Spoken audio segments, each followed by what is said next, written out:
within the SAPS. You would remember Matlala's testimony before the ad hoc committee, a number of claims that he made. I remember specifically what he had to say about Bheki Cele, the former police minister. And the question that I have is, how are the commissioners and the evidence leaders going to be dealing with his testimony? We've noted how, even though we've seen a number of people appear before the ad hoc committee, things take a different turn once it gets to the commission because of their approach. So one looks forward to that testimony. SABC News reporter SAfmRadio joins us now on the line. SAfmRadio, thank you very much for your time. Okay, we'll get to SAfmRadio in a bit. In the meantime, some of your calls, 086 000 2032. Let's go to Bonagel in Cape Town. Good morning, Bonagel. My call. Look, I'm going to talk about two issues here, but I'm going to be very quick. But of course, with your producer, I said I'm going to talk about the police. They are not accused of involved in this. What is this? Extortion. I'm listening to the news. One of the police has been arrested. Is amongst those who have been arrested. So in all, but my question is about justice system. Is the justice system not so very harsh to those who are arrested? That's why they keep on doing this. So that's a question I'm asking myself. Being a policeman, someone who's expected to fight crime, he will be involved in doing this extortion. I don't really understand. But the other one, lastly, I'm just worried whenever I'm listening to the political analyst, the gentleman called Mr. Miswana, you understand? I listened to your sister station, Mhlobo Enene, yesterday. The topic was about the killings of the councillors. So what needs to be done, but that political analyst, that gentleman, will be quickly talking to the Pala issue. It's shifting from what is on the table. Isn't that though, Bonagele, part and parcel of the broader issues in our country? I get what you're saying, that that is not the matter on the table, but surely they are all related in a lot of ways in terms of the malaise in our society and the issues that we have with what we're seeing in our leadership. But my worry with him, each and every time, whenever he will be invited to any radio station, the issue of ANC being corrupt and Pala and the president, this and that, that's something that surprises me. But of course, he's a political analyst. But other analysts, Sorry, I think we lost Bonagele there. But I think your point is being made there. We obviously cannot speak to a view of a particular political analyst also on another station, but understood there, Bonagele in Cape Town. Let's connect with SABC News reporter SAfmRadio, who's standing by to go inside the Madlanga Commission of Inquiry, where we'll hear from Kat Matlala. The moment is here, SAfmRadio. It was supposed to happen in September only, and the commission bringing his testimony forward. No, good morning to you, Kokeso, and to the listeners. Yes, I think we were only expecting his testimony on the 1st of September, which is Spring Day. And we were quite surprised when that press statement came in from Jeremy Michaels, who is the spokesperson for the Madlanga Commission, to say Kat Matlala is actually presenting himself before the Madlanga Commission. And I think what has been surprising is the fact that there is a parallel criminal trial that's running, and we understood that, even on the 1st of September, he would be in court as his, legal counsel had actually motivated before the Madlanga Commission. So it was a pleasant surprise, if I could put it like that. Now we are definitely expecting his testimony and for him to answer some of those, questions that we have all been awaiting for a year since the commission began. In his last appearance before the commission, his legal rep, Annelien van den Heever, mentioning that they needed access to the material that IDEC had, which was linked to his aborted plea and sentencing agreement. I suppose we will know this morning, or unless a decision has already been taken, whether or not they did have access to that material that they were asking for. No, definitely. I think this morning will definitely give us a way forward to say how far they are in terms of preparing for this appearance before the Madlanga Commission, and if the criminal trial that's actually taking place in parallel has not sort of, been a stumbling block to them preparing for that. So we will definitely know if they have all these IDEC documents that they needed so that they can continue with testimony. But I foresee that it is going to be a bit of a challenge, because if he has to field questions regarding the Medicare 24 tender, then it's going to be quite a bit of a challenge in that there is that process that's going on, and now there is this, Madlanga Commission which is going on. But I think we just need to wait a little longer to know exactly what they are anticipating or want to question him on, and if the Medicare issue will definitely, raise its head in this sort of, in his appearance these next 2 days. I don't want to hold you too long because I know you have to go in, but I have to ask, Sibahle, 2 days for Kat Matlala, considering how central his name has been in what Nhlanhla Mkhwanazi alleged. We've heard him implicating Bheki Cele. There's also a connection supposedly to Senzo Mchunu. Is 2 days enough? I mean, it's definitely not enough. Taking the fact that, one of the IDEC, employees, Trushanta Ramsing, it took such a long time, right, before the Madlanga Commission. So, but I do get a sense that because we are under such a tight time pressure, and, they are supposed to be concluding, I think, by the 2nd of October. So they needed something from him. They needed to fit him in some way, where the commission actually has availability. So it's definitely not enough. But I think within these 2 days, then it can give the commission something to work on and see if he'd actually be returning before the commission actually concludes in October. All right, let's release you, and I'm sure we'll hear during the course of the day not only the testimony but also from Sibahle Mota's reporting of Kat Matlala's appearance before the Madlanga Commission of Inquiry. It is the Daily Discourse on SAFM, 19 minutes past 9. Missed your favorite SABC education program on SABC Radio? With SABC Plus, you can catch up on all your favorite SABC education programs anytime and anywhere. On your phone, simply open the SABC Plus app, tap on demand, select radio, find SABC Education, select the podcast of your choice and press play. Or if you're on your computer, visit the SABC Plus website, www.sabcplus.com. Click on demand, choose radio, scroll to the SABC Education podcast section, select the podcast of your choice and press play. It's simple, convenient, and always available when you are. Brought to you by the SABC Education. Enriching minds, enriching lives. Durban, the promenade is calling and the purple wave is taking over the East Coast. It's time to lace up for the Hollywood Bets Durban 10-kilometer road race on Sunday, 30 August. The race covers the beautiful tour of the city, combining urban streets, scenic coastal roads, and stunning beachfront stretches with views of the Indian Ocean. Catch all the action live on SABC2 and SABC Plus from 7 a.m. on Sunday, 30th of August. The Hollywood Bets Durban 10-kilometer road race, brought to you by SABC Sports. For the love of the game.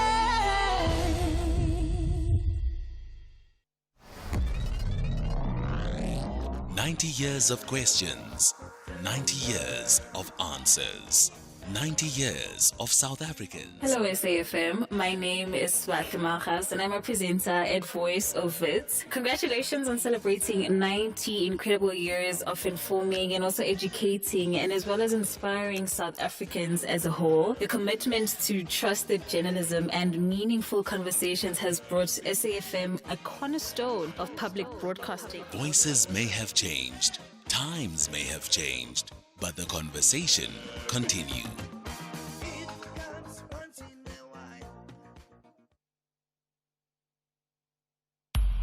SAFM values your views. Be an active citizen. 1042107 nationwide. It is the Daily Discourse. We take your calls, also your WhatsApp voice notes, 0614-104-107. Let's go to Poch. Zunguza, you've been patient. Good morning. Good morning, Zunguza. I just want to plead with you guys. I just want to plead. Hold everybody to highest standard. Sometimes last week, there was a call, there's someone who just called in to accuse someone who's corrupt, and that person was not interrogated. let's be fair. If I were to go to any radio station and they say Cox is corrupt, you are not there to defend yourself. I think it's a responsibility of a presenter, a radio station, to interrogate that. It's becoming a common thing on SFN. Almost daily, you hear people. I can't just go call a radio station to say so and so is corrupt without being held to accountable. I think, guys, and it's happening a lot on your radio station. Someone was just appointed barely 24 hours. Someone calls in on SFM. The new Minister of Education in Northwest is corrupt. Just what JJ said. Thank you for the call. Guys, please, let's hold each other to highest standard. Let's stop this thing of character assassination. Do you feel how bad, we got a family, these people got a family, got a child that goes to school. You listen to your mom, your wife, your dad on SFM, correct? Your mom, bar corrupt, bar usa. This thing is not good, Cox. Let's hold people to the highest standard. We can't just brush everybody corrupt. Of course, indeed, there are people who are corrupt within the movement. But the ANC is not a prophet. We can't see anyone who joined the ANC. Then tomorrow you say because Zunguza is corrupt. Then you will paint the whole movement because of the deeds of one person. No, that point that you make is very fair there, Zunguza. I think you heard loud and clear, Zunguza there in Potchefstroom. Let's go to Giyani. Loward, good morning. Good morning, brother. Koteto, are you and my brother? All is well. What's on your mind this morning, Lord? Good, my brother. The former president, Jacob Zuma, he was in the Eastern Cape over the weekend. Let me say for the previous week, campaigning, all of that. But I think something has to be put into perspective here. The former president has got the temerity to stand on the podium and of a church, for that matter, no harm, and speak or talk about thieving and corruption. Let's get specific. I mean, he said the country is currently being run by somebody who's a crook, right? Yes, true that. Yeah.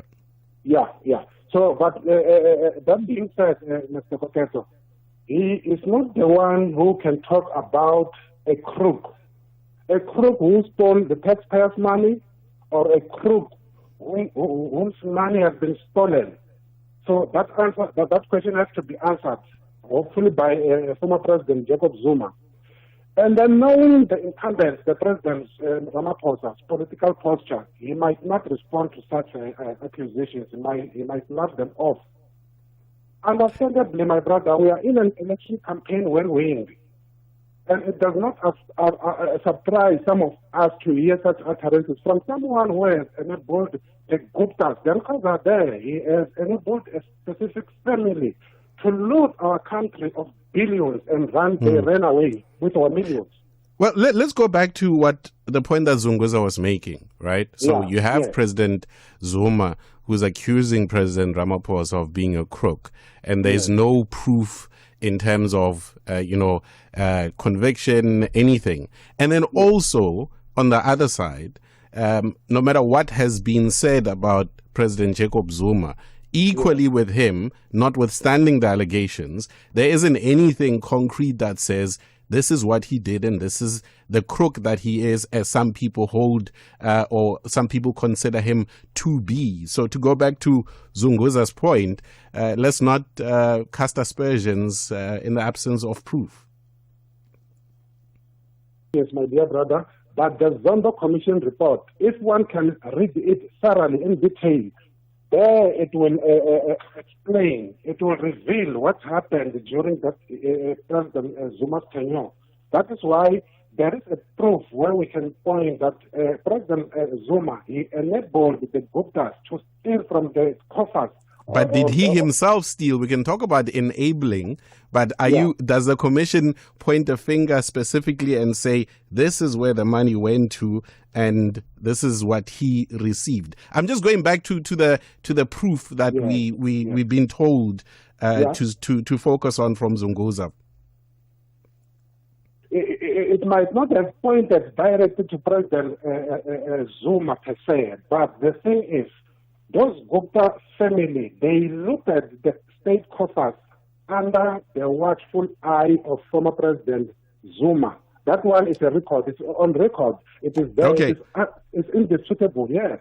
Yeah, let's leave it there. I need to make sure that we get to one more call before we get to Ann Musa with the latest news. What are your or what's your take on what President Jacob Zuma said about President Cyril Ramaphosa, and do we apply the same yardstick consideration when it comes to accusations of who is a crook? Marvelous in Durban, good morning. Good morning, Koketo. How are you? All right, brother. What's on your mind?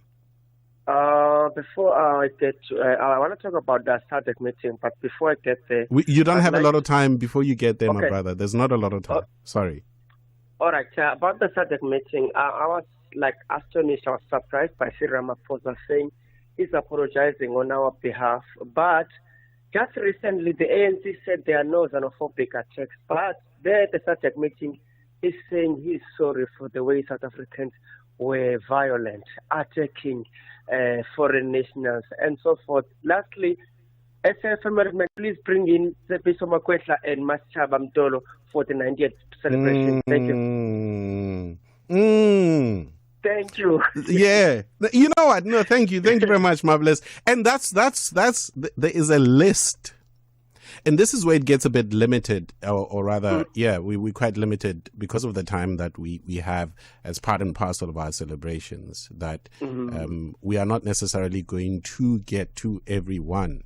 But I mean, I remember Maschaba in the morning, and that is when I was doing my school runs with my daughter, listening to her on SAFM, for example. There's also that the Caesar Mulabazi. I mean, there are many. Right, that if time allows, we'll hopefully be able to get as many of them as possible. Tsepiso as well in the afternoon. I have memories of that. Thank you very much, Marvelous, who is in Durban. A reminder that on the other side of 9:30, what happens to your estate when you die without a will?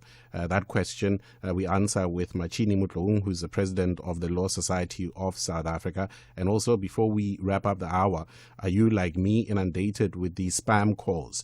I've got so many numbers that I have blocked so far on my phone, because each time you say hello, there's this AI robotic voice that comes on. That conversation we have with Per Tondaba, spokesperson for the National Consumer Commission. But for now, though, it's 9:30, time for the latest news headlines with Ann Musa.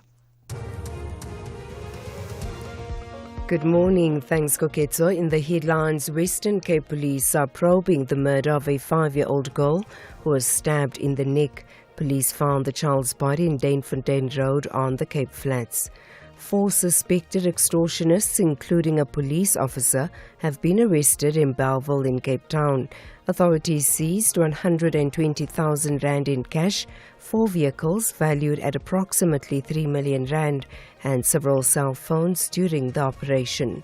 And South Korea says joint military exercises with the United States have begun just hours after the US President Donald Trump said he would significantly scale back the drills. I'll have details on these and other stories at 10. The Daily Discourse, more than talk, real understanding.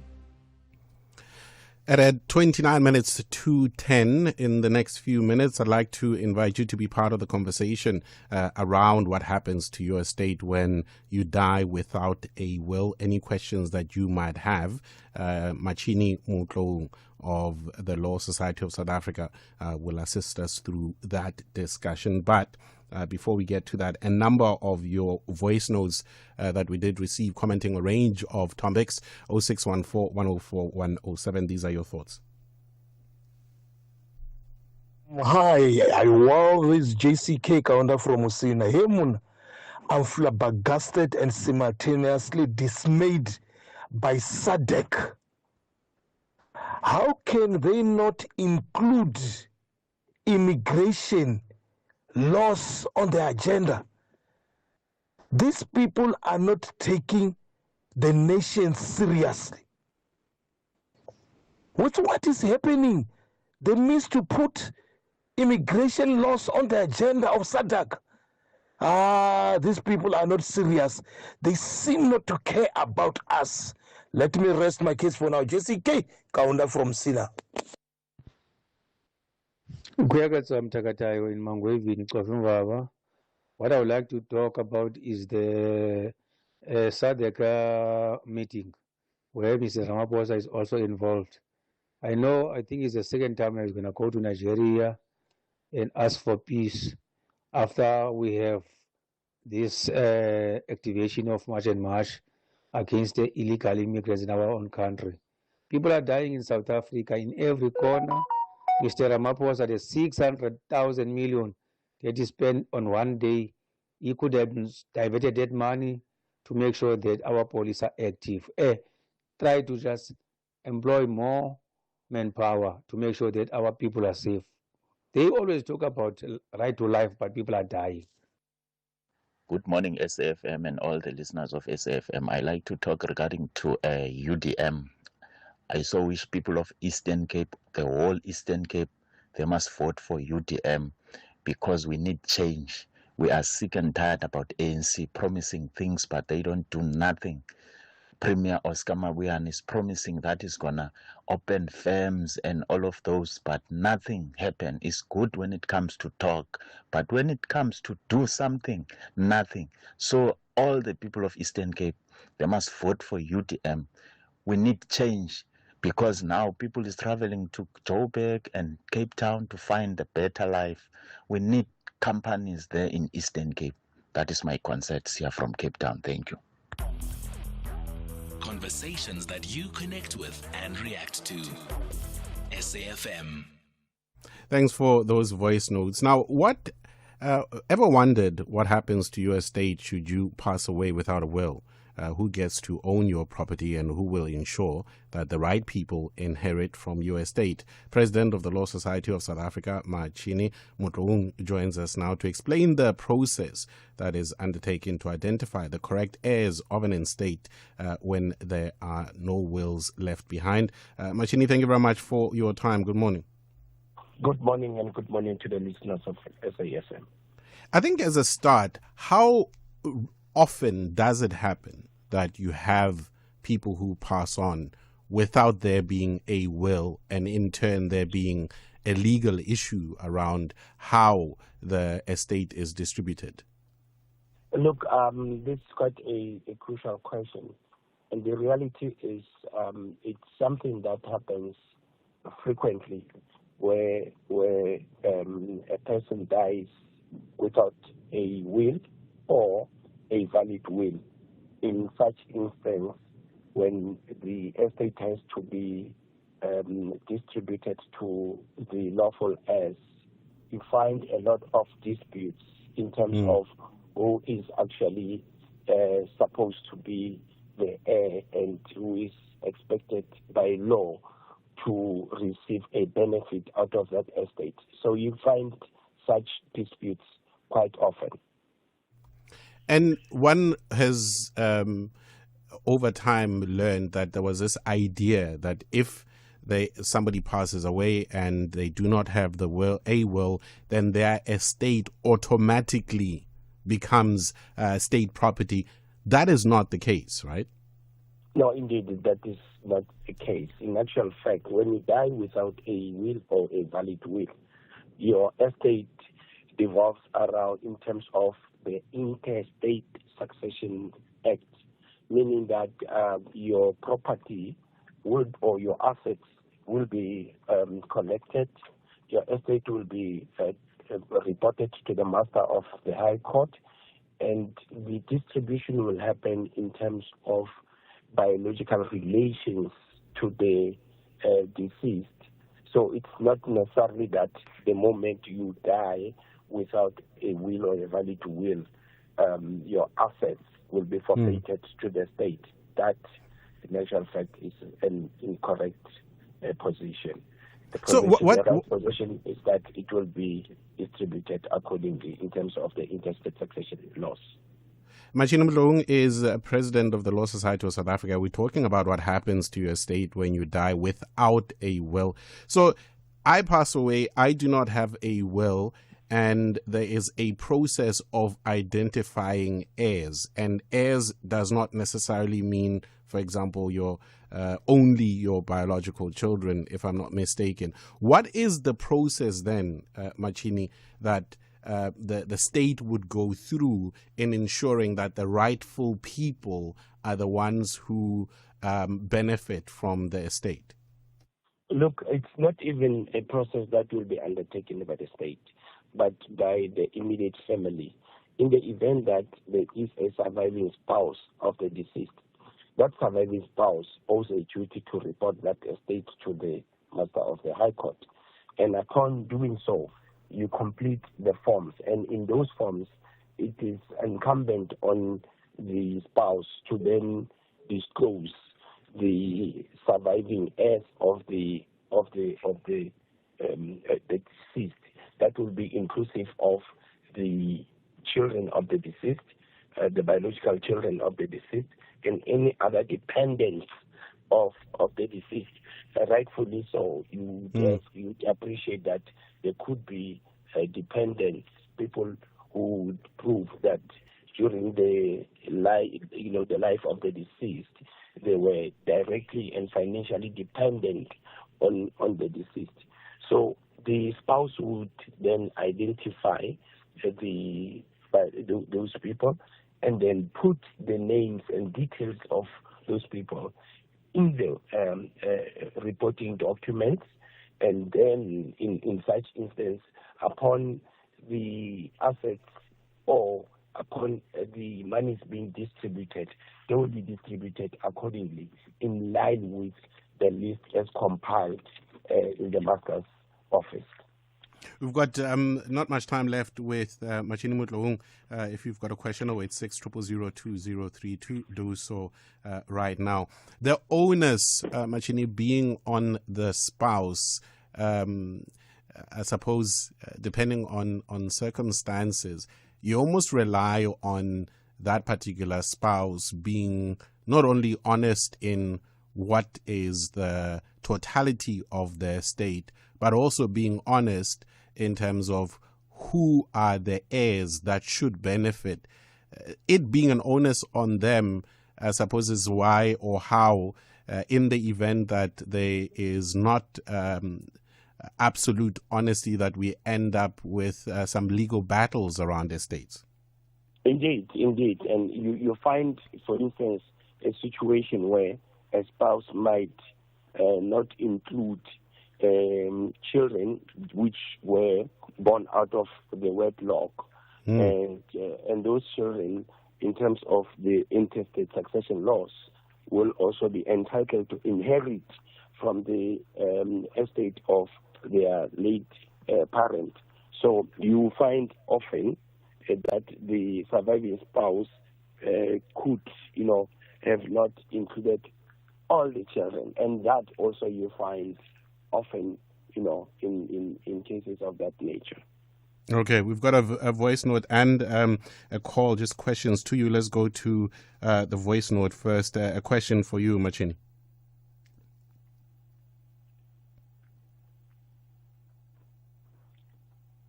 Okay, we'll get to that voice note.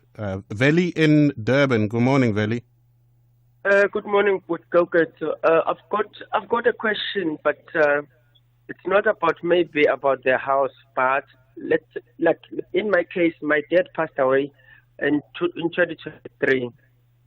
So he didn't have a wife, but him and my mother were not married illegally, because even in his death certificate it is written never married. So my mom passed away in 2005. My dad used to work at Etegui municipality.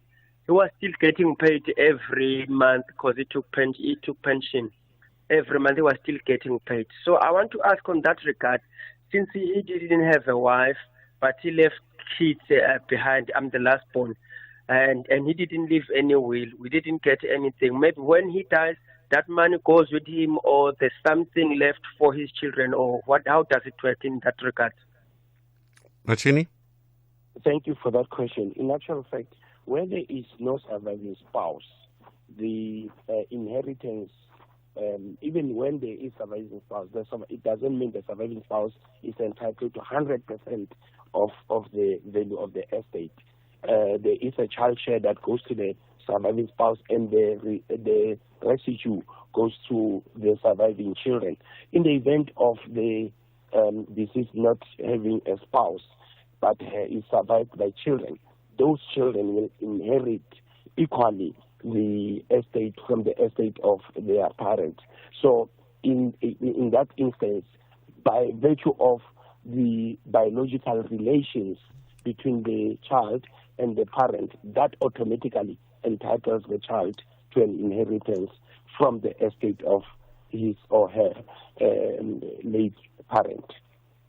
All right. Let's wrap up with a voice note a question for you, Machini. Hi, Kogetso and the SAfm listener. Kogetso, can you please just clarify me here? If someone like is bedridden and is a corner, is just about to die, and then, changing the old will and writing the new one under maybe a certain, circumstances, is it allowed? Especially when, maybe there's a woman in there, is pushing him to change in the will so that it can only cover him. And also that will, he just, maybe explain to this only a single person, and that person he wasn't married, but it gets tricky, Machini.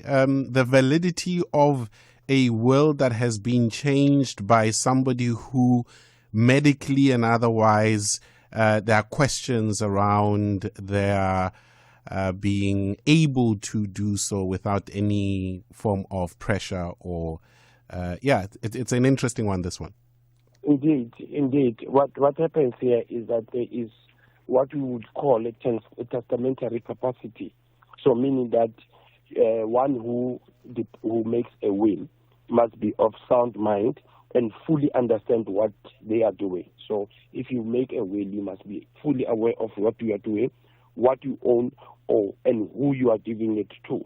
And at the same time, it has to be signed, and there must be witnesses present when you sign such a will. So if you lack mental state due to severe stress, illness, medication, or cognitive impairment, this will definitely impact on the validity of your will, and your will would be declared legally invalid. All right. There's a range of calls that are coming in. This was never going to be a short conversation, Machini, especially looking at the number of questions that people have from different circumstances around this question of what happens in the event of one person dying and there not being a will. Let's go to Paul in Kimberley. Paul, good morning. Good morning, Mr. Keketso, on your case there. You're speaking to Mr. Maneti. My mother passed on, and there was no will, and was 6 siblings at home. And my siblings decided to sell the house, and I was refusing. And they sold the house for 120, and I come up with an offer of 140. The master at the High Court rejected my 140, and sold the house for a lower price. So I asked him, and he didn't give me any answers. As I speak to you, Mr. Peketso, I'm from Joburg, because I've exhausted all the avenues. I don't know where to go. And from I read this morning, because I even went to this program of Umoja Love. And my mother's house, as I speak to you now, is a great deal of every great thing that happening there. Machini? Yeah. If I understood the question properly, this has to do with the evaluation of the immovable property, which, when it is done through ensuring that it's valued at its fair market value as at the exact date of death. So this valuation itself is submitted to the master of the High Court as part of the estate inventory. There is an inventory that is completed, and that inventory will be put into the liquidation and distribution account. So the valuation, in short, is done through what we call a fair market value. So there will be acceptable method would, among others, include municipal valuation and sound appraisals of or a professional valuation which is done by a certified property valuer. So those would be the processes that are undertaken. So you do not simply suck the value of the property. If I understood the caller's question properly, it has to do with the valuation and the proper valuation of the property. Yes, Paul's issue being that it was valued at 120 and he made an offer of 140 higher than evaluation, and that was rejected. It shouldn't have ordinarily be rejected because the 120 is an entry point into the value of the estate, of the immovable property. So meaning if any offer is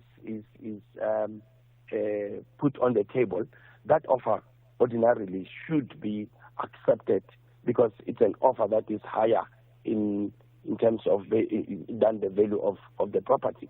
We do have a range of calls and voice notes that we are not able to get to, Machini. But how do we assist those who have questions, who are maybe struggling at the moment around this matter? Who do they get a hold of? How can they get assistance? Look, the Law Society of South Africa, in actual fact, in September, is going to be embarking on National Wills Week, where community members are drafted wills at no cost whatsoever. So I will encourage the community and public to be on the lookout for that National Wills Week, which will be taking place in September. And in the event that they would need more details regarding this, they can contact the Law Society of South Africa. May I give the numbers? Please go ahead. 012 366 8800.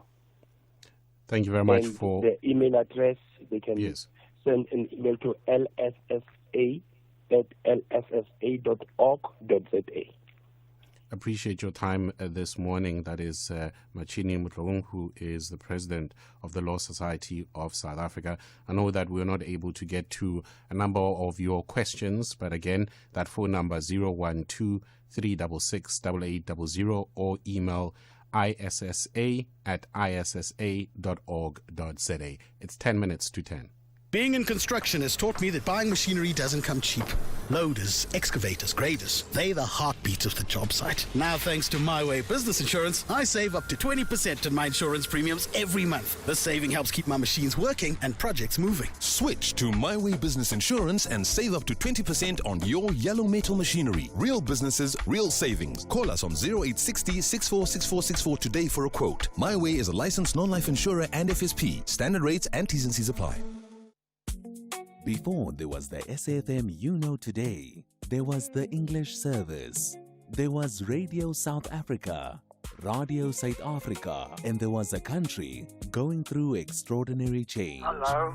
Good morning, Mr. Raphael. From the darkness of apartheid, I have to inform honourable members. through the states of emergency, Earlier, it was reported an explosion had occurred at an ESCOM. through the release of Nelson Mandela, Comrades and fellow South Africans, I greet you all. through the birth of a democratic South Africa. As we know, elections do not create change, they create only the opportunity for change. The conversations continued, and in 1995, a new SAfm emerged.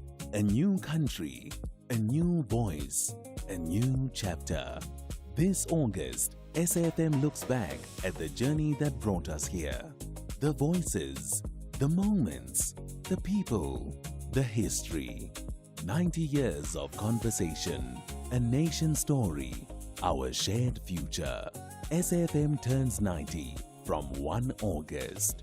SAfm, the conversation continues. The Road Traffic Infringement Authority is now implementing Phase 2 of the Administrative Adjudication of the Road Offences Act. ARTO Act is now rolling out in 62 municipalities with 43 service outlets nationwide. We are here to help you resolve your infringements quickly and easily. Act now. Remember the elective options available to you under the ARTO Act. Get a 50% discount when you pay within 32 days after receiving the fine. Make a representation to dispute a traffic infringement.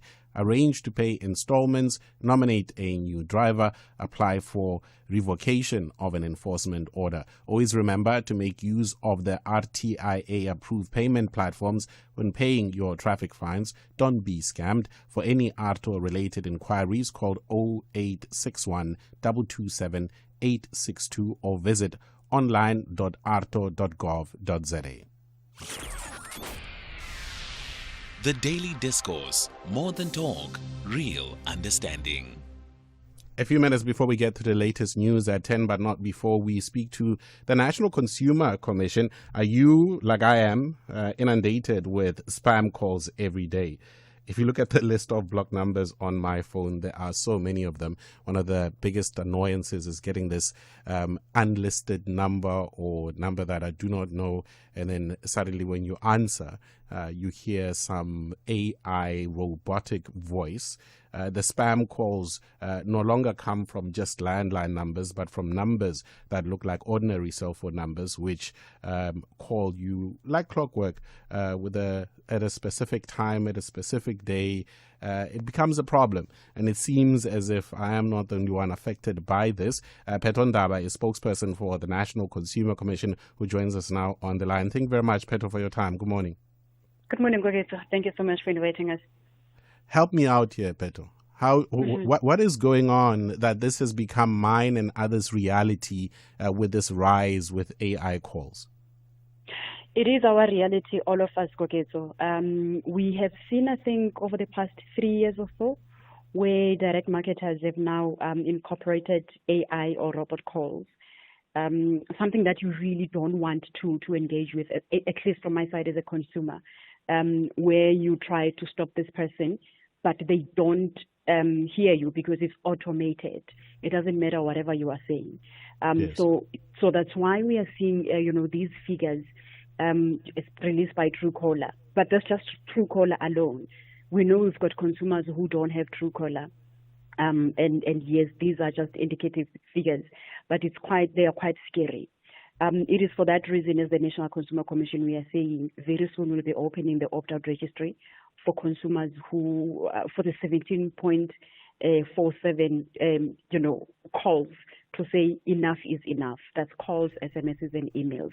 But yes, we see as technology improves or as it grows, this is what now, that direct marketers or these companies are doing, just to ensure that from time to time they engage with consumers.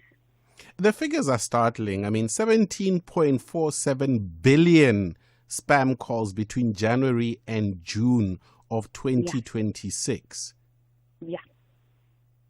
That's quite scary, Gogeto. That is quite scary. We are still engaging, just to understand what causes this, because it's just an abnormal figure. It's only for 6 months. It's really, really abnormal. But we really hope that once we open the system, consumers are going to say they are going to really, register and opt out from unwanted direct marketing, because no one wants to be disturbed, be it a call, SMS, or email.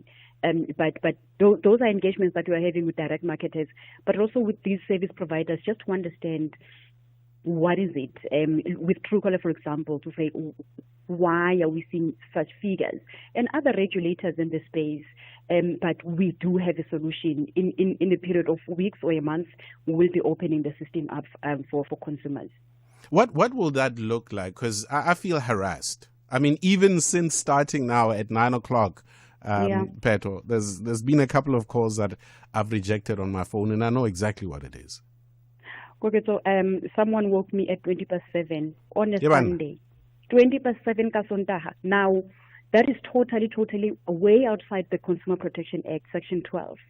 So we want such complaints, whether we have the registry up and running or not, but direct marketers cannot infringe consumers' privacy to that point where they call you on a Sunday or on a Saturday afternoon or at 9 o'clock in the evening. It is way outside the marketing, times in as far as the act is concerned. Now, in terms of the system, as a consumer, you just have to go. It's a very straightforward system. Okay, so we request your details as per your ID and your email address. Once your profile is in, you've been verified, you will then you have your profile as a consumer. And you will see who are the direct marketers that you don't want to receive information or you still prefer to receive information from. Or you can select a direct marketer or the entire industry and say, I don't want to receive communication from these telecommunication companies or these retail companies or whatever. But even there, if you prefer to say, let's say for company A, or with regard to telecommunications, company A can still market or sell goods or services, but they can only email me. They cannot call me, they cannot SMS me. So that's how flexible the system is going to be. And when you realize that you have made a mistake, you can always go back and change that option and say, look, I don't want to receive anything. But remember, okay, so this is only for direct marketing of goods and services. If you owe them, please pick up that call. Of course. That's a very important distinction to make. When is this up and running, Petro? Look, in as far as the system is concerned, you can go on our website now, Kokezo, the ncc.org.za. You click on e-service and OORS, which is opt-out registry system. You create a profile there. But the functionality of you now being able to opt out, that's what will be opening very soon. So what we want to do, we want to have direct marketers in the system first. Once they're in the system, but we're going to give them a period of about 3 months or so for them to register. Once they're in the system, then that consumers can now opt out. But we still need them to register. Direct marketers? Yes. Correct. Okay, so we need them to register so that when you file a complaint against a direct marketer who might call you, you would say they've called me and I've opted out in 60 days. Now we need to follow that direct marketer, because if they don't register but they harass Kokezo, it then means that they already contravene the act by not registering. Okay, no, understood. They just need to register before now calling consumers, yes. We appreciate your time this morning. Petro Ndaba is spokesperson for the National Consumer Commission.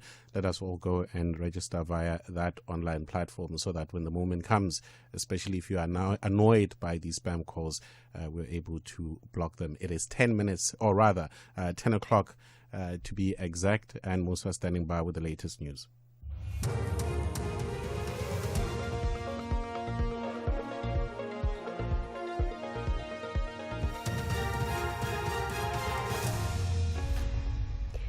Thanks, Kuketso. In our top stories, police probe murder of 5-year-old girl on the Cape Flats, and Ramaphosa to address regional leaders at Durban RCC. Good morning. Western Cape Police are investigating the murder of a 5-year-old girl who was found with a stab wound to the neck on the Cape Flats.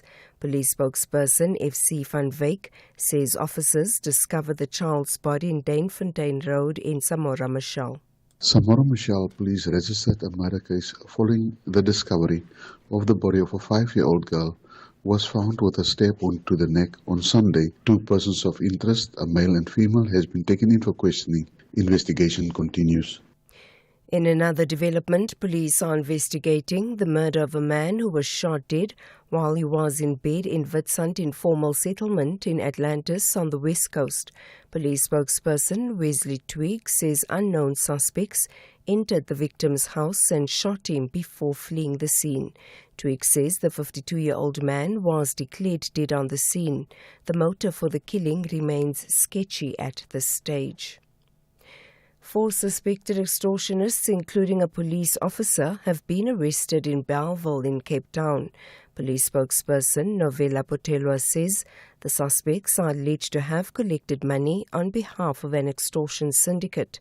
Authorities seized 120,000 rand in cash, 4 vehicles valued at approximately 3 million rand and several cell phones during the operation. Vanya van der Heever reports. It is alleged that the suspects extorted money from over 50 Somali and Ethiopian businessmen in the Kayamandi and Stellenbosch area.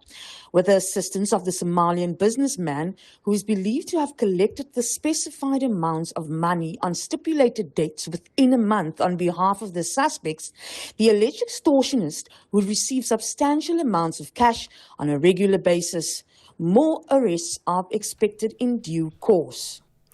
President Cyril Ramaphosa is expected to address the SADC heads of state and government this morning at the Durban ICC. The leaders will discuss the challenges facing the region, including migration, peace and security, among others. South Africa and other member states have proposed the matter of migration to be placed on the agenda. Ditaba Tsotetsi reports.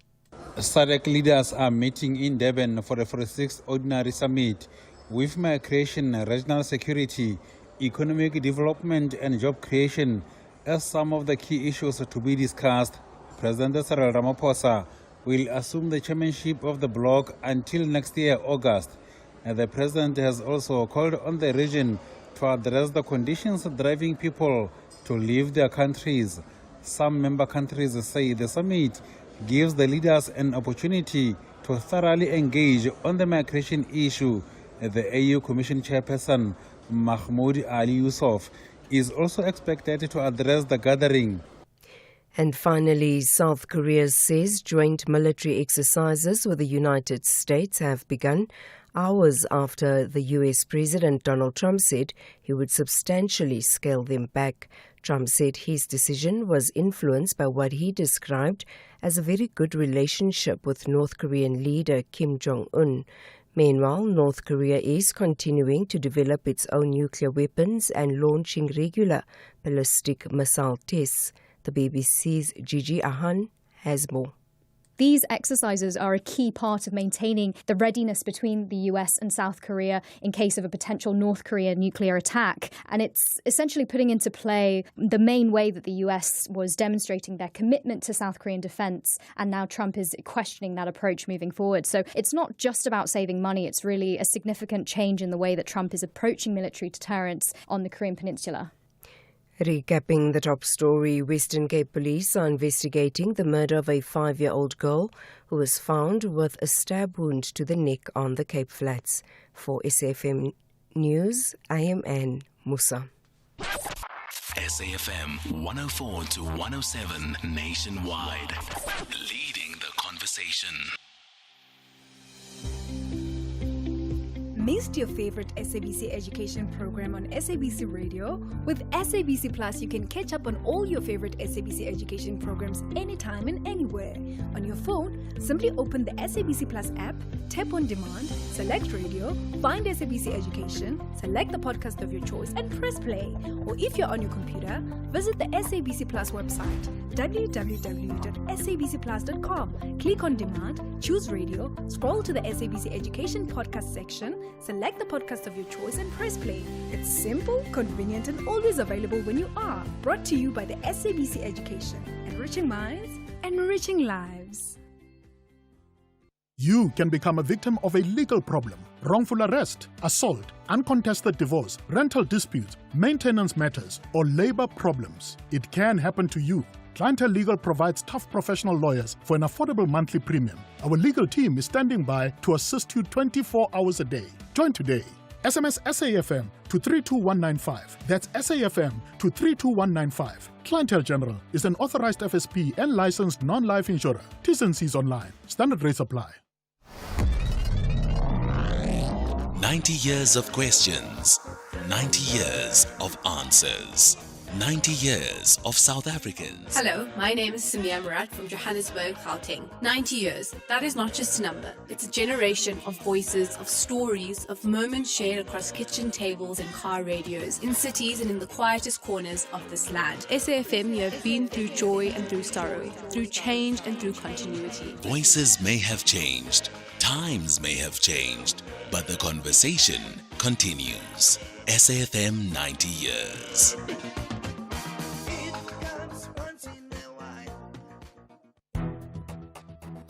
The Daily Discourse on SAfm, unpacking the issues that matter.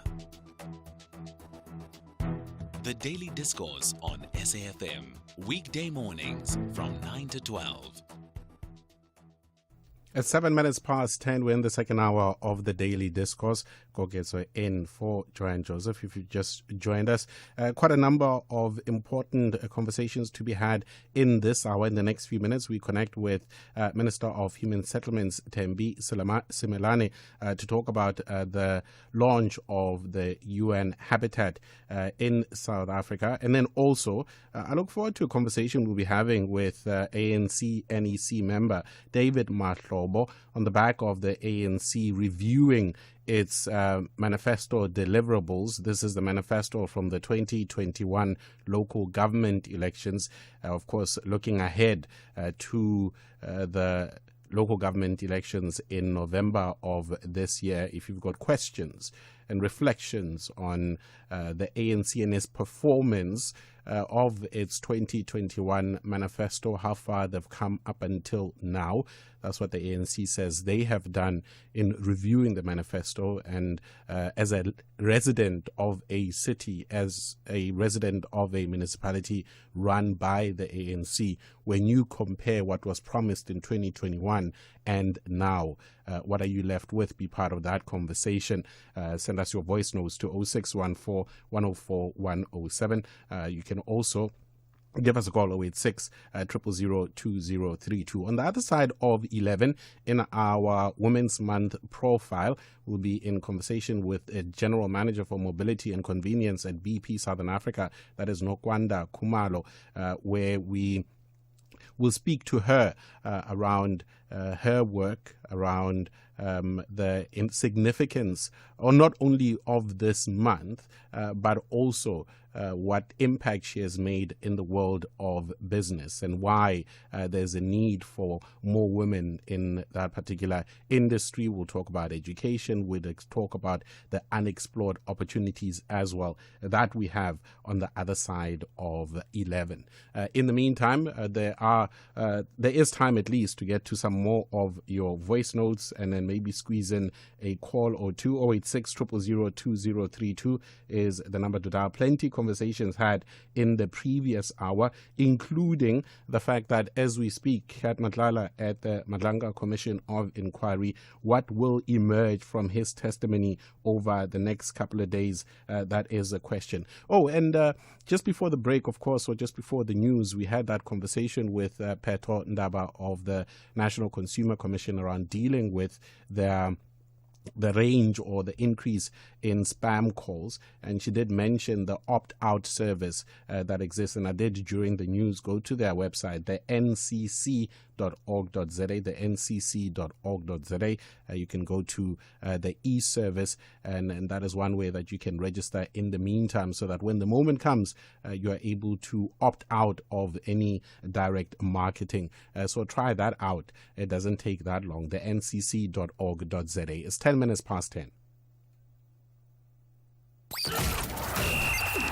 Top Sport with Michael Abramson. And it's to do with our school sports segment. We're talking baseball. To talk just now is Gareth Long. Gareth, so how do you compete with sports like cricket, for example, which I'm sure are pretty popular? And the summer sports like the cricket do provide a bit of competition. I like to go and watch the cricket and do my head hunting for some baseball lads and to grow from there, because it's very, very, very similar. The guys are working on their fielding. It just offers a whole new, different side of sports.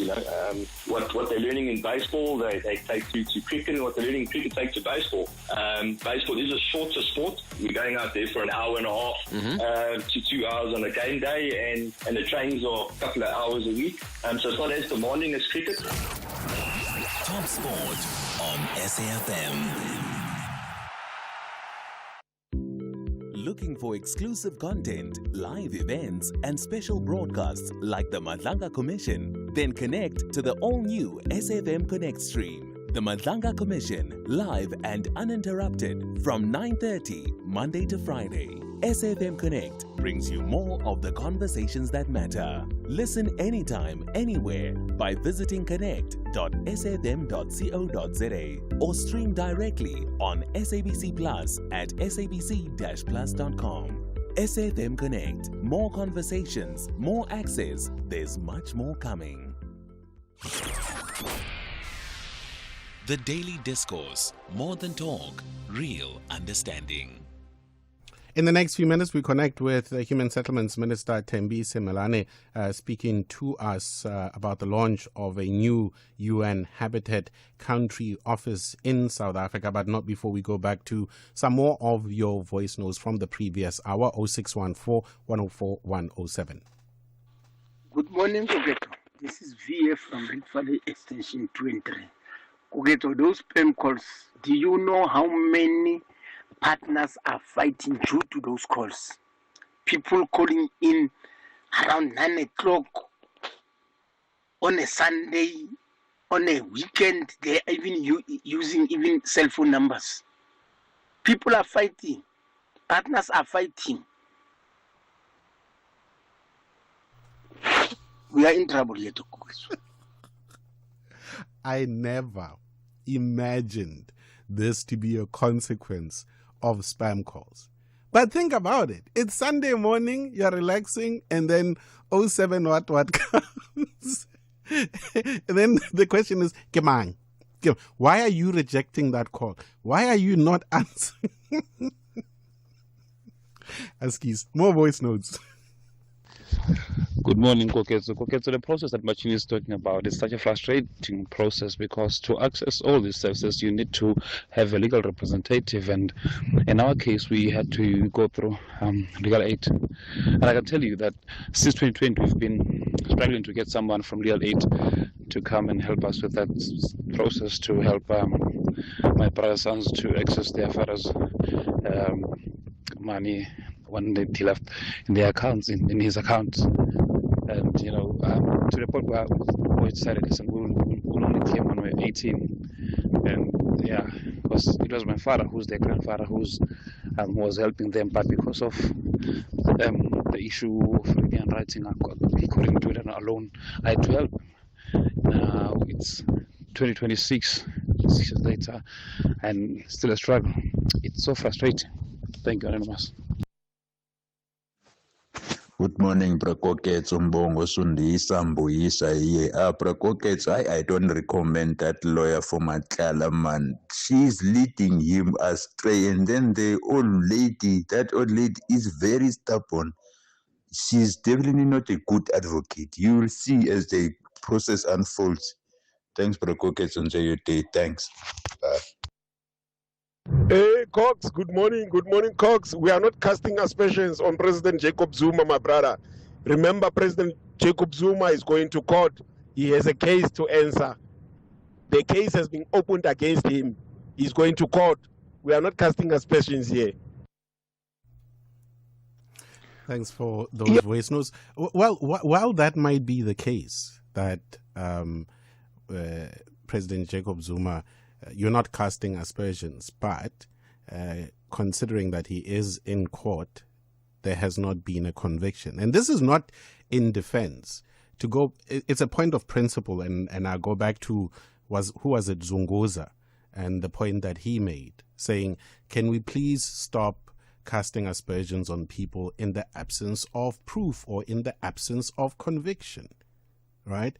So if we're going to apply that principle, so it came on the back of the statements that President Jacob Zuma made over the weekend, describing President Cyril Ramaphosa as a crook. So that's one person accusing the other of as a crook. And then the response to that being, you are the last to speak, if I can just summarize it as that. That in itself also says, you too are a crook. And that is a view that people hold. But on both sides of this particular debate or the accusations and counter-accusations, where is the proof? Or where is the conviction that substantiates the assertion that they are crooks? I'm arguing on a point of principle. That's all. More of your voice notes.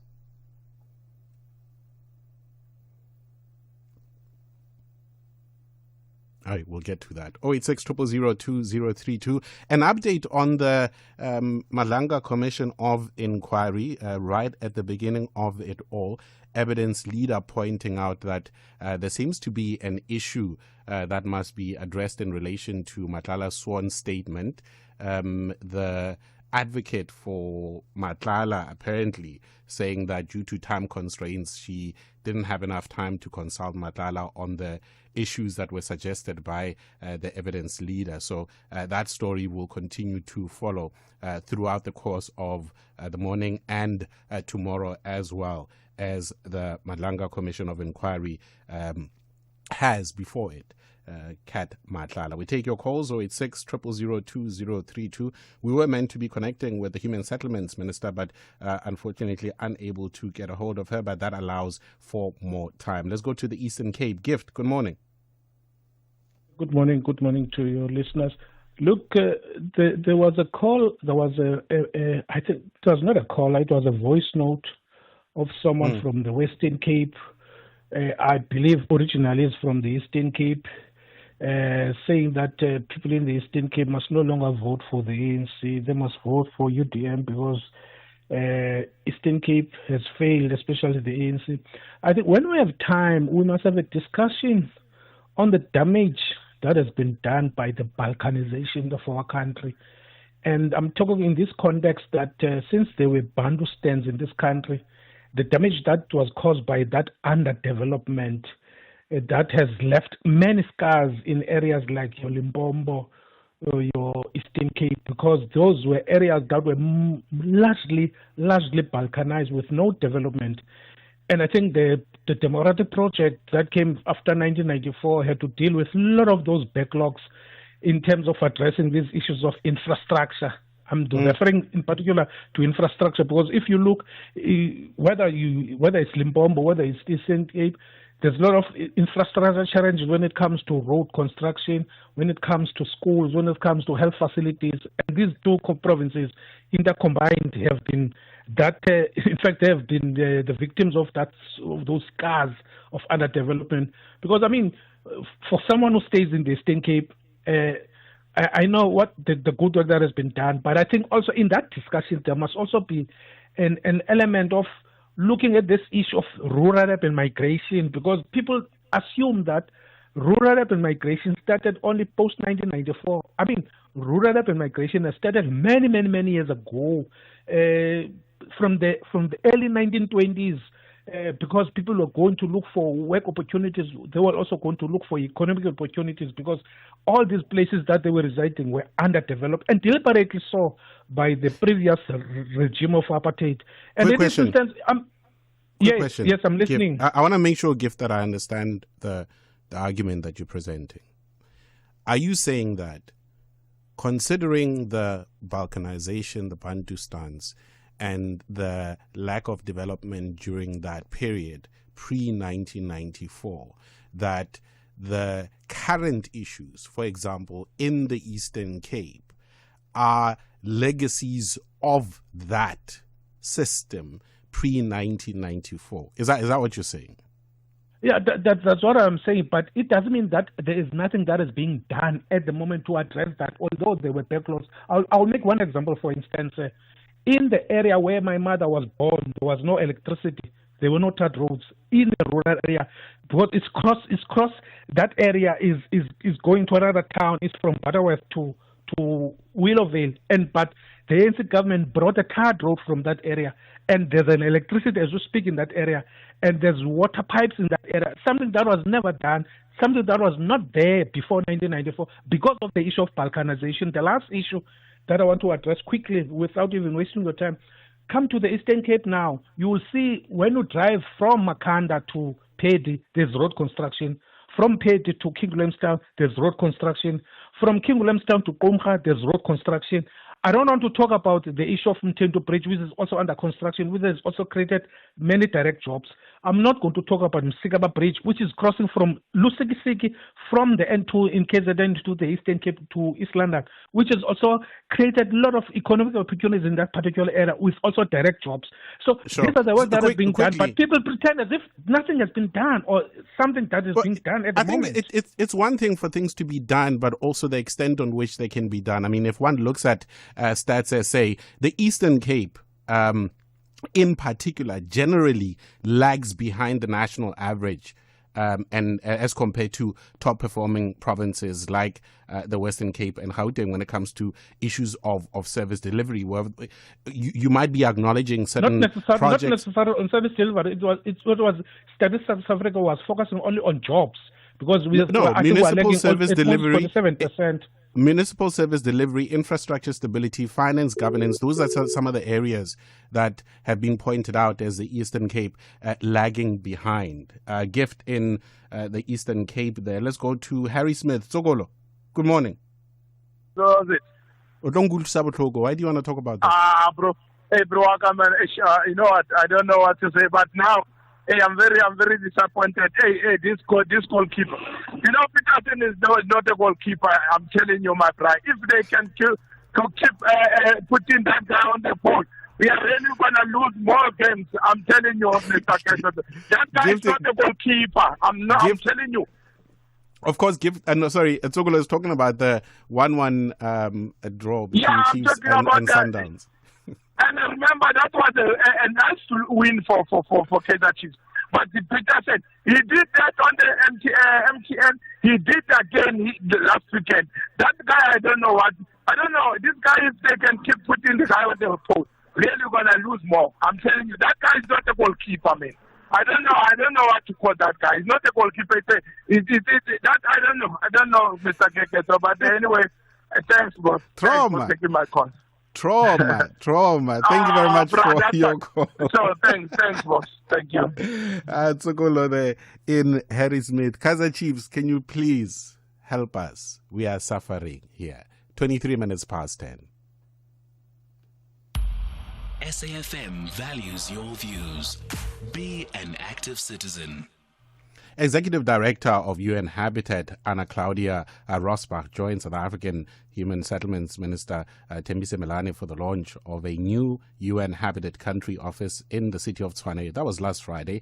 The launch marking a new chapter in the partnership between South Africa and UN Habitat, strengthening cooperation on adequate housing, human settlements, and sustainable urban development. It comes also at a time of rapid urban change in the country, with South Africa drawing on extensive experience and expertise in human settlements, housing, and urban development, while continuing to address challenges including spatial inequality, access to land and basic services, informal settlements, and the growing impact of climate change. We're joined on the line by Human Settlements Minister Thembise Melane. Thank you very much for your time, Minister. Good morning. Good morning, and good morning to all the Kaizer Chiefs fans, including my brother. I sympathize. My brother didn't sleep, and it's not nice seeing an elder brother in anguish. But it's okay. It's okay. Unnecessary, Minister. Unnecessary. Amen. Positive news, though. Positive news being the launch of the UN Habitat country office. What do you expect it to change or strengthen in the way that we address human settlements in the country? Well, I think let's just start by the profile of who Miss Anna Claudia is. A Brazilian by origin, of course, fully settled now, not necessarily permanently, but is in Kenya, in Nairobi, heading over the United Nations SADC region in particular, but of course internationally. One of the key strengths of Brazil has been, just like India, has been densification and upgrades of informal settlements. And part of our twinning, yes, it formed a climate and resilient weather patterns and migrations and mitigation in terms of climatic weather conditions as part of the agreement. But key to what South Africa wants to benefit from this relationship is the upgrading of informal settlement. You currently know that we are sitting at about 4,075 informal settlement countrywide, with Gauteng leading with over 886 informal settlements. Now, and in the past financial year, MEC Mutara tried to push but could only do around 13, 14 informal settlement upgrade and closing about 7 in the West Rand. But if we are to continue, it means we need to accelerate our pace, map properly, learn on how best densification can be applied and has been applied in congested areas, but put our best foot forward in terms of negotiations and social facilitation with informal settlements that were supposed to relocate, who are currently not in areas where we can be able to massify upgrading. There's a number of projects that you have on the table, Minister, and interventions by your department. There was just the other day where we saw you handing over houses at a Kennedy Road, that informal settlement, on the back of those devastating fires. Yes. Yeah. What are the key interventions being prioritized to move residents from such vulnerable settlements into safer permanent housing? We have got a total of around 176 of those mapped informal settlements where our budget permits us to be able to begin the upgrade. But for example, staying in this Kennedy example, which Kennedy Road in eThekwini, it took the municipality, besides the provision of land and us providing services for the relocation in terms of just social facilitation, nothing less than 18 months. What is social facilitation? In an informal settlement where people have just placed themselves, which is the norm, there's no proper road, there's no road reserve that would have been created maybe for power, even for a water pipe, etc. Hence, the services are temporary. So even if you want to upgrade, you have got the resources available. You cannot, because it means you need to engage with A, B, and C of those and say, can I move you to another site so that I can put a road, can create reserve, can put services for you? Then the difficulty, which is understandable, is, and it calls on government integration. You possibly have children who are schooling in the local area. And now Minister Simelane wants to move you to Ward 5. You are in Ward 28. For example, and you feel that the inconvenience is too much. We need to streamline, for example, scholar transport and collection, the admission of children, the change of uniform, all those small minor details, right? Including cultural. If you have buried your mom and your father in this area, we believe that, man, I can't go far, and we can't undermine that belief. Right? So it takes us longer to do that. But ultimately, we arrive. But a trick which you have made us realize as government that this is doable is to integrate with civil society. And I think that's the learning from Kennedy. That civil society, abahlali basemjondolo, social ills and whatever that operates within informal settlement, it galvanizes their people. It gets them ready for development and growth that can happen at any time. There's still a couple of areas that I'd like to just explore with you, Minister. We just need to quickly go to the news headlines and continue in conversation with Human Settlements Minister Thembi Simelane. It is 10:30, time for the latest news headlines. On the news headlines on SAFM, I'm Ondalambana, and a very good morning. Alleged cartel kingpin Vusimuzi Ket Matlala has started to testify before the Madlanga Commission after his lawyer, Advocate Annalyn van der Heever, asked for a brief stand down to consult with a client. Western Cape Police are probing the murder of a 5-year-old girl who was stabbed in the neck, and a large police contingent has been deployed outside the Durban City Hall ahead of the march by anti-undocumented immigration movement. A full update follows at the top of the hour. The Daily Discourse, more than talk, real understanding. Thank you very much to Onalamanda. The next update, as mentioned, will be at 11. We continue with Human Settlements Minister Thembi Simelane on the back of that launch of the UN Habitat Country Office in South Africa, and also, of course, talking about the interventions by the Human Settlements Department. Again, thank you very much for staying with us. Minister, we spoke of lessons learned and considerations that need to be made on the back of the type of disasters that we saw at the Kennedy Road informal settlements in Durban. We recently reported on that devastating fire at Jikajo in Pietermaritzburg, where more than 500 shacks were destroyed. There is a need for us to find out, or an update as to giving an indication of when they can expect to receive permanent housing. How are we dealing with that disaster? Well, we've got a challenge in relation to our disaster management and response. Not only in responding can be prompt in terms of giving assistance from an emergency point of view, but the land availability is what a challenge that we face, that we join in with municipalities. So this informal settlement in particular, I mean, the fire was a week and a half ago, and the second assessment report, which the office has received, is placing us at around 600 plus informal settlement or houses or shacks that have burnt down. And remember, it's also not a first burn. So what the province of KwaZulu-Natal is consolidating, we almost have pushed a feat in terms of the flood victims who are being relocated to Konobia, starting from as early as the 2011-15 floods, right up to the recent last one floods in 2025. And it shows you that because of land availability, so we're relocating over 19 sites, various of floods, to one area. And the same availability of land, which is a challenge in Msunduzi. But the municipality has pushed in terms of identification, which means we may start with temporary residential units in an area that has been properly identified by the city, and assessments are at that level. But we need to mitigate, TRUs which have lost the meaning of temporary.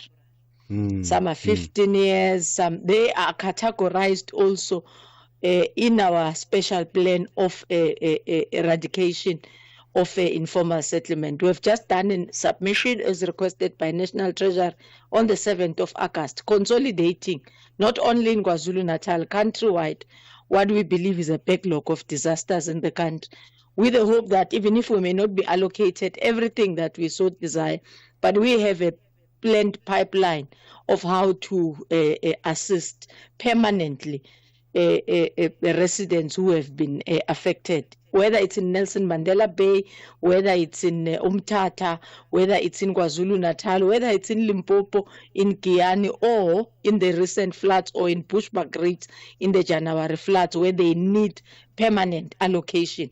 They are currently placed in temporary residential units.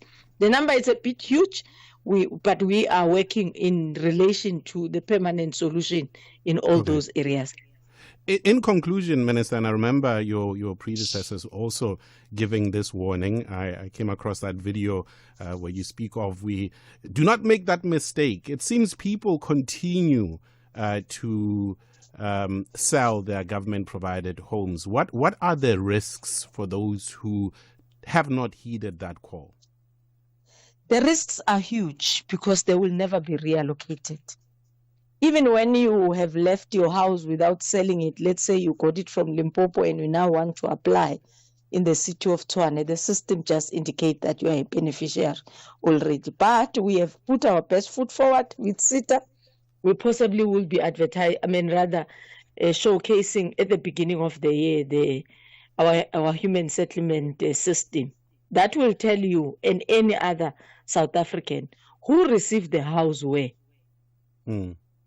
It will then also tell you who is the applicant that has been approved. So you can also track your mom, your aunt, and everybody else in terms of allocation. It may also do away with the corruption.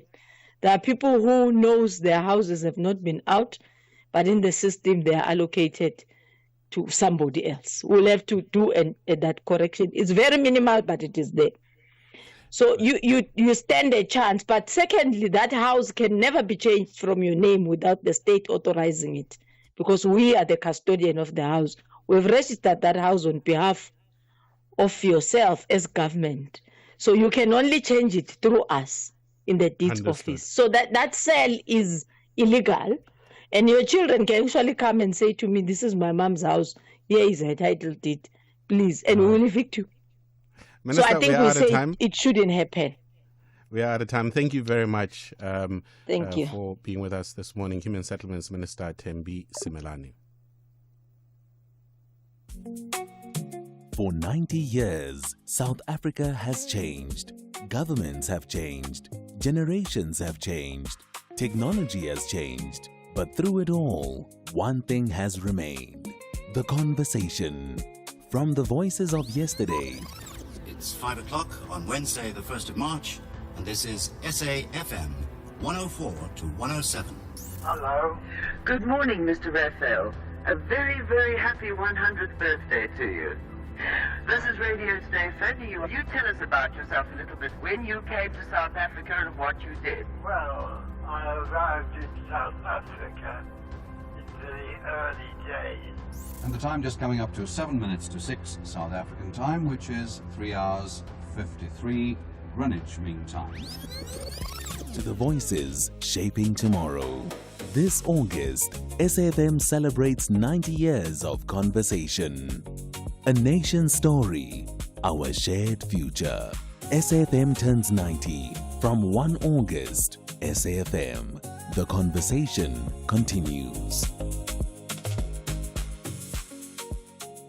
SAfm. Mauritius gained independence in 1968, a small island that transformed itself through vision and stability. Finance, tourism, technology, and manufacturing power the economy, often recognized for strong governance and economic growth.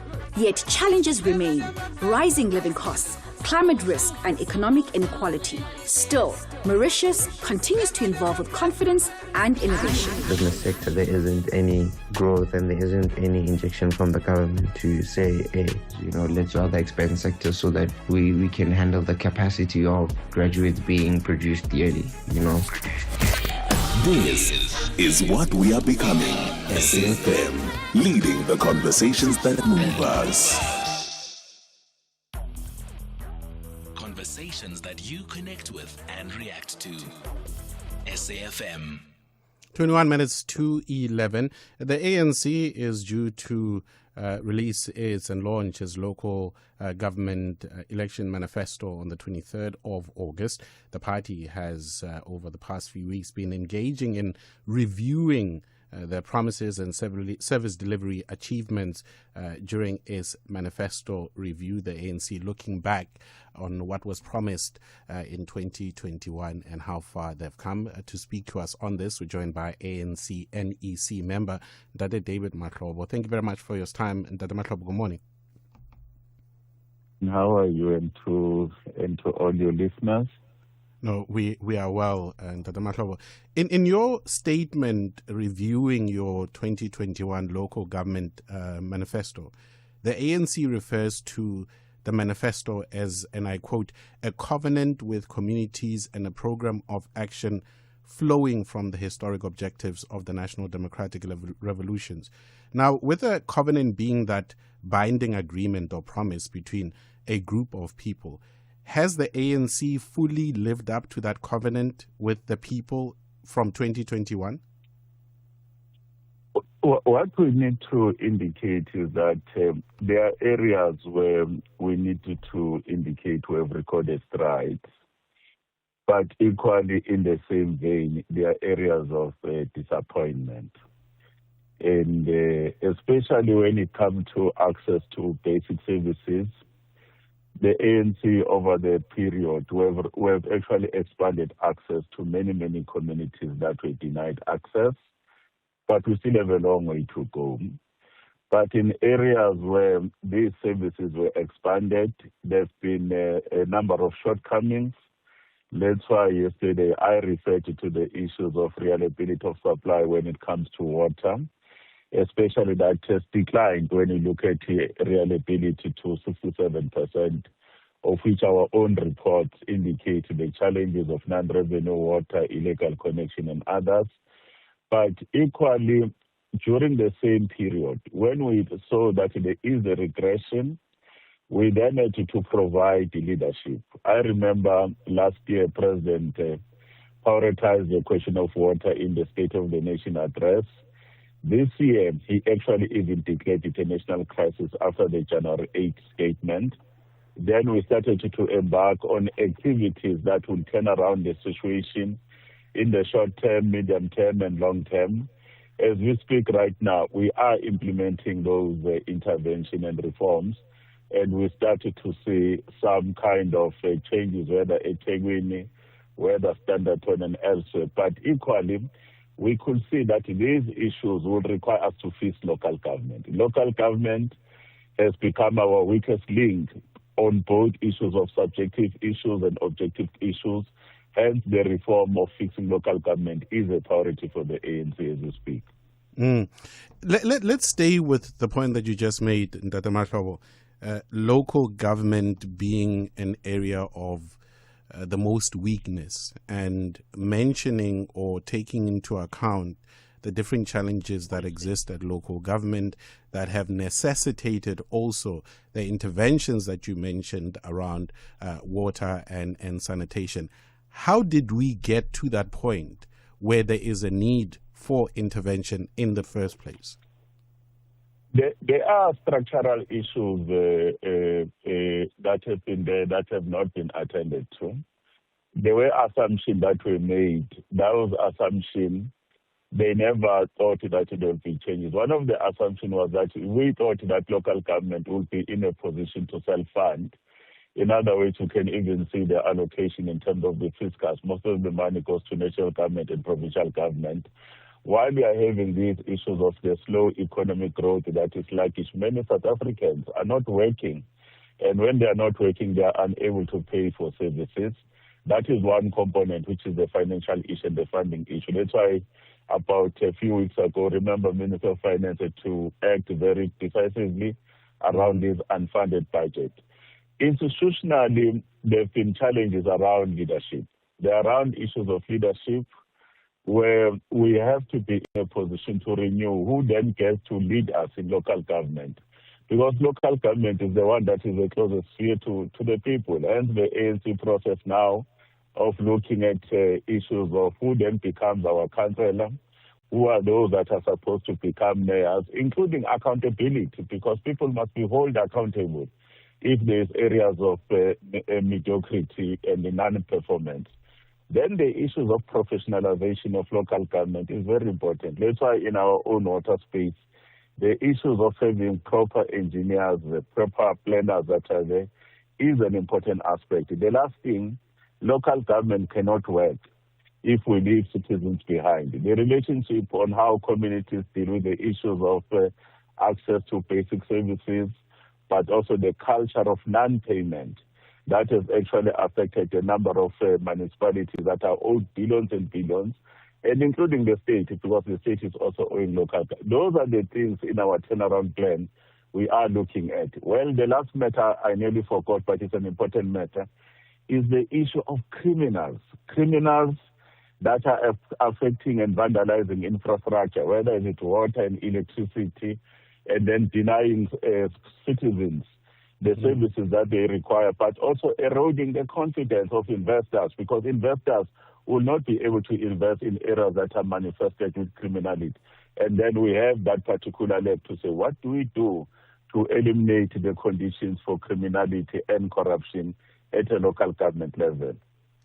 We are in conversation with David Mahlobo, ANC NEC member, as a lead up to the ANC launching its local government manifesto ahead of the elections. The ANC embarking on a review on what has been since 2021.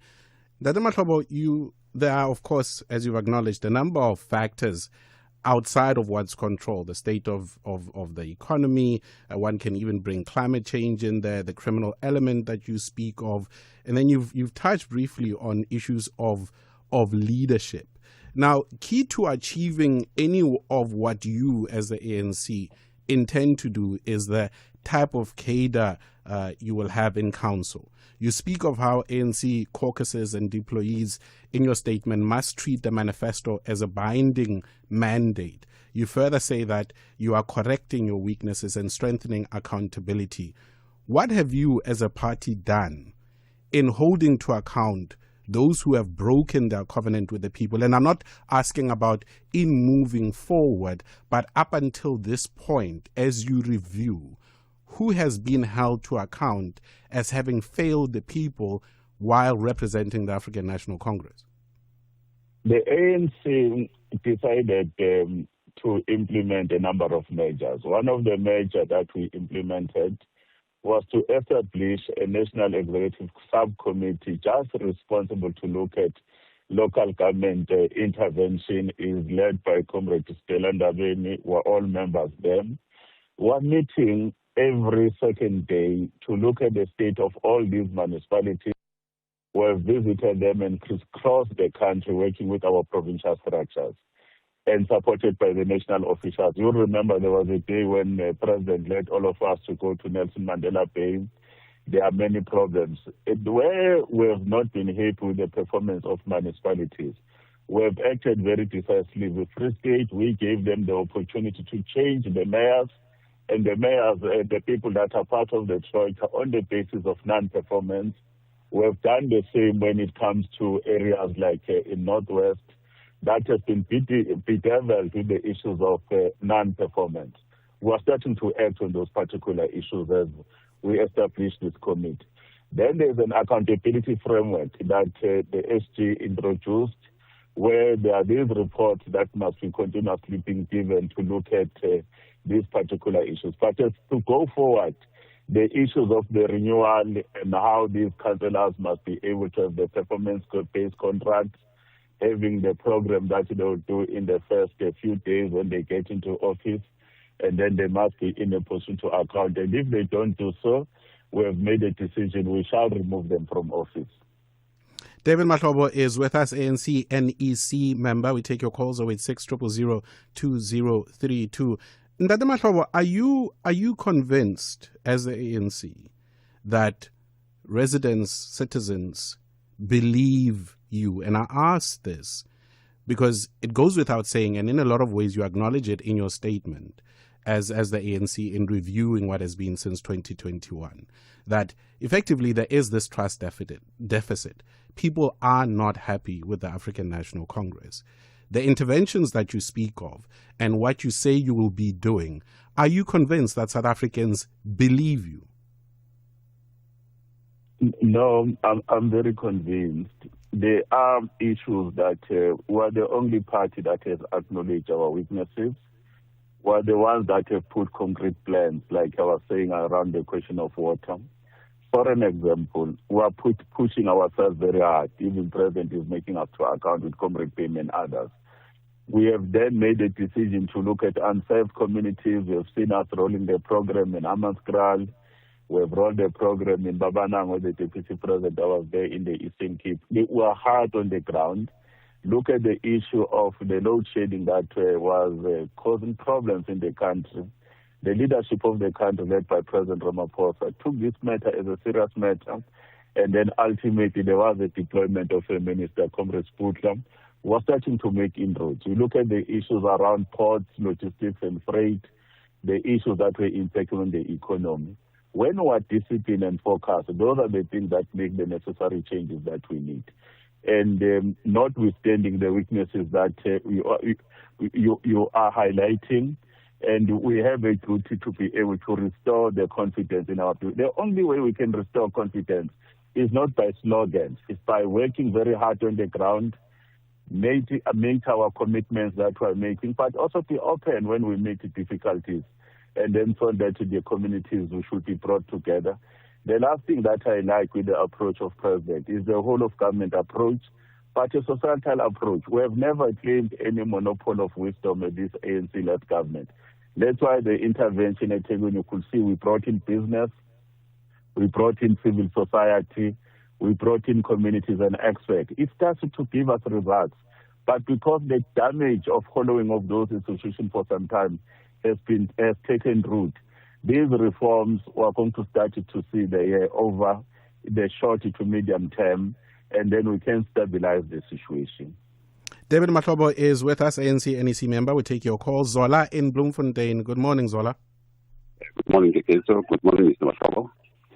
Mr. Mahlobo, why did it take you so long to make these interventions? That's number one.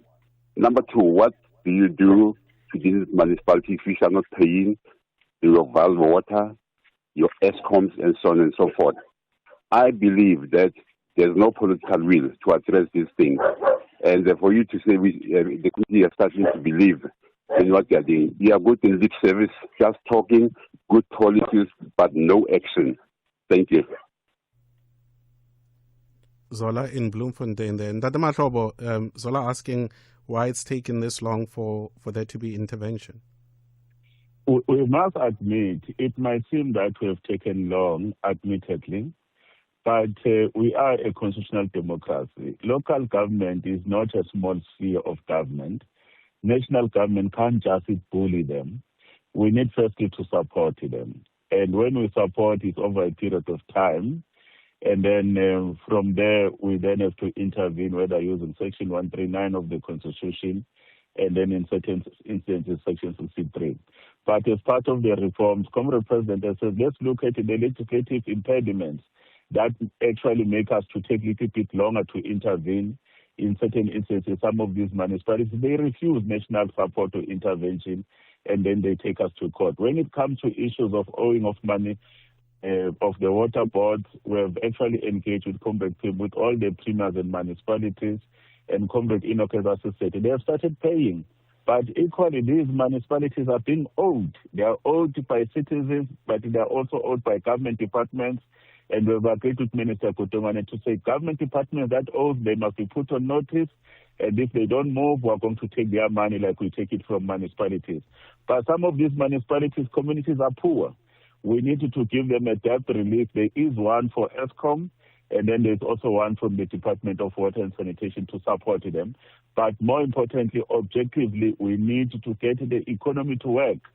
And those reforms around economic transformation and the stabilization of the global economy because of the vulnerability exposure that is happening in terms of the geopolitical tensions, that's what we need to be able to do.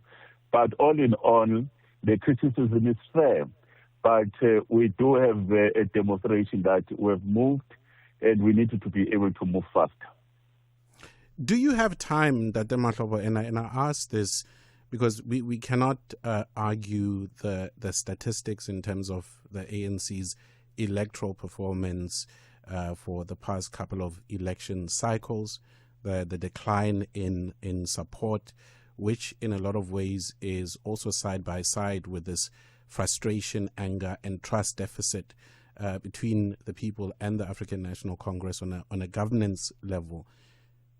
Do you have the time between now and November to turn things around and to convince South Africans that while you might hold the view that you hold or the anger that you hold, we are going to do differently? The time issue is a very subjective one.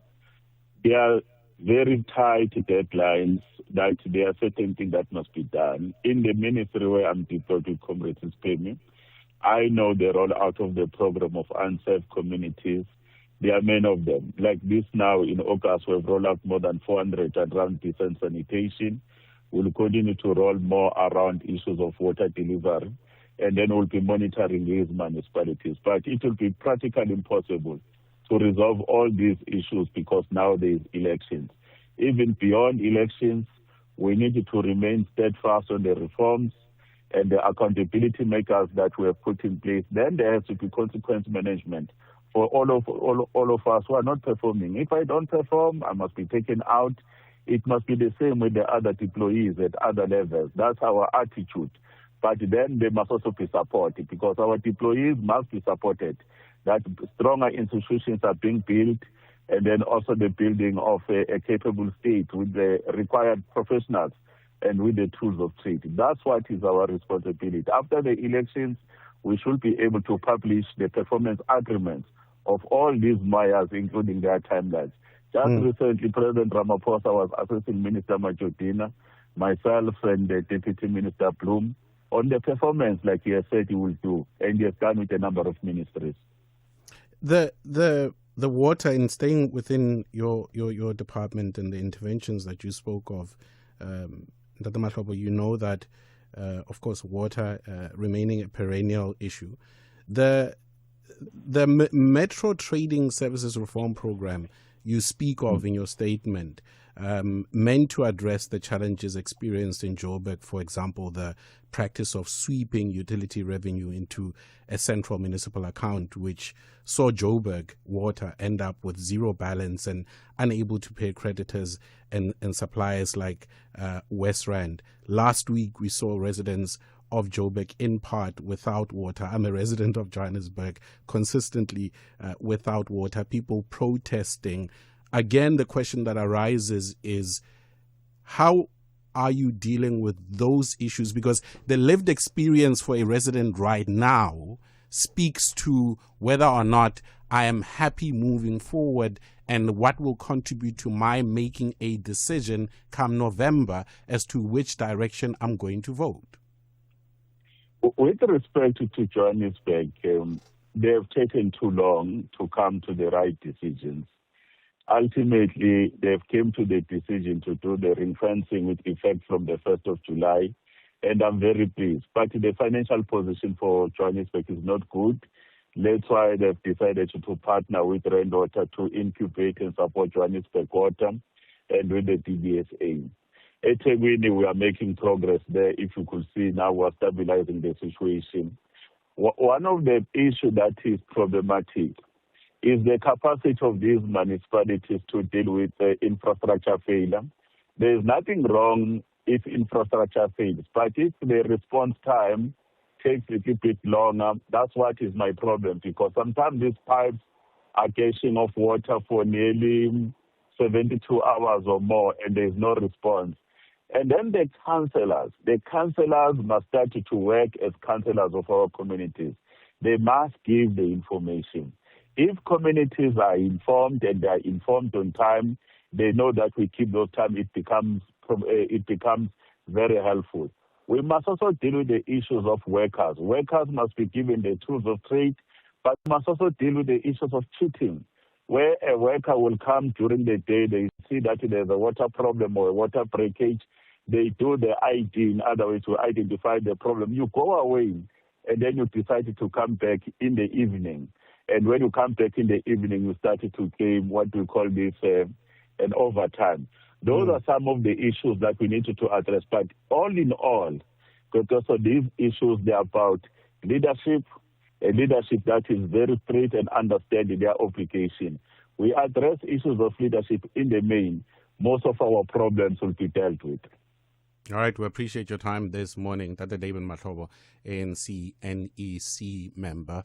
So the ANC has taken stock of their performance or its performance in government, comparing what was promised during the 2021 local government election, their manifesto, their performance up until this time, the successes, the challenges. You have heard what Dr. David Mahlobo has said in reflection around that time and what they intend to be doing. What is your take? What is your understanding where that is concerned? You can send us your voice notes and we'll get to them before we wrap up in the next hour. 0860002032. For now, though, it's 11 o'clock, time for the latest news with Ondelambana.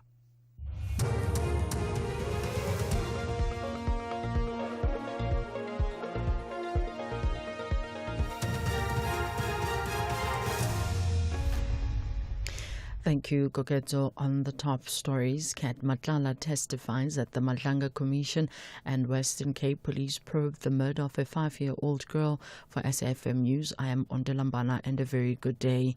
Alleged cartel kingpin Vusimuzi Matlala has confirmed to the Malanga Commission that he has previously served time in prison. Matlala is being questioned about his relationship with senior police officers, his business dealings with the state, and his alleged ties to the criminal underworld. Matlala was arrested last year on charges of attempted murder of several people. He's being held at Hoshimampuru prison. He confirmed to evidence leader Mahlape Silo about his past brushes with the law. I confirm that I have previous conviction of housebreaking and theft to which I was sentenced to an effective 8-year prison term. I served 18 months of this sentence and I was subsequently released. We then turn to the next question and the 10.6 at 2.1.2 where you were asked whether you have ever been charged of any offense and charges were later withdrawn against you. You are required to provide details of the charges and dates when charges were withdrawn. I can confirm that I was previously charged with offences that were later withdrawn. I attach here to as Annexure VM1 a list of the offences that I was charged with which were later withdrawn. A 17-year-old boy has been gunned down in what is believed to be a gang-related shooting in Epping Forest near Elsis River on the Cape Flats.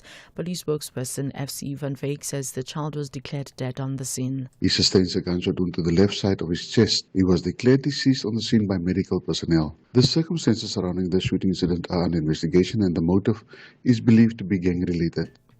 Western Cape Police are probing the murder of a 5-year-old girl who was stabbed in the neck. Spokesperson FC Van Veek says police found the child's body in Dainfontein Road and Samora Machel on the Cape Flats. Samora Machel police registered a murder case following the discovery of the body of a 5-year-old girl was found with a stab wound to the neck on Sunday. 2 persons of interest, a male and female, has been taken in for questioning. Investigation continues. A large police contingent has been deployed outside the Durban City Hall ahead of the march by anti-undocumented immigration movement. March and March leaders are expected to lead a march to highlight their grievances over undocumented migrants to SADC leaders gathered at the ICC for the 46th SADC Summit. March and March activist Teresa Norchi says they are concerned about President Cyril Ramaphosa's response to the influx of undocumented immigrants and that they want to make a statement to SADC leaders. Now my question to him is, you are concerned, but where were you when all of this happened? He was nowhere to be found. But now that all the other ministers from all the other countries are here, now he wants to come and make it publicly known that there's a concern. But he puts other people first from other nations. Hamas has urged U.S. President Donald Trump's Board of Peace to persuade Israel to accept the U.S.-backed Gaza peace deal. The group issued the statement after its leader held rare talks with Trump's son-in-law Jared Kushner in Egypt. Israel rejected the plan a week ago, saying it wanted full Hamas disarmament first. The BBC's Joe Inwood has the details. It's a meeting that would once have been unthinkable. But the face-to-face talks between Jared Kushner and Khalil al-Hayya in Cairo are a sign of just how keen Washington is to see the next phase of the Board of Peace's Gaza deal put into action. Israel has rejected the plan, which would see it withdraw from the Gaza Strip while Hamas would disarm, handing its weapons over to a new governing body. Reports say Jared Kushner called for concrete, verifiable steps from Hamas, adding that Gaza could never be a source of terror. Recapping the top story, alleged cartel kingpin Vusimuzi Matlala has confirmed to the Malanga Commission that he has previously served time in prison. I'm on Delambano for SAFM News Headlines at 11:30. SAFM 104 to 107 nationwide, leading the conversation. Every generation has a story. Every generation has questions. Every generation has a voice. For 90 years, SAFM has been part of the conversation. This August, we listen back to the voices that brought us here. We celebrate the people who shaped our journey, and we listen for the voices that will shape what comes next, including the launch of a new annual SAFM property. This Women's Month, we are in search of an SAFM woman. 4 extraordinary women, 4 extraordinary journeys. One question: what does it mean to be an SAFM woman? SAFM 90 years. Women, a new voice. 90 years of conversation. A nation story. Our shared future. From 1 August, SAfm. 90 years of conversations. Recaptured, relived, and projected. SAfm. Thabela Kalina Kinabatsa from NWU FM to SAfm. Happy 90th birthday. Growing up in broadcasting, we look up to the giants who paved the way, and SAfm, you are one of them. For 90 years, you've shown us what intelligent conversation, credible news, and proudly South African sound looks like. Happy birthday, SAfm. From the voices that shaped our past to the conversations defining our future, SAfm celebrates 90 years.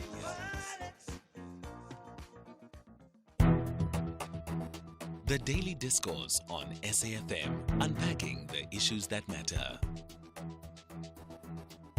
The Daily Discourse on SAfm, weekday mornings from 9 to 12. 7 minutes past 11, we're in the third and final hour of the Daily Discourse for this morning. Koketso Sachane in for Joanne Joseph. In the next few minutes, we'll be in conversation with Nokwanda Khumalo, GM of Mobility and Convenience at BP Southern Africa. This is as part of our Women's Month profile. I look forward to engaging with Nokwanda Khumalo, not only around her work, but also a very important conversation to be had around an anthology that she has released, where it really is about understanding the complexity, courage, and humanity of leadership. It was not too long ago where we saw Nokwanda Khumalo bringing together distinct voices and leadership journeys of 32 accomplished women across business, entrepreneurship, media, education, and community development. That conversation we have in the next few minutes, but not before we go back to some of your voice notes following the discussions that we had with ANC NEC member David Mahlobo. These are some of your thoughts. Good morning, so this is Kay here. For the ANC to come and say they are taking responsibility for their shortcomings and their wrongdoings, they said the same thing in 2021. They said the same thing over and over again. So, they can say whatever they're saying, but as the people of South Africa, we are the people that must stop them from doing this over and over again, because the power is in the hands of the voters. Right now, I think that we need to move the ANC completely out of the government and see what the other people can do for us. Morning, Koketso. This is Anonymous Yentawazim. I'm trying to understand. Please ask the minister, why is it that in each and every town, the services is almost good, near perfect. The refuge are being removed, the water's running smoothly, no gravel road. But when it comes to the villages, when it comes to the informal settlement, when it comes to the location, everything seems to be so bad. Everything seems to be so bad. So I try to ask him what is the problem, what is the difference in service in different people or residents. Morning, Koketso and listeners. There's no renewal. There is no renewal. They say the renewal year in and year out, but things stay the same. Mr. Mahlobo must not come there and tell us about renewal. You ask him a simple question, what have they done? I don't hear what he's saying, Anonymous. Thank you for those voice notes. We'll get two more of them before we wrap the hour. A couple of your messages via the WhatsApp line. Quintes in Gqeberha says, are there performance reviews for government structures? If not, when will it be introduced, especially on job safety for South Africans, is a question there. Also, Mr. MF says, it's difficult for me to believe what Mahlobo is saying. No one in his right mind can take the ANC seriously. Those are just some of the sentiments following that conversation with ANC NEC member David Mahlobo. It's 10 minutes past 11. Looking for exclusive content, live events, and special broadcasts like the Madlanga Commission? Then connect to the all-new SAfm Connect stream. The Madlanga Commission, live and uninterrupted from 9:30 Monday to Friday. SAfm Connect brings you more of the conversations that matter. Listen anytime, anywhere by visiting connect.safm.co.za or stream directly on SABC Plus at sabc-plus.com. SAfm Connect. More conversations, more access. There's much more coming.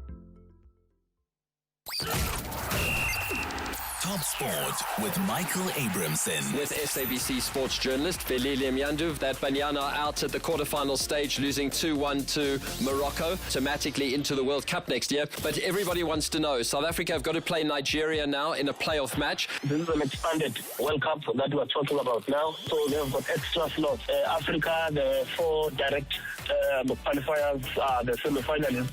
And I think this has to be the first World Cup where Nigeria has not qualified. So South Africa, if they win, go and play another intercontinental playoff, a preliminary stage. I think we've got about 6 teams finishing in the top 3, and then they would have qualified. It's a long and tough process. Top Sport on SAfm. The Daily Discourse, more than talk, real understanding. Daily Discourse it is. We are still in the Women's Month, and as part of celebrating incredible women, we are in conversation this morning with GM for Mobility and Convenience at BP Southern Africa, Nokwanda Khumalo, focusing specifically also on Leading with Grace, a new anthology curated by Nokwanda Khumalo, where we get to learn of a number of incredible women, 32 of them, who have accomplished quite a bit across various sectors in our country and our economy and society in general. Nokwanda Khumalo joins us now on the line. Thank you so much for your time. Good morning. Good morning to you and to your listeners. One of my favorite things is being able to sit and listen to people's stories and their journeys. There is your story and your journey, but then there is what you decided to do in bringing together other stories and other journeys into what is Leading with Grace. Why the need for this for you personally? I think firstly for me, this project is a deeply personal project. This is not about my corporate life. This is a deeply personal project as a leader in this country and as a leader in my community and in my family. So why this particular project and why so many voices, to your question? I think I've realized that, or I know for fact that I'm not at the promised land when it comes to leadership. I haven't figured it all out yet. I've taken inspiration from the first leader I knew, which was my mother, and the book is named after her, Leading with Grace. Her name was Grace. I decided to collaborate with 32 other women from different industries, different generations, backgrounds, and experiences, because I believe leadership is deeply contextual and deeply human. And I needed to also understand that context from a different perspective to my general corporate world. So this is 32 lives, it's 32 lessons, and it's really lifting the veil on the polished side of leadership sometimes that we see, and try to understand the human story of how it is they got to where they got to, their setbacks, their failures, and really to understand that leadership isn't a straight line and it isn't reserved for a special few, and truly it's in all of us and it starts with self. Let's go back to Meg Grace Mbanjwa, this woman, this pillar that inspired you, and hence, of course, as you said, leading with grace. What are the lessons from your mother? So Grace, as you've rightly said, she's my mother, my first experience of leadership. For me, so when I lost her, I found myself reflecting not only on who she was as a mother, but obviously the values she left within me. And that really became the seed behind this project. And the lessons that she's really left me with, one of the most profound ones for me, is that it's not about how you make people feel. Truly, it's about how you show up. It's what remains in people because you were there. And that was my experiences. After she left this world, I realized in what she left in me, has been powerful. So it's important to, it's about what remains when you've left the room. Yeah. Do you know that there is a Nokwanda Khumalo, who's an artist who's got a song called Mthanda Umama Wami? Oh, I mean, it's a beautiful song. I'd love to meet her one day, especially because clearly we share a name. Yeah, most definitely, and the love for your mothers. The 32 incredible women that form part and parcel of this anthology, Nokwanda, and they range across different sectors of our society. What are the common, if any, lessons that we can draw from them and their experiences? So, what you will learn from these women is that, one woman talks about leadership through failure and what it's like to lead in a season like that in your life. Others talk about leadership through the lens of motherhood. Others talk about leadership through the lens of grief, and leadership through the lens of being underestimated. And leading through at times when you have to start again, and sometimes actually when you don't know what to do. So that's why I say for me, this book, it goes beyond the titles, because often we meet people and we ask them what they do and they tell you their titles, we see their LinkedIn profiles. These are human stories about the choices that you take in different seasons in your life, and the fact that at the end of the day, you need to decide how you then show up. You need to decide in your toolkit of your values how you're going to show up, not just for other people, but for yourself in those moments. So these are not 22 stories of success. These are 22 human stories that reflect how they have become and what they've learned in their journey. So people will learn about, the struggles of finding yourself in moments of grief, and you still have to show up at work, and you still have to lead a large organization, or you've lost money as an entrepreneur, but you still got bills to pay, you've got payroll to do. How do you navigate those things? So for me, particularly for a young person who may read this, I want them to see that leadership is not polished, and that at the end of the day, we all go through struggles. And it's really at times in those difficult moments that your true leadership and your values show up. We're in conversation with business leader, entrepreneur Nokwanda Khumalo, talking about leading with grace, an anthology of a number of stories, 32 stories of not only success by overcoming setbacks, a number of women who tell their story, their lived experience, dropping gems and lessons through those words. And this, of course, being part and parcel of us marking Women's Month. Nokwanda, we tend to, and I suppose one cannot argue this, that it's the month of August. We're going to have some of these conversations. We're going to be highlighting the lived experience of women in our country because of what happened in 1956. But this is not the totality of what we should be doing in also, most importantly, telling our own stories and also having these important conversations. The journey of leading with grace is not just about the book. There's more to it. Oh, yes. No, absolutely. For me, obviously, it's timely that the book has come out now in August, and the fact that we're featuring 32 women. But this book is not for women. This book is for anyone, because it is universal. The truths you will learn here, or the lessons you'll take away here, are universal, and they cross across all genders. And for me, the book is not the final destination. We're just starting. My intention here is to develop the Grace Leadership Fellowship, which is a bursary fund. So the proceeds from this book are actually the seed for this fellowship program.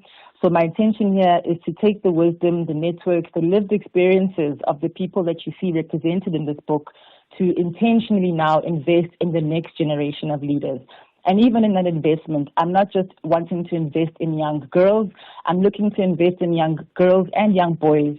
I'm looking for that young person who's looking for an opportunity to further their education, maybe is not able to meet the requirements of institutions like NEFSAS or banking institutions. We're looking to give some hope and invest in that next generation of a leader, giving them access creating mentorship. I'm surrounded now by an amazing bunch of women who are helping me to do this, be able to pay for their tuition and take them through their degree program. So for me, this book is just the start. It's just the seed and the seed capital really to start this fellowship program.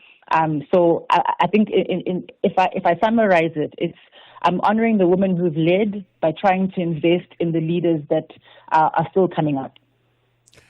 Nokwanda Khumalo is our guest. You might want to have your say in our conversation, or it's 600-2032.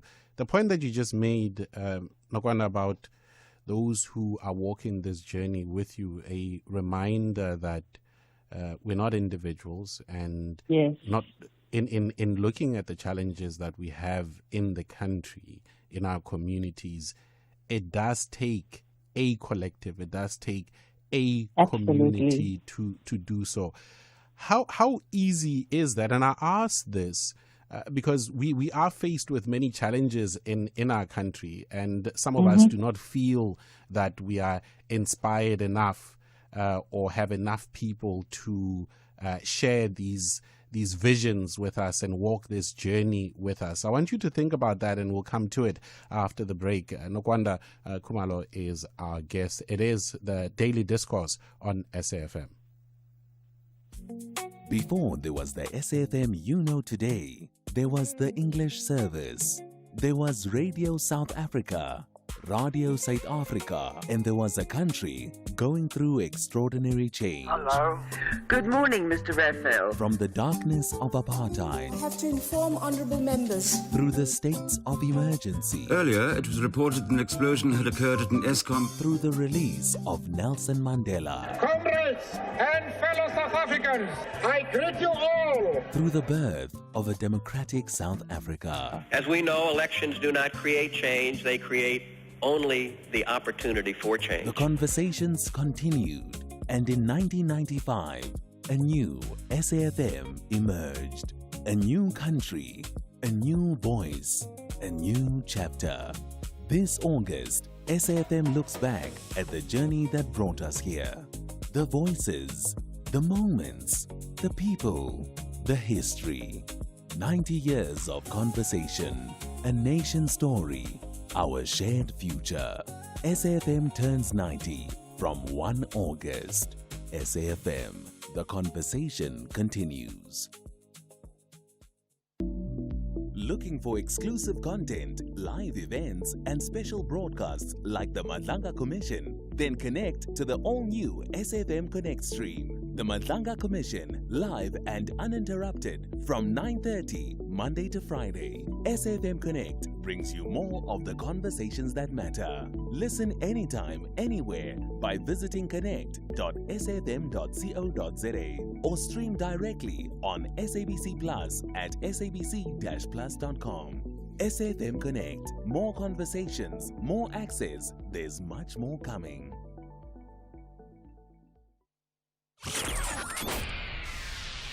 The Daily Discourse, more than talk, real understanding. We continue our conversation with Nokwanda Khumalo, speaking of leading with grace, an anthology telling the story of 32 incredible women that are in leadership in various sectors in our country. Nokwanda, just before the break, I mentioned or asking the question around how easy it is to have this community. And I ask it because there are many of us who might be alone, seeing a need in our community and feeling frustrated at the lack of help, wanting to do something, but not necessarily either having the confidence or even the access to build this community. What would your advice be? You know what? Nobody's coming to save us. And I know that maybe that sounds so grim for me to say. I think people need to stand up and see what small thing you can do in your own small sphere of influence. This hasn't been an easy journey for me at all, but it's also been so encouraging working with the 32 different women. And at the end of the day, people need people, as you've just said, and people are the ones who are going to solve people's problems. Ultimately, I'm just a daughter who lost her mother and began to think about what life leaves behind. I've been blessed with certain opportunities in my life, and I wanted to then make sure, how do I make sure that when my time passes and my curtain closes, somebody else has been better because I was here. Talent is everywhere, as you also know, but opportunity often is not. And if this fellowship program can help to find 1 or 2 or 3 young people, then I would feel that myself and these ladies have achieved something amazing. Even if you can touch one life, solve one problem in your community, by just doing that, you change the trajectory for one family in one way or another. So this experience for me, yes, it's been a book and a journey on 32 different stories. But really, I'm trying to take those stories and try to commercialize them into an investment that can help to fund the next generation. And if we can only just achieve 1 or 2, that would be success for us. How do you manage? Help me out here, because I struggle. How do you manage your time? Because there's all of this and what you have planned and are doing around Leading with Grace. My brother, and then there's a full-time job, Nokwanda. There is GM mobility and convenience. What's going on? Where do you find the extra hours? No, I really wish I had the secret to the 25th or 26th hour in the day. I don't. But I really believe when something is so important to you in your heart and you've got the best and genuine intentions, you will make time. Yes, it will come with some sacrifices. Maybe don't sleep as many hours as most people. But I've literally been working on this project for the last year. I am tired, but I'm so fulfilled because I'm so excited at the thought of being able to make an investment in somebody's life who desperately needs that chance and that opportunity, and to be able to stand behind an initiative like this that's going to try and unlock that. That's what gets me up. That's what gets me excited. That's what helps me to create the 1 or 2 hours every single day to work on this project. I've always found, and I don't know if this is the same for you, that being tired depends on what you are tired from. Yes. I can be tired because I find myself in a position where I'm doing something that I don't necessarily love, but I'm more than happy to be exhausted on the back of something I'm passionate about. Absolutely. I could not agree with you more. This project has fueled me, but also I'm a mother, and I've been trying to teach my daughters a few lessons along the way in this project. So yes, I'm tired, but I'm running on belief, I'm running on faith, and I'm chasing a dream that I'm trying to honor in my mother's name that I believe is going to succeed. Part of that journey, the series of conversations that will be had around Leading with Grace, when are they happening, Nokwanda? So we currently have a website. Our website is www.soulspeaks.co.za. People can sort of follow us on our website and also on our socials. We're on Instagram, Leading with Grace SA, and also on LinkedIn. We'll obviously be sharing the updates of the various different events and conversation circles we're going to be having. There's a few book clubs we're going to be coming to as well, and we welcome other book clubs to invite us. I really want to keep the conversation around leadership going. I'm so excited to have partnered with brands like Empower Works. They've really helped us in trying to move our platform forward. I'm really grateful for their support and their partnership. And because our values are so aligned around empowering the next generation. So I think I'm going to say stick to our socials and stick to our website pages. This weekend on Saturday, actually, we have our official book launch. It's going to be happening at the Empower Works house in Randburg. And if people are interested to come and buy a copy of the book or meet all of these 32 women and get their copies signed, they're more than welcome to go to Quicket and purchase a ticket for our event on Saturday. And then for our actual books, though, we are self-publishing, so they will find us through our website. Before we let you go, there's a voice note for you, Nokwanda. Hi, Keketso. Morning. We need more of Sis Nokwanda Kumalo. His character who can make a contribution to this country, who is not using gender to suppress the boy child. We need more of Miss Nokwanda Kumalo. Thanks a lot for the caliber of a person that she is. Thank you. Keep it up, Mama Nokwanda. Thank you. Oh, man, that is so heartwarming. We need more of you.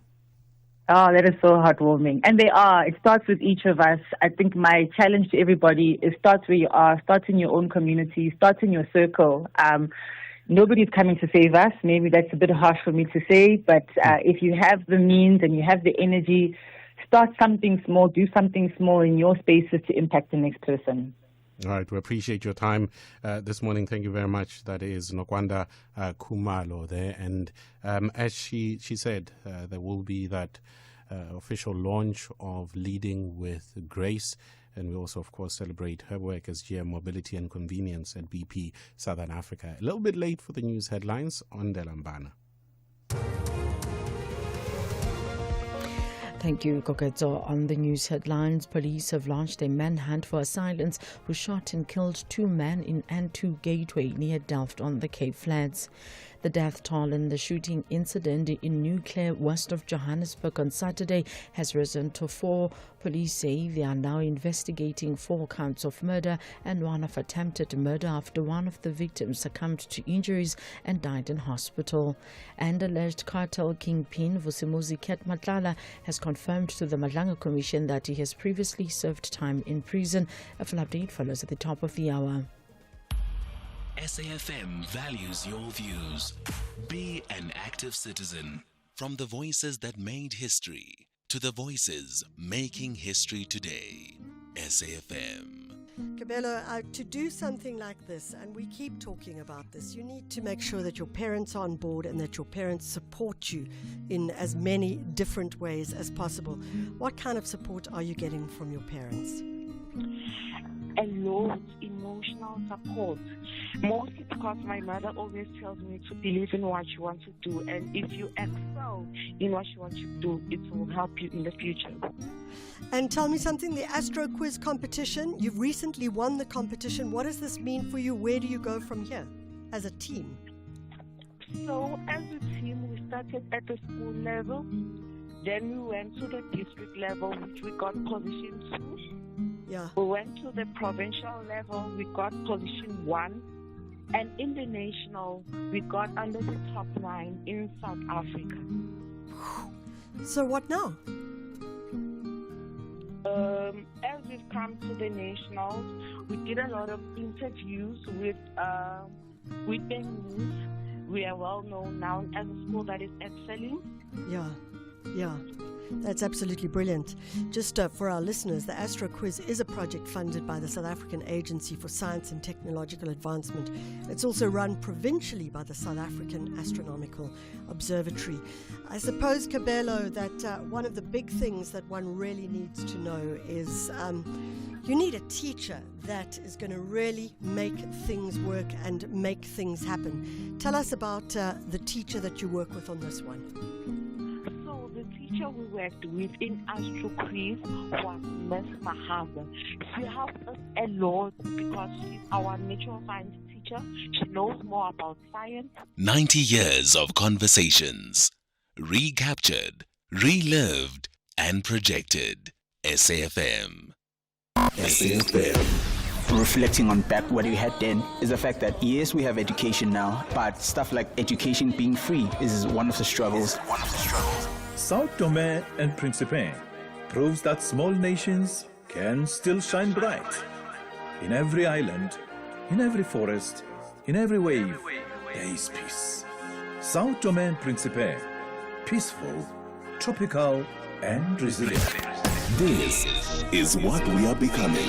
SAFM, leading the conversations that move us. For 90 years, South Africa has changed. Governments have changed. Generations have changed. Technology has changed. But through it all, one thing has remained. The conversation. From the voices of yesterday. It's 5 o'clock on Wednesday, the 1st of March, and this is SAFM 104 to 107. Hello. Good morning, Mr. Raphael. A very, very happy 100th birthday to you. This is Radio Station. You tell us about yourself a little bit. When you came to South Africa and what you did. Well, I arrived in South Africa in the early days. And the time just coming up to 7 minutes to 6 South African time, which is 3 hours 53 Greenwich Mean Time. To the voices shaping tomorrow. This August, SAfm celebrates 90 years of conversation. A nation's story, our shared future. SAfm turns 90 from 1 August. SAfm, the conversation continues.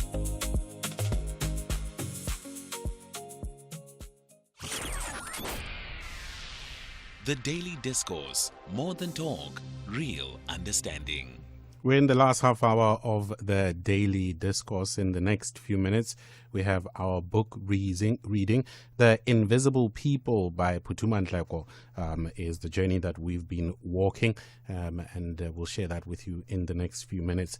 The time that we have between now and then allows for your calls and your WhatsApp voice notes. 086-000-2032 is the number to dial. You can also send your voice notes to 0614-104-107. Earlier, we had a conversation with the National Consumer Commission, an important conversation about how we make sure that we opt out of being bothered by these bot calls and these direct marketers. The website, you'd remember when we spoke to the commission, they gave us a website where you can register to stand by when they onboard a number of these direct marketing organizations, and you're able to opt out. So go to the ncc.org.za, the NCC being the National Consumer Commission, the ncc.org.za. That is the website. You can register there, which is what I did during the 10 o'clock news? Yeah, it is that quick. Let's go to your calls before we wrap up the National Discourse for this morning, before our book reading feature. Jacob in Joburg. Good morning, Jacob. Good morning. How are you? All right. What's on your mind? What's on my mind is that, I had the renewal, and do I agree? Yes, to an extent, I do agree. I can see the renewal. I'm not going to be emotional about things. There is a renewal. There is continuous changes. And one will say, I hear some listeners who are saying that it's been happening. Renewal is something that happened, will always be happening. It doesn't stop. But also, my biggest worry, when we say people are saying things are not changing, is that I hear that everybody's talking, never talk about the people that are working in the offices, that are the really ones that are involved mostly with this corruption, who are enabling the corruption. Because we can say, yes, the politicians are corrupt, but who's enabling them? It's the people in the offices, the people who don't understand why they're there for. They're supposed to keep everything in check, but they're not doing that. So when do we deal with that? When do we talk about them to say, hey, but what you're doing is wrong. You are the ones who are responsible for breaking down the country. And not only focus on the politicians. We are focusing on politicians who do policy. Maybe there's one or two that will push and say, do this. But you are there. You are calling in, talking about the politicians, but you are the one in the office every day who are giving the tenders to your friends. And most of the tenders, everything that we are seeing on Majanga. Yep. Jacob. Yeah, no, we got you there, Jacob, saying let's spread the concern. It's not just about the politicians, but also those in the administration that either enable the corruption or allow for directive to be corrupt or engage in corrupt activities. Nati in Durban. Good morning, Nati. Good morning. How are you? I know you called. Sorry, man.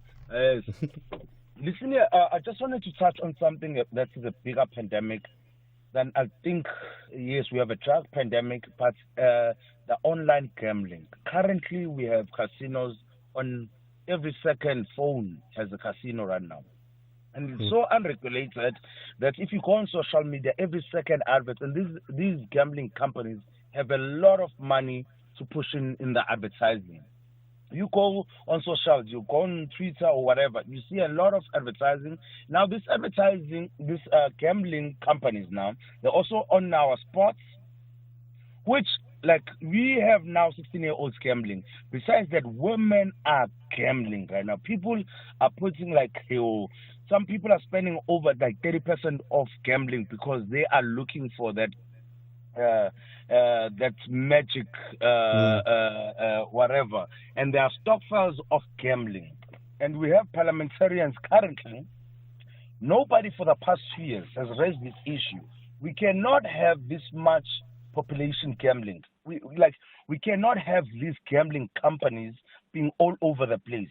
Besides that, we have older people, old women are gambling. Besides that, gambling was strictly for men within sports.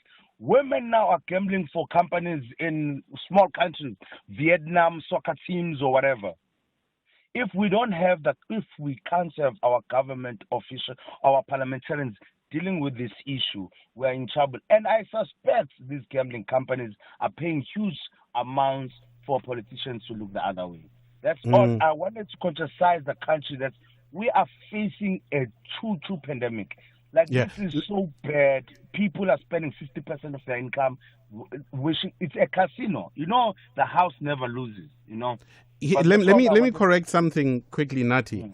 In terms of whether or not members of parliament, politicians have raised this, I don't know if you know, but for example, Makashule Ghana, the Rise Mzansi formally tabled a parliamentary debate and targeting how mobile and online betting preys on low income households. The EFF and MK have pushed for an outright ban on gambling advertising. I think also, if I'm not mistaken, the ACDP as well, opposing the expansion of physical and online gambling. So there's been some movements, at least on that front. People agreeing with you, parties agreeing with you, and wanting to do something about it. But thank you very much for your call, Nati in Durban. Let's get through a few of your voice notes.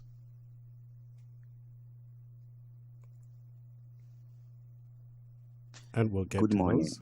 So sad to hear from the news that a 5-year-old child stepped on the neck. I'm so feel sad that child, she's in my location, and that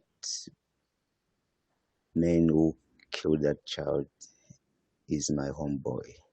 So sad, but thanks God the police arrested him. Anonymous, Cape Town. Good morning, my good sir. Thank you for such a lovely show. You're speaking PK here in the south of Johannesburg. It's unfortunate that Mr. Mahlov is way too convinced. But I believe deep down they know exactly that they failed the entire South Africans due to non-performance, making a U-turn in very crucial situation whereby they're supposed to lead. So, honestly, previously I used to give them opportunities, voted for them, but this time around, well, I'm not buying it. All right, thank you very much for those voice notes. That's where we leave it for this morning. Thank you very much to Melissa, to Genelwe, for putting it all together and producing the Daily Discourse for this morning. This is where I leave it. A reminder that up next, as we conclude the hour, yet another episode of The Invisible People by Phuthuma Nhleko. Good morning. SAfm presents another episode of the book The Invisible People by Phuthuma Nhleko, read by Simpiwe Kwana. Please note that the views expressed in this book are not that of the station. Listeners' discretion is advised.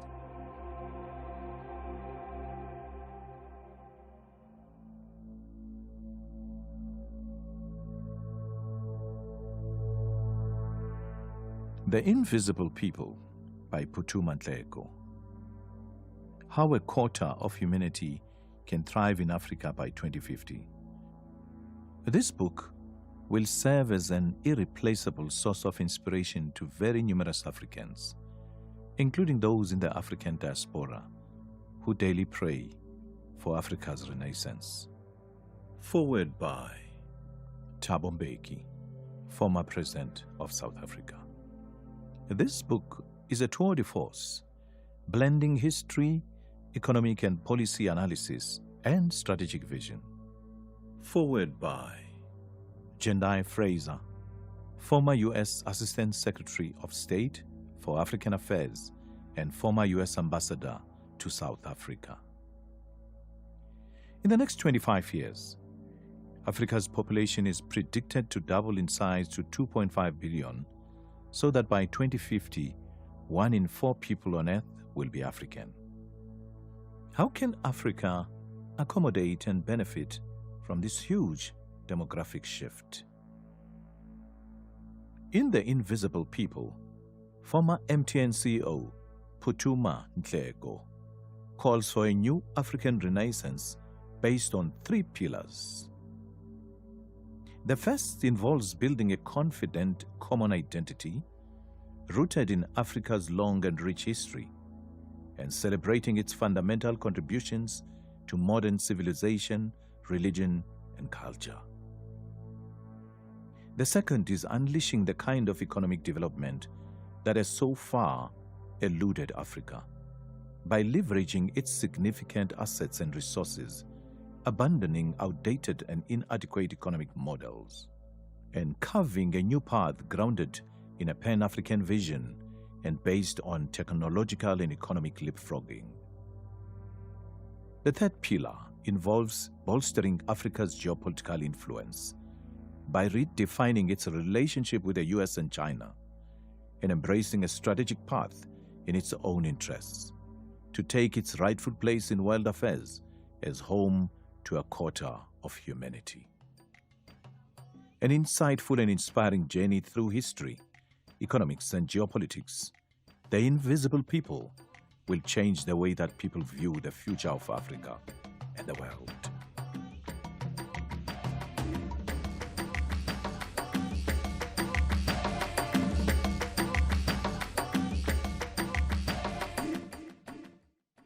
Chapter 2 on the origins of Western civilization revisited continues. Egypt, the African melting pot. In 1974, Senegalese scholar Sheikh Anta Diop sent shockwaves among Western historians and Egyptologists, shattering a largely undisputed perspective. His assertion, published in English for the first time and backed by historical, anthropological, and archaeological evidence, was simple yet profound. Ancient Egypt was an African civilization.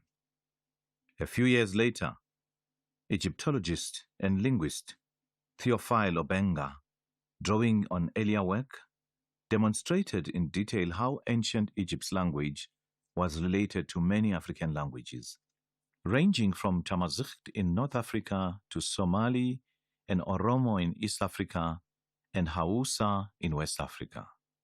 It is common social, political, and cultural and historical practice to draw a hard line between sub-Saharan Africa and North Africa, and the distinction between Black Africa and North Africa frequently defines the continent.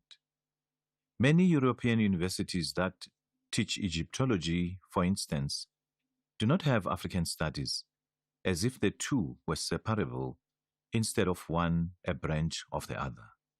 Yet this imagined border distorts what was, and still is, a rich cultural mixture emerging out of the cultures of the Horn of Africa, North Africa, East Africa, and Asia.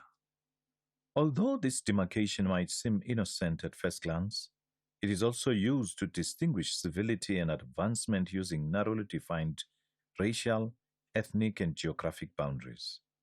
Unfortunately, it disqualifies Egypt's rich contribution to the modern world from being African.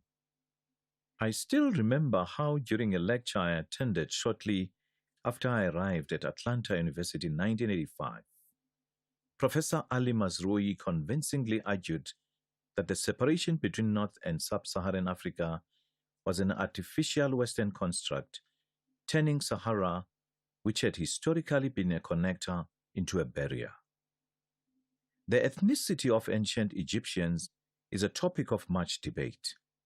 These disputes have sometimes taken bizarre turns, with outlandish and debunked suggestions from writers like Graham Hancock suggesting that ancient Egyptians derived their knowledge from an advanced ancient civilization from the Ice Age that was wiped out by a comet. Hollywood, too, participated in inaccurate, some might say fantastical, depictions of ancient Egyptians by choosing Caucasian or even Scandinavian actors for these roles. Casting Yul Brynner as Ramesses and Anne Baxter as Nefertiti in the Hollywood classic The Ten Commandments, for example, sends the message to the audience that ancient Egyptians were not Africans. Drawing strict ethnic lines of distinction on what was a most likely multiracial society seems absurd and futile, as amply illustrated in apartheid South Africa or the antebellum American South. It also says far more about contemporary preoccupations and classifications than ancient Egyptian ones, as illustrated by how a Netflix docudrama about Cleopatra reignited a heated debate about her ethnicity. Yet it is widely accepted that the ancient Egyptians were people of African and Afro-Asian descent, representing an ethnic diversity as rich as that on the African continent today. During the few weeks I spent in Egypt in the early 1990s, I felt that country's African connection deeply. The time I spent in the Museum of Egyptian Antiquities in Cairo and in the tombs of the Valley of the Kings made me appreciate the extent to which the ancient Egyptians could never be anything of European extraction. Images of Queen T in 1390 BCE, the mother of Akhenaten and grandmother of Tutankhamun, or the Kushite pharaohs all depict what today would be considered to be black Africans or Afro-Asians. Indeed, the partial or complete Nubian descent of many pharaohs is beyond dispute. I traveled far down the Nile to visit some of ancient Egypt's most magnificent monuments, such as the Valley of the Kings and the Temple of Luxor. The ancient city of Thebes, one of the capitals of ancient Egypt, was some 800 kilometers south of the Mediterranean coast, deep into Africa. The distance between Thebes and Khartoum in today's Sudan is roughly equivalent to the distance between New York and Atlanta, or between Cape Town and Johannesburg. Several elements have greatly influenced Egypt's ethnic composition. First, Egypt experienced many waves of conquest, starting with the Kushites from northern Sudan, then the Persians, followed by the Greeks, then the Romans, and finally the Umayyad dynasty, which originated in present-day Saudi Arabia. All resulted in consequential shifts in the region's ethnic composition. In addition, the Nile served as a great long highway stretching over 6,000 kilometers from the Delta region in the north to the Nubian Desert in the south. It was a major transport system in the region, conveying goods, materials, animals, people, and indeed culture between Upper Egypt's oases in the south to Lower Egypt in the north. The Egyptians also enjoyed control of the Red Sea, which connected directly to the Horn of Africa, as well as trans-Saharan caravans. These thrived from 2nd millennial BCE onwards. Indeed, there was even an ancient canal system that connected the Nile Delta directly to the Red Sea for over a millennium from the 6th century BCE to the 8th CE. Ancient Nubia, which straddled what is today northern Sudan and southern Egypt, interacted politically and culturally with ancient Egypt for thousands of years. The animal cults of ancient Egypt, most active between 700 and 400 BCE, used various totems that incorporated Nubian fauna, such as baboons and lions. The vengeful goddess Sekhmet for instance, was represented with the head of a lioness. In addition, Upper Egypt was a crucial point of contact for ancient African societies, and Nubia itself was an intermediary for goods flowing from sub-Saharan Africa to the Mediterranean and vice versa. As a result, ancient Egypt civilization was partly integrated with and was also the product of and cultures of its hinterland, particularly the Kushites and other communities of varied ethnic groups further south along the Nile. It would be hard to believe that a river over 6,000 kilometers long, with its source in Ethiopia, Blue Nile, and Uganda, White Nile, did not result in the peoples all along its course and hinterland significantly influencing each other. In addition, 2 to 3 millennia ago, desertification had not yet fully gripped the region. The confines of the Sahara were much narrower, and where there are now dunes, there were vast, fertile savannas full of wildlife. Lake Chad was 95% bigger in 1960 CE, let alone in 1960 BCE. What seems an unsurmountable barrier to us was not so at the height of Egyptian civilization. Northern Sudan is studded with abundant ancient Kushite cities and pyramids now half consumed by sand dunes in the middle of the desert. Yet, they once were landmarks built across a savanna of grassy plains where cattle grazed. Indeed, the human as well as physical map of Africa was different millennia ago. The Bantu-speaking peoples who are now found throughout West, East, and Southern Africa were perhaps as late as 1000 BCE confined to a relatively small area in modern-day Nigeria and Cameroon. For whatever reason, in the following centuries they embarked on some extraordinary migrations towards their current positions. To be clear, there is no direct evidence that they reached Egypt and directly influenced its culture. But these migrations demonstrate an undeniable fluidity. Ancient people, like moderns, did not stay put, but were constantly dealing with and learning from those around them. Just as prehistoric influence from migrating Bantu speakers on the ancient Egyptians cannot be proven, it also cannot be excluded.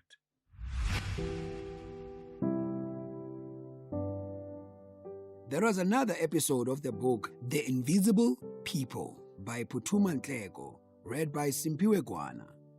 The book is available online and in all leading stores countrywide. It is broadcast on SAfm at 11:45 Monday to Thursdays on the Daily Discourse. It is produced for the station by Vovi Patala, technical production Wiseman Mangele, Nanda Koza, and Tato Mapuru.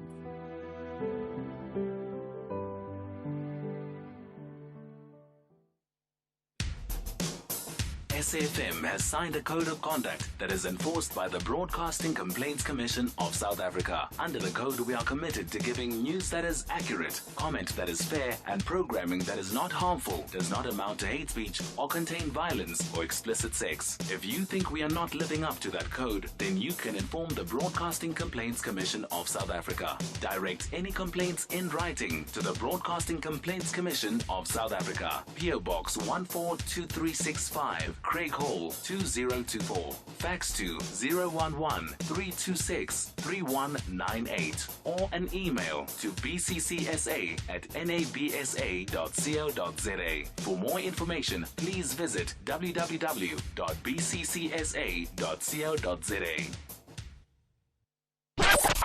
SAfm 104 to 107 nationwide. Leading the conversation.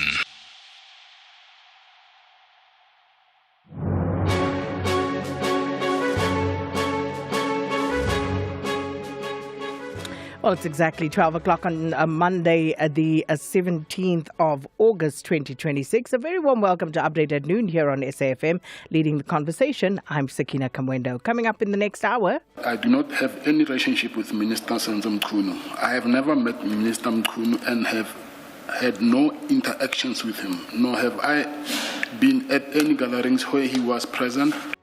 Alleged underworld kingpin Vusmuzi Kat Matlala is testifying at the Madlanga Commission of Inquiry today.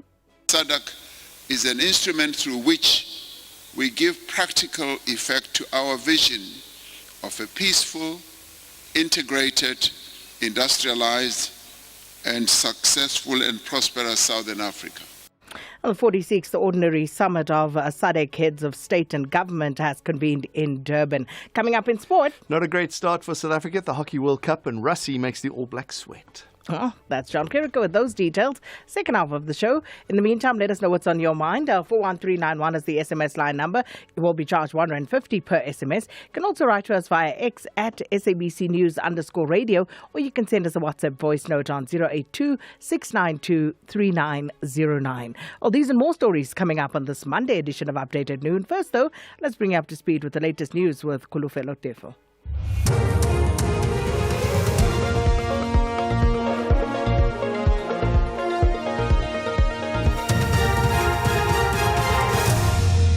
Thanks, Sakina. Top stories at midday. Police search for suspects in Cape Flats murder, and Kat Matlala denies meeting Mkhunu. Good afternoon. Police have launched a manhunt for assailants who shot and killed 2 men in N2 Gateway near Delft on the Cape Flats in the Western Cape.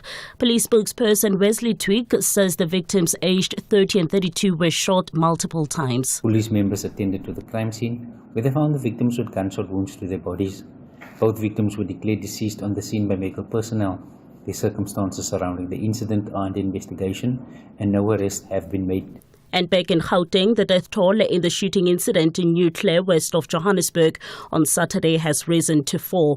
Police say they are now investigating 4 counts of murder and 1 of attempted murder after one of the victims succumbed to the injuries and died in hospital. The motive for the shooting is yet to be established. Gauteng Police spokesperson Tenzwalo Sibeko. Police received a complaint of a shooting in New Clare.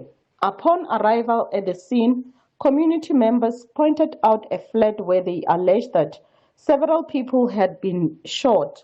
Police entered the premises and found 3 victims aged between 18 and 20 lying inside the flat. The victims were declared deceased at the scene by paramedics. Further investigation revealed that 2 other victims aged 18 and 23 had also sustained gunshot wounds. Attempted murder accused and businessman Vusmuzi Kat Matlala has testified before the Madlanga Commission that he does not know Police Minister Senzo Mkhunu and has never met him. Mkhunu, who has been placed on leave of absence over the disbandment of political killings task team, is being investigated over his alleged links to Matlala. It has been alleged that Matlala donated money to Mkhunu in exchange for political protection and state contracts. Matlala is being led in evidence by advocate I place on record that I do not have any relationship with Minister Senzo Mkhunu. I have never met Minister Mkhunu and have had no interactions with him, nor have I been at any gatherings where he was present. It suffices to say that I do not know Minister Mkhunu. And just a question of clarification here, you say you have had no interactions, I take it, with personal interactions? Yes.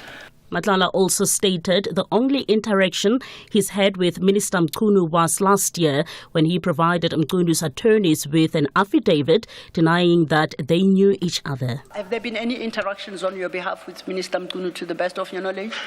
Yes. Have you ever requested anyone to engage with him on your behalf? No, it was only when we had to confirm whether we know each other. There's a letter that I sent to the IDEC committee. Yes. So it's that interaction that I'm referring to. So that's the interaction you had with him? Not with him directly. Through who? Through the attorney.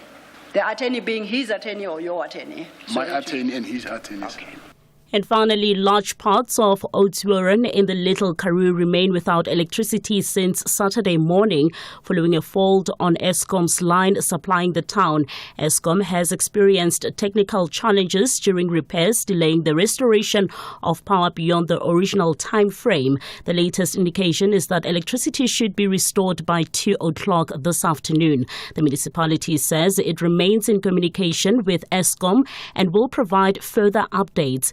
The top story at midday, police have launched a manhunt for assailants who shot and killed 2 men in N2 Gateway near Delft on the Cape Flats. Headlines at 12:30 for SAFM News. I'm Kolofelo Defo. Update at noon with Sakina Kamwendo, midday to 1 p.m. Update at noon with Sakina Kamwendo. Thanks so much, Kulufelo. Good afternoon, everybody. It's 6 minutes after 12 on this Monday afternoon. Thanks so much for being with us here on Update at Noon. So a quick rundown of some of the stories that we wish to bring you updates on. It is, of course, today the opening of the heads of state and government at the Durban ICC. These are the SADC leaders. And the leaders have convened to discuss challenges facing the SADC region. And one of the issues that has been placed on the agenda, of course, is migration, and they'll also discuss matters of peace and security, among others, and that matter of migration being put on the agenda by South Africa and a few other countries as well. And still in eThekwini, anti-undocumented immigration group March and March, they have been staging a protest in Durban, and this, of course, meant to coincide with the start of the 46th Southern African Development Community Summit. And then at the Madlanga Commission, day 160 of those proceedings. And today, the Commission is hearing the testimony of alleged cartel kingpin Busmuzi Kat Matlala. And he's expected to be there today and tomorrow. Now, when it started out, I think people were not holding out much hope that they would hear anything from Busmuzi Kat Matlala. But I was actually saying earlier, the difference between him and Suleiman Karim is that he is actually physically present. So I would imagine that the commissioners would try and get him to answer to as many issues as they possibly can. And we'll take you there in the second half of the show. But that, of course, continues at the Bridget Mabandla Justice College. And then 40 years after the death of Mozambique's founding president, Samora Machel, Rhodes University is hosting members of the Machel family, as well as prominent African thinkers and liberation veterans and scholars from across the continent to discuss a question that remains deeply relevant, and that is what remains unfinished about Africa's liberation project. And we'll bring you more on that. And the symposium is being held in partnership with the Samora Machel Foundation, the Africa Center for Memory, as well as the Open Society Foundations. And then the Department of Small Business Development, they're providing an update on progress in processing and verifying applications, as well as support provided to qualifying South African-owned spaza shops, and also the ad hoc committee investigating allegations of criminal infiltration and corruption in the, as well as political interference in the criminal justice system. They are meeting once again today to further consider their report. A TRC cases inquiry, that also continues, and the former acting National Director of Public Prosecutions, Advocate Mukotedi Mpie, is appearing there, and also a few other stories in the courts that we'll hope to bring you updates on. Sakina Kamwendo on SAFM. Now, President Cyril Ramaphosa has called for solidarity in dealing with challenges facing the region. This was during his address of the SADC Heads of State and Government Summit in the Durban ICC. Now, the leaders will be discussing challenges facing the region, which of course includes peace and security and migration. And South Africa have proposed that the matter of migration be placed on the agenda. President Ramaphosa also said that SADC has the means and the ways to meet the needs of its people. As SADC, we stand in solidarity with the Democratic Republic of the Congo and its peoples. We must strengthen surveillance, laboratory capacity, emergency coordination, and clinical preparedness in neighboring member states and across our region, because what has broken out in the DRC could easily spread and affect many other countries in our region. We must also ensure that financial pledges are translated urgently into resources on the ground. Protecting Africa from epidemics requires more than responding when outbreaks occur. I speak as I do on this matter, having been appointed by the African Union as the champion for pandemic surveillance and response. It requires sustained investment in prevention, surveillance, resilient health systems, research, and the African production of vaccines, diagnostics, and medicines. This is an important test of solidarity and a practical test of our able to pledge solidarity with others, and also Africa's determination to build greater health sovereignty. Your Majesties and Excellencies, the work undertaken across all these areas demonstrates that SADC is not simply a forum for meetings, for summits and communiques. SADC is an instrument through which we give practical effect to our vision of a peaceful, integrated, industrialized, and successful and prosperous Southern Africa. The report of the Executive Secretary, Mr. Elias Mahosi, details the progress that has been made, as he was also speaking. It also challenges us to do much more with greater urgency, with focus, and also with discipline. And we thank the Executive Secretary, the Secretariat, and senior officials of SADC, and indeed our ministers, the Council of Ministers as led by Minister Lamola of South Africa, for the sterling work that they've undertaken preparing for this summit. While our regional integration agenda is making progress, the pace of transformation remains slow. Our region recorded economic growth of approximately 3.4% in 2025, yet intra-SADC trade accounted for only around 1/5 of the region's total trade. After decades of integration, we have not yet truly and fully unlocked the potential of our regional market.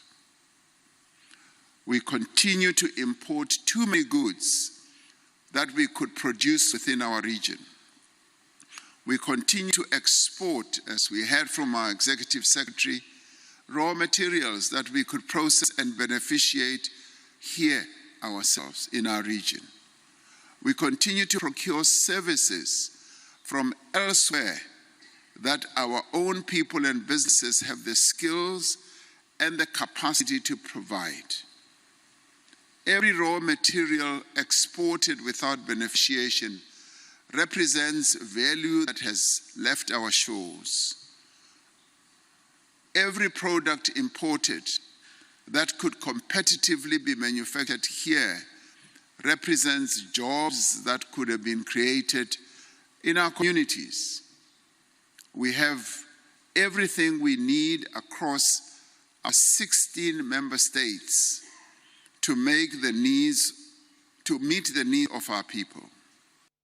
And that was South African President Cyril Ramaphosa making his opening remarks at the 46th SADC Summit in Durban. Now, to help us discuss this further, we join on the line by geopolitical analyst and former researcher at the University of the Witwatersrand Center for Diversity Studies, Dr. William Mpofu. Dr. Mpofu, thanks for your time. Welcome to Updated Noon. Thank you so much, and thank you to your listeners.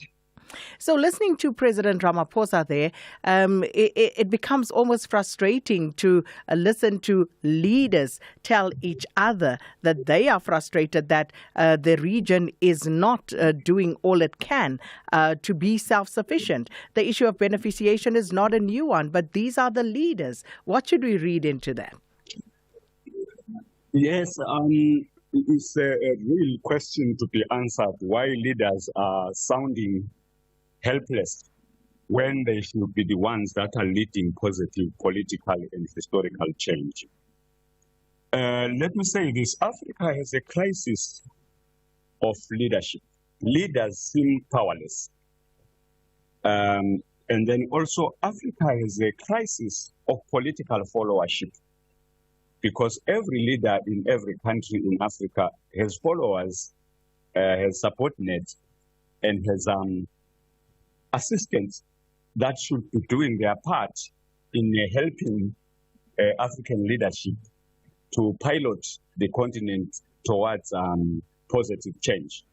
It's a tragedy that many decades after Africa was freed from colonialism, the continent is still burdened by coloniality, colonial borders, conflicts, leaders that want to stay in power forever, ordinary citizens not having access to the resources in their countries, conflicts, tensions, coups d'etat, and many other troubles that afflict ordinary Africans. And we look up to leaders to lead the way, and the leaders are sounding helpless and powerless, as you are stating. Dr. Mpofu, with regard to the extent to which the SADC leaders can have honest, authentic, and difficult conversations, how would you rate their ability to do that? That's fine. The few decades going back have shown us that SADC is toothless. SADC cannot even call to order its member governments when they go rogue. Right now, we have Emerson Mnangagwa in Zimbabwe seeking a third term, clobbering the constitution and bullying the population and buying the opposition into that direction. No single neighbor of Zimbabwe, no single neighbor in the Southern African region is standing up to say, not in our name, and stop it. So if SADC cannot protect Southern Africans in their countries, what is its value? Except that now it remains an old boys club where political leaders gather together to protect themselves from the wishes, from the interest, and from the futures of their respective people in their respective countries. So thus far, the rating of SADC in performing its leadership, in performing its mandate, is not credible, cannot be trusted, and cannot be relied upon, because SADC seems to have no teeth. It only appears in ceremonies like this one, performances of heads of states, cultural diplomacy, banquets, and other activities that have nothing to do with the ordinary Southern African, that have nothing to do with the youth of Africa, that have nothing to do with the women of Southern Africa as marginalized and peripherized populations of this continental region. So the youth that you mentioned, they are particularly restless at this point, given the high unemployment rate among young people in the region. And the issue of migration has now become an obvious but an obviously thorny issue, not just for South Africa, but for the rest of the SADC states as well. How do you think SADC should be addressing this particular matter? This particular matter should really be addressed at the level of governments and also at the level of former liberation movements. How did we get to have foreigners in the first place?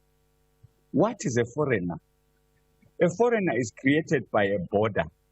That someone who's across the fence between South Africa and Swaziland is a foreign national from Swaziland.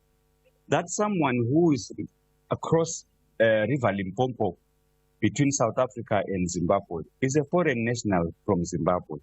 And that someone who's across the fence from South Africa and Lesotho, which is surrounded by South Africa anyway, is a foreign national from Lesotho. Who gave us that border? So who gave birth to the foreigner? Who told us that this one is a foreigner, this one is not? Who built us these homelands where we say Abahambe, they should go back to their homelands? Who gave us those homelands and who told us that we belong to those homelands? Once we go to those root matters, once we go to those basics, we will understand where we are and where we should go. I think African leaders, SADC leaders, should step back to African intellectuals, to African historians, to African political scientists, and not alienate themselves from the advice, the policy advice, and other advices that the African intelligentsia can provide. One of the problems we have is that political leaders in Africa have alienated themselves from intellectuals and drifted back to be advised by prophets, pastors, priests, and other important but really dangerous personages. So just going back to your point about this existential question of the borders, and that is, of course, a question to be discussed, but given the current status quo and the fact that these borders do exist, and with that comes certain rules and regulations, the issue in South Africa is one that everybody's familiar with right now in SADC. But of course, South African citizens feel that they are disproportionately burdened with having to shoulder much of the especially economic hardships that the region faces. How should South Africa address this matter with its neighbors? South Africa can very easily address this matter by being frank with its neighbors. Let's speak particularly of people from Congo DRC, people from Mozambique, people from Zimbabwe, people from Lesotho, and some people from Swaziland that flock and flood into South Africa. Most of them run from economic problems. Some of them run from political violence and political persecution. And South Africa can very effectively address that by dealing firmly, strongly, and frankly with neighboring governments who perpetuate political violence, who persecute their citizens, who alienate their citizens from the resources and the opportunities in those countries.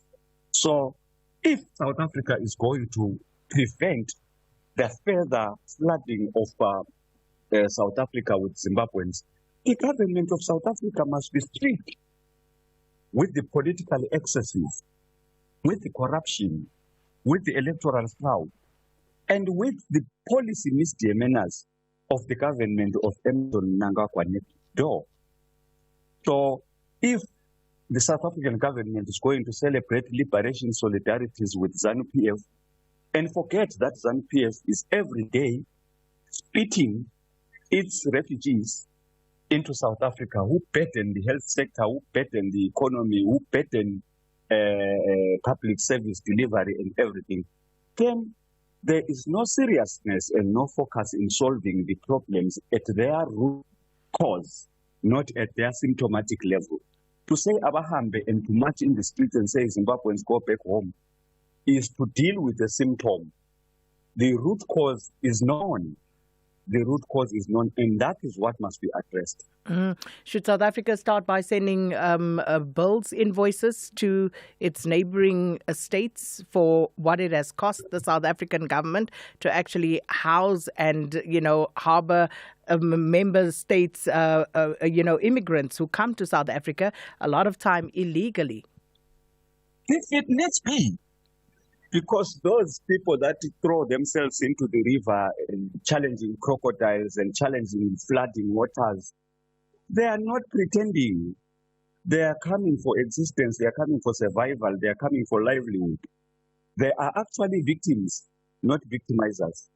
The victimizers are in high offices in Harare. They are in high offices in Maseru. They are in high offices in Kinshasa. They are in the high offices in the capital of Mozambique, in the Lilongwe there in Malawi. So leaders should handle this frankly with each other and stop performing diplomacy, performing friendship, and performing solidarity. That further enhances and invigorates the problems that we face.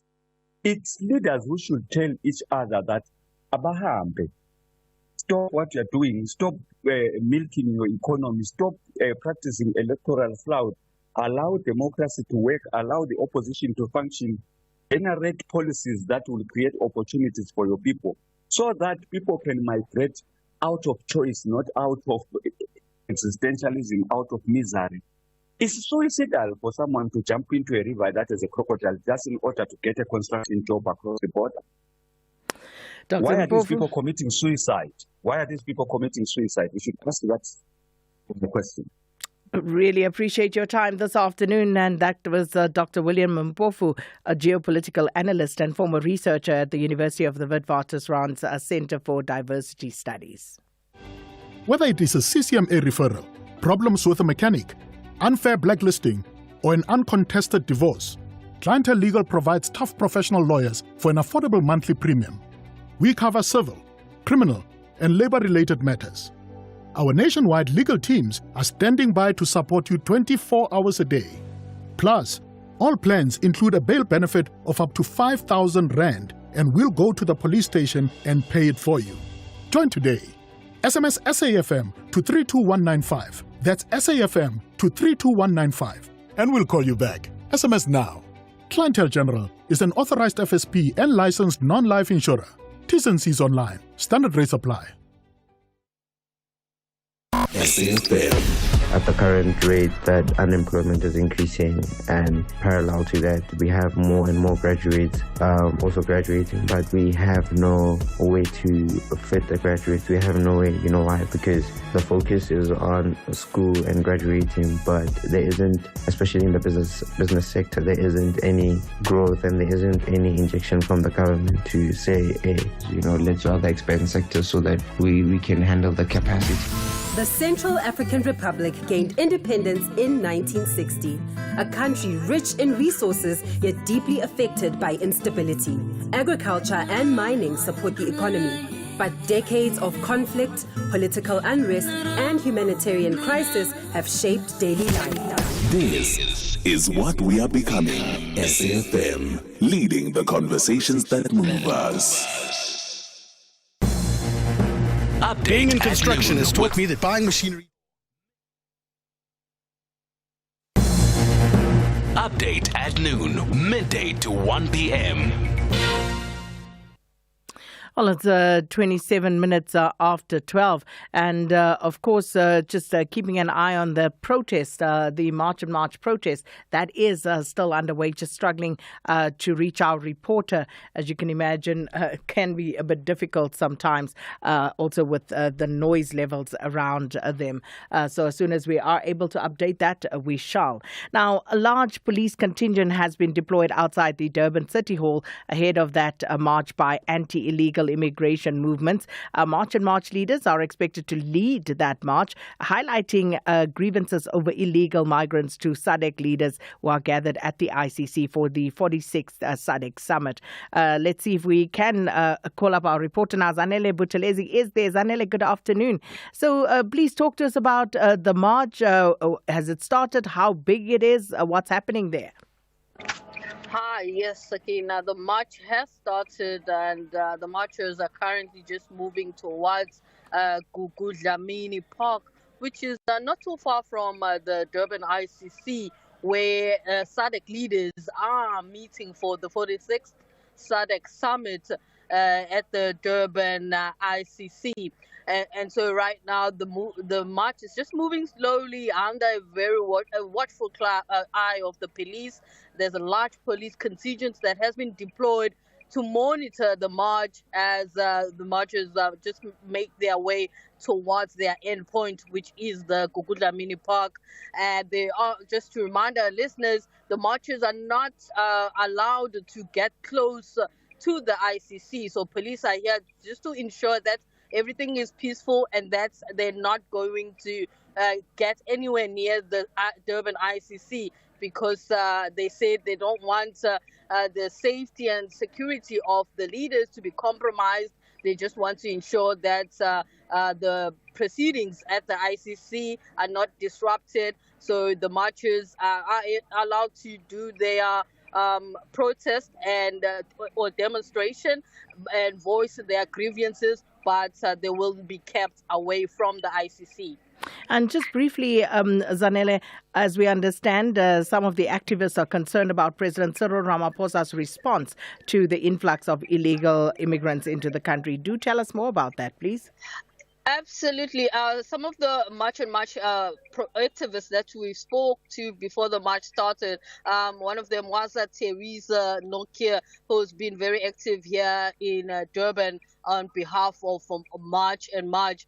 She told us that recently President Cyril Ramaphosa made a statement that worried them because he voiced concerns about the protests and the attacks on foreign nationals in the country, saying, according to her, that he was saddened by what has been happening towards foreign nationals in the country. But according to Teresa Nokia, that is worrying because they feel the president has not responded to the crisis of migrants in the country that are in the country undocumented.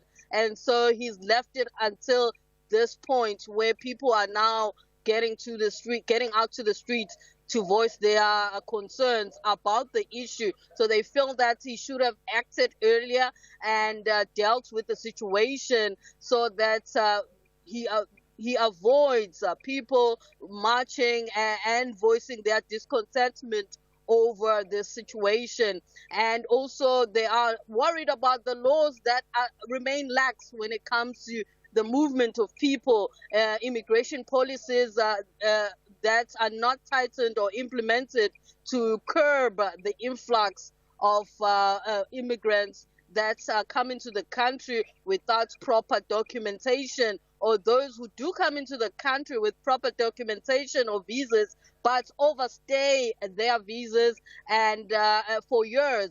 And so those are some of the concerns that they are bringing out as they march to the Gugu Dlamini Park.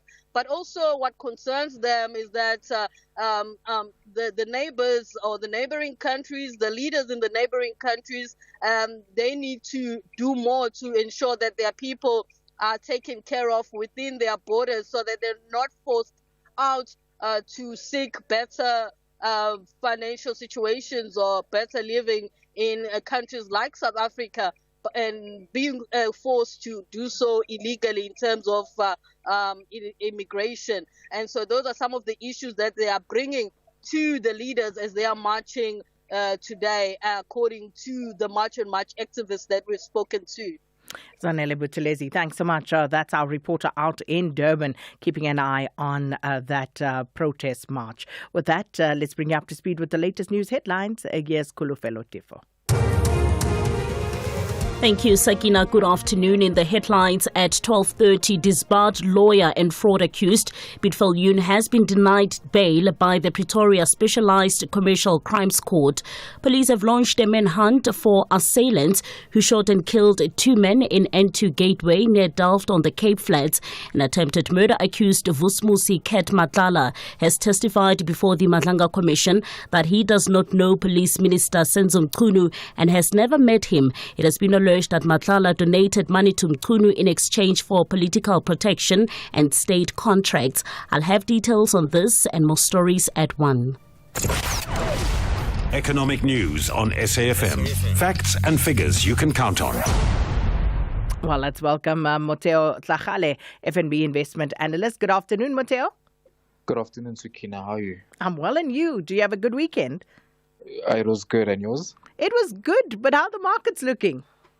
So the JSE started the week on stronger footing with the all-share index currently up 0.38%, the top 40 gaining 0.45%.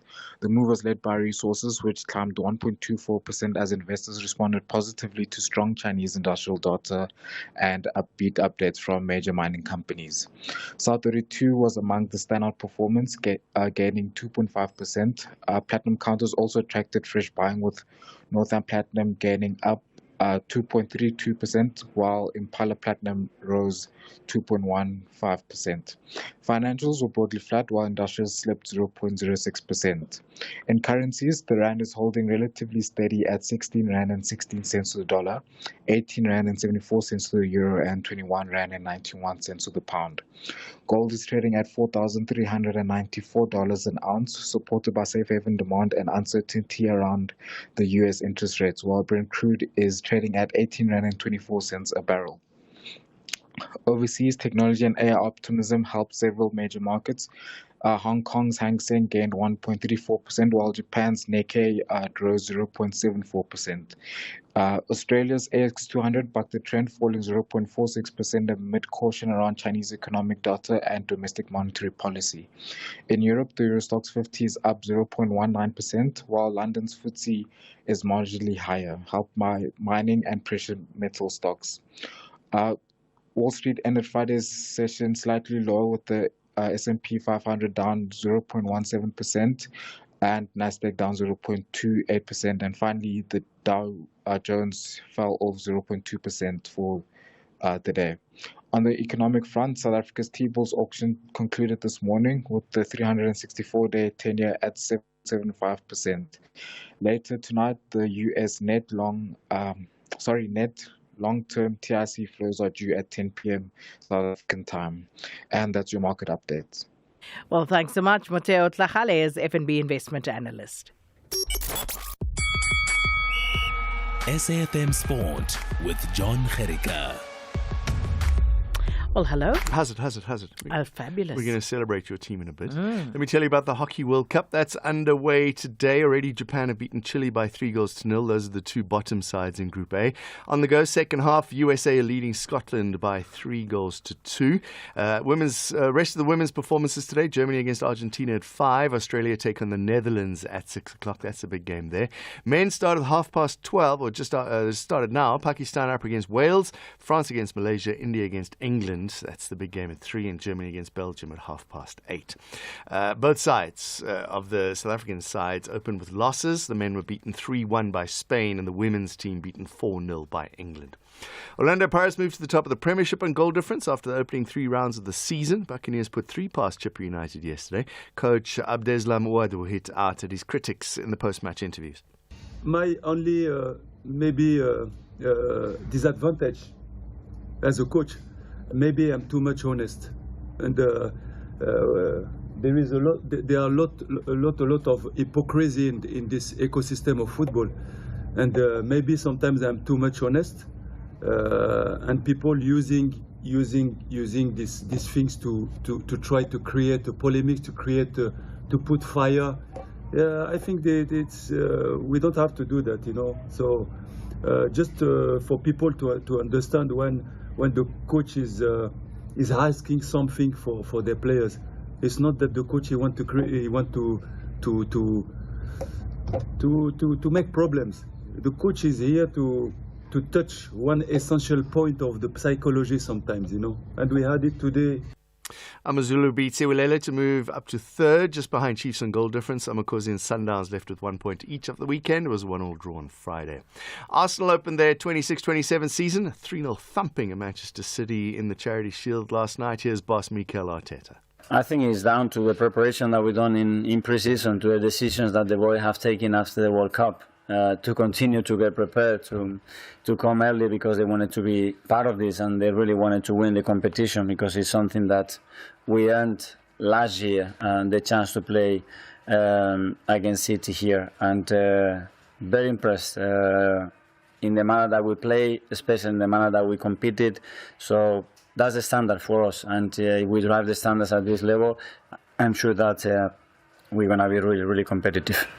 New Zealand have lost another squad member to injury ahead of the series opener against South Africa. Prop Ollie Norris is heading home with a shoulder cartilage problem, the 4th player to be sent home from the tour. Meanwhile, the Springboks have confirmed that Rassie Erasmus will only be naming his team on Thursday for the first test against the All Blacks at Ellis Park. He's made it the habit of announcing his team really early. I'll make you wait. He's got good problems. The Proteas meet Australia and Bangladesh in a test series this summer Most fans are going to be looking ahead to the Aussie clash, but history was made this weekend. Bangladesh thrashed Australia by 9 wickets on their 4th day of the series opening in Darwin to complete one of the Test's greatest upsets. Bangladesh captain Najmul Hussain Shanto. No, I think so too. I believe that across all 3 formats of Bangladesh cricket, we have had many big wins, but I would say that so far, this is the biggest win for Bangladesh, and there was a lot of hard work behind it.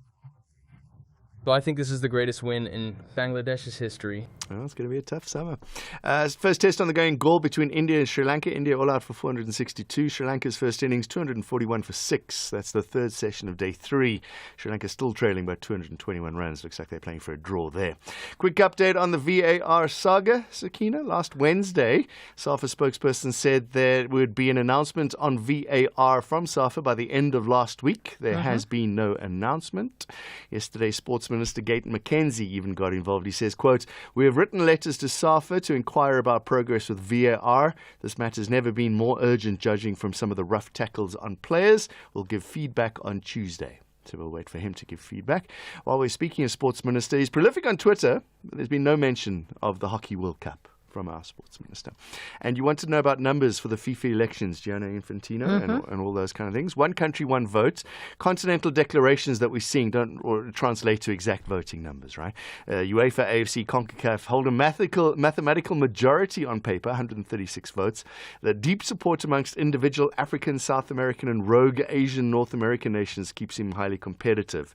And CAF's 54 votes gives him a lot of backing. CAF is 25.6% of the total FIFA vote. So at the moment, the vote should go against Infantino, but there's no real knowledge. So we expect CAF to vote as a bloc. We don't expect any dissenters there. Well, you see, this is the thing. All of these, if you just look at them as blocks, then he will lose. But if you look at but it comes down to individual countries in the end. I think that will be to his disadvantage. The individual countries? Yes. You think so? Yes. Okay. I think he's better off with the blocks. It's easier to convince the president sitting there. Oh, right. As opposed to 54 presidents, you just go to Patrice. Exactly. Oh, okay, bye. Being in construction has taught me that buying machinery doesn't come cheap. Loaders, excavators, graders, they're the heartbeat of the job site. Now, thanks to My Way Business Insurance, I save up to 20% on my insurance premiums every month. This saving helps keep my machines working and projects moving. Switch to My Way Business Insurance and save up to 20% on your yellow metal machinery. Real businesses, real savings. Call us on 0860 646464 today for a quote. My Way is a licensed non-life insurer and FSP. Standard rates and T's and C's apply. Sakina Kamwendo on SAFM. Good afternoon, Sakina. After a plea agreement deal of Ket Madlala and NPA have collapsed, I doubt Ket Madlala now will provide evidence that will help the commission, despite being a pivotal and key witness in the commission. Thank you, SK. Sakina, this is Salim from Durban. African leaders are meeting in Durban and charting a way forward for the southern African countries. Africa is very rich in resources. We have mineral wealth. We have beautiful agriculture. We have water. We have all the resources the world needs. Yet the people of Africa are subject to abject poverty. Africa needs to unite and work up a plan for prosperity so that the people can enjoy the wealth that the African continent's got. So now is the time for African leaders to act and act decisively so that the people of Africa can see the benefit of the resources, the wealth of Africa. I believe there was more than 2 suspects who were involved in the killing of the police and 2 other civilians in Reche Park. I think that others who were involved are still at large. So the police should keep on searching and arresting others suspects who and the court and the prosecutor get to sort out who is guilty of what, because it seems the gangs tries to confuse the police. Either you tell the truth or let the court figure it out. Maybe even find everyone guilty. Peter Hampatelamashit. Good afternoon. Hi, Sakina. Perhaps anybody who's had half an hour listening to SADC, the South African development community, droning on about irrelevant stuff with absolutely no teeth to use, no bite, and absolutely spending a fortune in our money, which could be better spent elsewhere. They're probably going to be in need of joining SADAG, which is a South African depression and anxiety group, because you are going to be both depressed and extremely anxious when you realize these are the people that are running our countries. Mike Newlands. Update at noon with Sakina Kamwendo, midday to 1 p.m.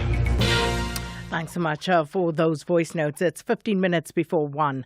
Now, the alleged crime kingpin Vusmuzi Matlala has told the Madlanga Commission of Inquiry that he has never met or directly interacted with Police Minister Senzo Mchunu. Matlala says that the only interaction involving Mchunu was through their respective attorneys relating to a letter submitted to Parliament. He also denied ever asking Mchunu for any favours. Matlala, however, confirmed that he knows former Police General Khomotso Patlane and that he had met him several times, although he could not recall how many times. Now, he also told the Commission that those meetings took place when Patlane was no longer employed by the South African Police Service, and also denied having any business dealings with Patlane or asking him for any favours. At 15.1, you recall that the request to you had been to explain the history and relationship you maintain with the specific persons listed at page 7, and to give the details as to the nature and extent and frequency of your communication, etc. You deal at 15.1 with your relationship with Minister Mchunu, or if there is any, if you could then address yourself to your paragraph 15.1. I place on record that I do not have any relationship with Minister Senzo Mchunu. I have never met Minister Mchunu and have had no interactions with him, nor have I been at any gatherings where he was present. It suffices to say that I do not know Minister Mchunu. And just a question of clarification here. You say you have had no interactions, I take it, with personal interactions. Yes. Have you had any interactions on your behalf? Have there been any interactions on your behalf with Minister Mchunu to the best of your knowledge? Yes. Initiated by you? Have you ever requested anyone to engage with him on your behalf? No, it was only during when we had to confirm whether we know each other. There's a letter that I sent to, it was sent, I think, to the IDEC committee. Yes. So it's that interaction that I'm referring to. So that's the interaction you had with him. Are you able Not to... with him directly. Oh, yes? Please clarify. Not with him directly. Through who? Through the attorney. Okay. The attorney being his attorney or your attorney? My attorney and his attorney. Okay. And sorry? Now you have specified the interactions you had with Minister Mchunu through your attorneys, and you referenced a particular letter you submitted to, or that was submitted to Parliament, and you said this was through your respective attorneys, both yourself and Minister Mchunu's. Have you had any other dealings or interactions with him through interactions by others? No. None? No. Then if we go over... Yes, please. Mr. Mchunu's foundation, have you had any dealings with it? No, nothing. Thank you, Commissioner.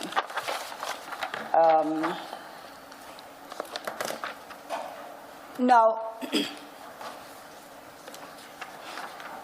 perhaps because you were requested at 2.2.5 when you speak of any particular individual to indicate whether you have exchanged information with them, at 2.2.6 whether you have given or offered any gifts, gratification, money, sponsorship, favors to any of these individuals. Now, confining ourselves to Minister Mchunu, if you look at paragraph 2.2.6 of the notice, do you confirm that you have not taken any step that constitutes an offer of gift or sponsorship to Mr. Mchunu, whether directly or indirectly. Is that your position? No, I've never is. Okay. If then I can invite us to page 13. At page 13, you deal the same questions, but now in respect of former General Khomotso Phahlane. You deal with that at 15.2. I place on record that I know General Phahlane. I'm unable to recall how many times I have met with him, and place on record that these meetings were, to the best of my knowledge and belief at the time, when he was no longer within the employ of the SAPS. I confirm that I have no business dealings with General Phahlane, nor have I ever asked for any favors from him or offered him any gratifications. In light of your response in regard to General Phahlane, may I then ask you, insofar as Minister Mchunu is concerned, specifically, whether you have ever asked of him any favors? From General Phahlane?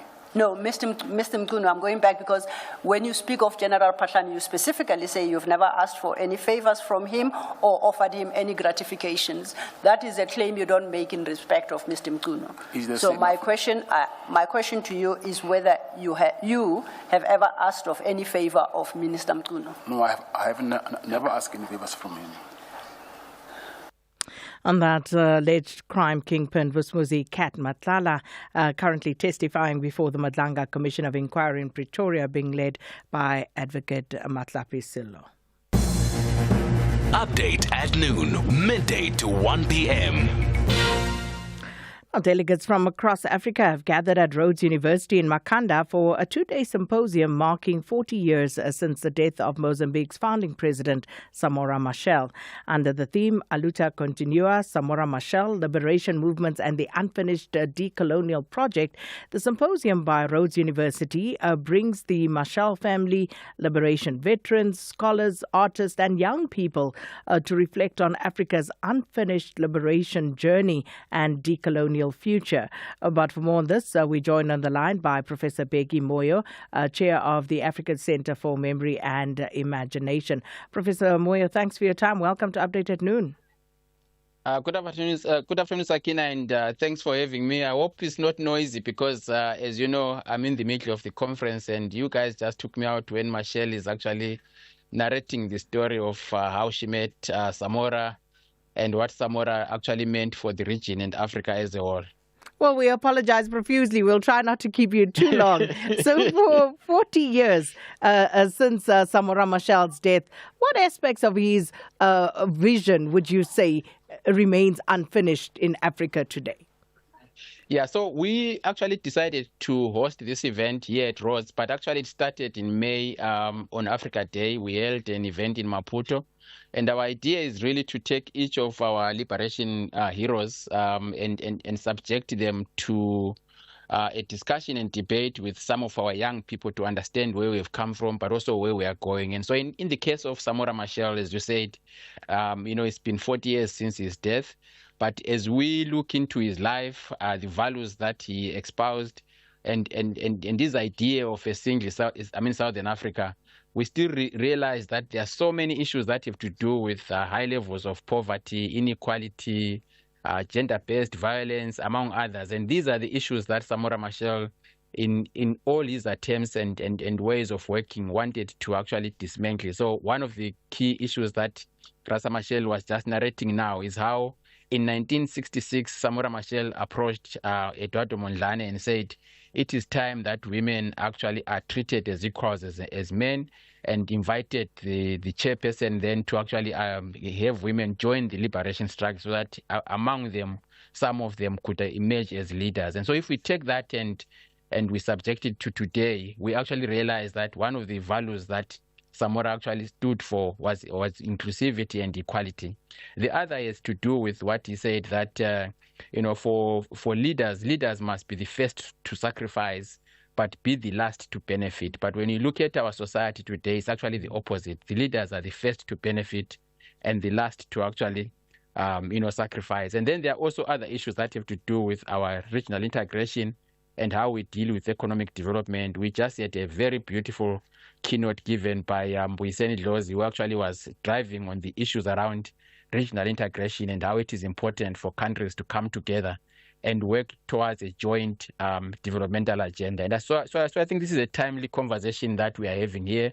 Hopefully, we are going to utilize the outcomes of the proceedings to inspire more, generational thinking, but also intergenerational discussions that are likely to happen. As we speak now, Mavuso Msimang, Mrs. Machel, are actually in a conversation with the young people so that they can impact that experience and knowledge into the current generation.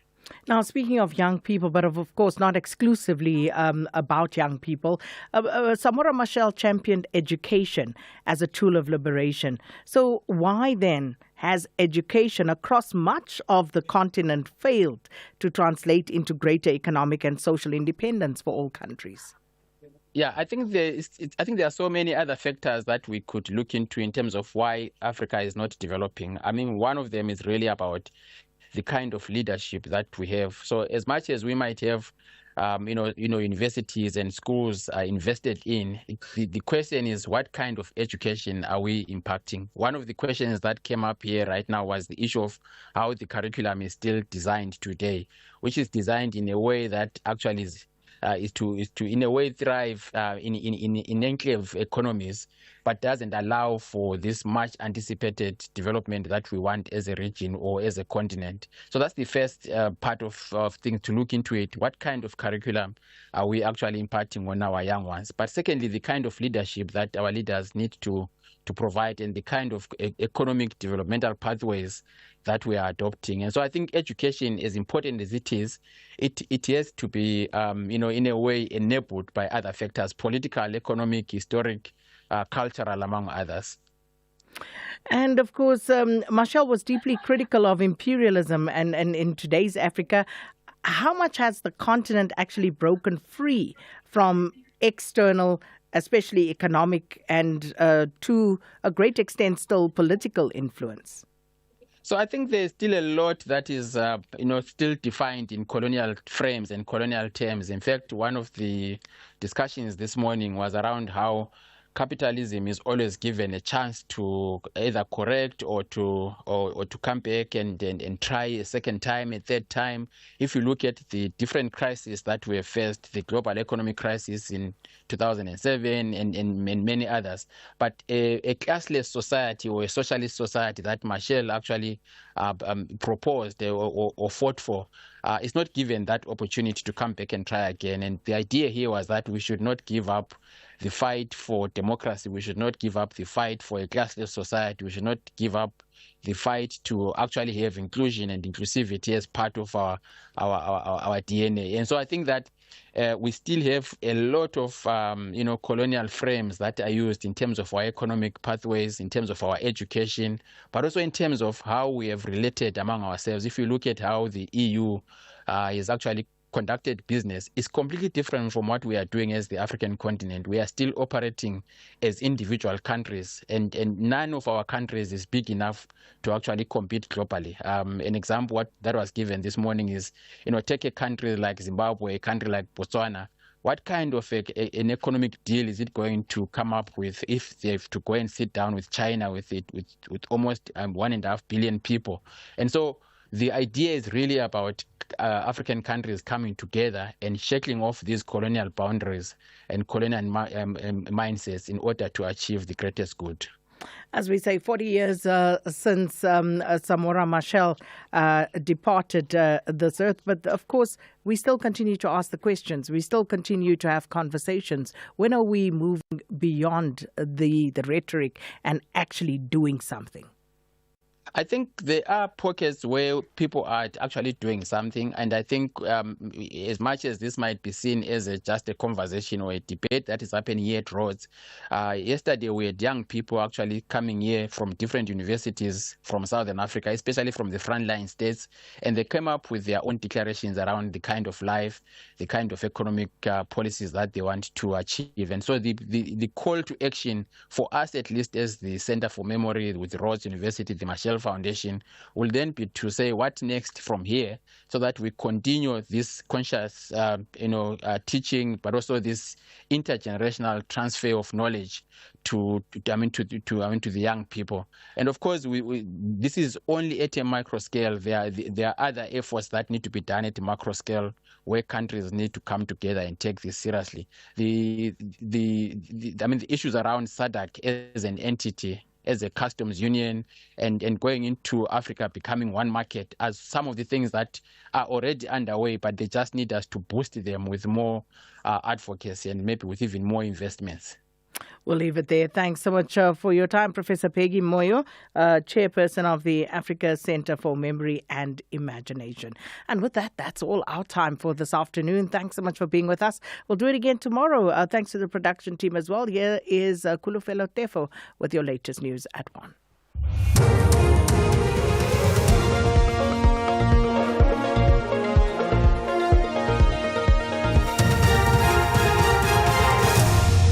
Thank you, Sakina and the team. Top stories this hour: fraud accused Piet Viljoen denied bail, and South Africa takes the helm of 16-country community.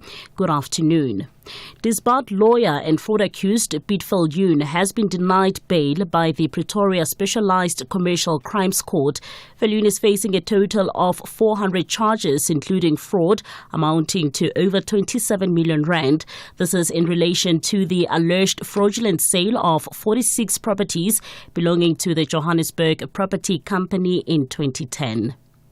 In Parliament, the chairperson of the ad hoc committee investigating allegations of criminal infiltration, corruption and political interference in the justice system, Soviet Lechanyane, says the committee does not rule out the possibility of requesting certain information from the Madlanga Commission should that be necessary. The committee is compiling its preliminary report.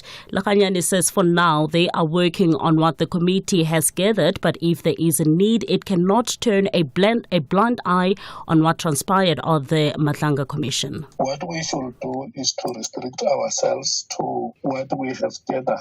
And maybe at the end, when we send out the report to the witnesses, because we cannot pretend to be oblivious to what is happening or has happened at the Commission. So in case there are witnesses that may have to respond to certain information that would have appeared at the Commission, the committee can always arrive at any decision that the committee feels. Attempted murder accused Vusmusi Matlala has testified before the Madlanga Commission that he does not know Police Minister Senzo Mchunu and has never met him. Mchunu, who has been placed on leave of absence over the disbandment of Political Killings Task Team, is being investigated over his alleged links to Matlala. It has been alleged that Matlala donated money to Mchunu in exchange for political protection and state contracts. Matlala is being led in evidence by advocate Mahlape Sello. I place on record that I do not have any relationship with Minister Senzo Mchunu. I have never met Minister Mchunu and have had no interactions with him, nor have I been at any gatherings where he was present. It suffices to say that I do not know Minister Mchunu. And just a question of clarification here, you say you have had no interactions, I take it, with personal interactions? Yes. Police have launched a manhunt for assailants who shot and killed 2 men in N2 Gateway near Delft on the Cape Flats. Police spokesperson Wesley Twigg says the victims, aged 30 and 32, were shot multiple times. Police members attended to the crime scene, where they found the victims with gunshot wounds to their bodies. Both victims were declared deceased on the scene by medical personnel. The circumstances surrounding the incident are under investigation, and no arrests have been made. And South Africa has assumed the chairmanship of the SADC bloc at the annual summit held in Durban. In his opening speech, President Cyril Ramaphosa has called for unity and integration of the region. He says member states should accelerate the implementation of the regional vision of 2050. Ramaphosa says SADC must also focus on industrialization for job creation and economic development. We gather at this summit to give practical meaning to its promise to transform borders into bridges, national economies into a shared market, and geographic proximity into shared prosperity. The top story at 1, disbarred lawyer and 4 accused Pitfeld Yoon has been denied bail by the Pretoria Specialized Commercial Crimes Court. Headlines at 1:30 for SAFM News. I'm Kulufelo Defo.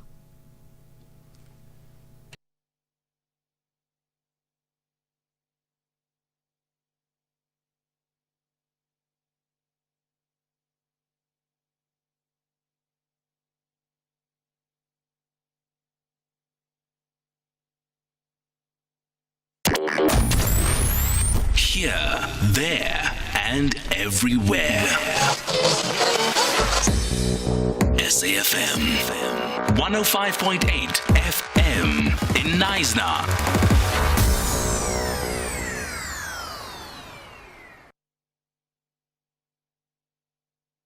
With the ever-changing financial landscape, it can be difficult to make sense of all the moves at times. Join me, Jimmy Moyaha, on the SAFM Market Update with MoneyWeb, Mondays to Thursdays, 6 to 7 p.m, as we break down the key market trends, top financial stories, and smart investment insights, all in one place. It's everything you need to stay financially informed and ahead of the curve. Drivers, this winter, South Africa's roads can change in seconds. One moment it's clear, next, dense fog blinds your view. Don't drive on memory, drive on visibility. If you can't see clearly beyond 50 meters, pull over safely at the nearest truck stop. Stay alert, stay alive, check your surroundings and inform others. See and be seen. Let's navigate winter roads together. This message is brought to you by the National Department of Transport. Being in construction has taught me that buying machinery doesn't come cheap.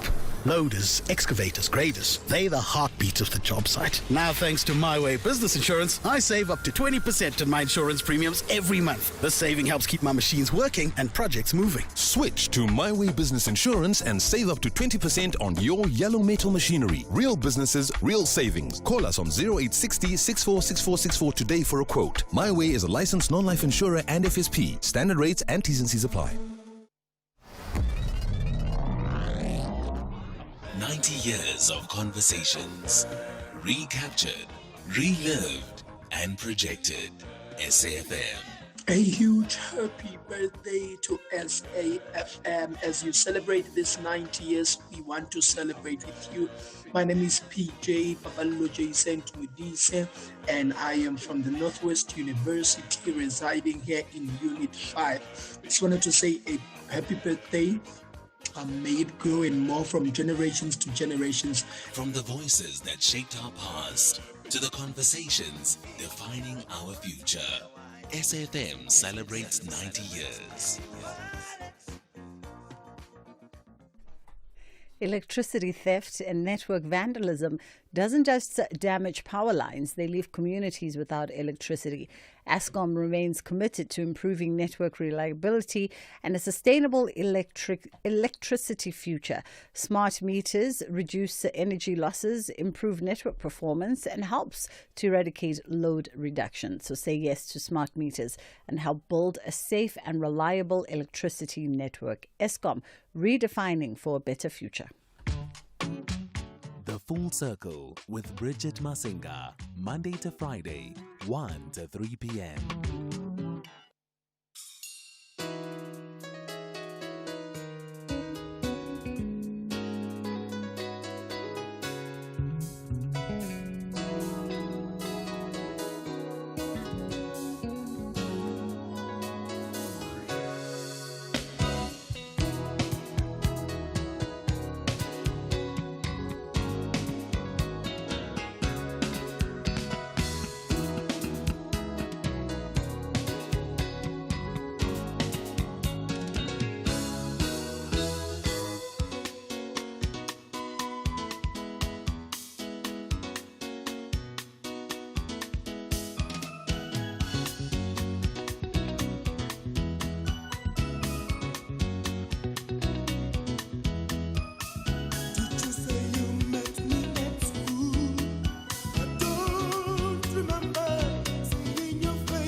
Bridget Masinga on SAFM. You are listening to The Full Circle. There's so much going on behind the scenes. There's so much going on the scenes. Someone left some branding around here and trying to get it down so I can have line of sight of my producer. So if you're watching the live stream, you're like, what is she doing? And my technical producer's like, Bridget, we need to go live. Bridget, we need to go live. Good afternoon to you. How are you doing? Hope you are having a great day. I hope you had a good weekend, in fact. So bizarre that we come out of probably the coldest week thus far in the country. And then Gauteng, not too sure about the rest of the country, but then Gauteng's weather this week, we're going into the hottest week of winter so far this week. And it really is already starting to feel very, very, very much like summer. So I don't know where you are, if you're also experiencing that kind of warmth. Yeah, no, Jersey's aside, I tell you, Jersey's aside. Good afternoon. Hope you're having a good day. We're going to catch up with SAfmRadio Mota in just a moment. It's been the big day at Madlanga for day 160. As, of course, we know we've been waiting with bated breath for Vusimuzi Kat Matlala to come through, and he certainly has been there for the duration of the morning. And then we're going to be talking the National Teenage Pregnancy Imbizo, and that's taking place today. We're looking at some of the very necessary interventions in as far as turning the curb on that is concerned. And then on the other side of 2 o'clock, for Career and Workplace Mondays, we're looking at career pivots. What successful careers are really, why rather successful careers are really linear. We're navigating changing career paths, building resilience, and recognizing opportunity in the most unexpected places. For now, though, let's catch up with SAfmRadio Mota. Smart business decisions save money. Switch to Outsurance Business Insurance and you could get a massive 20% discount on your business insurance premium. Here's JC from Blonde Hair Studio. I was with my previous insurer for many years before switching over to Outsurance Business Insurance. I'm really happy with the premium I'm paying now, and switching was definitely one of the best decisions for my business. Get a quote to switch and save today. Visit outsurance.co.za or call 0800 60,000. Licensed insurer in FSP. TCs and information online. Durban is ready. Southern Africa is coming together. This August, South Africa proudly hosts the 46th SADC Summit in Durban, bringing together leaders united by a shared vision of regional cooperation, industrialization, economic integration, and sustainable development. When we work as one, trade flourishes, investment grows, jobs are created, and families enjoy opportunities. The 46th SADC Summit, one region, one people, one vision, shared prosperity. Every generation has a story. Every generation has questions. Every generation has a voice. For 90 years, SAFM has been part of the conversation. This August, we listen back to the voices that brought us here. We celebrate the people who shaped our journey, and we listen for the voices that will shape what comes next, including the launch of a new annual SAFM property. This Women's Month, we are in search of an SAFM woman. 4 extraordinary women, 4 extraordinary journeys. One question: what does it mean to be an SAFM woman? SAFM 90 years. Women, a new voice. 90 years of conversation. A nation story. Our shared future. From 1 August, SAFM. Bridget Masinga on SAFM. All right, it is the big day. Well, one of the very many big days that folks have been waiting for when Vusimuzi Kat Matlala takes to the witness stand at the Madlanga Commission, officially beginning his statements this morning. But before we even got to that, the commission started off on a bit of an interesting note. How are you doing, SAfmRadio? SAfmRadio? SAfmRadio on the line? Are we just trying to find her connection point? Let's just try her again. Let's take a quick pause. But we're going to get into the Madlanga Commission with Uspahle Mota once we can locate which part of our technology she's missing in action in. Let's take a quick pause and then we'll come back on the other side. SAfm has signed a code of conduct that is enforced by the Broadcasting Complaints Commission of South Africa. Under the code, we are committed to giving news that is accurate, comment that is fair, and programming that is not harmful, does not amount to hate speech, or contain violence or explicit sex. If you think we are not living up to that code, then you can inform the Broadcasting Complaints Commission of South Africa. Direct any complaints in writing to the Broadcasting Complaints Commission of South Africa. PO Box 142365. Craig Hall 2024. Fax to 011-326-3198 or an email to bccsa@nabsa.co.za. For more information, please visit www.bccsa.co.za.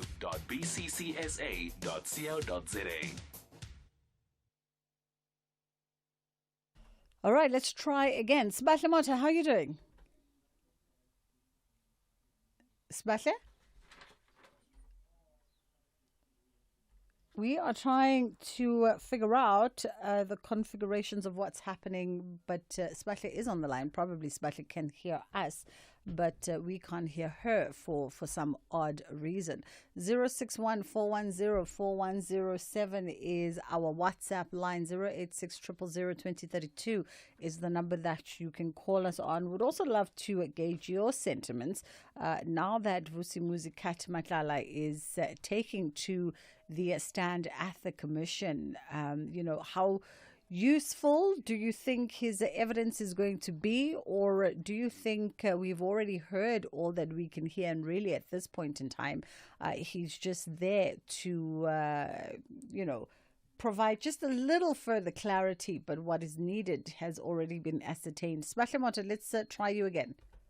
Yes, I'm here. Good afternoon to you, Bridget, and thank you so much for having me. I'm good. Thank you so much. How are you? I'm great. Thank you. It's a bit of a surprise today that we have Ket Matlala. He was not expected until the 1st of September. So when we got that notification last night, it was maybe a pleasant surprise to say. So yeah, that's where we're at. Okay, before we even get to him, this morning we had a bit of that fire brigade and emergency services incident, which evidently, of course, we assume turned into nothing since the commission did manage to sit. No, definitely. And I was telling one of my colleagues that it wouldn't, this day wouldn't be without drama if it was not the Madlanga Commission. And, that fire alarm went off. But apparently we were told that it's nothing to worry about. And when the commission was scheduled to begin at 9:30 a.m., we did start promptly. So I think this is the second incident of such nature that we've had before the Madlanga Commission. And even though we've had it before, it has never led to any disruption whatsoever. And thus the proceedings definitely continued as normal. All right, so we continued with the testimony as per normal. And as you say, the expectation was that he was going to come through at the beginning of September, but he's here a few weeks earlier. And we began the morning with the usual process of those taking to the stand, really just reading out their statements and then opening up for clarity here and there. So thus far, is there anything that has come out of this morning session that is of note? Not really, Bridget, because when he started answering questions pertaining to this Medicare 24 saga, he actually invoked his right to not self-incriminate because obviously there's that parallel process or that criminal trial that's going on with the other co-accused, including some SAF's members. So he did say that he does not want to speak or testify on issues pertaining to that because he knows that they will be used against him. And if you remember, this was also stated by his legal counsel previously, where she invoked Section 35 of the Constitution, saying that, he has the right to a free and a fair trial. So what we are finding is that, as soon as commissioners raise issues with the Medicare 24 trial or the tender rather, then he'll say that he can't answer questions relating to that, which has somehow obviously, compromised, I would say, his testimony or the quality of his testimony before the Madlanga Commission. But, the commissioners are doing all that they could to sort of get as much as they can from him. But I don't anticipate that we'll get anything, especially regarding to that Medicare 24 tender. I kind of got a sense of that at the beginning of his statement, Spatle, because there was a list of suspects, those who've been named and those who've been incriminated, those who are appearing at criminal processes. He gave a list, that he can't really speak to issues that, a lot of them being his co-accused in other matters, to issues that pertain to these people. So already you got the sense that yes, he's there to dot the I's and cross the T's, but perhaps we're going to walk away from this session with very little added value from what we already know. No, definitely. And this was Advocate Mashape Sello, who's the evidence leader, asking why he chose not to address any possible relationships with the likes of General Sibiya, Sentimule, who's now I think she's been fired, General Liseja Sinona, and the likes of General Shibiri. And he says that, there's a reason that he has not included them, but he'll only address that in his supplementary statement.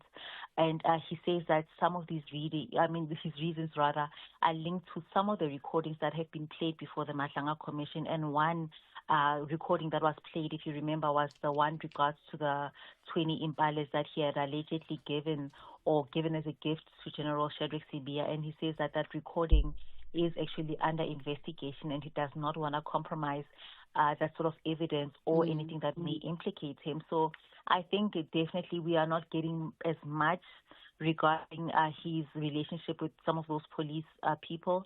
But there are other things that he still has to answer to. And before I cross to you, he was speaking about his alleged relationships, with the taxi industry and some of those who are believed to be part of the criminal syndicates. So I think there will be questions that he will be able to answer, but a lot of it this morning has been him just invoking rather his right to not self-incriminate. It almost seems as though in this stage of the Madlanga Commission is truly where the rubber has hit the road, because a lot of the folks who may come now to answer what we have called, the main characters, some of the central characters, might invoke that right to not answer if they appear at all at the commission, if they don't duck and dive a la Suleiman Karim. Then they might evoke that sort of right to not answer anything out of fear of self-incriminating, because so much has already been laid bare at the commission. That if you are called and you are centered to something, you just might decide that it's not worth it for you to incriminate yourself even further. No, definitely. And if you remember, this was a sort of the tactic that Brian Mokhotsi also used on his final day at the commission, where he said he's not going to answer. I reserve my right to not self-incriminate. And those were sort of his answers. And I think as soon as he left the commission, he was arrested. So I also do get a sense that others who are scheduled to testify and who have been implicated before the commission may actually also invoke their rights, which are protected in the Constitution. So this is something that we can expect. And as you say, there's been a lot of ducking and diving by various witnesses who do not want to come to the commission. So this is definitely the sort of evidence or testimony that we can expect from others who are to follow. All right, Spatle, we'll leave it there for this afternoon. Thank you so much for the time, and we apologize for the connection difficulties from our end. That was Spatle Mota, SABC News reporter, giving us a rundown of day 160 at the Madlanga Commission. Our next conversation, we're going to get into it in a moment, and we're going to be looking at the National Teenage Pregnancy Imbizo. It's taking place today, and really just convening stakeholders to try and get to the bottom of a social crisis or a social challenge that we're having at the moment, and trying to unpack what are the necessary interventions that need to be put into consideration when it comes to teenage pregnancy in this country, because we do have a problem. It's social, it's economical, but we'll unpack that in a moment. 061-410-4107 is our WhatsApp line, 086-000-2032. Do we have? Yes, we have the Commissioner already on the line, Commissioner Murlalo Nimatayeni at the Commission for Gender Equality. Commissioner, thank you so much for the time. Good afternoon. Thank you so much for affording us the time. We appreciate it. I guess, firstly, maybe just a little bit of context for the benefit of our listeners in as far as the Commission for Gender Equality and the work that the Commission does and the importance of this particular conversation being spearheaded by the Commission. Thank you very much for the opportunity. So for us as the Commission for Gender Equality, we are a Chapter 9 institution that has been set up to help strengthen constitutional democracy. We promote, protect, monitor, and evaluate gender equality through research, public education, policy development, legislative initiative, and effective monitoring and litigation.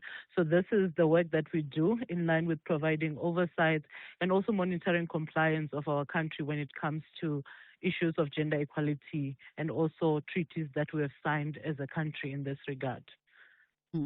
Very important work, and I think an even more important conversation that needs to be had around the issue of teenage pregnancy in South Africa, because essentially it is a national crisis that speaks to a number of challenges that South Africans are facing that result in teenage pregnancy.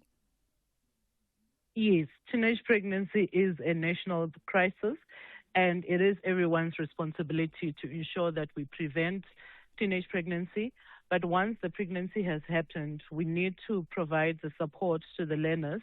And this is the work that the different departments, which in this case our stakeholders, are tasked to do.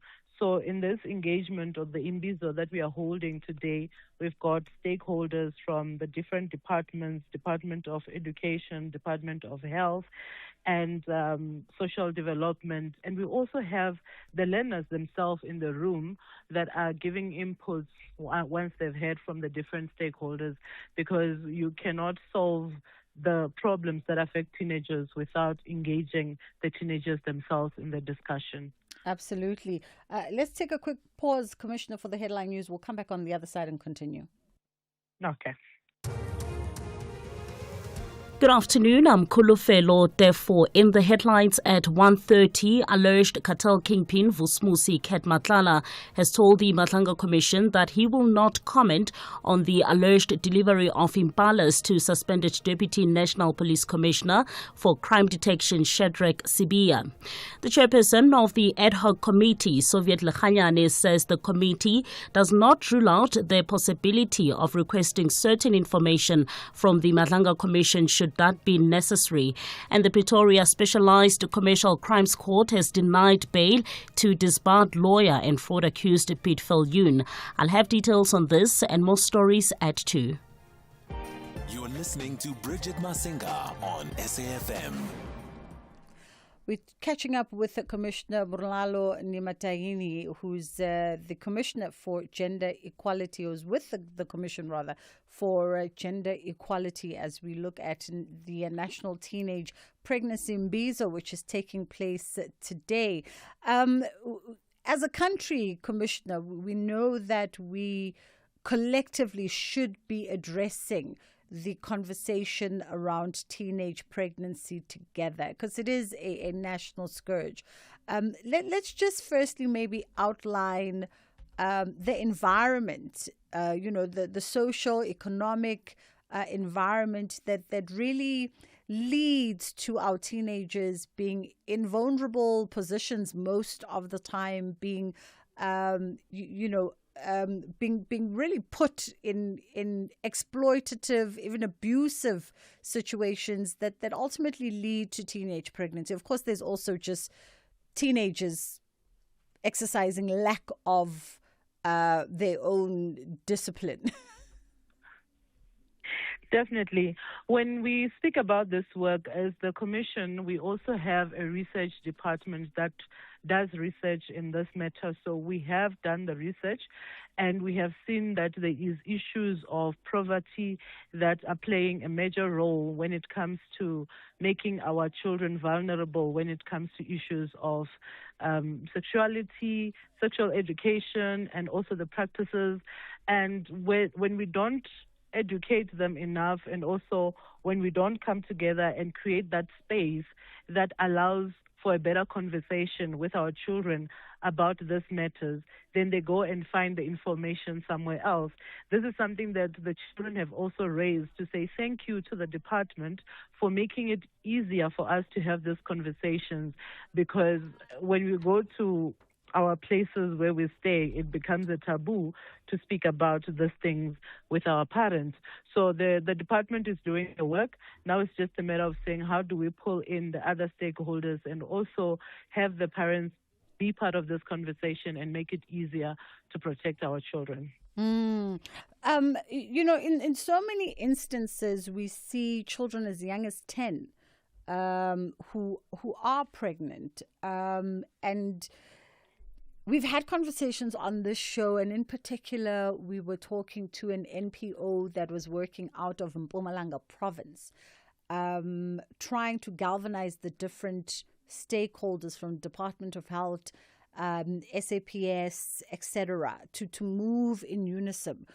Where are the challenges in ensuring that everyone is plugged into the conversation with a singular objective? Because when we're having children as young as 10, presenting themselves to a clinic pregnant, surely that should automatically initiate some kind of investigation by an SAPS, a Department of Social Development,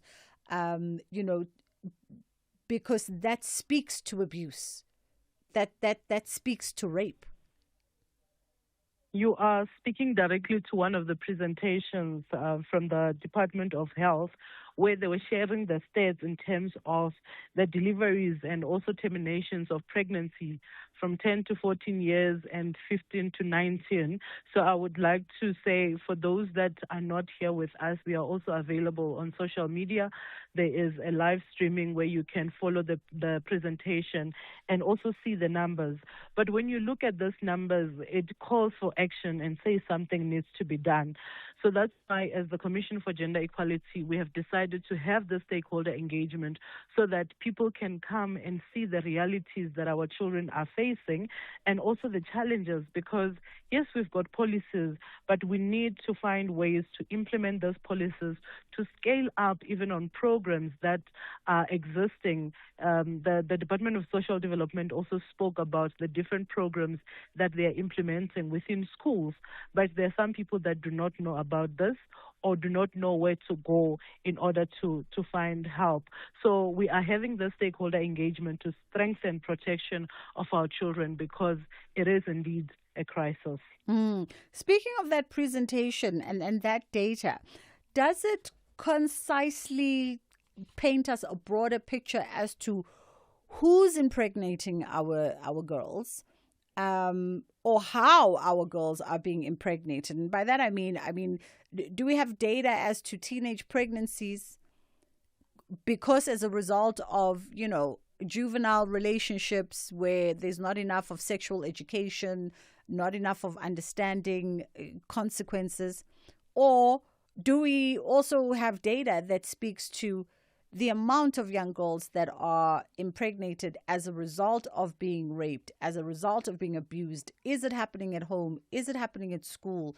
Is it happening in community?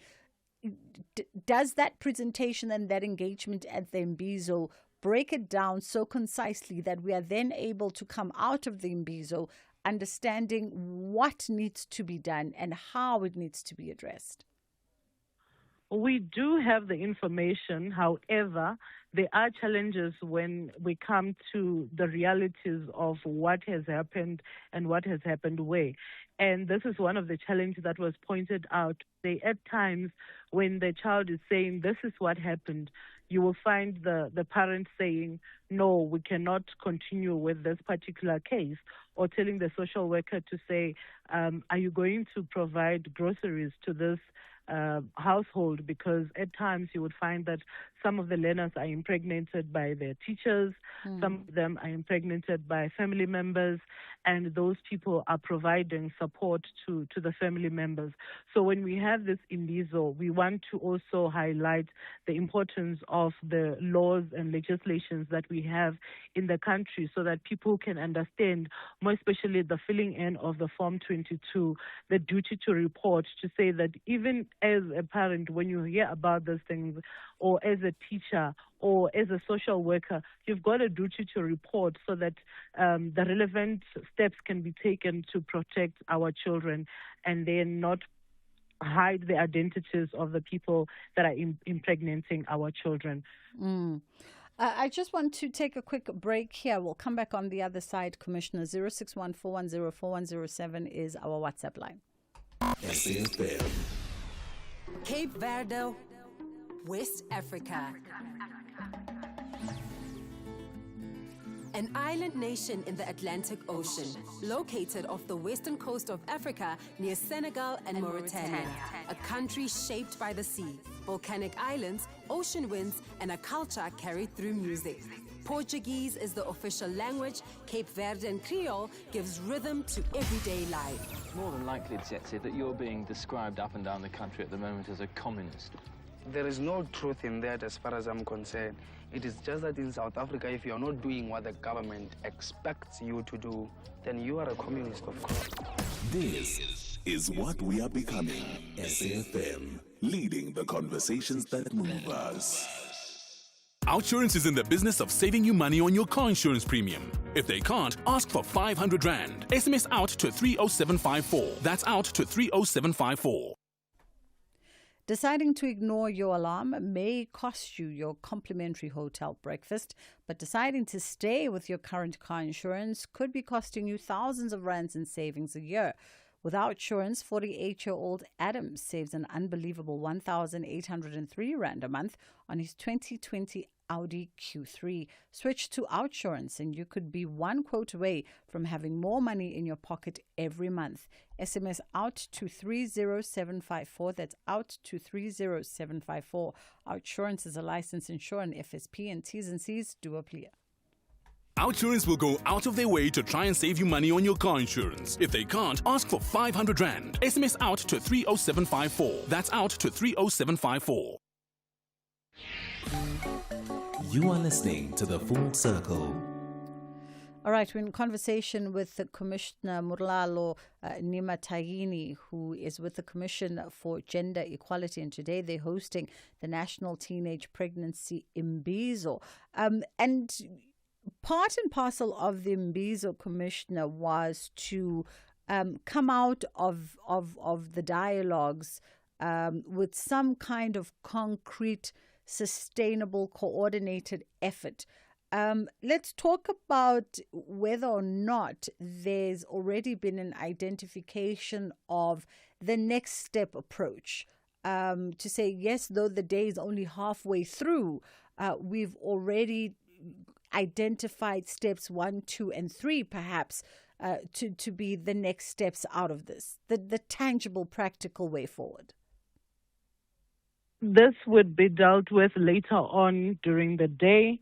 That common understanding from the different stakeholders is that we do need to work together.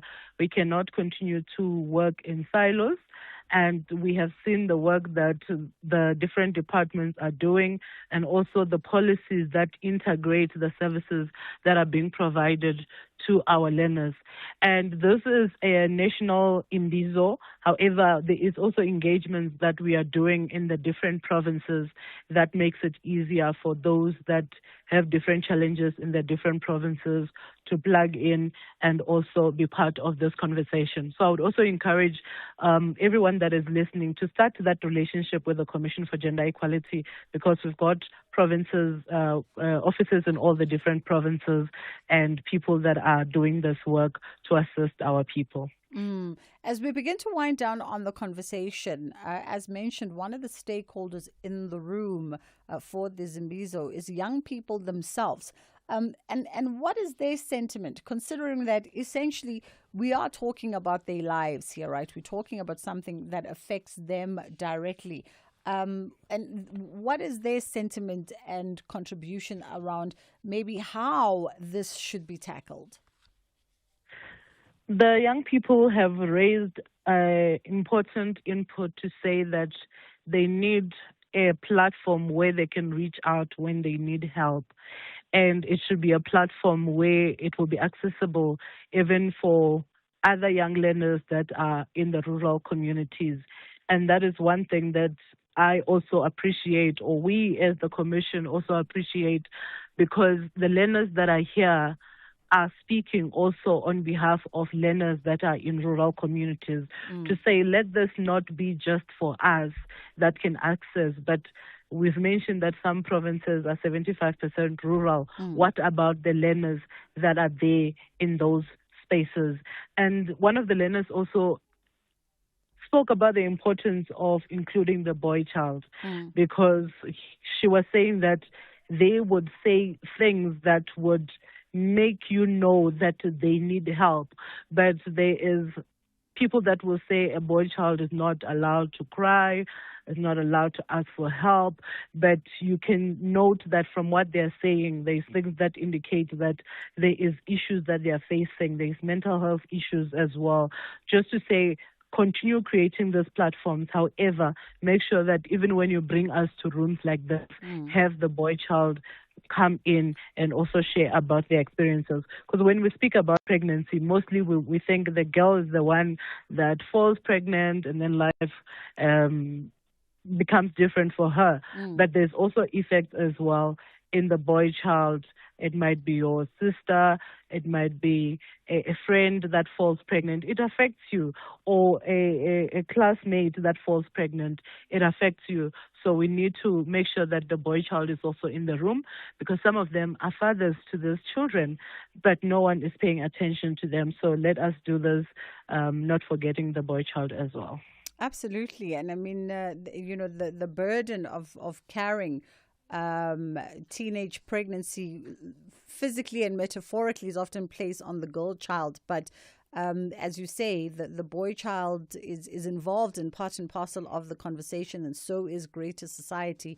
Well, we wish you progressive conversations for the remainder of the afternoon, and hopefully some outcomes from that room that impact the lives of these young people that have to somehow navigate, whether it be their own choices or whether it be circumstances that were leveled upon them because of their vulnerability. So hopefully come later on today, there is some kind of concrete planning by all the various stakeholders that speaks to how do we better safeguard, but as you said at the beginning, how do we better support these young children once they find themselves pregnant. That was Commissioner Mulalo Nimatahini, who is with the Commission for Gender Equality. A quick pause on our end, and then we'll come back and we'll catch up with the Women's Empowerment Network of South Africa, who are set to award 1.25 million in scholarships to women. We'll find out more after this. Before there was the SAfm You Know Today, there was the English service, there was Radio South Africa, Radio South Africa, and there was a country going through extraordinary change. Hello. Good morning, Mr. Raphael. From the darkness of apartheid, I have to inform honourable members. through the states of emergency, Earlier, it was reported an explosion had occurred at an ESCOM. through the release of Nelson Mandela, Comrades and fellow South Africans, I greet you all. through the birth of a democratic South Africa. As we know, elections do not create change, they create only the opportunity for change. The conversations continued, and in 1995, a new SAfm emerged. A new country, a new voice, a new chapter.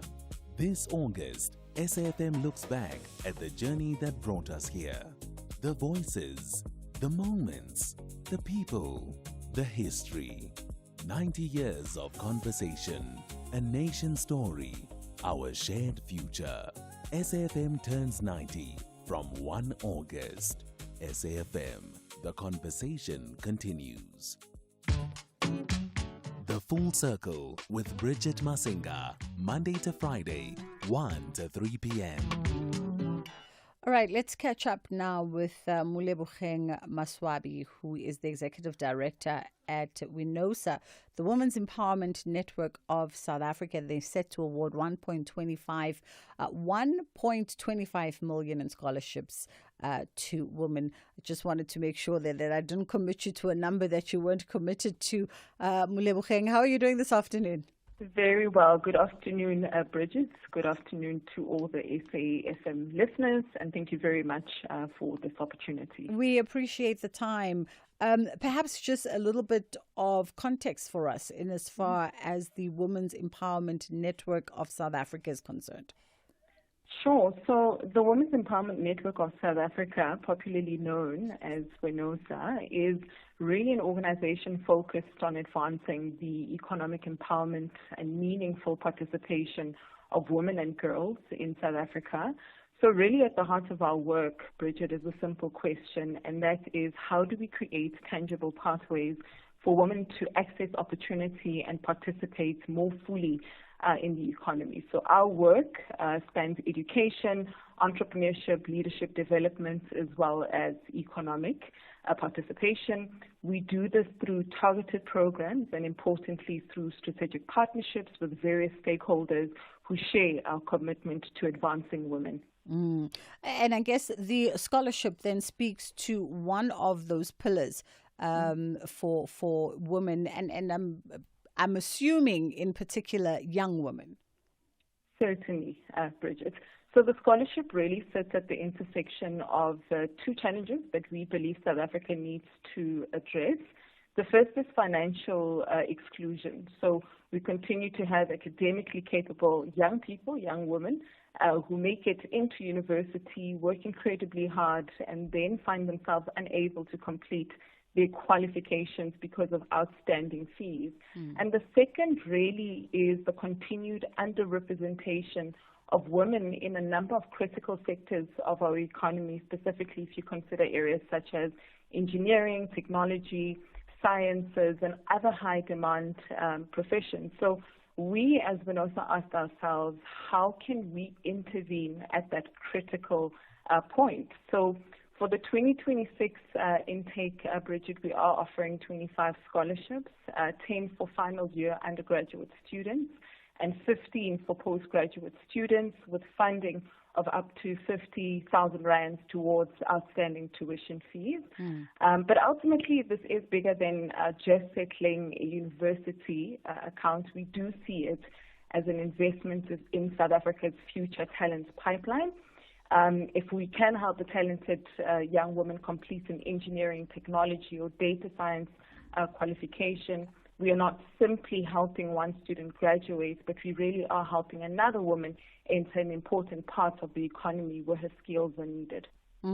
Absolutely. And I was going to ask you if, because I know we're going to get the question, you do speak of the high quality in demand sectors, and as you mentioned now, engineering, data science, technology. I was going to ask you to tell us more about the key fields of focus that the scholarship is going to be targeting, or that you've earmarked for student funding, and the importance also, I guess, of increasing female representation and visibility in those particular sectors. Certainly. Thanks, Bridget. For this particular scholarship intake, we are prioritizing fields that are strategically important to South Africa's economy and where women continue to be underrepresented. So we are talking about professions such as, like I mentioned earlier, the sciences, technology, engineering, built environment, mining and energy, economics, and so forth. But I do think, Bridget, that it is important to emphasize that this is not to suggest that these fields are perhaps more important than other professions. South Africa does need talent and leadership across the breadth of our economy and society. But this particular intervention is simply about identifying where representation gaps are especially pronounced and where WINOSA can make a meaningful contribution towards closing them. And that speaks directly to how we think about women's economic empowerment more broadly.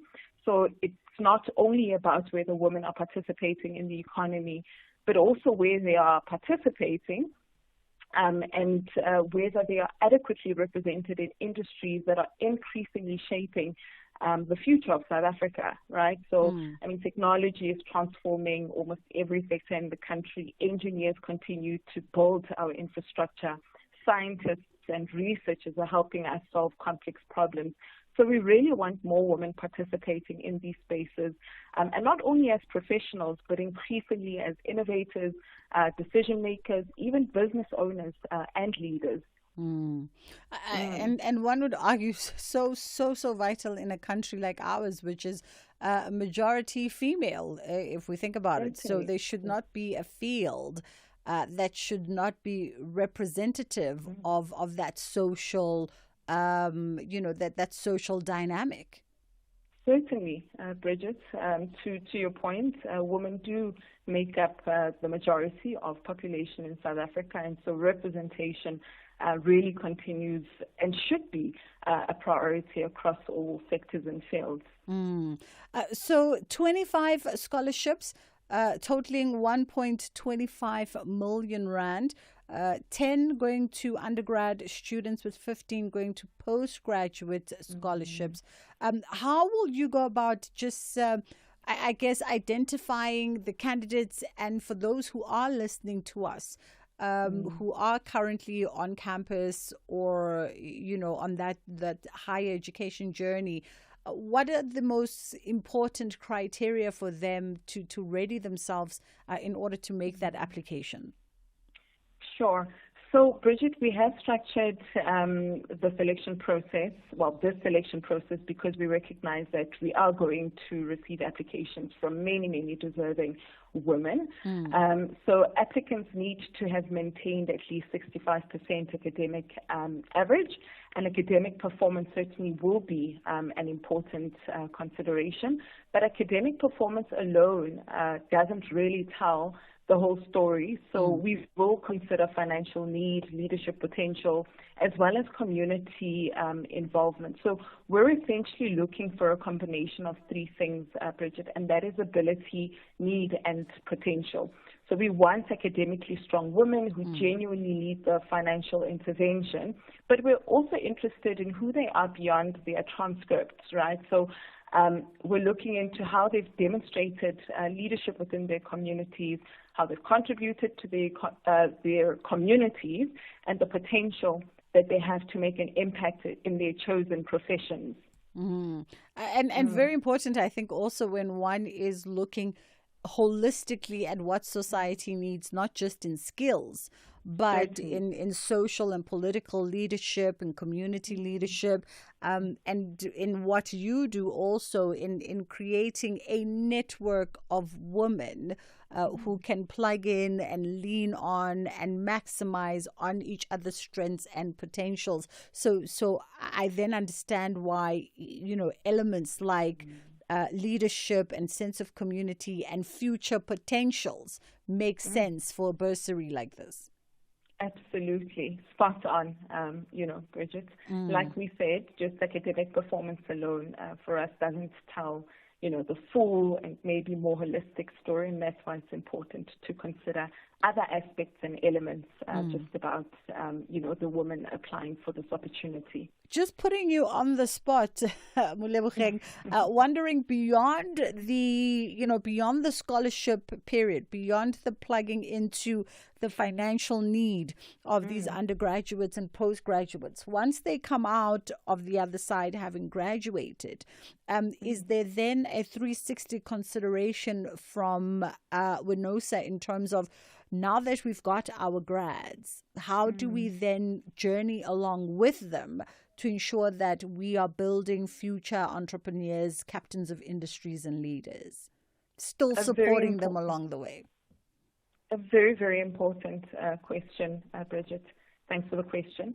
So certainly, so even before they graduate, we do onboard them onto a work readiness program, which essentially consists of workshops that cover very key topics that really prepare them for the world of work, which we think is very important. Once they have graduated, Bridget, what we do is we then onboard them onto either our Next Gen Women Leaders program that really provides assistance to young professionals through mentorship, through coaching, through structured workshops. Alternatively, if you have gone for entrepreneurship as your preferred path, we would then onboard you onto our Women in Business program, where you have the opportunity really to develop your business skills, your business capabilities, and we essentially provide you with the support that you need to build a sustainable and scalable business. Wonderful. So 31st of August is when applications close, and where do applicants go? And, in terms of the administrative paperwork. So I'm assuming ID, I'm assuming citizenship, and do they also have to provide the academic record thus far, et cetera, just those technicalities? Sure, 100%. So you are right in saying applications close on the 31st of August, and so we do encourage applicants to visit our website, really to familiarize themselves with the eligibility requirements, terms and conditions, and on the same website they are able to complete an application. So yes, we do require that they make submissions of IDs, transcripts, and so forth, including a CV, motivation as well, especially bringing us into, your community work, reasons why you do need and require this financial support from WINOSA as well. Wonderful stuff. Thank you so much for the time. That was Molebucheng Maswabi, who is the Executive Director of WINOSA, and you can go to their website. That's the Women's Empowerment Network of South Africa. If you are listening and you're a young female student, an undergrad or postgrad, or an undergrad or postgrad that has a keen interest in some of the identified sectors that you think would be a great candidate also for this particular scholarship, and part and parcel, their work readiness and development programs that work in tandem with the scholarship. Feel free to what my friends call puff and pass it along to the necessary person. It is 2 o'clock. Is it Khulufelo who's bringing us the news? Okay, Khulufelo Tifo is bringing us the news.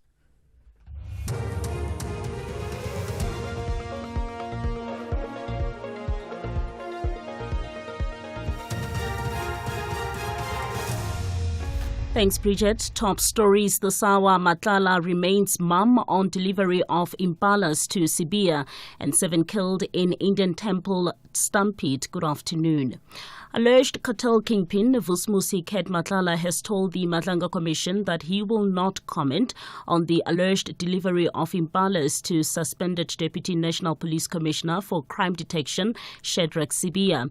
Matlala says the recordings about the matter are under investigation and that he does not want to incriminate himself. A recording played last year before the Commission alleged that Matlala had delivered 20 impalas to Sibiya's farm. Matlala is being led in evidence by advocate Mahlapi Sello. Mine is, you were specifically asked in the 10-6 to speak about the delivery to General Sibiya of impalas and any other form of gratification given to him. So we can confine ourselves to the question as posed. The content of the recording we will deal with in the fullness of time. Yes, Commissioner, like I said, I do not want to incriminate myself because I know that the recordings are under investigation. And by the time when I made my affidavit, I was not aware of that. The chairperson of the ad hoc committee investigating allegations of criminal infiltration, corruption and political interference in the justice system, Soviet Lekhanyane, says the committee does not rule out the possibility of requesting certain information from the Matlanga Commission should that be necessary. The committee is compiling its preliminary report. Lekhanyane says for now they are working on what the committee has gathered, but if there is a need, it cannot turn a blind eye on what transpired at the Matlanga Commission. What we should do is to restrict ourselves to what we have gathered. And maybe at the end when we send out the report to the witnesses, because we cannot pretend to be oblivious to what is happening or has happened at the commission. So in case there are witnesses that may have to respond to certain information that would have appeared at the commission, the committee can always arrive at any decision that the committee feels. The Pretoria Specialized Commercial Crimes Court has denied bail to disbarred lawyer and fraud accused Piet Viljoen. Viljoen is facing a total of 400 charges, including fraud amounting to over 27 million rand. This is over the alleged fraudulent sale of 46 properties belonging to the Johannesburg Property Company in 2010. The case has been postponed to the 4th of September. The NPA spokesperson, Lumka Mahanjana. As the state, we welcome the ruling of the court to deny Piet Viljoen bail. You must understand that as the state, initially we opposed his release on bail because we indicated to the court that he was the flight risk because he does not have any addresses in South Africa since he's just been deported from the US. And the magistrate agreed with us. His release on bail might undermine public confidence, hence why the magistrate denied him bail. SADC chairperson and President Cyril Ramaphosa has implored his regional peers to fully implement a raft of decisions adopted at their previous meetings. He was speaking after assuming the chairmanship of the regional body at its 46th summit underway in eThekwini in Durban earlier today. Ramaphosa says the idea and wish of regional integration must be put into reality. I would like this summit to be remembered not merely for the declarations that we will adopt, but for the decisions that we implement. Let this summit become the place where SADC renewed its determination to build a truly integrated regional economy. And we must turn our borders into bridges, and we must turn our resources into industries, and we must turn our youthful population into a powerful democratic dividend. And finally, further fall, at least 7 people have been killed in a crash at a Hindu temple in the Indian state of Bihar. Authorities say several people have also been injured. Some media reports say an electric pole fell onto worshippers, causing panic. This woman was injured in the incident. Towards the end of the queue, it was too crowded. There was a huge queue and too many people were standing in it. Everyone was pushing each other and the electric pole also fell. There was an electric wire and I got hurt because of that. After that I was crushed and fell unconscious. Then I don't know what happened. The top story at 2 o'clock, alleged cartel kingpin Vusmusi Matlala has told the Matlanga Commission that he will not comment on the alleged delivery of impalas to suspended Deputy National Police Commissioner for Crime Detection, Shadrack Sibia. Headlines at 2:30 for SAFM News. I'm Kulufelo Defo. SAFM 104 to 107 nationwide, leading the conversation. 90 years of conversations, recaptured, relived, and projected. SAFM. Good day to the SAFM family. My name is Oscar Musiani, and I'm speaking to you from Mahikeng in the Northwest Province. Congratulations to SAFM on celebrating 90 remarkable years of informing, educating, and connecting South Africans. From the voices that shaped our past to the conversations defining our future, SAFM celebrates 90 years. The Full Circle with Bridget Masinga, Monday to Friday, 1 to 3 p.m.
Ndinantoni na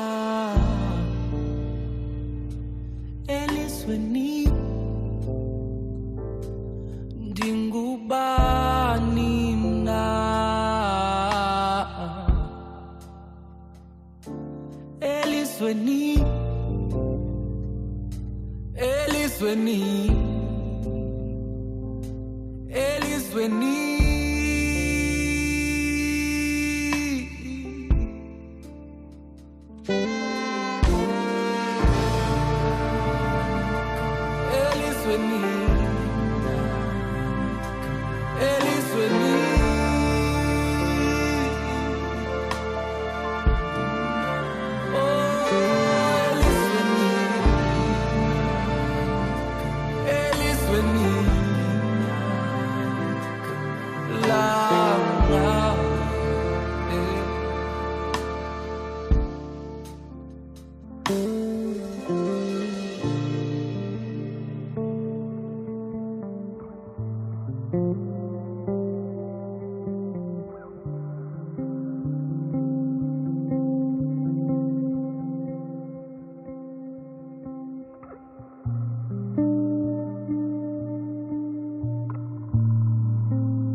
Ndinantoni mna andinaligama,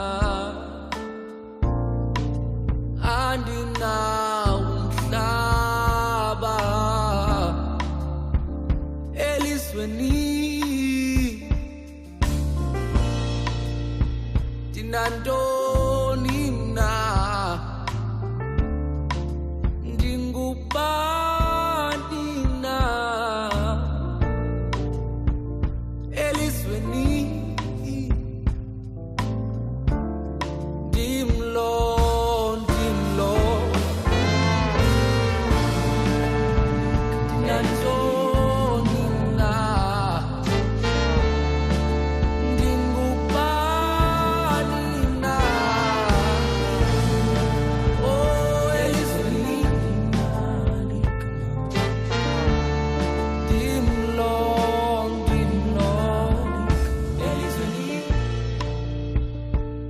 Ndinantoni mna andinaligama, andinawumhlaba elizweni, ndinantoni mna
Internet Ati coming through. Mina is the title of this particular one. He's going to be performing at the Standard Bank Joy of Jazz, part of the lineup for the 27th season of the Joy of Jazz. You definitely don't want to miss it. He'll be performing from his debut album Polymorphism on the Mbira stage come Friday, the 25th of September. And we had Internet Ati on the show a couple of weeks ago, probably about 2 months ago, talking about polymorphism and that particular body of work. All right, let's get into our next conversation now. It's Monday, so after 2 o'clock, we focus on career and workplace themes. And we're looking at career pivots, why successful careers are rarely linear, and how do we navigate changing career paths? How do we build resistance and recognize opportunities also in the most unexpected areas? And now, when we talk about pivots, I think about our conversation last week with Michelle Constant around wildflowering, that concept, wildflowering. Shobana Maiku joins us, head of the Global Capacity Center Africa at TransUnion. How are you doing this afternoon, Shobana? Well, and you, Bridget? I'm great. Thank you so much for the time. We appreciate it. Let's talk about it, because traditional career paths that a lot of people thought was a safer option for the longest time, right? Previous generations, people would be in one career, servicing one company for 30, 40, 50 years. Leave with your golden watch for long-term service and a party and a pat in the back for your loyalty. But that kind of that kind of trajectory, or maybe that kind of mind mapping one's career, seems to be a thing of the past now. Mm-hmm. No, 100%, Bridget. And I think, when you look at the previous generations, etc., it can be looked at from a positive, I see, and a negative side as well. Sometimes those long tenures in organizations, like we used to see in the past, gives you a great way to grow, to learn, within an organization that you align with, and you can see yourself, to your point, with that linear growth or lateral growth, you're able to move your career up stages with that. But I think you're 100% right. If we look at the younger youth generation, and, you look at their career paths, it's much shorter stints, You're getting the 1 to 2 years, 3 to 4 years, and they're moving organizations consistently.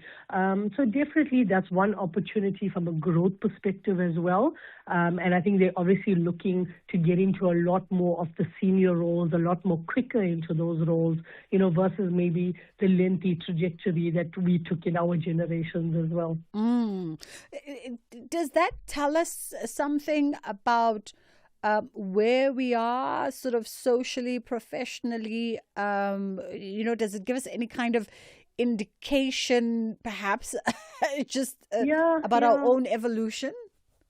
I think so as well. And I think when we look at a lot of our job seekers that's entering the market, Bridget, they're coming out a lot from graduates or from studies, etc. And I think sometimes the expectation is coming out with that qualification, coming out, with those learnings, you're looking at more getting into those senior roles as a direct step versus, I think if we look at the older generations, we were a lot more susceptible to entering the market at entry-level roles, and again, working your way up through organizations. So I think the expectation is not unrealistic, but organizations are looking for a lot more work experience, so you've got the qualification, how do you marry that? And sometimes those entry-level or those middle-level roles are what you need to look at to actually get yourself into there. And I think that's the mindset we're looking of today's generation. We are having a conversation. We're looking at career pivots and everything in between. Shobana Maiku joins us, head of the Global Capacity Center Africa at TransUnion. And of course, we've seen that the unconventional paths are things that are now thought of as ways of yesteryear, as young graduates perhaps look at different ways of mapping out their careers. And let's talk about, career pivoting. We're having this conversation with Michelle Constance last week, and Michelle was saying that, in fact, she cringed at the mention of the word pivot, because it almost elicits a stop-start, and going off into a completely different direction. Is that what we're seeing, or we're seeing more of what Michelle termed wildflowering, where you kind of isolate your different strengths and your different interests, and then you sort of spread out in accordance to that. So you're still somehow in the realm of what you qualified for, what you experienced in, but finding different expressions and different avenues. Yeah, Bridget, I'm going to agree and align with Michelle on that one. I think that's exactly what we're seeing, more the wildflowering. It's very rare where you get the full pivot, and that means like you're stopping your career and starting off something sequentially different, through your career path. I think what we're seeing is a lot of that where you may not be entering with, for example, the qualification that you've got, etc., but actually moving through organizations and growing with that.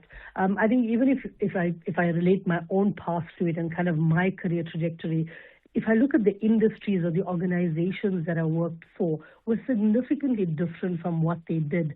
But I think irrespective, as long as you there from what you are, being able to attribute or core to that, you pick up a different levels of skills, different levels of capability, but not steering too much away from where you want to be or actually what you want to do. So it may look like a bit of a roundabout from a career path perspective or your journey, but those learnings, those skillings, etc., still get you to your end goal eventually, where you ideally see yourself.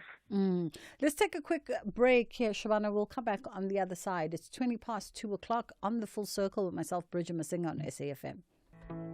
Looking for exclusive content, live events, and special broadcasts like the Madlanga Commission? Then connect to the all-new SAfm Connect stream. The Madlanga Commission, live and uninterrupted from 9:30 Monday to Friday. SAfm Connect brings you more of the conversations that matter. Listen anytime, anywhere by visiting connect.safm.co.za or stream directly on SABC Plus at sabc-plus.com. SAfm Connect. More conversations, more access. There's much more coming. For 90 years, South Africa has changed. Governments have changed. Generations have changed. Technology has changed. But through it all, one thing has remained: the conversation. From the voices of yesterday, the situation in the Democratic Republic of Congo is not improving. Good morning and welcome to the Sunday edition of the JSB House. I'm Michelle Constance. If a union treasurer is popular, then there must be something wrong with the finances. You are extremely popular this morning, Minister Manuel. Is there something wrong with our finances? It's a very good evening, or rather afternoon, to you, Mzansi. Welcome to Otherwise on SAfm, South Africa's news and information leader. My name is Charlotte Pala. So, you know how important social grants are, right? And it turns out that there's a big study that's being done. The University of Johannesburg's been looking at it. To the voices shaping tomorrow. This August, SAfm celebrates 90 years of conversation. A nation story, our shared future. SAfm turns 90 from 1 August. SAfm, the conversation continues.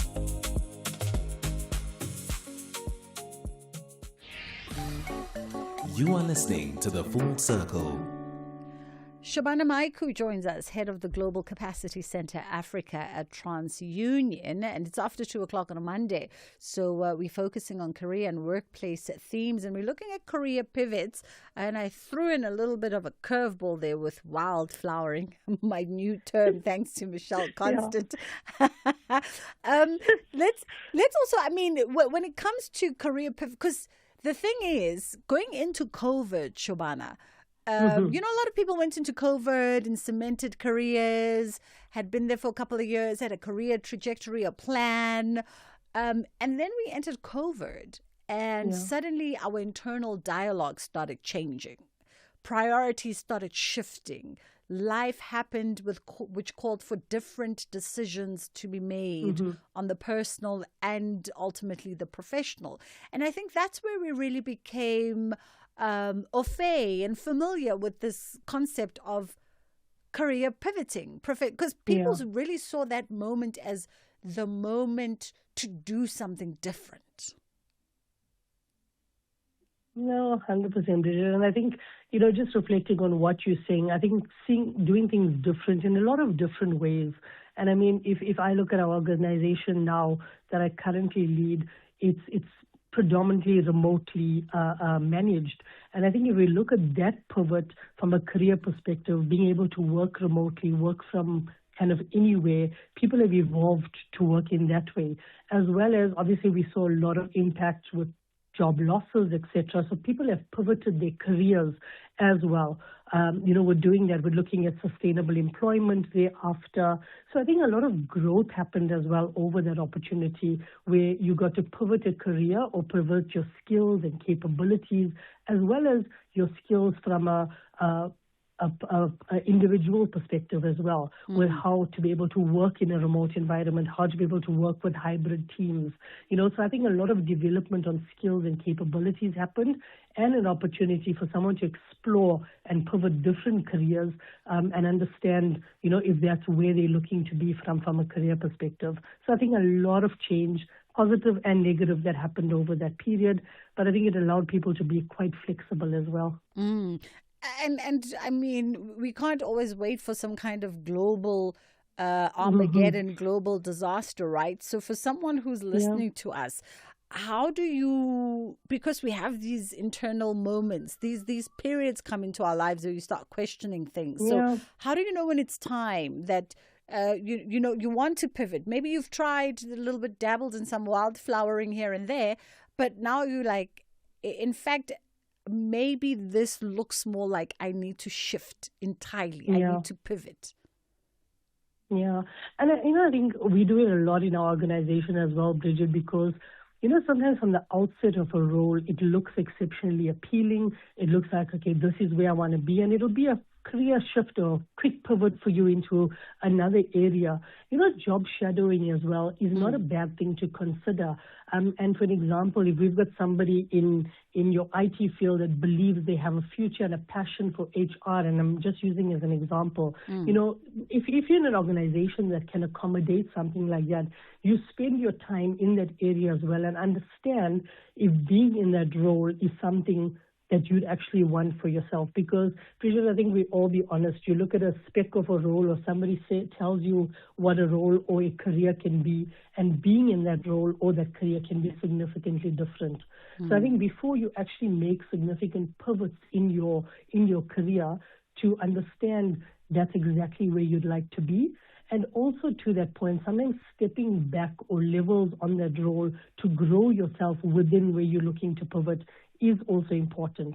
I mean, there's opportunities through learnerships like experiential learning, etc., that you can go into those roles and learn your way up once you're sure that's where you want to be. It's really difficult from my experience to be able to pivot significantly from a leadership or executive role from one career just to pop into the next one. You probably sometimes have to take a few steps back and put yourself through that linear journey as well. Do you think when this conversation comes up, a lot of people maybe might also feel that it means wasted years, or I don't know, you're throwing away all of that experience?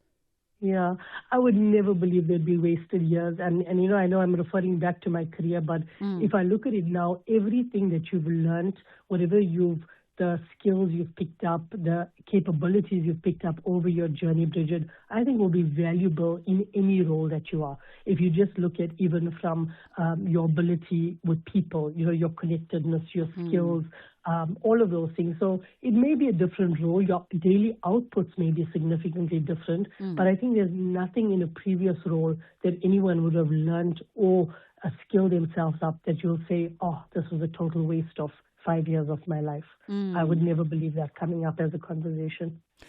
I'm just guessing, Shamana, that there could be some give and take, right? Whether you pivoting or wildflowering, maybe there needs to be a negotiation with self as well in terms of what are you willing to give up to change course or change direction.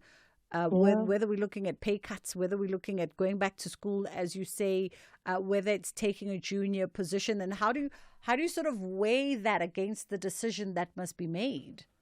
Yeah, and Bridget, unfortunately, I think that is so much just personally that you will be able to make it because nobody understands your own circumstances like you do. I mean, if we just look at our current unemployment rate, it's really difficult for an individual now to say, I'm just going to stop and pivot, and I'm willing to take a setback on certain things because there are commitments, etc. You know what is on your plate as an individual. But I do believe that decision needs to come personally from you.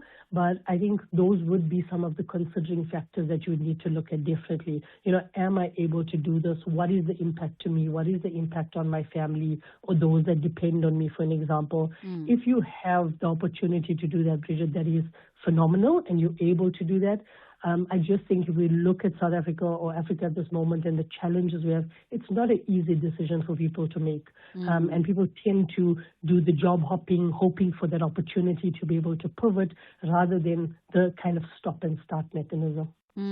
Sure. When you bring in the fact of where we find ourselves in the economic environment in South Africa at the moment and even globally, that might dampen a few folks, right? Because then is there ever an opportune time?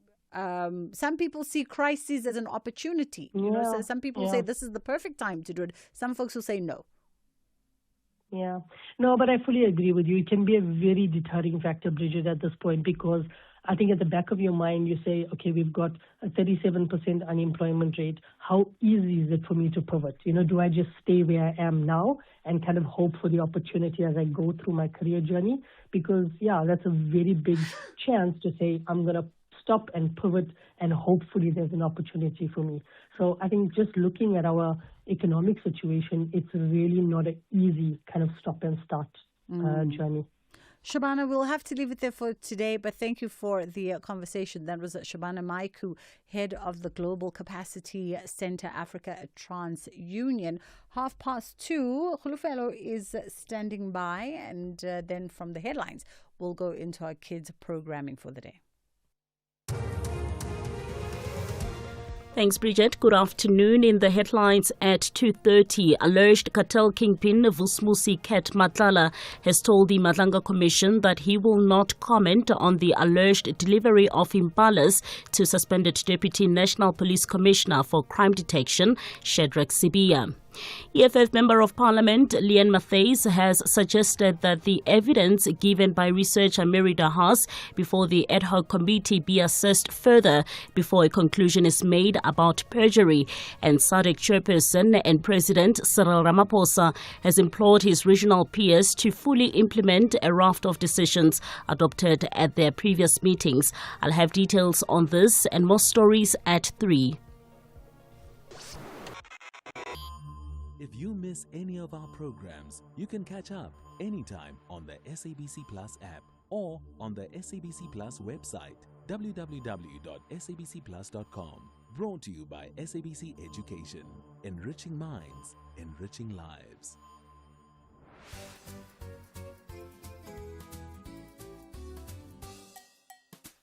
Hello friends and happy Monday. Welcome to another exciting episode of Kids Corner on SAfm. We're starting the week with a delicious conversation about home-cooked food and restaurant or takeaway meals. Do you prefer food cooked at home or food bought from a restaurant? What is your favorite meal that someone cooks at home for you? What do you like about takeaway food? Do you think home-cooked food can be healthier than takeaway food? If you could choose one meal to eat every week, what would you choose? Alright friends, let's hear from some of our friends while you share your answers with the people next to you.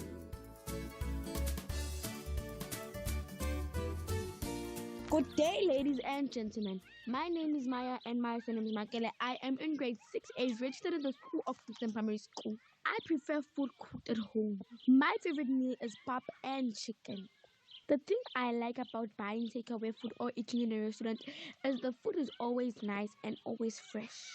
Yes, I do think home food is more healthier than takeaways because takeaways use fast food and food that has no protein. I would choose to eat pap and chicken. Bye, my lovelies. Thank you for your time and support. Greetings to you all. My name is Yolanda Mzobe. I am 12 years old. I prefer food cooked at home than food brought from a restaurant.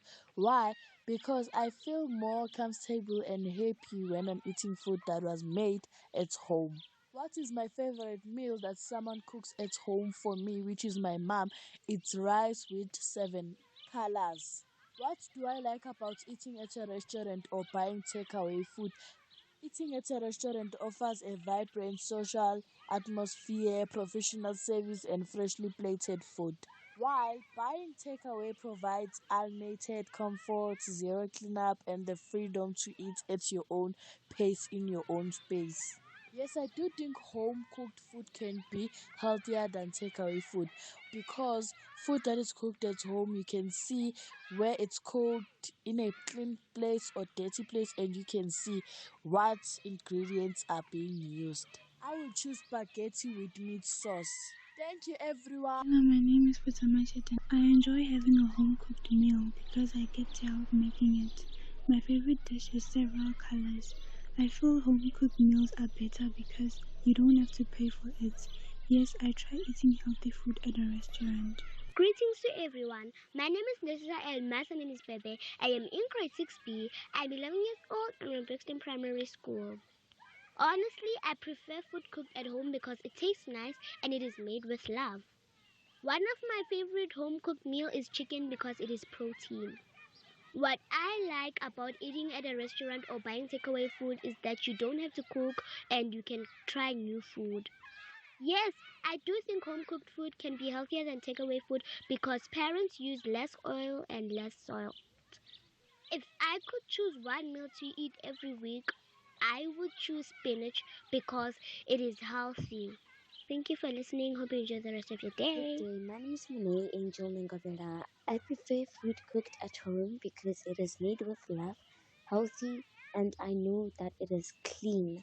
My favorite meal someone cooks at home for me, one that really stands out, especially on a cold day, is Bob and cow heels because it makes me feel happy and full. What I like about eating at a restaurant or buying takeaway is that it is fast and I can try different foods. Yes, I think home cooked food can be healthier than takeaway food because at home we can use less oil and salt and other healthier ingredients. If I could choose one meal to eat every week, I would choose pop and wors because I never get tired of it. Thank you and have a lovely day. Greetings everyone, my name is Risha Mateva from Western Primary School and I'm 11 years old.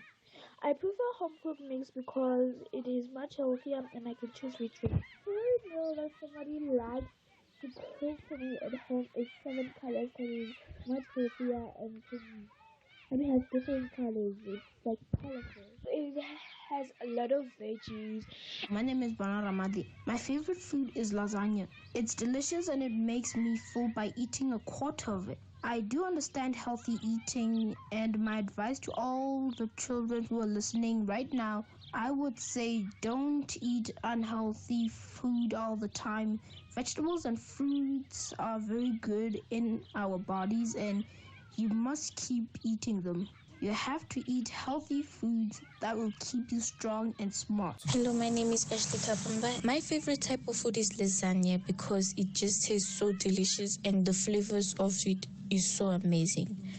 My least favorite food can be tin fish because I'm allergic to fish and it's just very uncomfortable to eat because of the way it feels and tastes. My staple food of the day can be maybe some bread because I eat bread most of the time, brown or white bread most of the time for breakfast. I enjoy having home-cooked meals. My preference is how they are always cooked with love. My favorite home-cooked dish is rice with mince. I feel like it is easier considering having to drive to the restaurants for fast food. Yes, I sometimes consider eating healthy food at a restaurant. I have many favorite foods and it's very hard to choose, but if I would choose one, I would choose pasta, any kind of pasta, like spaghetti, macaroni, I love all of them. I love it because it fills me up and I always end up full whenever I eat it. I think that eating healthy is making sure like you have the right amount of nutrients and all that stuff in your body. So I would advise people to eat things with plenty of carbohydrates, minerals and proteins, and so that it could keep our bodies healthy.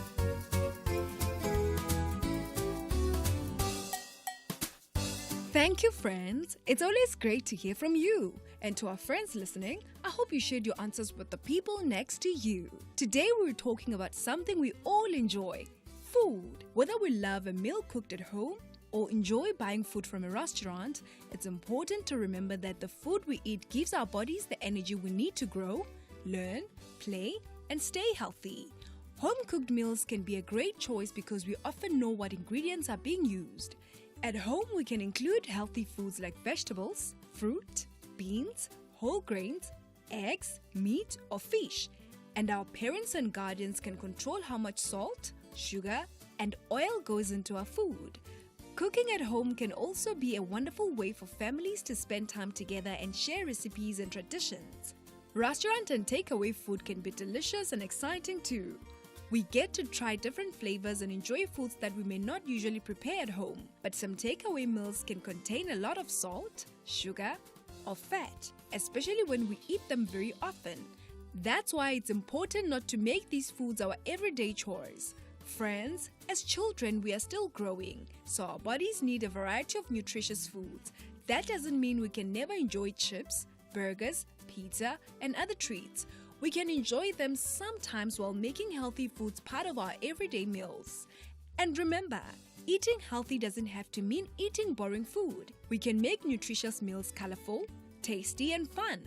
We can also drink plenty of water and listen to our bodies when we are hungry or full. So whether your favorite meal is something cooked by your mother, father, grandmother, or another family member, or your favorite takeaway, let's appreciate the food we have and the people who prepare it for us. So friends, let's make healthier choices, enjoy our food, and remember that a balanced diet is one of the best ways we can take care of our growing bodies. That's it for today, friends. See you next time.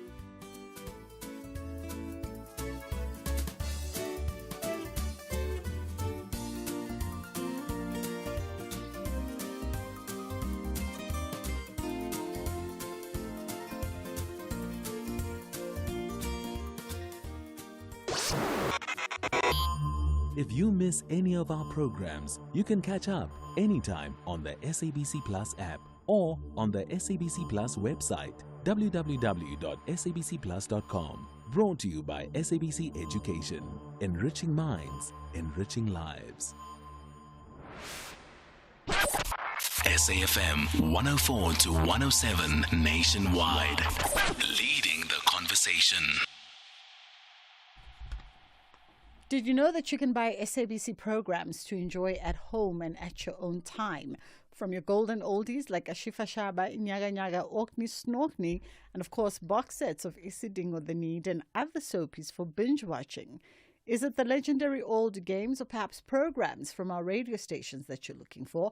Well, we have you covered. For more information or to place an order, please send an email to SABC Program Sales. That is on contentsales@sabc.co.za, or you can give them a call on 011-714-6650 or 011-714-7342. The archive remembers. The conversation continues. Alex Mampana is a guest and is on the line. Alex, thank you so much for... Oh, Alex Mampana is the primary school. The guest is Kabelo Makena. Kabelo, nice to meet you. Morning, it's good meeting you too. Tell us a little bit about what you guys are doing with the team of 4 for the Astro Quiz. So what we do in Astro Quiz, we study about the Earth and beyond, astronomy, everything that happens in space and above. Okay, what does that mean? I mean, for some of us, that just could be a large, broad, wide topic. So Astro Quiz is a science competition based on science studies and the universe, which focuses on the grade 7. It is a competition for grade 7 learners who must learn about astronomy and the Earth. Kabelo, are you on the line? Yes, I'm on the line. Okay, we're sorry. We're not sure what happened there. Well, we kind of have an idea of what happened there. Kabelo, I mean, astronomy is, of course, a natural science that talks about the celestial objects in the skies and the heavens above. But it also uses mathematics, physics, chemistry, and the like. Is it the mathematics and the physics and the chemistry that interests you, or is it about the world above that really excites you? From the voices that made history to the voices making history today. SAfm. All right, as we wrap up the show, we are focused on 54 states, and we're asking the question, who builds Zambia's art world? We are currently watching Zambia's general election results count, and so we thought we'd zone into their art institutions with our guest, Chaze Matakala, who penned an article, Who Builds Zambia's Art World? A conversation about collaborative networks. And this, of course, collaborative networks that remain vital for sustaining the country's creative talent. How are you doing this afternoon, Chaze? As we know, up to now, no charges. Chaze? Yes, hello. Can you hear me? We are good. Yes, we can hear you. Thank you so much. How are you? I'm doing well, thanks. Thank you so much for having me. Thank you for the time. We appreciate it. I mean, before we get into the article, but without getting into the politics, just a touch base of, what is the atmosphere like right now in Zambia, waiting that general elections result count? So I would describe the atmosphere as, we're highly anticipating the results of these elections. There's been a lot of speculation, and we're really just keen to see what the final result will be, which hopefully will be by the end of today. And then we'll have the inauguration a week later. So we're looking forward to seeing if we are keeping the same president or if the opposition will win. But from the looks of it, it seems that the incumbent is in the lead. All right. Well, we'll keep a keen eye on it through our more politically focused shows. But, I mean, let's get into the article, the piece that you penned, asking a vital question around who builds Zambia's art world. And I guess perhaps maybe to kick us off is just the understanding of your own personal interest and motivation towards even probing us with this kind of ask. Okay, so I am a writer and I've always been interested in arts and culture. And when I sort of pitched this story to my editor at Art Review, I was interested in looking at the different art spaces that exist across the country, not just in our capital, Lusaka, and really trying to gauge what it is that sustains the art world and what we would need in order to grow it to a higher level. And this comes after having lived and worked in Ghana and worked in the art sector over there, and having studied in Cape Town at UCT. So I've also had a lot of exposure to the arts within South Africa.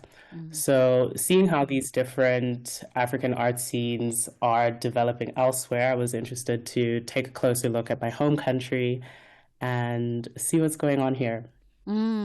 We are in conversation with multidisciplinary artist, academic and cultural strategist Chaze Matakala, and we are exploring the artistic and creative world and landscape in Zambia. So that question around your interest in seeing how Zambia's art world and creative world by and large sits perhaps in comparison, and maybe that's a bad word, in comparison to other environments, other regions on the continent. When you started exploring that, what did you learn about the Zambian art world juxtaposed to a South Africa, a Ghana, for instance, where you lived, which also has its own quite a robust cultural expression?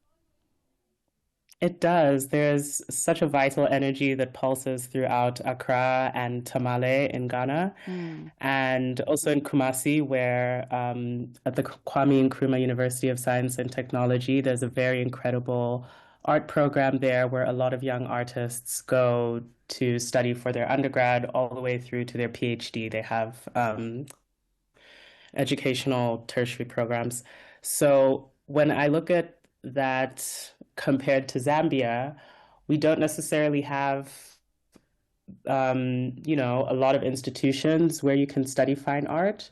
So, for instance, the two founders of some very important art centers here in Lusaka, that would be the Lusaka Contemporary Art Center and the Livingston Office for Contemporary Art. Both of the founders of those spaces, who are Anawana Halova in Livingston and Victor Mutelekesha in Lusaka, both of them actually went to study in Norway and are now based between Norway and Zambia. And, they come from a slightly older generation, but that just goes to show that there aren't that many places where you can further your studies in fine art. So that's not to say that they aren't self-trained artists who have spectacular careers, but it is just to say that, we have space and room to grow when it comes to education in the arts and infrastructure as well. Yes. Just a quick pause from our end, Shazé, to take a commercial break. We'll come back on the other side and continue our conversation. Cape Verde gained independence in 1975, a small nation that built stability through resilience and connection. Tourism, services, and remittances power the economy, one of West Africa's strongest democracies. But challenges remain: drought, limited natural resources, and economic dependence on imports. Still, Cape Verde continues to shine through creativity. It was not a racial war at all. It was the black students against the system. This is what we are becoming. SAfm, leading the conversations that move us. The Full Circle with Bridget Masinga, Monday to Friday, 1 to 3 p.m. All right, it's 54 states, and Shazé Matakala, my guest, who's a multidisciplinary artist, academic and cultural strategist, posed the question, who builds Zambia's art world? And as we were going into the break, Shazé, just mentioning the fact that, yes, on the one hand, there are a handful of institutions, namely Livingston Office for Contemporary Art, that do cater to artists, young artists, emerging artists, those who want to find professional expression as artists in Zambia. But there's a lack of infrastructure and a lack of a variety of institution.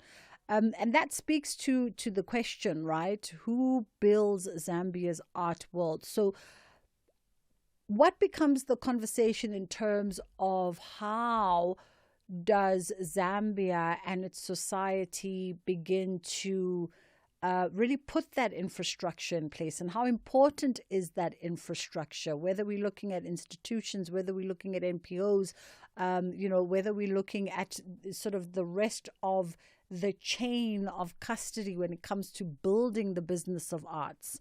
How important is it to start having that conversation, especially if Zambia is to be able to support and sustain careers of emerging and established artists domestically?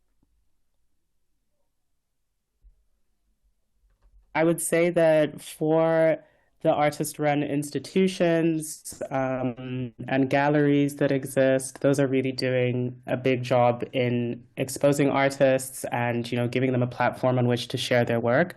And in my article, I mentioned Everyday Lusaka Gallery, which was founded by Sana Jinwala, who's an incredible curator and gallerist. Mm. So having institutions like that exist, which really focus on developing the careers of artists, you know, in a very slow and intentional way, I find that to be very important. And at the same time, you know, we also need to find ways to work with the national institutions and with the government policy that is in place, because I think that there's also a lack of understanding of the importance of the arts on a policy level. So there definitely needs to be more dialogue and mediation, and I really hope to do that work myself while I'm here in Lusaka, to mediate between the arts sector and artists and these institutions, which I know very well, and with government to sort of see how we can improve policy, increase funding, and just promote arts and culture as being an important part of the economy, because it's the creative economy, and culture and creative industries are very important to boost the creative economy. And interesting when you speak of the lack of understanding of arts, especially from a policy level, right? I mean, even here in the context of South Africa, with all the institutions and all the various tiers of arts and culture, there's still that conversation about whether or not the leadership that steers the ship from a policy perspective actually understand and appreciate the economic value as well as the social value that can't be measured in tangible of a creative economy. And I wonder, is that also a conversation that's happening in tandem in Zambia? Because you get societies that understand it, that get it, and where they lack in infrastructure, they make up for in other ways. You know, I'm thinking of Senegal, for instance. And you get other societies that are really focused on addressing far more what is perceived as far more pressing human issues at the time, and so arts and culture sort of lag behind. Even us here in South Africa, as you well know, it becomes a balancing act. So I wonder, how far is that understanding of that conversation in Zambia? I would say we definitely have a long way to go on that conversation.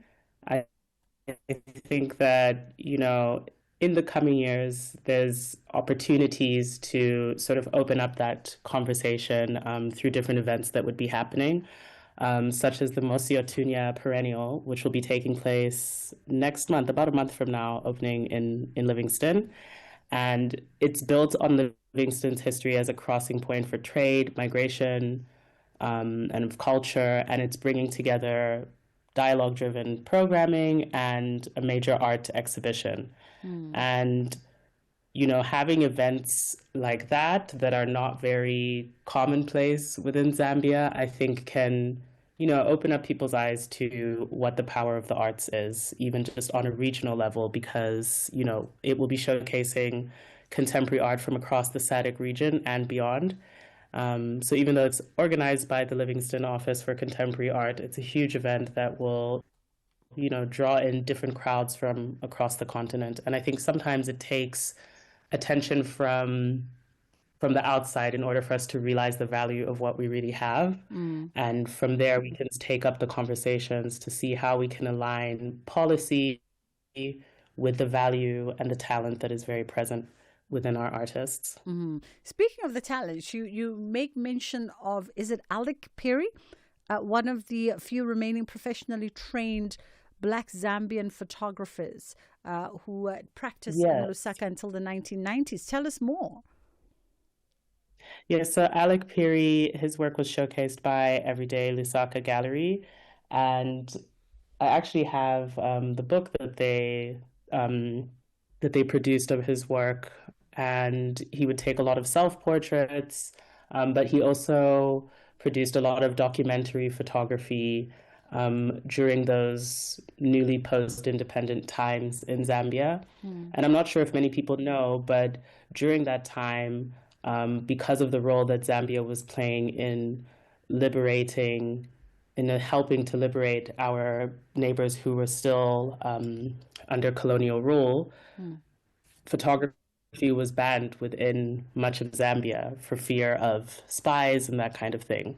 So there's very little documentary photography that exists because, a camera was seen as a weapon. So Alec Perry's work is very important within that archive that we have of the early post-colonial days of Zambia. So his work is really stunning, and it's great to see his work, exposed to an international platform. Absolutely. And then speaking of that time period, in its limitations and restrictions, the bodies of work that were then produced at that time by the likes of Alec Perry, is there a concerted effort to also just ensure that that is archived, and stored in history in ways that speak to its safety and preservation? Yes, I mean, one of the greatest archives, again, comes from the founder of Everyday Lusaka Gallery, Sana Janwala, and it's called Zambia Belonging.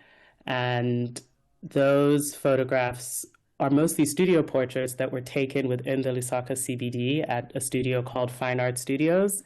But then the archive also does the work of collecting photos from everyday Zambians. So, we sometimes think of archives and history as existing within these national offices that aren't really accessible. But we do have family members who, in their small ways, were documenting what is now history. And so people are able to contribute to that Zambia Belonging archive. And, you can sort of see a different portrait of what Zambia was like in that post-colonial period. Wonderful. Yes. I definitely think you have sparked our curiosity in journeying down the history of Zambia's arts and culture institutions and contributors. Thank you so much for the time. That was Chaze Matakala, who is a multidisciplinary artist, academic and cultural strategist for 54 states.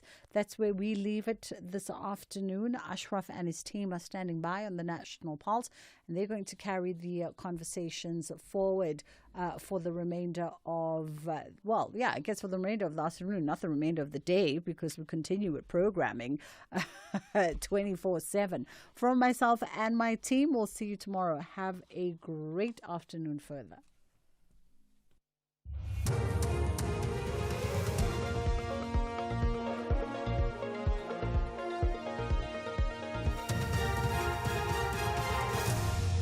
Top stories at 3. Matlala claims Mchunu wanted Khumalo removed from his position, and DA unveils its Eastern Cape mayoral candidates. Good afternoon, I'm Khulufelo Tefo. The Madlanga Commission has heard that Police Minister Senzo Mchunu allegedly wanted suspended Deputy Crime Intelligence Head Firoz Khan to become head of the division. This is according to the testimony of attempted murder accused Vusmusi Ket Matlala. Matlala told the Commission that he was informed of the alleged plan by former Police Minister Bheki Cele. He says Cele told him that Mchunu, who has been placed on special leave, wanted to remove Dumisani Khumalo as crime intelligence head and replace him with Khan. This is according to Mr. Cele. He said to me, Mr. Senzo wants to fire General Khumalo and replace him with General Khan to that position of crime intelligence. That's what I can remember on top of my head. EFF Member of Parliament Leon Matthys has suggested that the evidence given by researcher Mary de Haas before the ad hoc committee probing national security concerns be assessed further before a conclusion is made about perjury. The committee's content advisors sought a go-ahead from the committee on whether or not de Haas has committed a criminal act regarding her academic qualifications. After her appearance at the committee, the University of KwaZulu-Natal General released a statement saying De Haas does not hold a PhD from the institution and is not employed as an academic. Matthys says evidence by De Haas must first be evaluated further before a final conclusion is made. Again, I'm going to explain our submissions were given. Some of it was supposed to go to evidentiary overview, and then part of it would go under assessment and then under recommendations and findings. So clearly a recommendation that we must look into whether there was act of perjury. It must be referred to that, and that would be under recommendation or findings. In election-related news,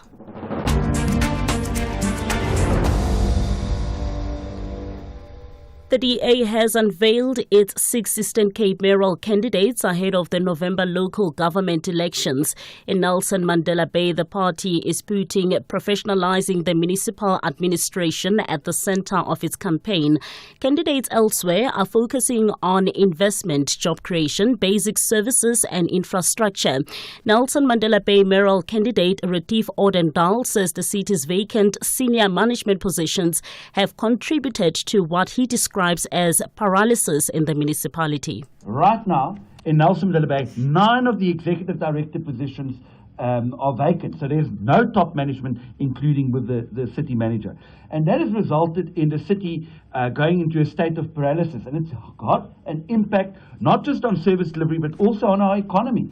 The Tshwane Metro Police Department has confirmed the arrest of one of its constables on allegations of fraud. The officer was arrested by the Hawks on Friday and remains in custody ahead of his court appearance this week. TMPD spokesperson Isaac Mahamba says the arrest follows social media footage involving Nonyane. Mahamba says the department cannot provide further details about the allegations as investigations are ongoing. Upon learning of the arrest, the TMPD immediately opened an internal disciplinary investigation into the matter. While both the internal and external investigations are ongoing, the TMPD does not rule out issuing the member with an intention to suspend pending the outcome of these proceedings.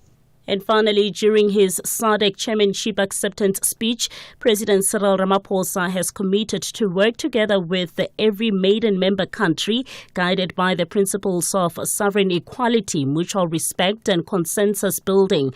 President Ramaphosa says South Africa will continue to build on the foundation laid by the previous chairpersons of SADC.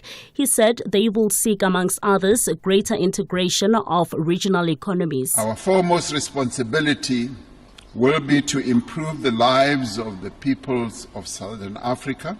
We must deepen regional integration so that goods, services, capital, skills can move more efficiently across our borders. And we will work to strengthen the value chains in our region to expand the intra-African trade. The top story at 3, the Madlanga Commission has heard that Police Minister Senzo Mchunu allegedly wanted suspended Deputy Crime Intelligence Head Firoz Khan to become head of the division. Headlines at 3:30 for SAFM News. I'm Kolofelo, therefore. Sports this hour, Rassie delays Springboks team announcement ahead of the All Blacks clash. Rodri agrees to join Barcelona from Manchester City, and Scheffler ends drought with St. Jude domination. More details at 3:30. SAFM 105 FM in Polokwane.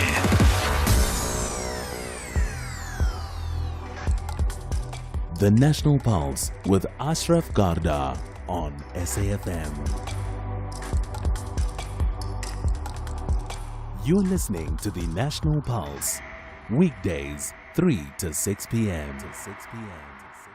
And after the weekend, it's a case of Monday afternoon. Welcome to the show. Great to have you with us. It is the National Pulse, so it's a fair question to ask you, what is getting your pulse rate moving today? Like, I can think of many things, including what's happening with SADC, the Southern African nations coming together today, and the protests outside or around it as well, including that Zambian election, including, of course, the Madlanga Commission and the testimony, this time of Kat Matlala. So all of that and more. My name is Ashraf Garda.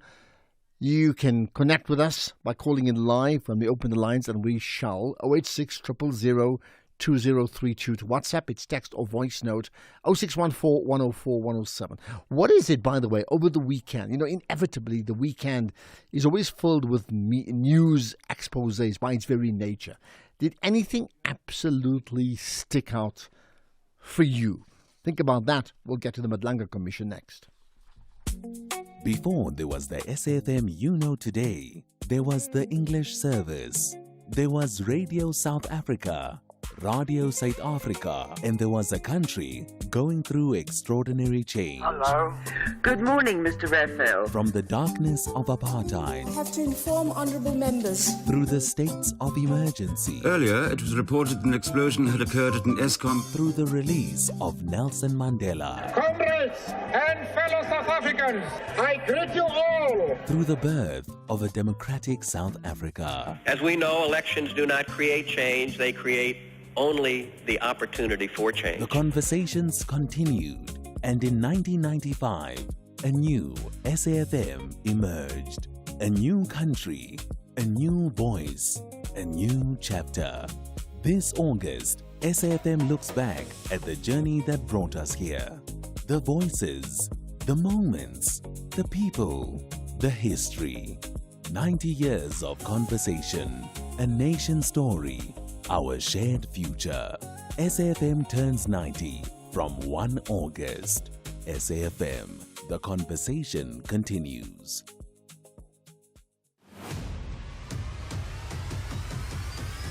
Ashraf Garda is streaming live now on Facebook, YouTube, and X at SAfmRadio. Right, let's get to the Madlanga Commission. And you may have heard yesterday that in back confirmation that Kat Matlala was going to testify before the Commission today. So shortly before proceedings got underway, a fire alarm went off at the Bridget Mabandla College, where the Madlanga Commission, as you would know, is housed. And that sent Commission officials, attendees and journalists outside as a precaution. The alert forced the temporary evacuation, in fact, of the hearing venue just before alleged criminal kingpin Vusi Musi Kat Matlala was expected to testify. Tshwane Emergency Services firefighters responded to the scene while a heavy police presence remained at the venue. Now, the EMS team assured everyone the building itself was safe, and proceedings continued with Vusi Musi Kat Matlala starting his testimony. Now, what we've done, we've played some clips. We're going to play some clips, key moments of today's testimony, starting with Kat Matlala saying he wishes to exercise his right against self-incrimination. All right, I think there's some technical issues we've just experienced at the beginning of the show. Let's see if we can just sort that out, and we'll do that right after this. Are we ready for a real conversation? SAfm, leading the conversations that move us. Okay, we have a technical problem. So until we get sorted out with that problem, here's a couple of thoughts that I just want to put to you, okay?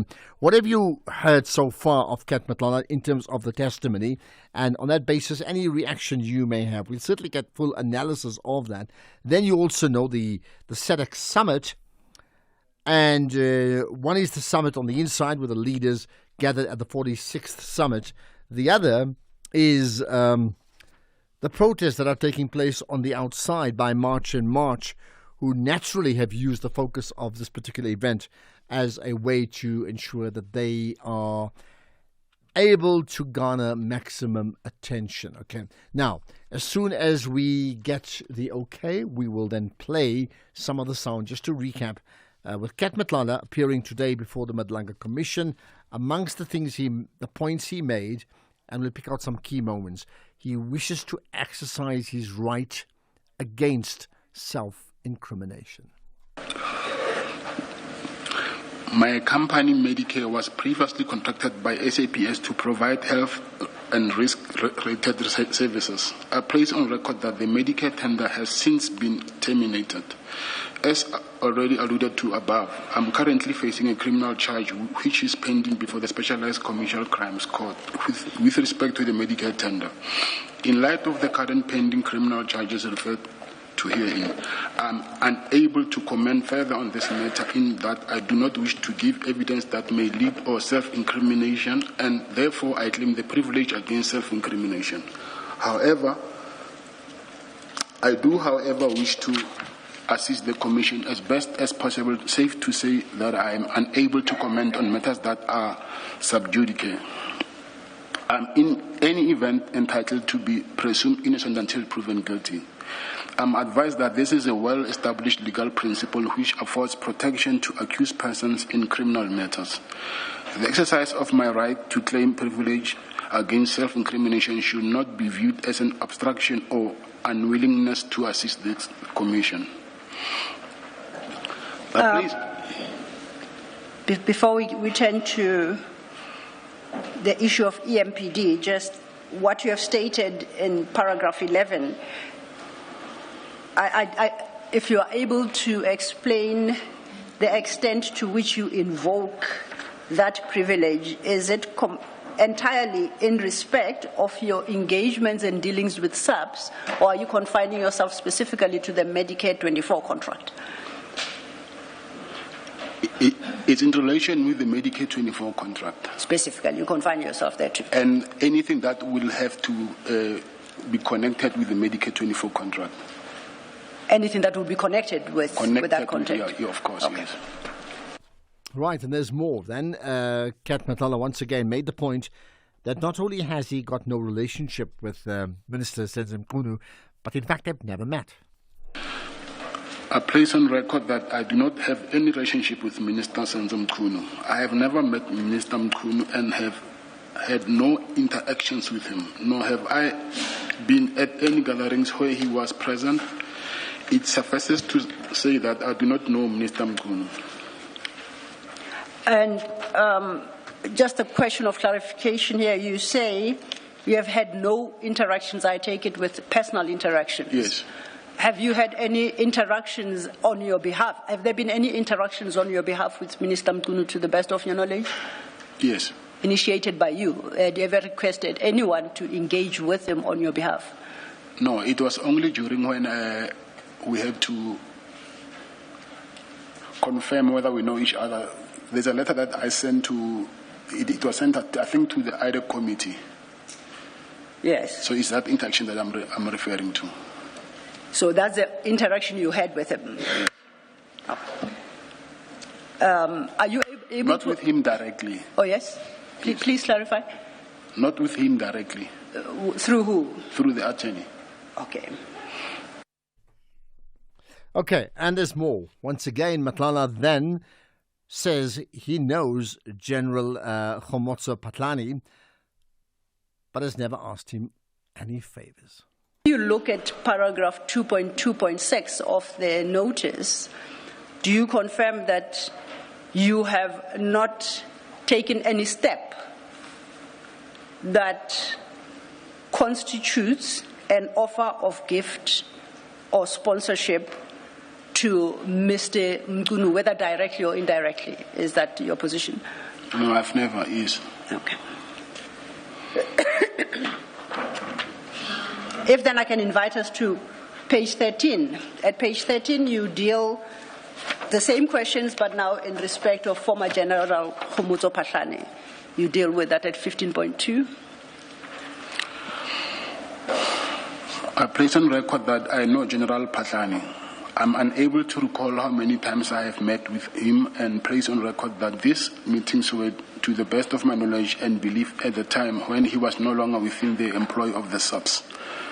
I confirm that I have no business dealings with General Patlani, nor have I ever asked for any favors from him or offered him any gratifications. In light of your response in regard to General Patlani, may I then ask you, insofar as Minister Mchunu is concerned, specifically, whether you have ever asked of him any favors? From General Patlani? No, Mr. Mchunu, I'm going back because when you speak of General Patlani, you specifically say you've never asked for any favors from him or offered him any gratifications. That is a claim you don't make in respect of Mr. Mchunu. So my question to you is whether you have ever asked of any favor of Minister Mchunu. No, I have never asked any favors from him. We then, you then, at paragraph 15.6, deal with your relationship with Lieutenant General Nhlanhla Mkhwanazi. If you could read that into the record. I place on record that I know and have on one occasion met Lieutenant General Mkhwanazi. I do not have any relationship with him. Are you in a position to describe very briefly, even just highlights, this meeting on this one occasion? Are you able to provide any detail? I cannot provide any details because it has to do with the case that I'm attending in Pretoria for Medicare tender. Sorry, please say that again. I'm saying I cannot provide any details because my meeting with General Mkhwanazi, it has to do with the tender that I had with SAPS. Okay. Okay, that's some of the key moments. The testimony is ongoing, so what we'll probably do, not probably will do, we'll have further reaction and sound, in fact, of the Madlaga Commission coming up later. But what we do need to do now is reaction from you.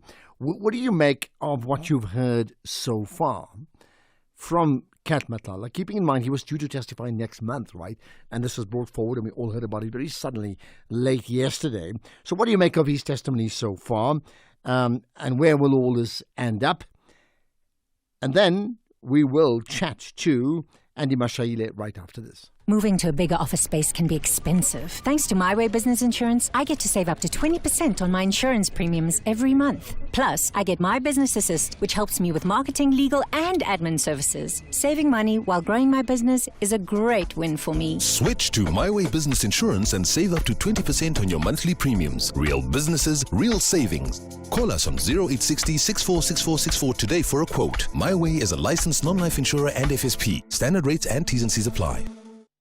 Your geyser would have hot water, but some people overloaded the transformer with their illegal connections. You're late again, and the robots don't work. Some people vandalized it for copper. The whole community doesn't have electricity because some people have been bridging meters for a small fee, and now the transformer has exploded due to overloading. Don't allow illegal connections by criminals to inconvenience you and your community. Report criminals to Eskom on 0800 11 2722 or the SAPS. Save your transformer. Save lives. Hey, we buy cars. How does it work if I want to sell my car? We'll drive to your place. You can visit our pods. Even if you don't have space, then at the mall in a parking lot, we've got lots of depots all across the land. Contact We Buy Cars. You're in safe hands. Safe hands. Wow, that's great. We Buy Cars, the easiest way to sell your car by far. Right, Mzansi Nizwile, Delicious Festival is entering a new era with the SABC as its official broadcast partner. Through the power and reach of SABC, we're bringing you the music, food, fashion and culture of Delicious to audiences around the country. So join us on the 10th and 11th of April 2027 at Kyalami Grand Prix Circuit. It's a date. Ashraf Gada on SAFM. Right, let's try and understand what's happened today. With me is Andy Mashaile, security strategist. As always, good to engage you on the National Pulse. Andy, hi. Hey, hi, Ashraf, and to your heavyweight listener. Thank you. Right, so two things. What for you has been the key testimony today, and what do you make of it? One, Matlala using his constitutional right not to incriminate himself came out very clear. In fact, last night I did an analysis and I have shared with some people, and it comes out that he now uses his constitutional privilege not to incriminate himself.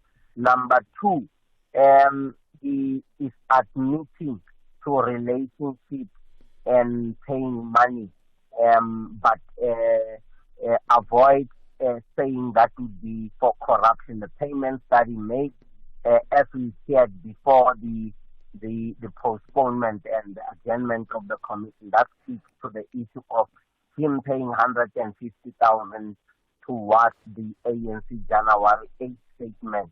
And critical would be him not wanting to mention people's names because Ashraf, he may have to come back to counter the allegations that would be thrown against him by those that he has mentioned. Why strategy and great tactical moves? As I'm a strategist, I'm not saying I'm in agreement or disagree with what he does. As a strategist, I look at the strategy and tactics and moves on the chessboard, which is the Mazanga Commission. Mm-hmm. But if that's his strategy, as you say, as a strategist, what would then be his end game? The end game is not to go to jail, number one. The end game is to say, I did not capture the state or the police. The police actually approached me, as he tells us that people were calling him. He would now want to put the blame on the police or those who would be charged with him by saying they are the ones who extorted money from him and he paid them so that they can compromise the operations of the state or the state mind with regards to the tender and many other things that we do with the case that is associated with. Interesting. I mean, amongst the points he made, and it talks to exactly what you've said, which is he wishes to exercise his right against self-incrimination, because that's central to people testifying. They could well be incriminated against. Give us a sense of why would he be able to testify at the Madlanga Commission from a legal perspective and yet not self-incriminate himself? Ashraf, remember, he still has to go to court for the tender, the 16 people that eventually included the National Commissioner, as we have heard in the IDEC saga and what happened. He is charged with those individuals. So whatever he says here at the Mazanga Commission might be used in that criminal matter that has been put before the court of law. Remember, there are charges like your money laundering, corruption, and many of those other criminal charges that are associated with him and the 14 that were arrested. Some of them we know that they have been dismissed, and some of them we know that they are in the process of being disciplined. So, long story short, you have to be very careful, Ashraf, when you speak at platform A, when you still have to go to platform B and deal with some of the issues that you might be reckless in disclosing or handling in your platform A. You still have to go to court for which would be platform B for those crimes. And whatever you say, you would have that evidence will definitely be used by that court of law. And if you are not smart enough, you will throw yourself under the bus. Hence, he says, I will never incriminate. I know that I'm going to be asked a question similar to this one. What I say today, from a response point of view, I might not be able to say it line by line, and I would be seen to be contradicting myself, and that may land me in hot water. And what do you make? And I mean, just understand again from a legal perspective. So this is the commission. This is not a court of law. So that we all understand it. So what is being said in a commission as opposed to a court of law? How much weight does it transfer into a court of law, or does it start from absolute scratch as if the commission never happened? Ashraf, remember that the commission is equal to a high court. And whatever is being said here, because of the terms of reference associated with the commission, the court can use some of the responses that you have picked up that have come out of the Mazanga Commission. Remember the ad hoc committee, the statement you and I have listened to. The commission asking people based on what they said at the ad hoc committee. So the same logic for the fact that the commission can refer you for prosecution.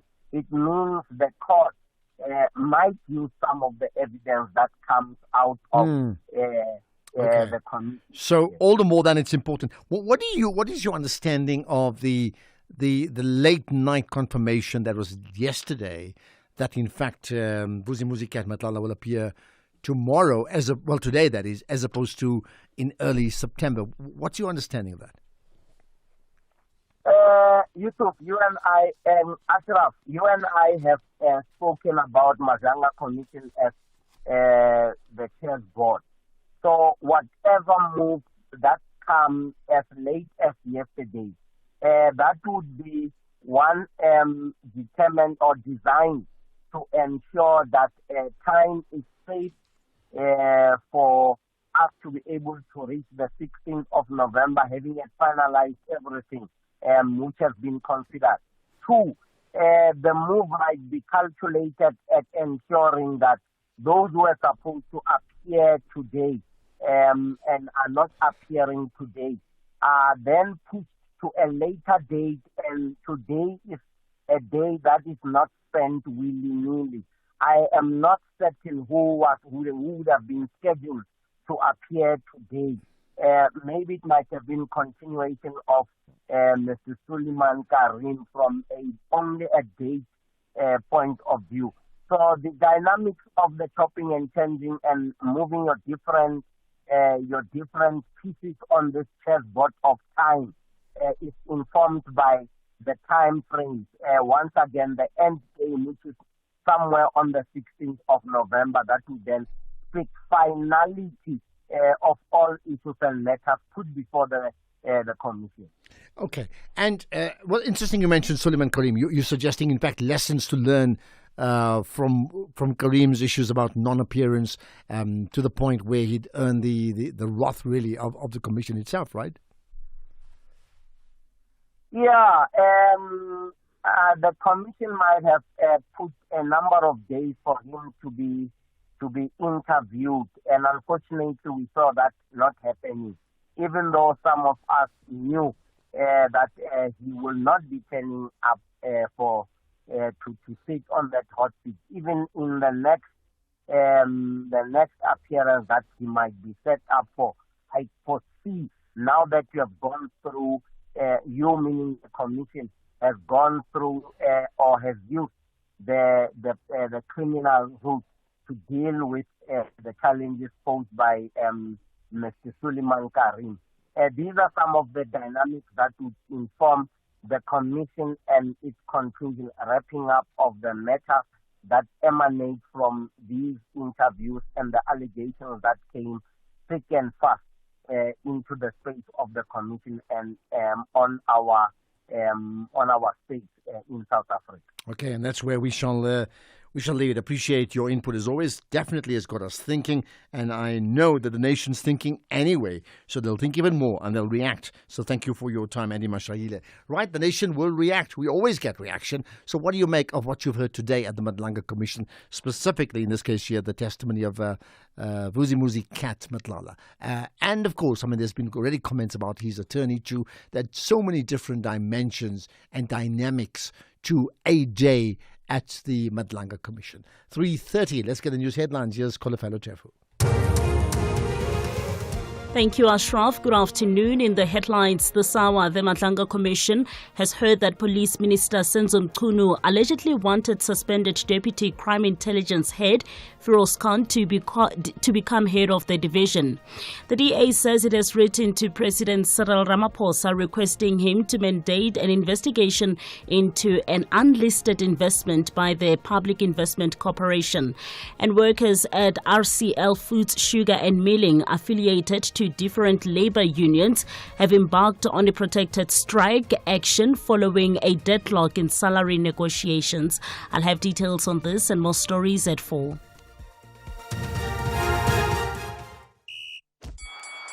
This is SAfm Sports with Domin Khapele. Chumi, I can tell you now, people who follow rugby and people who have no normal interest in rugby are all talking about the world's greatest, or rugby's greatest rivalry. And as we know, the Springboks are central to it. So what's your story? Absolutely. A very good afternoon to you, Ashraf, and our listeners.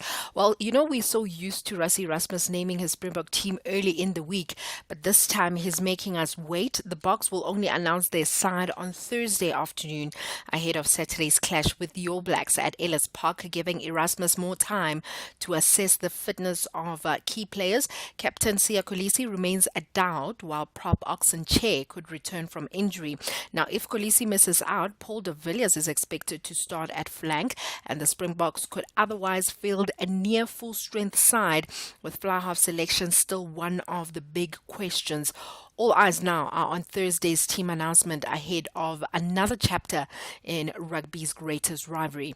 In terms of football, Orlando Pirates coach Abdeslam Mwadu says that his love for his players is unquestionable, and all he wanted after last week's draw against Amazulu was a strong reaction from his team.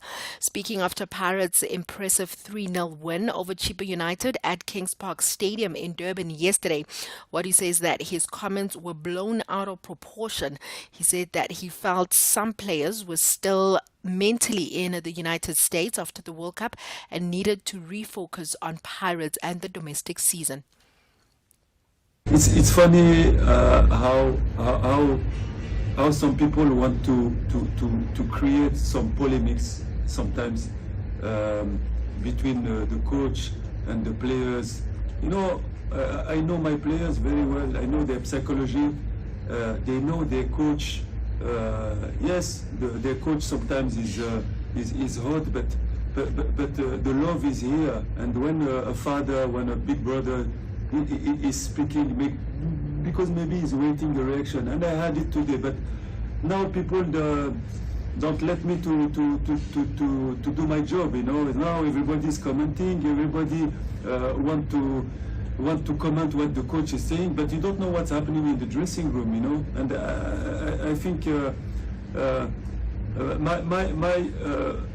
my only maybe disadvantage as a coach, maybe I'm too much honest. Elsewhere, Manchester City have agreed to sell Rodri to Barcelona for around £65.4 million, around 1.4 billion rand. Now, Rodri is set to undergo a medical and is expected to sign a 4-year contract. The 30-year-old had 1 year left on his contract, and while Manchester City wanted him to stay and sign an extension, Barcelona's third offer proved to be too good to turn down. In golf, world number 1 Scottie Scheffler stomped to an 8-stroke victory at the St. Jude Championship, clinching his first PGA Tour title since January and his 21st overall. Now, Scheffler shrugged off an early bogey at TPC Southwind in Memphis, firing 5 birdies in 4 under 66 to finish at 17 under 263. In cricket, Central Gauteng Lions CEO Jonathan Leaf-Wright, affectionately known as Jono in cricket circles, admits that he still gets goosebumps when he thinks about his SA Sports Awards nomination. He has been nominated for Sports Administrator of the Year alongside Tennis South Africa's Anthony Murutwane and Cycling South Africa's Sonia Schultz in what promises to be a tough category. Yeah, it's so fantastic. I mean, goosebump stuff when Minister Gates McKenzie announced it, and I heard about it, and it's certainly a moment where we get to pause and reflect on the incredible people that I've been blessed to walk this journey with over the past 7 years. It really is a big team effort, and it really is a symbol of what's possible when people align towards a common vision. So whilst I'm nominated as Sports Administrator of the Year, it really is a celebration of the entire Lions cricket community that I'm blessed to serve with. Don't forget, the 19th South African Sports Awards will be on the 23rd of August, and they themed Crowned by Greatness. They'll be live on SABC 1 from 7:30. Finally, in cycling, 2-time Tour de France winner Jonas Vingegaard will miss the rest of the season as he continues his recovery from a broken collarbone sustained in this year's race. On stage 15, the 29-year-old was tackling a tight right-hand bend off a roundabout about when his front wheel slid out, causing him to land on his shoulder. Now, the injury required surgery and ruled him out of challenging for a third tour victory. And right now, he'll be out for some time. Before I leave, Ashraf, we're talking about the greatest rivalry with the All Blacks touring South Africa. I was just looking at the numbers. When New Zealand faced the Stormers, the turnout was 47,000. Against the Sharks, it was 14,000, and in Loftus, it was 30,000 against the Bulls. So the big question is, are South Africans not really all for these warm-up matches? They're just waiting for the Springboks to face the All Blacks. The answer is yes. I was offered tickets at one of the suites for Loftus this week, the game that just ended, and I was like, yeah, you know what? If you got the option for next week, well, look, they're not playing at Loftus. Sorry, I get that. At Ellis Park or Soweto, right? FNB Stadium. That's the ones I will take. So yeah, that's the answer. It's preliminary warm-up games that I think, unless you support the Bulls, like that's your team, you're not going to get somebody else switched on by how their team will perform against the All Blacks, where you know it's a warm-up match. That's what I think, anyway. Well, I'll have more on other sports in the next hour. Before I let you go, think about this. You can tell me just now. So we've been talking about the rugby's greatest rivalries, and what about the world's great sporting rivalries? Who would they be? In cricket, what's the equivalent? In local football, I think it's very obvious, Chiefs Pirates. We know that already. But there could be world football. There's I mentioned cricket. There are other sports. There's athletics. There's boxing. There's tennis. Whatever. What are the world's great sporting rivalries? Think about it. You can tell me. I'd like to get your thoughts on that one there. Right? Thanks to me. Alrighty. Smart business moves save money. Switch to Outsurance Business Insurance and you could get a massive 20% discount on your business insurance premium. Here's Stephen from the Villa Rosa. I was with my previous insurer for 8 years and then I switched to Outsurance Business Insurance. I'm very happy with the premiums and switching was the best decision we ever made. Get a quote to switch and save today. Visit outsurance.co.za or call 0800 60,000. Licensed insurer and FSP. TCs and information online. Before there was the SAfm you know today, there was the English service, there was Radio South Africa, Radio South Africa, and there was a country going through extraordinary change. Hello. Good morning, Mr. Raphael. From the darkness of apartheid, I have to inform honourable members, through the states of emergency. Earlier, it was reported an explosion had occurred at an Eskom. Through the release of Nelson Mandela. Comrades and fellow South Africans, I greet you all. Through the birth of a democratic South Africa. As we know, elections do not create change, they create only the opportunity for change. The conversations continued, and in 1995, a new SAfm emerged. A new country, a new voice, a new chapter. This August, SAfm looks back at the journey that brought us here. The voices, the moments, the people, the history. 90 years of conversation, a nation story, our shared future. SAfm turns 90 from 1 August. SAfm, the conversation continues.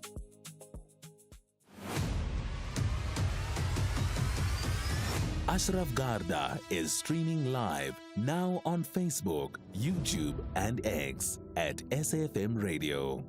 Right, as always, we expect reaction. I'd love to get reaction. Let's get reaction. Let's hear it out. Here we are. Hi, Ashraf. This is Sabata from Durban. I listened to Kate Matlala's testimony today.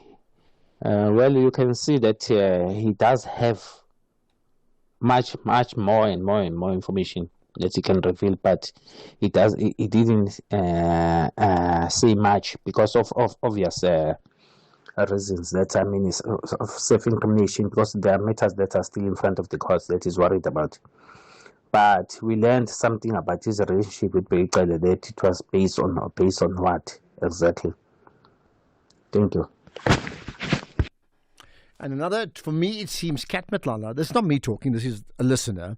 For me, it seems Kat Matlala had met with Nkunu the way he speaks from Madoda? Like, how do you work that out? Just by listening to the way he talks, you worked out that he has met up, right? And there's more. Let's pick out another. Here's one about the lawyer. Ashraf, good afternoon, man. Flores from a beautiful winelands.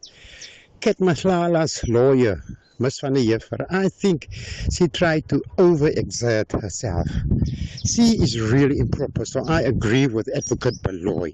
She's answering where Kat can answer for himself. No, I think this lady really tries to take over the Madlanga Commission. She should really be stopped in the tracks. She must know her boundaries.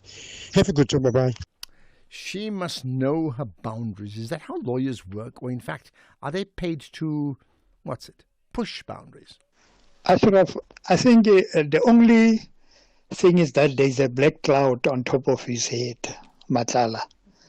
But any logical person can hear that the man is honest. He just decided that honesty is the one that will release him out of these things. He's just putting everything as it is, and he's not trying to cook anything. Really, the man is honest. It's up to the commissioners. So you mean that the only thing he's got a cloud hanging over his, that's it. Other than that, nothing else. Okay, there's more. Ashraf, maybe the sudden announcement on Matlala appearance also helps to disrupt plans of would-be security destabilizing elements. Comes from Anonymous. Interesting thoughts there. Right, there's more. There's more on the Madlanga Commission. There's more on Kat Matlala. There's more on his attorney too. And there's more on any of the other issues that get your pulses racing. Who says talking never solves anything? SAfm, leading the conversations that move us. You're listening to the National Pulse. Right, let's get on to another big issue, which is the SADC Summit, the 46th SADC Summit. And as you know, South Africa, in fact, taking over the chairpersonship, in this case here, of SADC, Zimbabwe now outgoing. But in the meantime, here's the other issue. A large police contingent were deployed outside the Durban City Hall ahead of the march by the anti-documented immigration movement March in March. Their leaders had a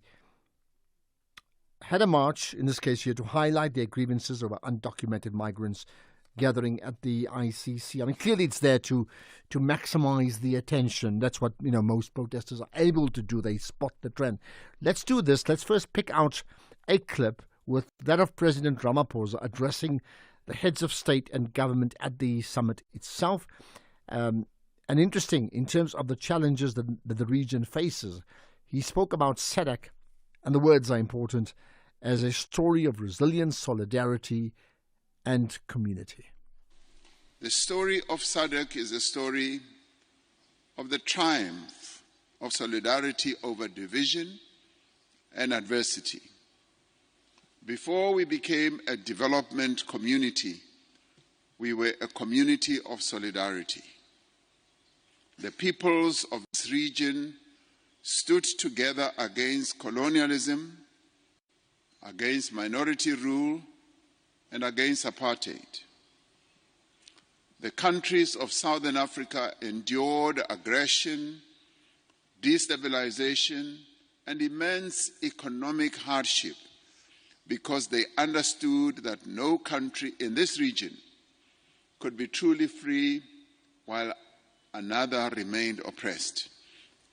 Together, the people of our region overcame colonial rule and apartheid. Together, we transformed Southern Africa from a region marked by conflict and oppression into a community founded on peace, on democracy, cooperation, and a common future. Today, our task is to give economic and social meaning to that political liberation. Right, let's do this then. Let's get reaction on what's happened at SADC, but particularly outside around the protests, right, with Zanele Buthelezi, the SABC News reporter covering the story from KwaZulu-Natal. Zanele, thanks for joining us on the National Pulse. Hi, Ashraf. Thank you for having me. Thank you. Right. Tell us, let's start with that. What's happened regarding the march? Well, the turnout wasn't as big as the organizers had hoped. They had estimated that about 3,000 people would turn out for this march, but it was just a couple of hundred people that participated in this march that went from the Durban City Hall to Gugulamini Park, which is not too far from the ICC, where the leaders of the SADC region are meeting. But of course, the strong police presence there did not allow them to get closer to this venue, even though they did try at some points when they arrived at the venue where they were supposed to hand over their memorandum. They did try to demand police let them through to the Durban Exhibition Center, which is adjacent to the ICC, and that's where the VIP parks and media accreditation is collected and other accreditation. But of course, police just stood firm and were not able to get through to that venue. But they proceeded then to the Gugulamini Park, where then the memorandum was then handed over to the representative of the South African police as well as the provincial government. Now, I mean, they've had many marches. Did I hear you correctly to say you said there were 100 people? Have I got that right? A few hundred, maybe about 200 people. Okay. Yeah. My estimations but are correct. But you're saying well below what was expected, Well right? below, yes. They had planned, according to the police were informed that about 3,000 people were expected, and police said they planned for a crowd of between 3,000 and 10,000. I guess that is judged or was judged by the previous marches that we had seen in Durban, where huge crowds came out to march as part of this march and march. Okay. Did the representatives of March and March then offer an explanation for A, the low turnout, and B, what it means for them and their support? Not really. Jacinta Ngobese Zuma, when she was addressing the people at the Gugulamini Park, she did mention that even if only a few people come out, she'll continue with this campaign of protesting illegal immigration. And so for her, it doesn't matter how many people turn out for these marches. She'll continue to push until they get what they want. And chief among the things that they want is a wall, is a strong border wall that, or better border fence that prevents people crossing into the country illegally from neighboring countries, and also for the police to ensure that they do enforce the laws and arrest people that are found to be in the country illegally. They also are calling on the African leaders, especially those who are gathered here from the Southern African community, development community, SADC, to also ensure that they develop their countries and create economic opportunities for their people, so that they are not forced to go and seek those opportunities elsewhere because they are not existing in their countries. That's according to Jacinta Ngobese Zuma when I spoke to her. Those are some of their demands. Okay. Now, I mean, bottom line to all of this would be that, their demands may not be new. I'm talking about March and March, but it clearly would be, it fits in with the SADC summits to coincide with that, to garner maximum publicity, maximum attention, and I would think maximum impact. And in this case, impact from the SADC countries in so much as welcoming their nationals back home ASAP. I mean, that's what they want. Do you have any idea that they may succeed in that? Yes, they did send a statement in that there is this push for illegal immigrants in South Africa to return to their home countries, and they continue to come out into the streets to show that they want, something done about illegal migration, especially people who are coming into South Africa. So in terms of statements, they did make that statement. Whether something will change from the side of the South African government or the side of the SADC leaders that are part of this gathering, it remains to be seen. Because also part of their call was that they want President Cyril Ramaphosa to make sure that this demand is part of or is on the agenda as it discussed at SADC itself, with his counterparts. All right, that's where we'll leave it. In fact, we'll get out more information from SADC proper maybe later on today. Zanele Buthelezi, thanks for your time here on the National Pulse. And by the way, comment from you, particularly if you are supportive of the position of March and March, supportive and a supporter, that means a marcher. And what do you make of the, 100 plus people as opposed to 3,000 in Durban? This is the National Pulse. Young people have always had the power to shape society. For my generation, it's not only about remembering the students of 1976, but also about recognizing that young voices matter and can drive change. Angola faced a long civil war that lasted decades. A nation divided, people tested. But today, the story has changed. Peace rebuilt, cities rising, a future reclaimed. This is what we are becoming. SAfm, leading the conversations that move us. Looking for exclusive content, live events, and special broadcasts like the Madlanga Commission? Then connect to the all-new SAfm Connect stream. The Madlanga Commission, live and uninterrupted from 9:30 Monday to Friday. SAfm Connect brings you more of the conversations that matter. Listen anytime, anywhere by visiting connect.safm.co.za or stream directly on SABC Plus at sabc-plus.com. SAfm Connect. More conversations, more access. There's much more coming. Every generation has a story. Every generation has questions. Every generation has a voice. For 90 years, SAfm has been part of the conversation. This August, we listen back to the voices that brought us here. We celebrate the people who shaped our journey, and we listen for the voices that will shape what comes next, including the launch of a new annual SAfm property. This Women's Month, we are in search of an SAfm woman. 4 extraordinary women, 4 extraordinary journeys. One question: what does it mean to be an SAfm woman? SAfm 90 years. Women, a new voice. 90 years of conversation. A nation story. Our shared future. From 1 August, SAfm. SAfm, setting the nationwide agenda daily. Right, let's get further comments on some of the other big issues. One of them is an ongoing issue about NSFAS, right?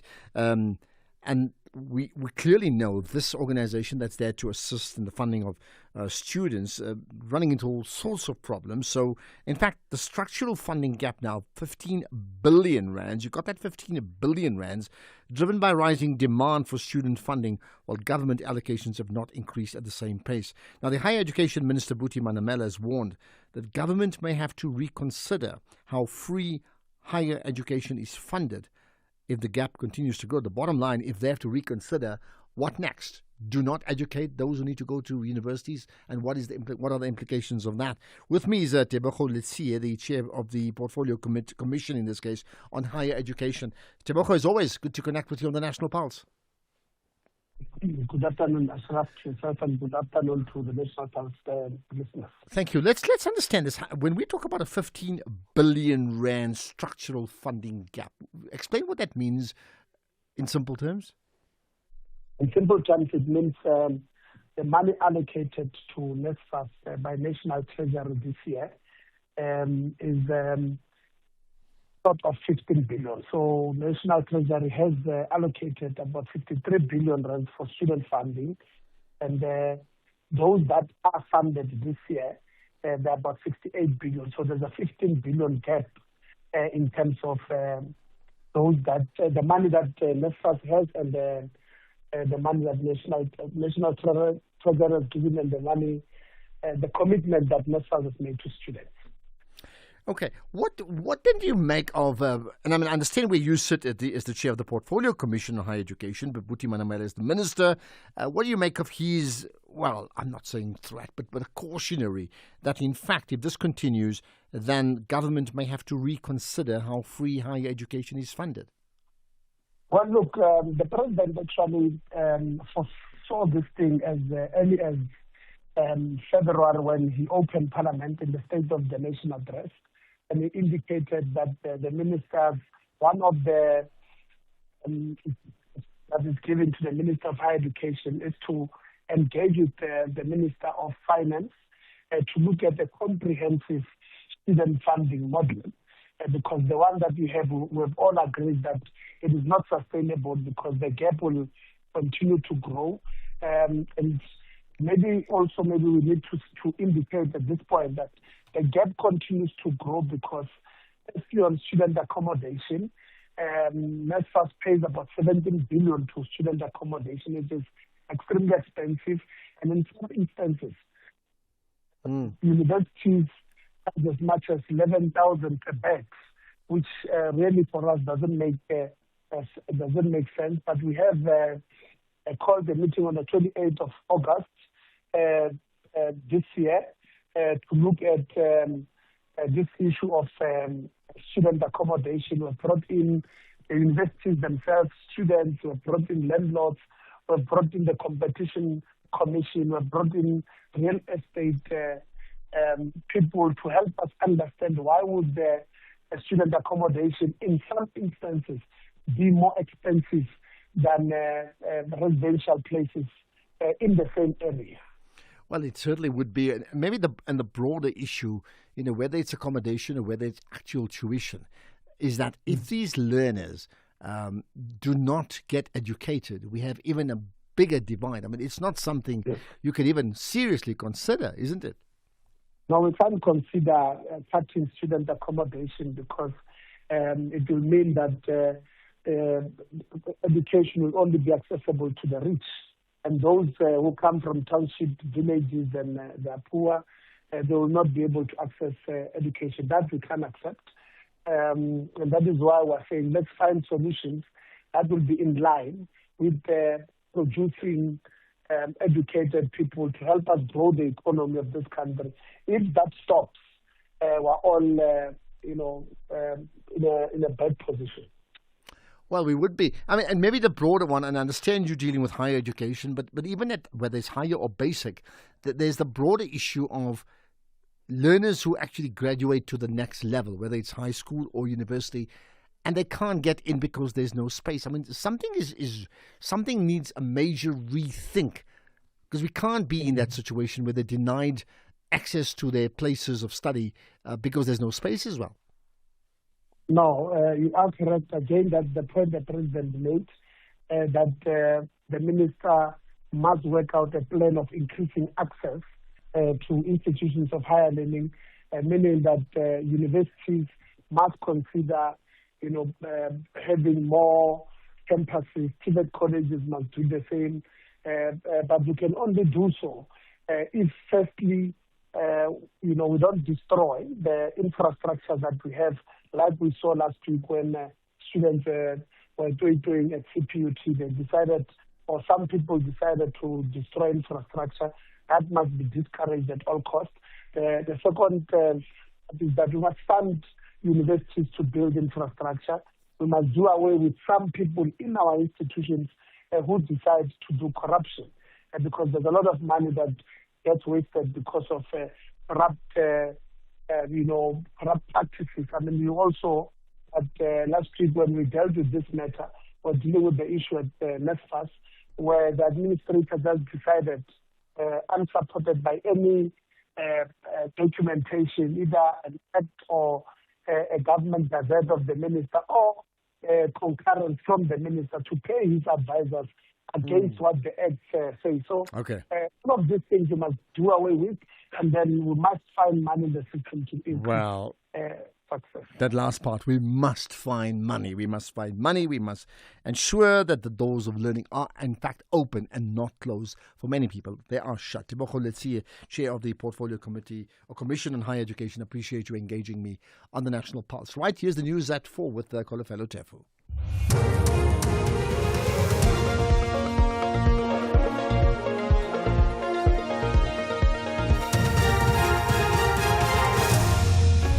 Thank you, Ashraf. Top stories this hour. Matlala to return to Madlanga Commission next week, and South Africa aims to boost intra-SADC trade. Good afternoon. Attempted murder accused Vusmusi Ket Matlala will return to the Madlanga Commission next Monday and Tuesday. Commission Chairperson Justice Mbuyiseli Madlanga has ruled that if Matlala does not conclude his testimony on those days, he will continue until Wednesday. Matlala has been central to the Commission's investigation, particularly in relation to the Medicare 24 SAPS tender. Justice Madlanga has ruled that Matlala's answering affidavit must be filed by Friday, while his replying affidavit and heads of argument must be filed by Saturday. The replying affidavit and heads of argument must be filed by Mr. Matlala at 1800 hours on the 22nd of August 2026, and the evidence leaders must file their heads of argument by 1800 hours. Matlala earlier told the Commission that Police Minister Senzo Mchunu allegedly wanted suspended Deputy Crime Intelligence Head Firoz Khan to become the head of the division. He says he was informed of the alleged plan by former Police Minister Bheki Cele. This is according to Mr. Cele. He said to me, Mr. Senzo wants to fire General Khumalo and replace him with General Khan to that position of crime intelligence. That's what I can remember on top of my head. To this now, the DA says it has written to President Cyril Ramaphosa requesting him to mandate an investigation into an unlisted investment by the Public Investment Corporation. The PIC is facing a governance crisis that was triggered by the precautionary suspension of Chief Executive Officer Patrick Dlamini, who has since been reinstated. DA Member of Parliament's Standing Committee on Appropriations, Andrew Bateman, says they want the Special Investigating Unit to probe the matter. An SIU investigation gives the President the opportunity to ensure that South Africans know the truth, to attempt to recover what's been lost to pensioners and workers' funds, and to help to ensure that there is proper accountability. The DA will not rest while the pension savings of government employees are at risk, when approximately 1,900 workers have lost their jobs, and when public funds that have been set aside to protect workers have allegedly been abused. Workers at RCL Foods Sugar and Milling, affiliated to different labour unions, have embarked on a protected strike action following a deadlock in salary negotiations. They are demanding a 13% increase across the board, while the employer is offering 5.4%. President of the Food and Allied Workers Union, Nico Ndima, says their members will not return to work until they get a better offer. Currently, we're demanding 13%, and while we were negotiating at some stage, we're willing to take 6%, which was the commissioner's proposal, and it was rejected by the employer. Hence, we went back to our initial position, which was 13%, and 6% is no longer on the table now because it was a conditional offer of the CCMA.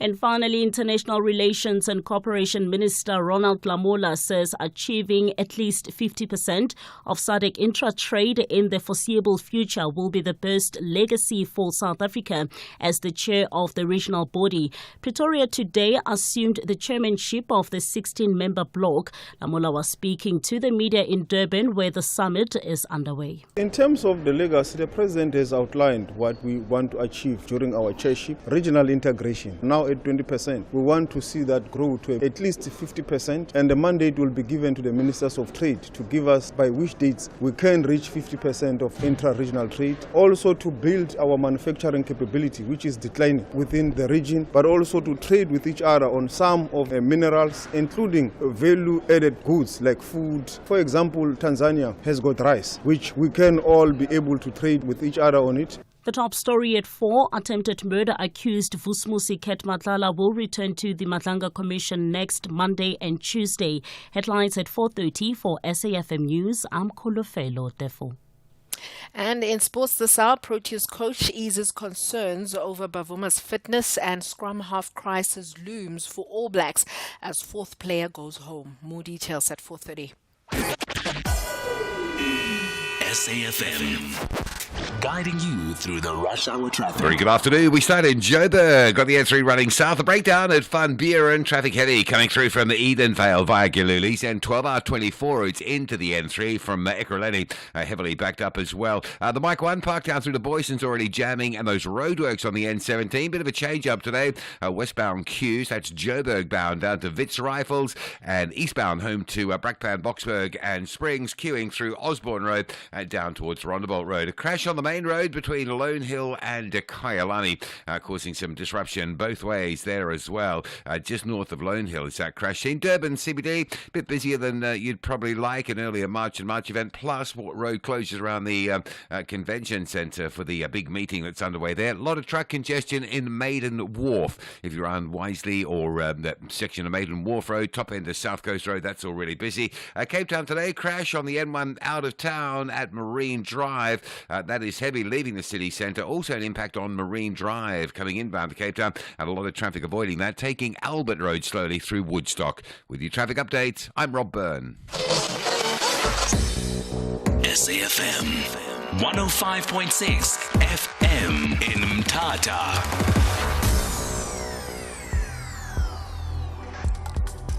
The National Pulse with Ashraf Garda on SAFM.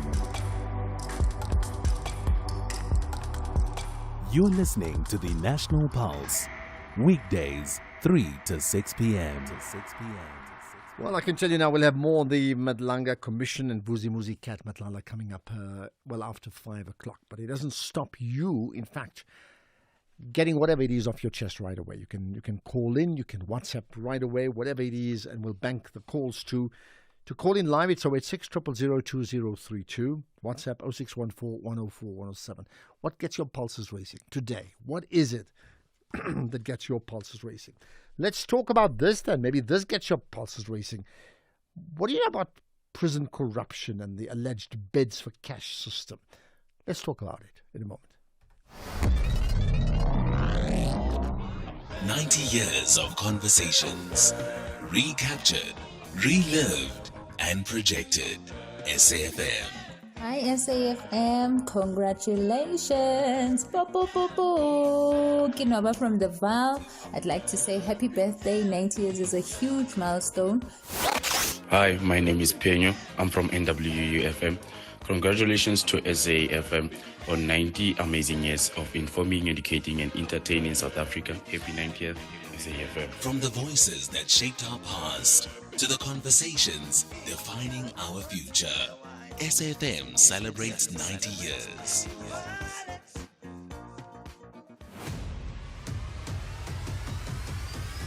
Ashraf Garda is streaming live now on Facebook, YouTube, and X at SAFM Radio. Right, let's talk about, the alleged bids for cash system. Before I get to that, have you been following the story of the so-called, alleged expose regarding key members of the DA leadership around a fintech firm called Castello? I mean, the story goes the DA's federal finance chair, Dr. Mark Burke's company, Castello, is facing scrutiny over 4 billion rands in alleged offshore transfers. There's a whole lot around that, a whole lot of people implicated out of it. I see the ANC has called for an investigation into that. We'll certainly pick up on that story just now. You may know more. You may give me your thoughts too. But let's talk about this now. The alleged bids for cash system and claims of sexual coercion at the Tshwane Kgosi Mamapuro second prison have raised serious concerns about prison governance, inmate safety and human rights. Former inmates allege they were forced to pay for beds, while overcrowding and poor conditions remain major challenges. Let's find out more about it with Professor Tabiso Machaba, who's UNISA's College of Law School of Criminal Justice. I much appreciate your time and thanks for joining us on the National Pulse. Good afternoon, listener Ashraf. Thank you. What do you make of? I mean, you've heard the intro and what's been uncovered or alleged around, sexual coercion to get a bed within the prison system. Yes, the Kgosi Mampuru allegation should not be viewed as simple as an allegation about bed. They potentially expose the intersection of overcrowding, weak institutional governance, inmate power structure, inadequate supervision, and corruption. For example, if an inmate can allegedly sell something that the state is legally obliged to provide, the question is that we have to ask ourselves how that informal market developed and who is benefiting from this market and where the institutional control fails. So that is what we have to look at. What is your understanding, firstly, of what has actually happened? By understanding, it seems as if there is some sort of a prison economy, whereby based on the current situation of overcrowding, inmates will request specific amount from newly admitted inmate. For example, if it happens that I'm awaiting trial detainee, I have to go to prison, and on my arrival, there's no space. There are those powerful inmates who can be able to dictate the process of bedding. At the end of the day, I will have to provide specific amount of money so that I can have a better space. Otherwise, I also heard that there's a sexual intercourse situation whereby there must be some sort of an agreement based on this allegation that we just had. But bottom line to all of this is the inmates, in this case, are running the show. It is clear that inmates are running the show, because the problem is that once our prisons are overcrowded, it will be difficult to control those kind of prisons. And the most difficult part, if you compare awaiting trial and sentence inmate, it is easier to contain the sentence inmate. For example, you can create a movement to transfer this inmate to one correctional center to create a space. But in the case of awaiting trial detainee, it's highly impossible and difficult. For example, you'll find yourself that in a court of law, there are about 50,000 individuals who need to appear, and 1% of that number, they don't get a bail. So where do they go? They have to go to awaiting trial. So it is difficult to control because there's no way that you can make a projection of the numbers. What I think the other part of it, of course, I mean, all this means is you're in prison for whatever reason, then you have to negotiate a better space for yourself, so that I mean, it just sounds completely bizarre. But the obvious takeout out of this is like, where are the authorities in all of this? They can only do what they do because they can do it. The problem here is the kind of prison governance that we're having and accountability. I understand that there are administration responsibilities that need to be taken. Once an inmate arrives at correctional center, automatically he must go through admission, and then the authorities need to make sure that there's a bed space. So the problem here, if there's a lack of administration in that regard, obviously inmates will take the responsibility. And the question that we have to ask ourselves, who controls the admission? Because every newly inmate remand detainee should enter through an established administration process. DCS must have process. And then who allocate the accommodation? There should be a transparency and institutional process. So this inmate has been arriving today. This is the bed space. And the most important thing, the last one, who allocates accommodation? There must be someone who will be able to say, we are having 2 cells, this is the allocation of the cells, so that there can be enough space for everyone. Okay, well, how do we take this story further now? I think the only way to take the story further is through investigation, because now we are dealing with allegations, and there's no way that there can be allegation without a story. There's a basic background. So going forward, the immediate response that we can, or the department can look at, there's a need for independent investigation of the Kgosi Mampuru allegation. There's an allegation, there must be investigation. And the other most important thing is the protection and interview, the protection and the interview of the complainants, the witnesses, people who blow the whistle. They must be protected. Because at the end of the day, We are having a prison system whereby within the prison, inmates can also influence the external life of individuals. And then the department must regularly conduct unannounced inspection in every section so that they can be able to trace cell phone and other contraband articles and issues like that. And the other thing, audit of bed allocation.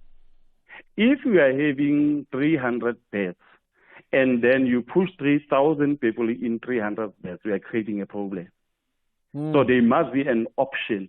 And then the other important thing, I heard that there is alleged financial transactions whereby people have to pay through the bank system and whatever. The department must trace alleged financial transaction and cell phone communication so that this matter can be stopped. I don't think that this matter is only at Kosimampuru. But I think that in other correctional centers, we might experience the very same problem. Well, I mean, let me end with this. I mean, how widespread is this matter, as you call it, not just in South Africa, but around the world? I mean, we're very exposed to, American Hollywood movies. And you tend to see a lot of this type of thing. But, I mean, is that the truth? That, I mean, it's widespread around the world? That means there's an economic system within prison systems, or are these just make-believe, but it happens in some places like what we now know in South Africa? You know what? There is a prison economy. It is everywhere in the world. There is a specific economy that is running in prison, and it's the most expensive economy because, for example, in prison you can sell a cigarette of 20 cents by 1 rand 20. It is a widespread issue. But if we check other international correctional systems, their security protocols are digitally based. For example, in some centers across the world, you are having cell phone detection devices. Because this allegation, most of the time, they're based on the communication. You cut the communication. And the other thing is all about protocols and proper controls in admission. But to answer your question directly, it is a widespread issue. But this allegation of Kosimampuru, I think that is maybe for the first time in South Africa, we hear about this kind of allegation. Okay, a prison economy. How large is that economy? In fact, do they pay taxes? Professor Thabiso Matshaba, appreciate your time. Thanks for joining us on the National Pulse. And once again, I expect reaction, particularly, and I hope it's not you. Have you been an inmate in the prison system? And as a result of that, you can share your stories. Or you could be one of the governors on the other side at correctional services and you're exposed to what's happened within the prison structures. Can you share your thoughts with us around that? And then, very importantly, solutions too. Let's engage here on the National Pulse. In case you missed it. Herman Mashaba, he's the last one to talk. He promised 2 years ago, I'm going to spend my money, I'll get those people out of Lily Mine. Where are they? They're still there. Herman Mashaba, when you hear something like that, I mean, like I said, you could be sitting on an island somewhere, but you take this criticism, you must have a very thick skin, and how do you respond to something like that? Well, I'm used to people who are drunk calling radio stations, and I mean, you can hear this person is not sober. That was Nightfall with John Gericke. SAFM has signed a code of conduct that is enforced by the Broadcasting Complaints Commission of South Africa. Under the code, we are committed to giving news that is accurate, comment that is fair, and programming that is not harmful, does not amount to hate speech, or contain violence or explicit sex. If you think we are not living up to that code, then you can inform the Broadcasting Complaints Commission of South Africa. Direct any complaints in writing to the Broadcasting Complaints Commission of South Africa. PO Box 142365. Craig Hall 2024. Fax to 011-326-3198 or an email to bccsa@nabsa.co.za. For more information, please visit www.bccsa.co.za. This is Global Watch on the National Pulse. I'm just reflecting, by the way, on what Herman Mashaba said in that promo. He called the caller drunk, and was it Colin, who often calls on many shows on SAfm, called that person drunk. Okay, think about that. Let's get to the Global Watch now. So, we've been covering the story for a few days. There's the ongoing story of the election in Zambia.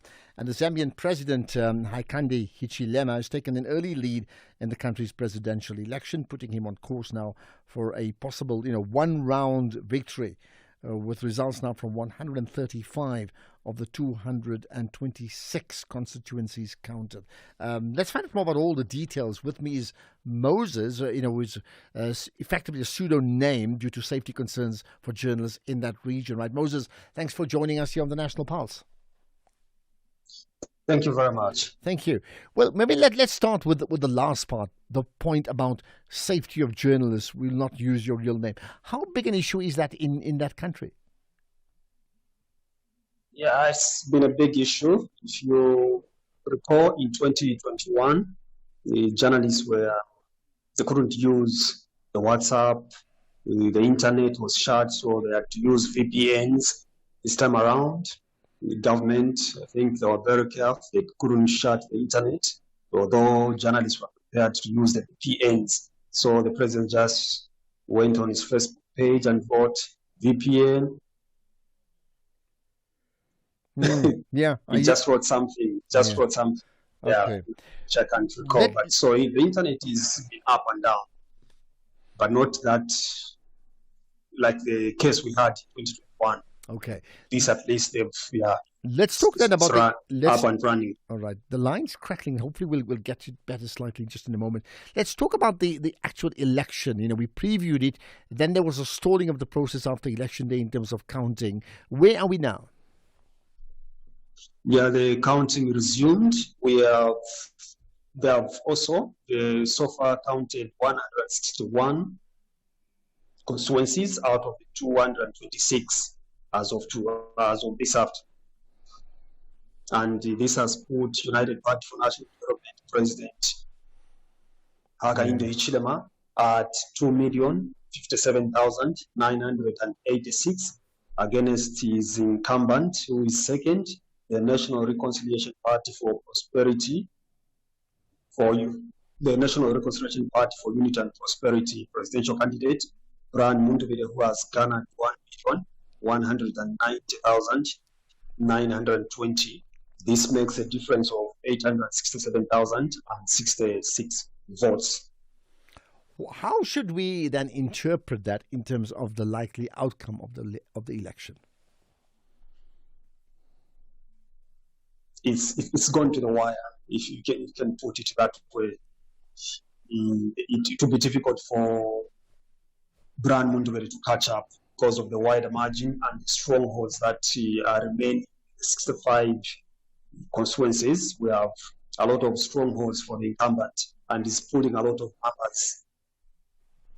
Okay, let's leave it at that. I think the line's sort of cutting, which I can understand. I mean, we're speaking to the caller, in this case here, a journalist from Zambia, who goes by the name of Moses, effectively saying down to the wire, but he does expect that the incumbent leader will hold on to his position and therefore be re-elected, the Zambian president Hakainde Hichilema. But you also know a few days ago that counting was suspended.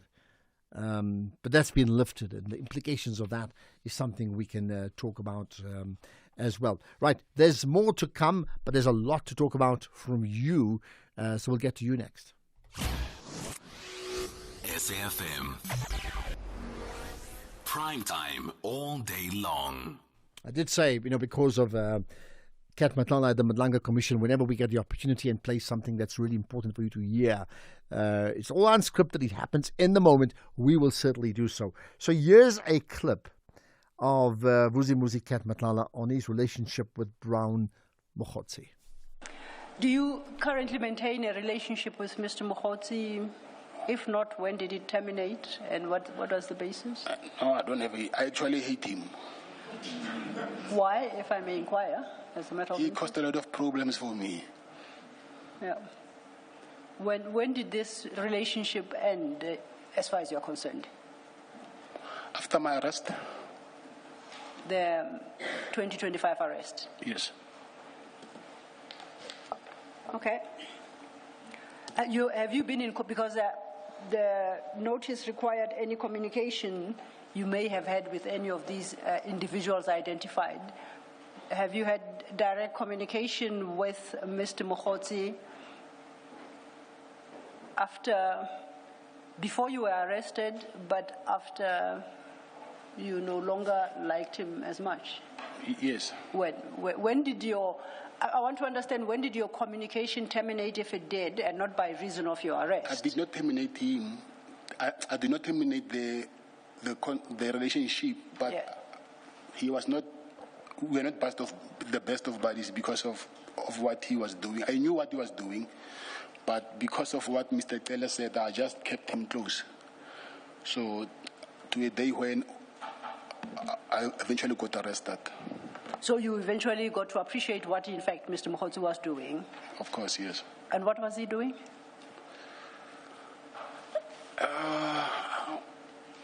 It's two things here which I cannot be 100% sure.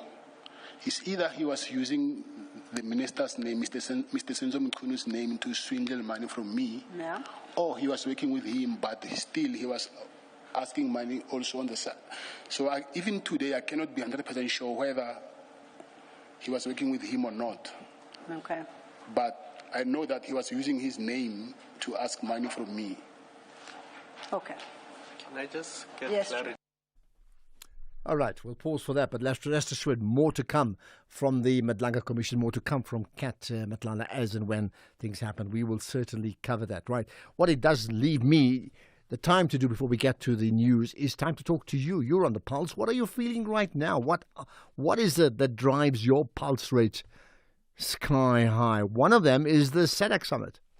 It's nice to hear the president talk about the borders are going to be bridges, SADC is going to be nice, but it must not be at the expense of the South African income taxpayer. This infrastructure in South Africa that they want to use was not built by a wish. It was built by the hard and sweat of the so-called lazy South Africans. Exempt South Africans from income tax. Show us that South Africans are lazy by exempting them from the income tax. Our president himself is a serial debt taker, doubled our debt since he came into power. So let us speak but not punish the taxpayer. Okay, interesting thought that you make. Ashraf, it's going to be difficult to get any tangible information from Matlala as the guy is currently facing criminal charges, and I think his appearance will give the commission nothing. And again, this is going to raise questions about his evidence. Look, the commission is supposed to get information from the people who took money from the likes of Matlala and others as these people were selling the country for personal gains and interest. There's more. Your paragraphs are just far too long, TG, so I'm not going to read it all. Ideally, give out, maybe 3 straight liners, like others have done. Like this one, Ashraf, major sudden announcement of Matlala appearance also helps to disrupt plans of would-be security destabilizing elements, right? Okay, here's more. Afternoon, Ashraf. I'm Sidon Watemeko Rulane. To those of us who listen to the Matlanga Commission objectively, so far there's only one thing that Nkunu did wrong. It's the disbandment of PKTT, of which in my opinion doesn't even warrant him to be fired and arrested. Whereas the buyers are calling for him to be fired and arrested. For what, exactly? Because there's no evidence of wrongdoing by Nkunu, except for disbandment of PKTT, which I think is an administrative matter, so to speak, not a legal one. But when their favorite names are being mentioned in the commission to be on the wrong side of the law, they are up in arms, which is wrong because it means we will never solve anything in this country objectively enough. Thank you.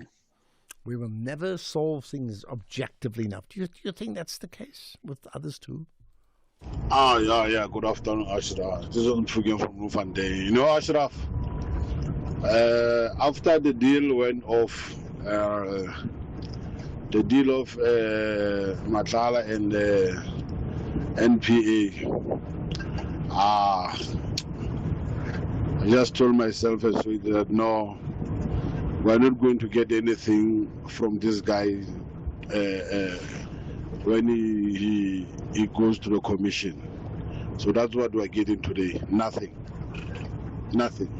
We're just getting nothing. Thank you so much. Bye. So in getting nothing, do you still get something? It's 4:30. Here's the news headlines with Kolofelo Tefu. Thank you, Ashraf. Good afternoon. In the headlines, the Sawa attempted murder accused and businessman Vusmusi Ket Matlala will return to the Matlanga Commission next Monday and Tuesday. The ANC caucus is calling for the immediate removal of DA Member of Parliament Dr. Mark Burke from all finance-related committees, and the outgoing chairperson of the SADC bloc, Zimbabwean President Emerson Mnangagwa, has urged the region not to depend on external resources for economic development. Greg Hose has the details at 5, and that's all from me today. Good afternoon.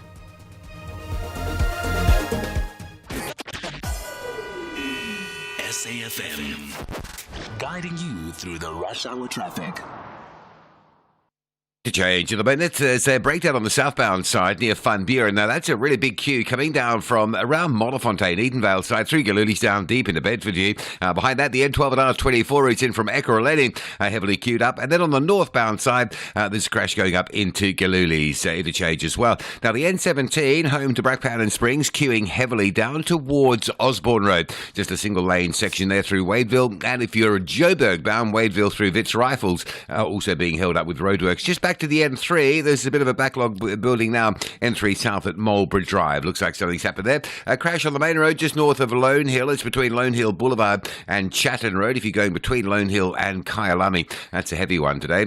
Pretoria, SGM Pathvalley, up to the mighty Mopali Highway. It's very slow. A lot of pressure around Hatfield today. If you're on Francis Bard, getting out down in towards that Hatfield area, it's very slow. Probably traffic light faults. And SGM Pathvalley at Struben Street. Lights are down there causing delays, leaving Pretoria central area as well. Across into Durban today, we've had a March and March event, plus the big summit that's underway at the convention centre. So there's quite a bit of traffic around the Durban city centre area. Usual breakdown, N2 south before Spaghetti Junction. That's a queue pushing back through towards Inanda Road. And a breakdown, N2 south between Gateway and Kwamashu. So 2 queues running south today. Ashburton, Pietermaritzburg bound doesn't look too bad. And if you're coming out of Cape Town on the N1, there's been a crash on the ramp to Marine Drive over the elevated freeway. Exiting the CBD stays busy, and a collision scene on Jan Smuts just north of the N2 if you're leaving Old Mutual, Epping Pinelands. That's a heavy delay on your way towards the highway and Athlone. With your traffic updates, I'm Rob Byrne. This is SAfm Sports with Duming Khapele. Right, Jimmy, you've got news about someone we haven't spoken about for a while, Temba Bavuma. Yeah, we start things off with cricket this summer, where Proteas coach Shukri Conrad has put to bed any fears that Test and ODI captain Temba Bavuma may not be ready for Australia's tour of South Africa, confirming that he will get some game time with the Lions beforehand. Bavuma is one of the senior players left out of the squad for the tour of Namibia later this month, with a heavy summer schedule a major consideration for the coach. And Conrad says that Bavuma is injury-free at the moment and will be ready for both the ODI and Test series against the Aussies. No, Timba's good. He's all good. He's obviously being built up. He's all good on the injury front. He's going to be playing some warm-up games for the Lions as they build up to the season, and I think that will be slightly longer format. In fact, I had a chat with Alan Donald and Russell the other day. So Timba's going to be playing a lot of the warm-up games. Timba's big mission is obviously, or our big mission is the ODI series against Australia, but more importantly, the Test series against Australia. And as we build the summer, the Test series is, all the tests are the priority.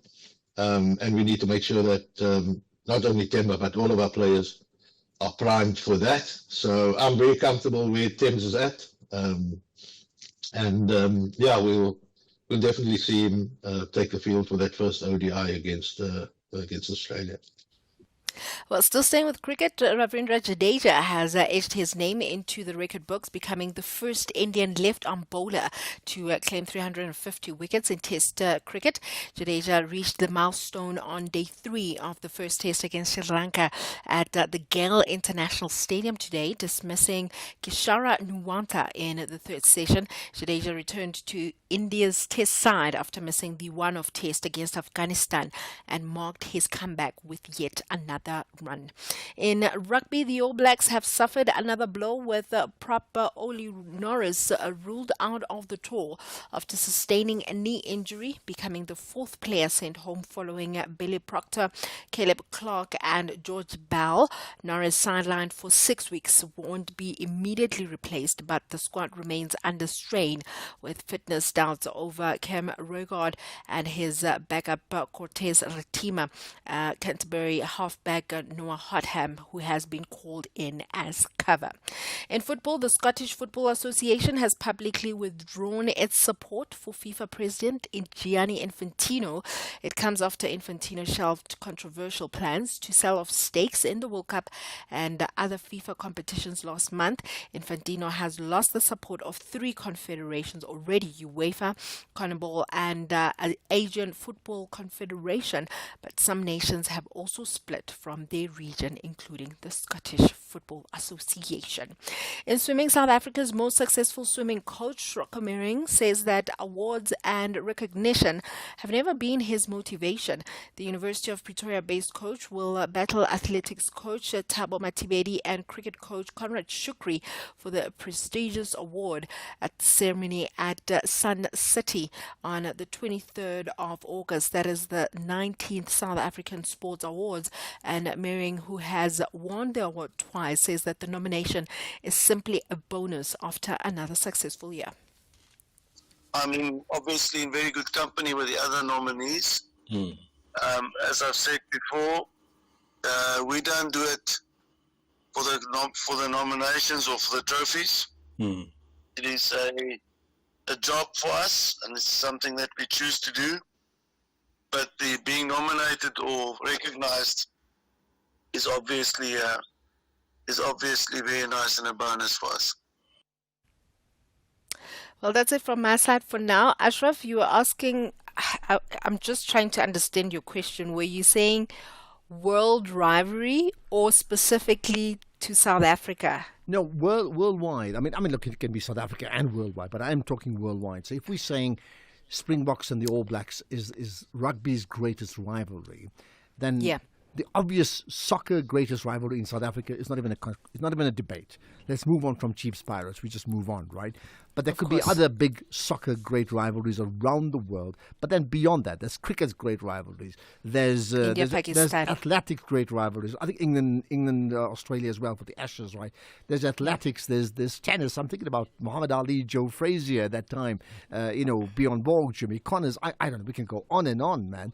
Somebody talk about Mary Decker and Zola Budd, which was not the greatest of rivals, but became a rivalry. So any thoughts from your side? In terms of football, anything that comes to mind. And Nigeria? South Africa and Nigeria in terms of football. You think so? Well, I don't know. I mean, I think it has to be tested. We won the only AFCON the only AFCON we won is when they didn't play. You know that, right? Nigeria didn't play. Yeah. But maybe I wonder what others think about that too. Yeah.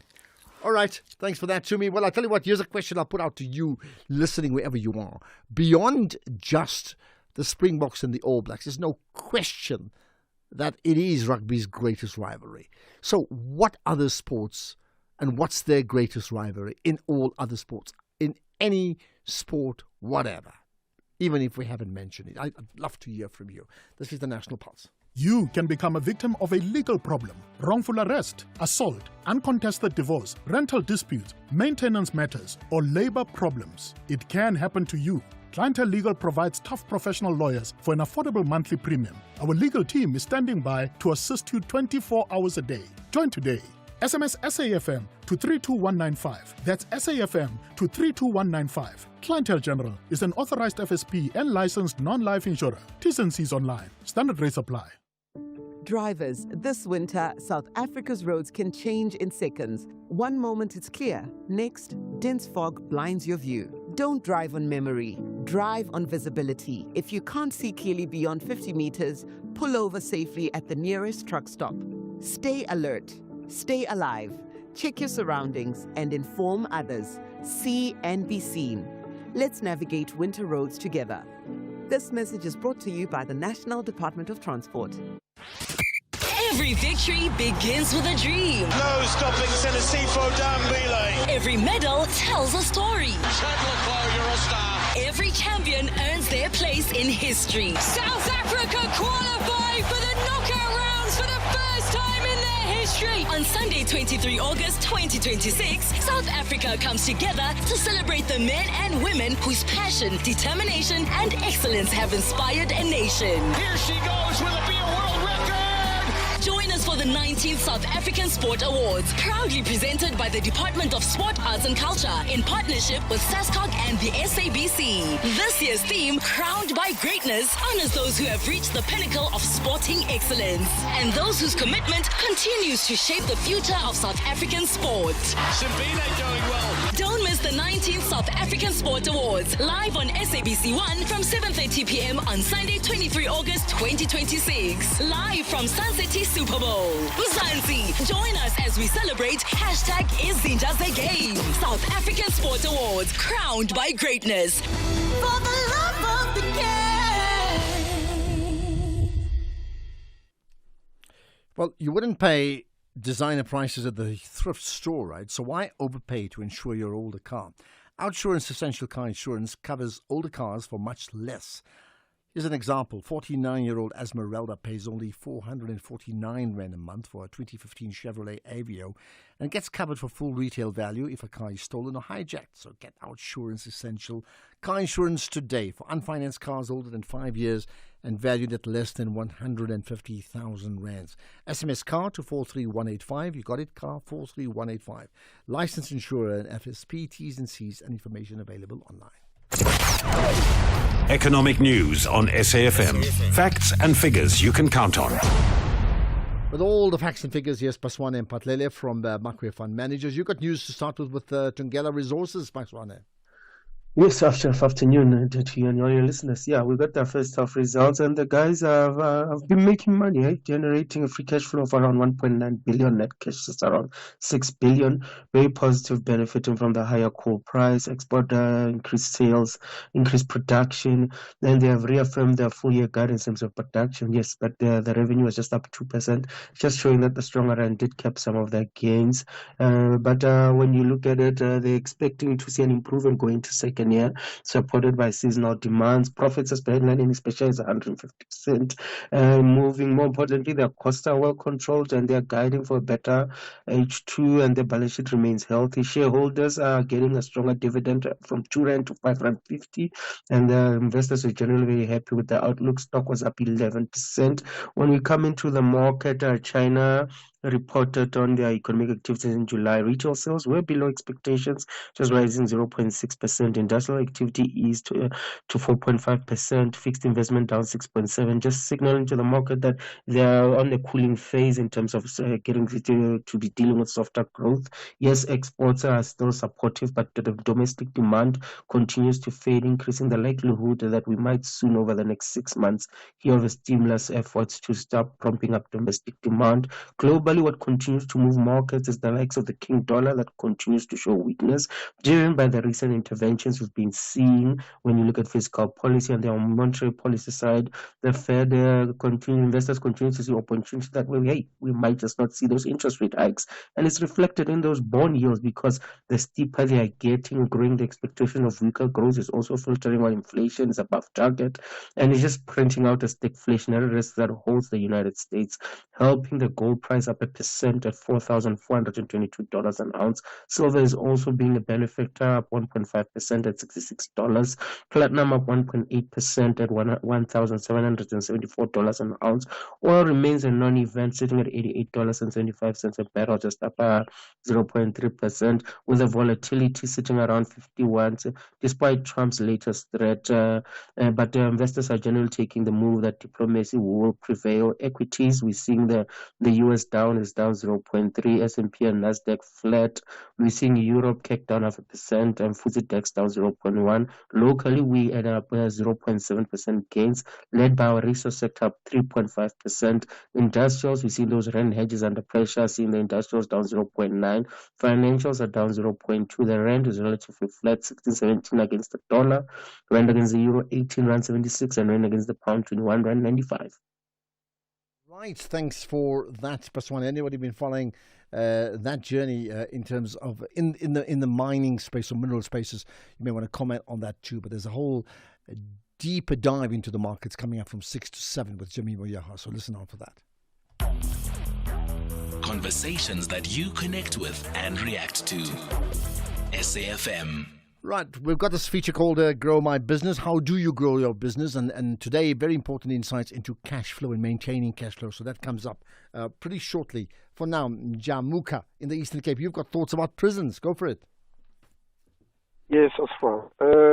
I just want to say, Asfar, the prison economy has been there since before democracy. Mm-hmm.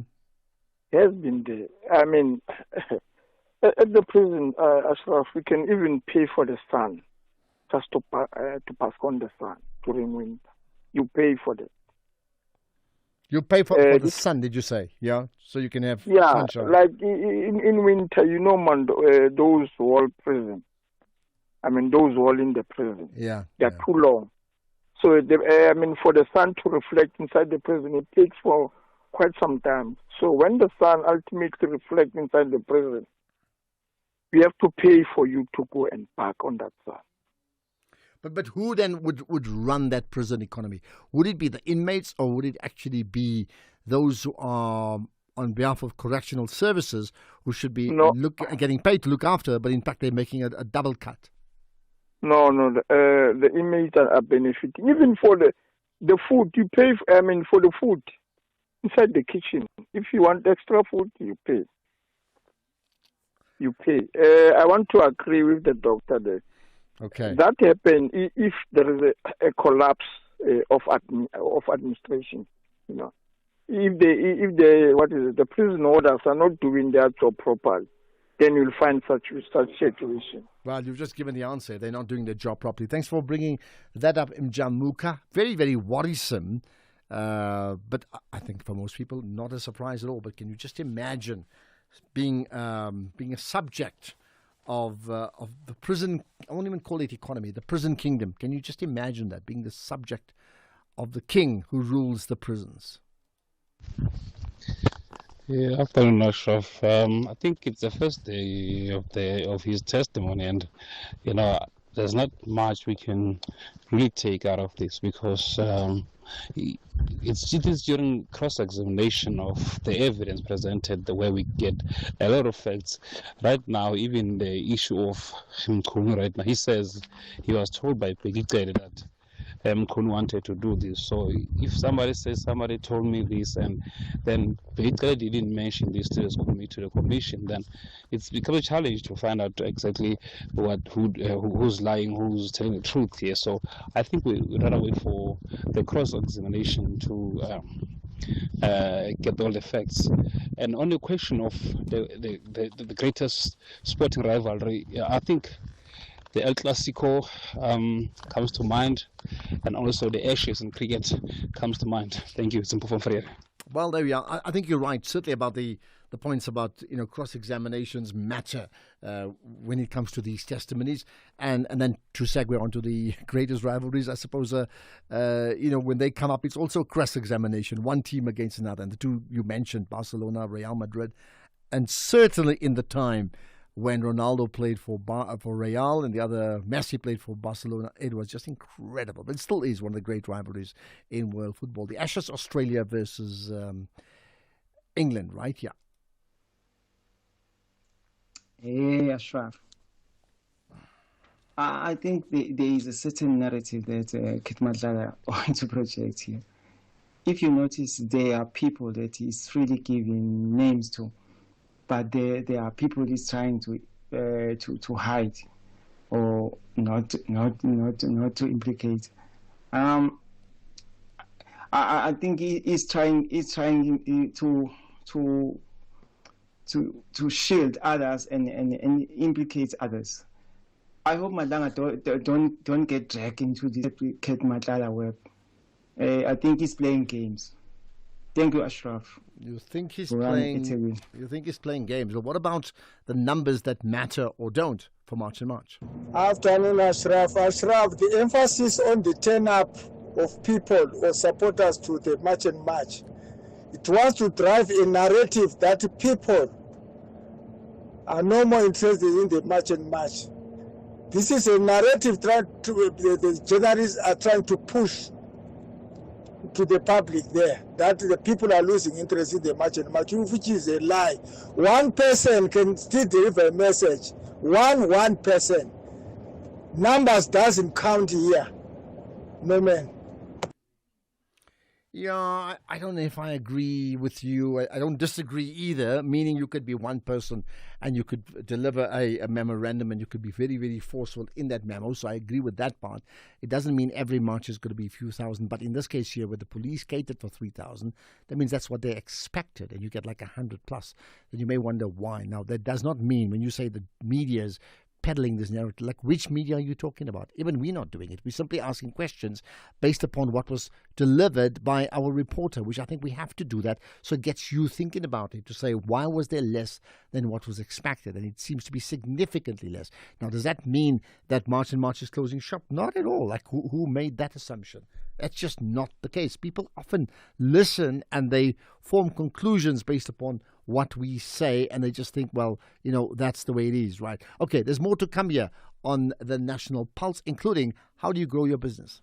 SAfm. You all know that image, you know, Hector Peterson being carried in, you know, that other man's arms. And I'd like to say that I'm personally very grateful, you know, to see such bravery, such courage in the face of danger. From Algiers to the desert sands, culture lives.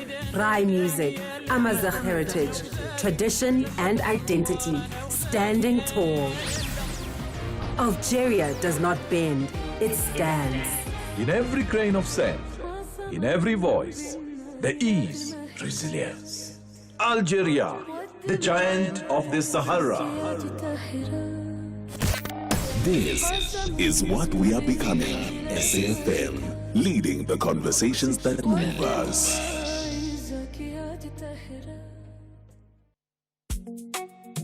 For 90 years, South Africa has changed. Governments have changed. Generations have changed. Technology has changed. But through it all, one thing has remained. The conversation. From the voices of yesterday.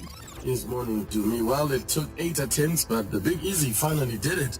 South Africa's Ernie Els finally recorded his first win. And it's just a month and a half until the start of the World Summit in Johannesburg. Now, most people are aware of the summit's goals. The other thing that I wanted to mention is the fact that she has really paid a very big price for taking up music. Because what happened is that she left her daughter, one and only daughter. You're listening to SAfm 104 to 107, and it's time for our music documentary series, The Music Makers. What is it all about? To the voices shaping tomorrow. This August, SAfm celebrates 90 years of conversation. A nation's story, our shared future. SAfm turns 90 from 1 August. SAfm, the conversation continues.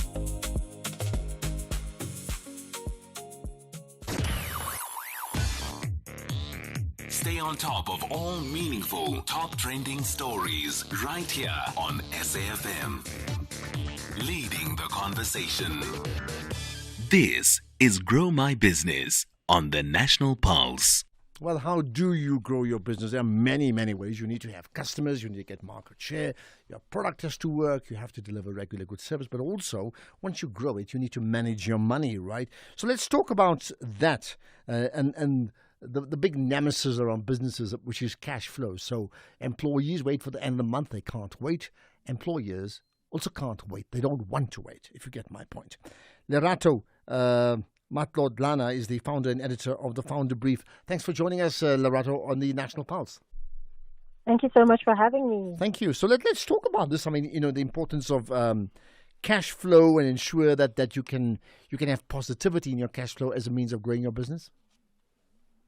Yes, it is such an important conversation to have because it's one of the biggest misconceptions that we're faced in business, that sales are not cash. You know, you can make 500K in sales and still have very little money in your bank account. So, for example, you've sold 500,000 Rand worth of product, but customers are only paying you in 60 or 30 days. Meanwhile, suppliers want payment now, your employees need to be paid, rent is due, and SARS is not waiting for your customer to pay you. So your income statement can tell you that you're profitable while your bank account is telling you something different. That's why entrepreneurs need to understand cash flow, not just turnover. And then, okay, so, but I mean, would you think that businesses do understand that? Because, I mean, there's a difference between an employee listening in and someone who runs a business, whether the business is owned by 2 people or 200 people. Surely they know the difference between, billing someone and actually getting paid for it? Yeah, I mean, they do have an idea to an extent. That's why I always tell business owners, don't just ask how much money you're making. You also need to ask when that money is actually going to reach your account, number one. And that profit tells you whether the business is making money, and cash flow tells you whether the business can survive long enough to collect it. So it all starts with knowing your numbers. You need to know what exactly it actually costs you to deliver the product or the service, including direct labor costs, packaging, transaction fees, delivery wastage, and another share of your overheads. Then you decide what the margin of the business needs to make. So that is research that is continuous in a business.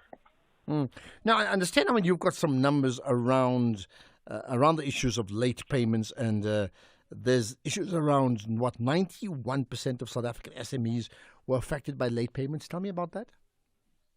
Yes, so people were experiencing late payments, particularly from government departments, and we found that now we're having survivalist businesses where people don't necessarily know how to even categorize expenses into buckets because there is no money to categorize, and cutting things that create revenue means that you can't afford to run the business.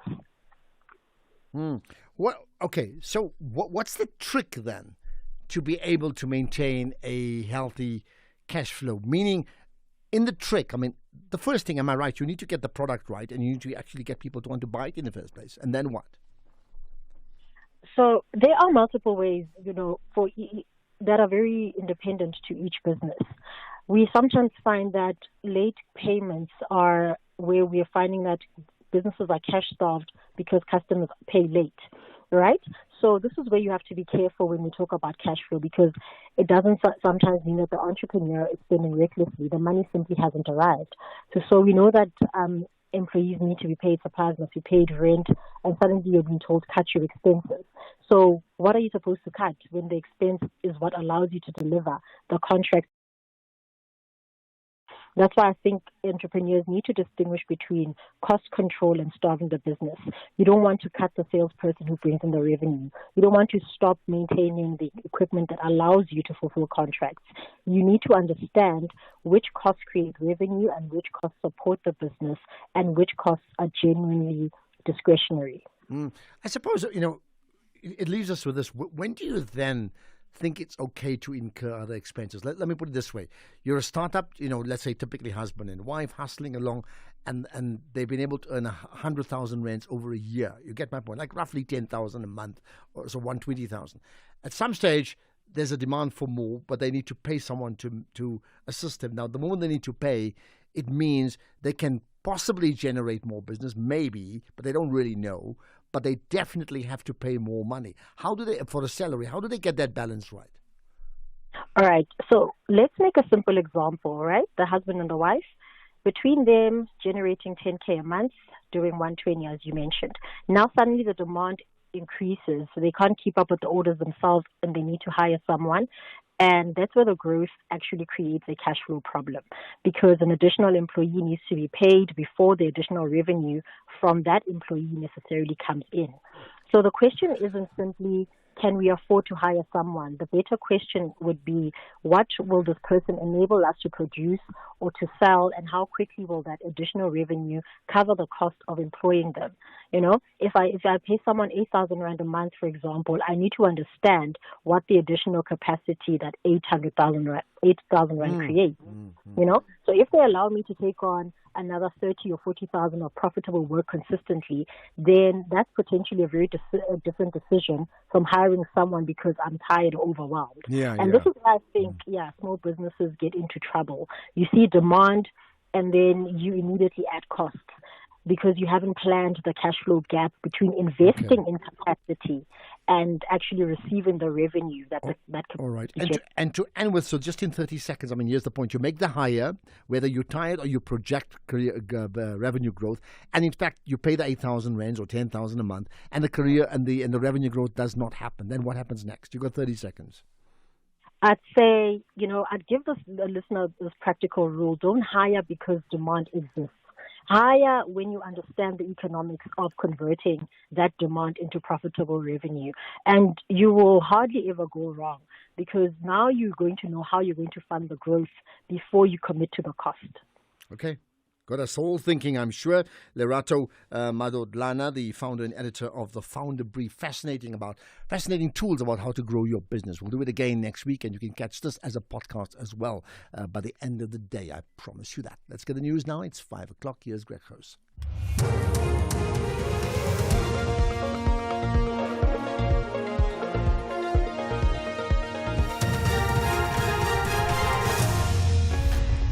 Thank you. Ashraf. Probe into Northwest Mine Dam collapse and a call for Africa's economic independence. Good day to you.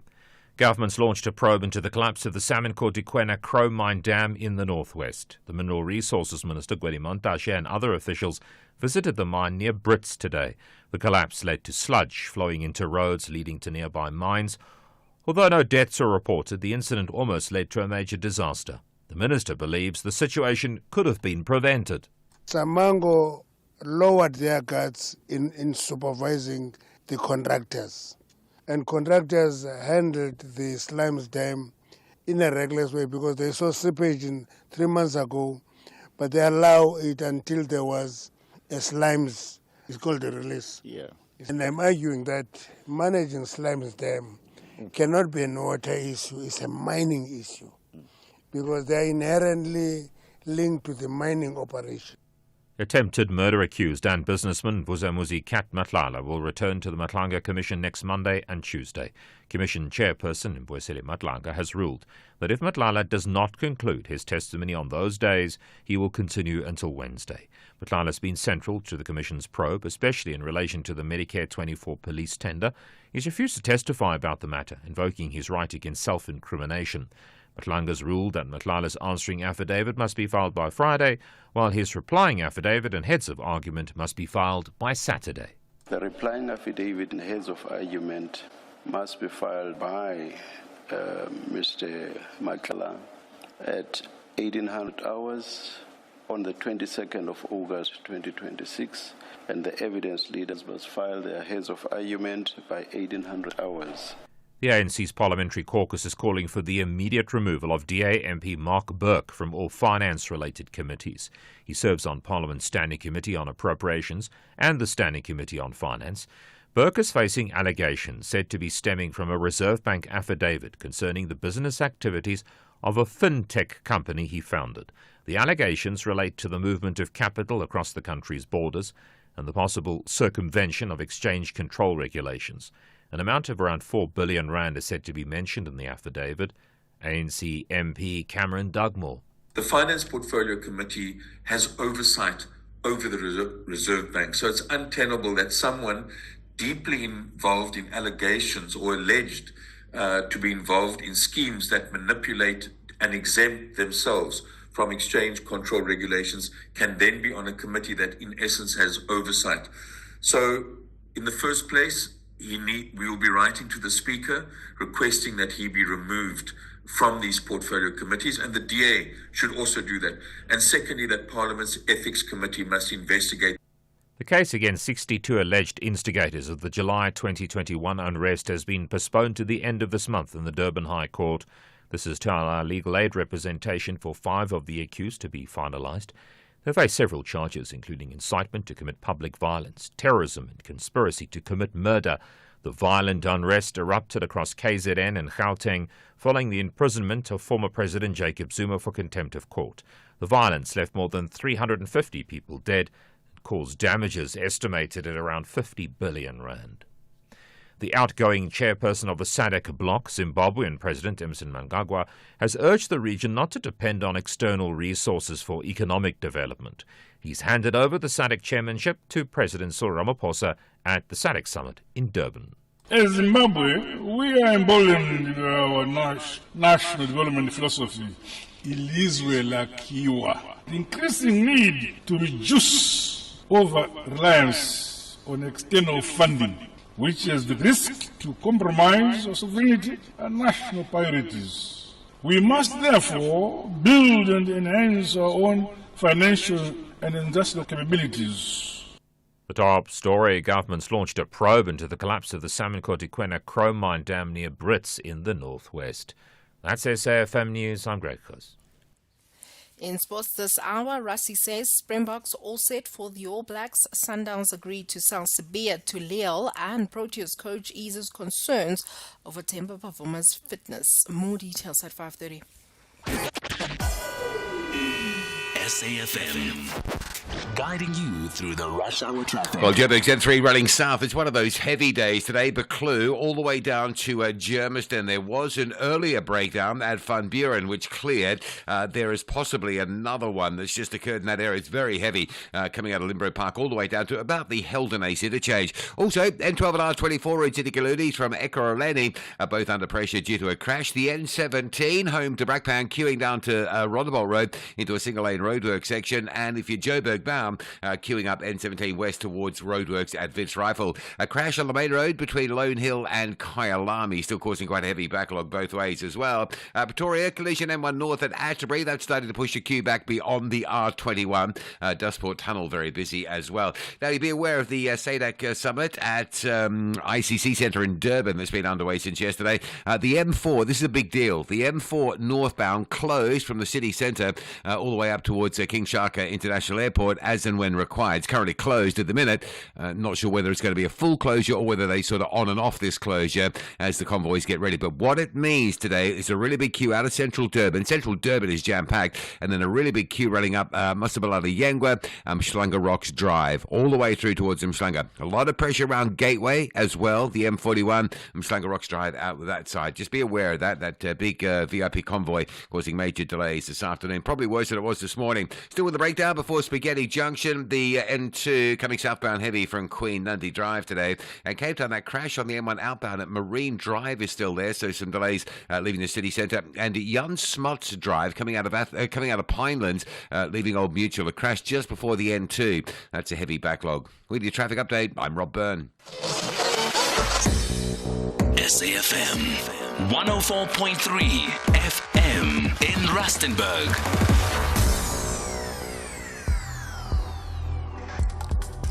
The National Pulse with Ashraf Garda on SAFM. You're listening to the National Pulse, weekdays 3 to 6 p.m. Certainly an eye on the closing of the 46th summit of the heads of state and government regarding SADC specifically. And of course, I've been talking about the great sporting rivalries, and the All Blacks and Springboks. There's no doubt it's the greatest rugby rivalry, and who can challenge that, right? But to extend that, who would be the greatest other sports rivalries, whatever they are, in South Africa, around the world, the world's greatest sporting rivalries. And let me extend that by making it more serious. What about the world's greatest political rivalries? Think about it. I don't know either. I'm just thinking about it. If someone asked me, list the five of the world's greatest political opponents, or the world's greatest political rivalries, which ones would they be from the whole world? I wonder what you'd come up with. Let's talk about a different sort of rivalry at the moment between, truth and fiction, in this case here, at the Madlanga Commission. We'll get to that in a moment. Your reaction, as always, is most welcome. You can call in live 086 000 2032, and then to WhatsApp 0614 104 107. Hashtag the National Pulse if you are tweeting on the X Factor, the X platform, and then tag SAfmRadio and do tag me. And of course, we are in the midst of the birthday month for SAFM and Women's Month as well. So SAFM being empowered, well, part of the SABC 90 years ago, different names, different iterations. But as you know, we're reflecting on some of the great voices that have been part of SAFM over the years. So good chance for you just to even reminisce about that and for you, the great voices that you've heard over that period of time. Well, what about the Madlanga Commission? Every generation has a story. Every generation has questions. Every generation has a voice. For 90 years, SAFM has been part of the conversation. This August, we listen back to the voices that brought us here.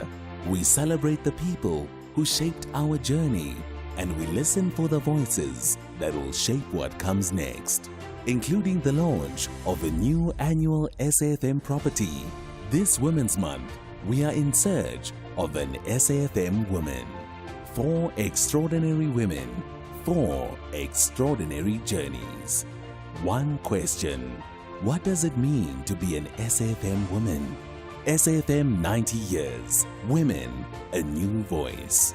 90 years of conversation, a nation story, our shared future.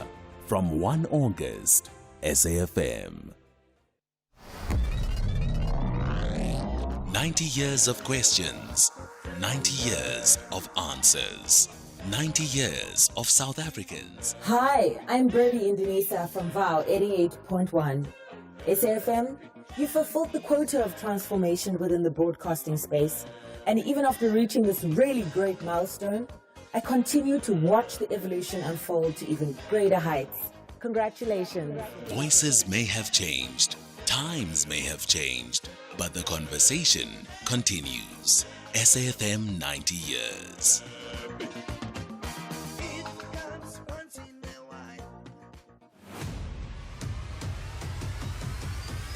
Ashraf Garda is streaming live now on Facebook, YouTube, and X at SAFM Radio. Well, there's no question. Some days at the Madlanga Commission are more dramatic than others.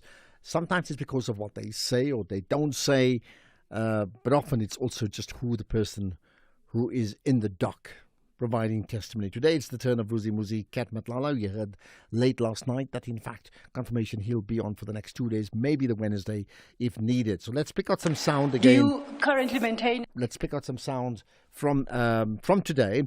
Firstly, Kat Matlala then declining to answer questions about the Impala delivery to Shadrack Sibia. This is what he said. Can I just ask to make sure I understand? You're saying there is an investigating officer who is looking at the question of the delivery of impalas to General Sibia?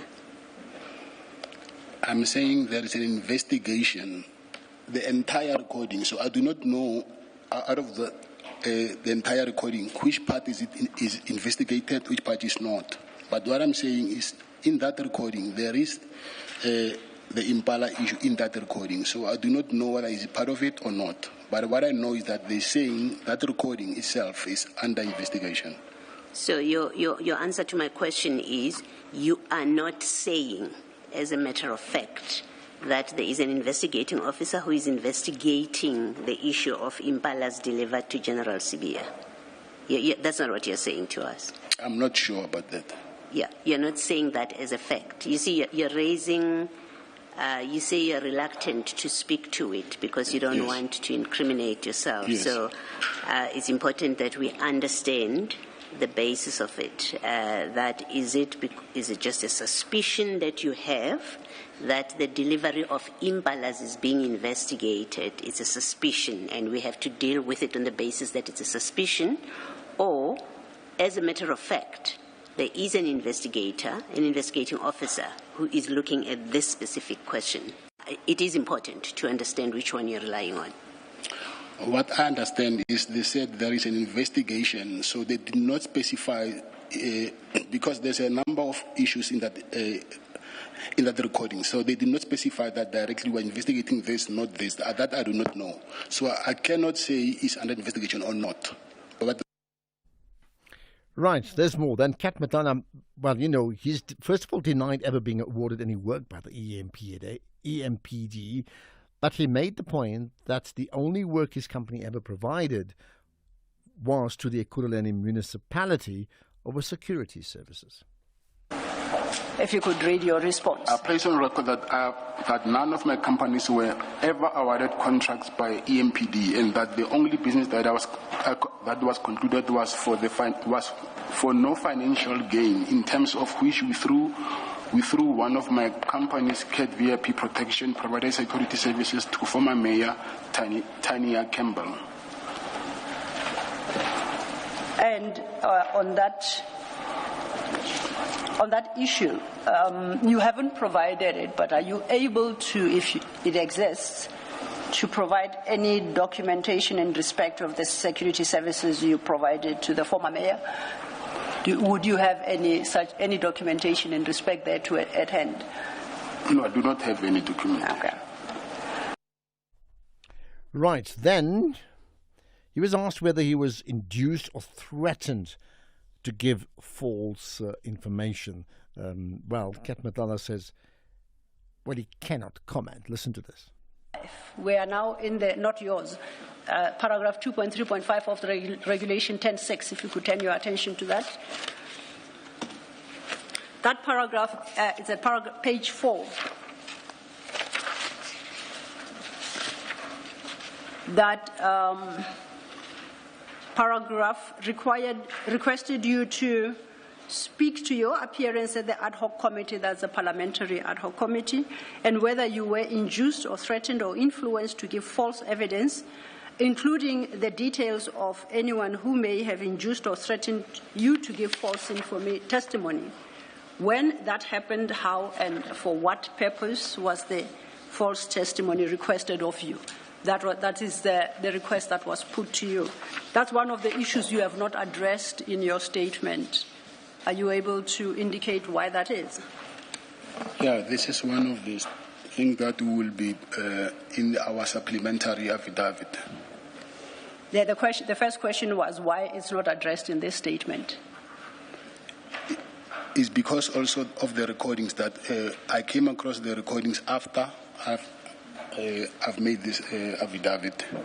So in the recordings, there are people that are mentioned here which have been mentioned in the ad hoc committee. So I will do that in the supplementary affidavit. Now, if I might just understand that answer. So the recordings have made reference to people who were referred to in the ad hoc committee, so you are not in a position to indicate whether you were in any way induced, threatened, or influenced to give false testimony. Is that what you're saying?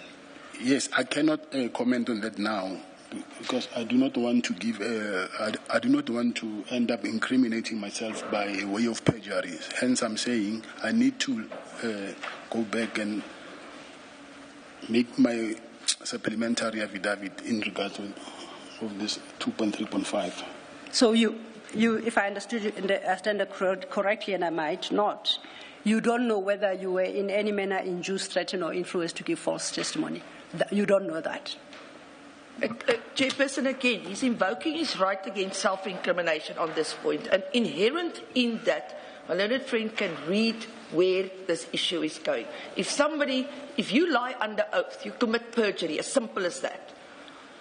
The client has said, I invoke my right to self-incrimination, and I think that should at this point be the end of it.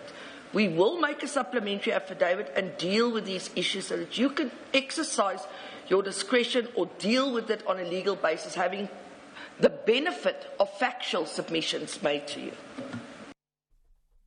Okay, and there's more. Kat Matala then spoke about another person that's so synonymous with the Madlanga Commission, and that's the businessman with solid links to the ANC, Suleiman Karim. A related question, if I hadn't asked it, when did you get to know Mr. Karim? Were you introduced or you just bumped into each other within the security sector because you both played in that space? Yeah, we just bumped into each other. When was that? Maybe I'll say from maybe 2020. 2020.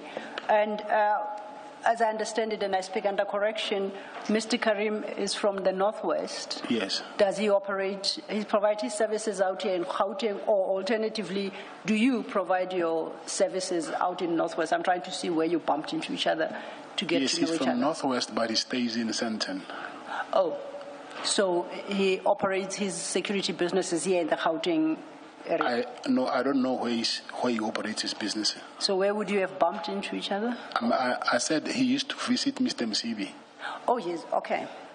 Thank you. And you met him in 2019, you said? I said maybe 2020, 2021. 19 to 21, thereabout? Okay. Between a bit, yeah. All right. Right, again, reason enough for you to comment about the goings on at the Madlanga Commission today. What do you make of all the things you've heard, from the questions being asked, from the responses, and also from the role of the attorney, his attorney, that is Kat Matlala? All of that. I'll take your calls, I'll take your WhatsApp comments. You can do it right away. We'll bank it and we'll play it. In case you missed it. Can you respond to the allegation that he made against you, that you told him he would not be fired, but seemingly changed your mind? Well, leadership is tough. You've got to make decisions based on the facts before you. And if you never ever prepare to change your mind, then you, by definition, are not going to be a very good leader forever. Is that a concession that you did, in fact, then renege on your word? So I had to make a tough decision based on what was happening in agriculture that I thought was best for the party and best for the country. I'm going to take it as a yes. I stand by that. Gordon Hill-Lewis, the leader of the Democratic Alliance. That was National Briefing This Morning with Kathy Mutlatlana. Before there was the SAfm You Know Today, there was the English service, there was Radio South Africa, Radio South Africa, and there was a country going through extraordinary change. Hello. Good morning, Mr. Raphael. From the darkness of apartheid. I have to inform honourable members. Through the states of emergency. Earlier, it was reported an explosion had occurred at an Eskom. Through the release of Nelson Mandela. Comrades and fellow South Africans, I greet you all. Through the birth of a democratic South Africa. As we know, elections do not create change, they create only the opportunity for change. The conversations continued, and in 1995, a new SAfm emerged. A new country, a new voice, a new chapter. This August, SAfm looks back at the journey that brought us here. The voices, the moments, the people, the history. 90 years of conversation, a nation story, our shared future. SAfm turns 90 from 1 August. SAfm, the conversation continues. Ashraf Garda on SAfm. Right, let's move on to another issue. There's like drama every single day, from talking about the inmates who are running the show at one, correctional service facility to another. Well, what about this? The Tembisile Hani local municipality that's in Mpumalanga. Well, they've completed a 5.27 million rand road construction project in that region in Ward 26 using its own, and listen to this one, its own internal capacity rather than appointing an external contractor.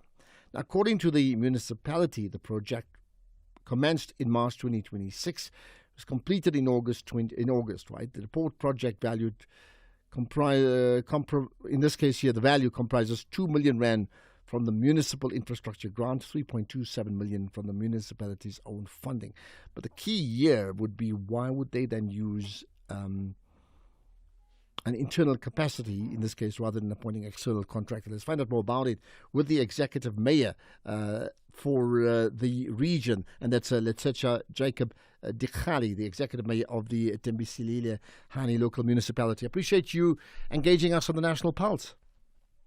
Well, thank you very much, my brother, and good afternoon to your listeners. Thank you. As you can see, just from the intro, there seems to be some complexities that I think even the audience would be like scratching their heads, wondering like, what does all this mean? So perhaps give us the backstory to this. Yeah, no, thank you very much. In the last State of the Municipal Address, we indicated that as part and parcel of our rapid infrastructure development, we have come to a conclusion that one of the binding constraints is the high amount that private contractors are demanding for them to do paving and asphalt road in our municipality. So for example, we gave an example that for a road, last year it was around between 10 to 12 million to complete 1 kilometer of paving. So we felt that a rural municipality like us with an apartheid backlog of more than 30 years, it is going to take us 100 years to complete all the roads if we are going to follow that process, because we are looking at saying we are looking to deal with a backlog of around 5,254 kilometers. If we are going to use the estimate I indicated, we need 25 billion.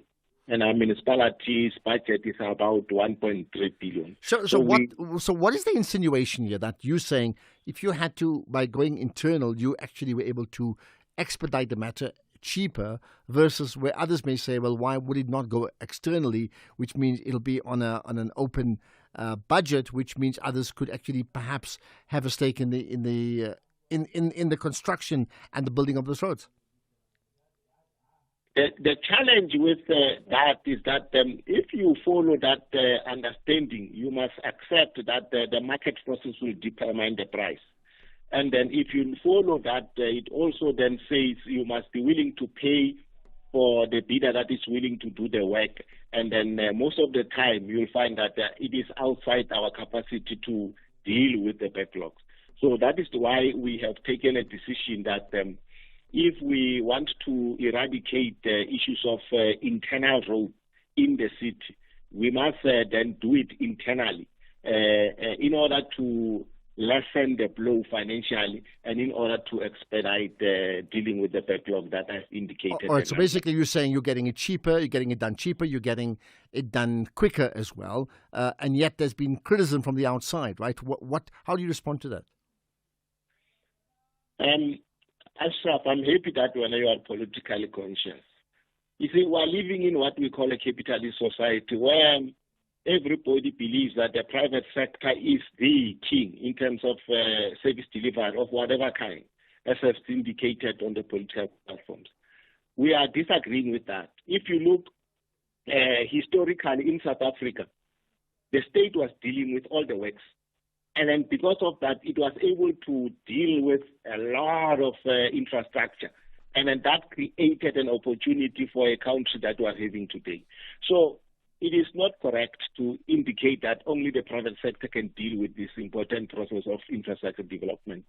The state can do it primarily when that state has a visionary leader and a competent administration that knows what to do in terms of, for example, project management. So for us, we are having that capacity, we have built that capacity, and we have every intention to continue on this path because we know the people of Temisila are going to benefit. All right. Now, I mean, I hear that, and I think generally speaking, you would say that, it doesn't have to be outsourced if it can be done internally, provided it can be done internally and done well. In fact, the counter-argument has been very often that too many things have been outsourced, and therefore the prices are completely bloated and the work doesn't get done externally or internally. I mean, you're saying, in fact, this will be very different.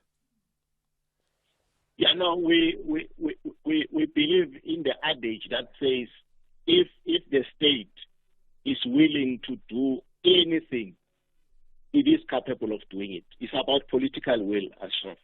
If, as a political leader, you take a decision, you build that capacity, and most importantly, you hold those who are supposed to implement accountable in terms of the target met, in terms of the quality and standard that has been set, I can assure you, our country can transform overnight, whereby we are able to deal with the current service delivery challenges throughout the country, if that approach is done. Well, let's hope that continues, where there's a serious transformation and there's a cutting out, as we call fat, wastage in terms of cost, but also wastage in terms of length of time. So we have non-service delivery. So I appreciate your time. The Executive Mayor of the Tembisile Hani local municipality, and that's Executive Mayor Lesesha Jacob Dikhale. Thanks for your time here on the National Pulse. Right. Okay, there's time for a few more comments before we get to the news headlines, and here's one with like a prophecy. Ashraf, good afternoon, Silva Rustenberg. Ashraf, there is loss to come from Matlang, especially from the lake of Matlala, because of this MCB thing, this taxi bosses that has power more than a president in this country. You can see that it's a connected business from politics to the law enforcement of this country that is being captured by such people like Sibanyoni, like the CVs. No, it's too much. Thank you, Silo. Okay, got that. Thanks for that. Let's get to the news headlines now. It's 5:30. Here's Greg. A quick look at the headlines. Government's launched a probe into the collapse of the Salmon-Court-Dikwena Chrome Mine Dam in the northwest. A political analyst says attempted murder accused Vuzamuzi Kat Matlala's testimony before the Matlanga Commission has largely reinforced evidence already presented by other witnesses. And the Zambian president has widened his lead in the country's presidential polls. More on those stories and other news at the top of the hour. Outsurance is in the business of saving you money on your car insurance premium. If they can't, ask for 500 Rand. SMS out to 30754. That's out to 30754. SAfm, guiding you through the rush hour traffic. Joburg's N3 South is the standout around Gauteng. It is heavy today, but Clue all the way down to Heldenace. There was a breakdown earlier which backed things up, and now a crash at Heldenace in Germiston. So very heavy traffic coming down that N3 corridor. Behind that, the M12 and R24 routes are heavy into the N3 because of the big delays going south on that highway, but also a breakdown. So if you're in from Boksburg, in from the airport side, closer you get to Galuli's, the heavier that gets. The N17 under pressure out to Boksburg, Brakpan and Springs. That's roadworks between Osborne and the Rondebold exit. The collision on Main Road between Lone Hill and Kyalami still causing delays both ways through there. And there's been an earlier crash on the M1 North in Pretoria up by Atterbury. It's been cleared, but it's just really busy today on that run up through Atterbury Linwood. Then there's another crash up by Sefaka Makato by the Montana exit. So traffic stays all the way through this afternoon on that section of the N1. Now, Durban, VIP escorts as required between the city centre and the airport. The authorities are using the M4. It's resulted in a closure as required of the M4, forcing traffic out towards Umhlanga Rocks Drive. So between Durban and Umhlanga, a lot of traffic on that alternative route. The M41 from Gateway to the M4 is closed, so that's causing delays around the Umhlanga Rocks area. And Chris Harney coming off Umgeda Road over Cornwall Bridge up into Durban North. A lot of motorists going that way, causing some delays as well. N2 South, Queen Andy Drive to Spaghetti Junction. Stays jam-packed. Looks like a breakdown just before you get to 4 level. And Cape Town today, M5, Kuberg going to change all the way to Wetton Road Bridge, very slow. The N1 out of town, backlogging from Century City towards Brackenfell and Marine Drive, coming out of Pardon Island, heavy through Milnerton, out to the Racecourse Road Junction. With your traffic update, I'm Rob Byrne. And by the way, you should know this, right? Outsurance knows that when it comes to insurance, trust isn't built on clever advertising and promises. It's built on how fairly an insurer pays claims. Now, the Ombudsman, an independent body that rules on complaints, confirmed in their 2025 annual report that Outsurance had the lowest overturned ratio of complaints received. So make today the day you switch to Outsurance, where you always get something out. Call 086 00 60 000 or visit outsurance.co.za today. Licensed insurer and FSP, T's and C's and information available online. Outsurance will go out of their way to try and save you money on your car insurance. If they can't, ask for 500 Rand. SMS out to 30754. That's out to 30754. This is SAfm Sports with Duming Kapele. Well, we did speak about rugby's greatest rivalry, and the countdown continues to me with Rassie Erasmus. It does. Springbok coach Rassie Erasmus says that he has no doubts about how the All Blacks will approach the match this Saturday and insists that his side is well prepared to face them. The Boks will only announce their side on Thursday afternoon ahead of this weekend's clash with the All Blacks at Ellis Park, giving Erasmus more time to assess the fitness of key players. Captain Siya Kolisi remains a doubt, while prop Oxen Chair could return from injury, and if Kolisi misses out, Paul de Villiers is expected to start at flank. The Springboks could otherwise field a near full strength side, with Flahouse selection still one of the big questions. Oh, well, I think you can see on the social media, they advocating this high intensity running, multi-phase intensity. Nobody can keep up with us, and I mean, they're not hiding it. Everybody's talking about it. So, yeah, I've seen that, and when you analyze that, it definitely shows that in the stats, and it shows on the scoreboards if you watch the last 3 games they played. Moving on to football, Mamelodi Sundowns coach Miguel Cardoso has slammed reports suggesting that the club is reluctant to sell players abroad, saying that they are exaggerated. Cardoso was speaking after an agreement between the Brazilians and Lille for Tato Sibiya. The opportunity, because I also heard a lot of things that the club doesn't allow the players to move to the direction or to better opportunities or other opportunities. What the club does is obviously protect the assets the club has, and obviously look with proper eyes the movements that are good for the club and good for the players. It's not just a matter of letting the players go, is also where you let them go in order for them really to have the chance to become better. And the club has a big responsibility, especially with the players that grow up in our academy.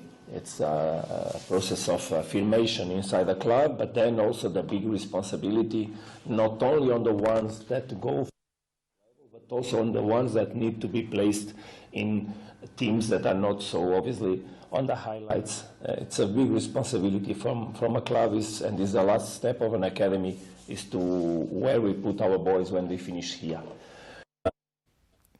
Then the Scottish Football Association has publicly withdrawn its support for FIFA President Gianni Infantino. It comes after Infantino shelved controversial plans to sell off stakes in the World Cup and other FIFA competitions last month. Infantino has lost the support of 3 confederations, UEFA, CONMEBOL, and the Asian Football Confederation, but some nations have also split from their region. Elsewhere, Manchester City have agreed to sell Rodri to Barcelona for £65.4 million, around 1.4 billion rand. Rodri is set to undergo a medical and is expected to sign a 4-year contract. The 30-year-old had 1 year left on his contract, while Manchester City wanted him to stay and sign an extension. Barcelona's third offer proved to be too good to turn down. In cricket, Proteas coach Shukri Conrad has put to bed any fears that Test and ODI captain Themba Bavuma may not be ready for Australia's tour of South Africa, confirming that he will get some game time with the Lions beforehand. Bavuma is one of the senior players left out of the squad for the tour of Namibia later this month, with the heavy summer schedule a major consideration for the coach. Conrad says that Bavuma is injury-free at the moment and will be ready for both the ODI and Test series against the Aussies. And finally, in cycling, a 2-time Tour de France winner Jonas Vingegaard will miss the rest of the season as he continues his recovery from a broken collarbone sustained in this year's race. On stage 15, the 29-year-old was tackling a tight right-hand bend off a roundabout when his front wheel slid out, causing him to land on his shoulder. The injury required surgery and has really ruled him out of challenging for a third Tour victory. With that said, it is a wrap from my side. Thanks for that, Tumi. And of course, I've been asking the question about world sport's greatest rivalries, and some people are commenting. I'll get to those just now. Outside of the All Blacks against the Springboks, can you name like the top 5 greatest sporting rivalries anywhere?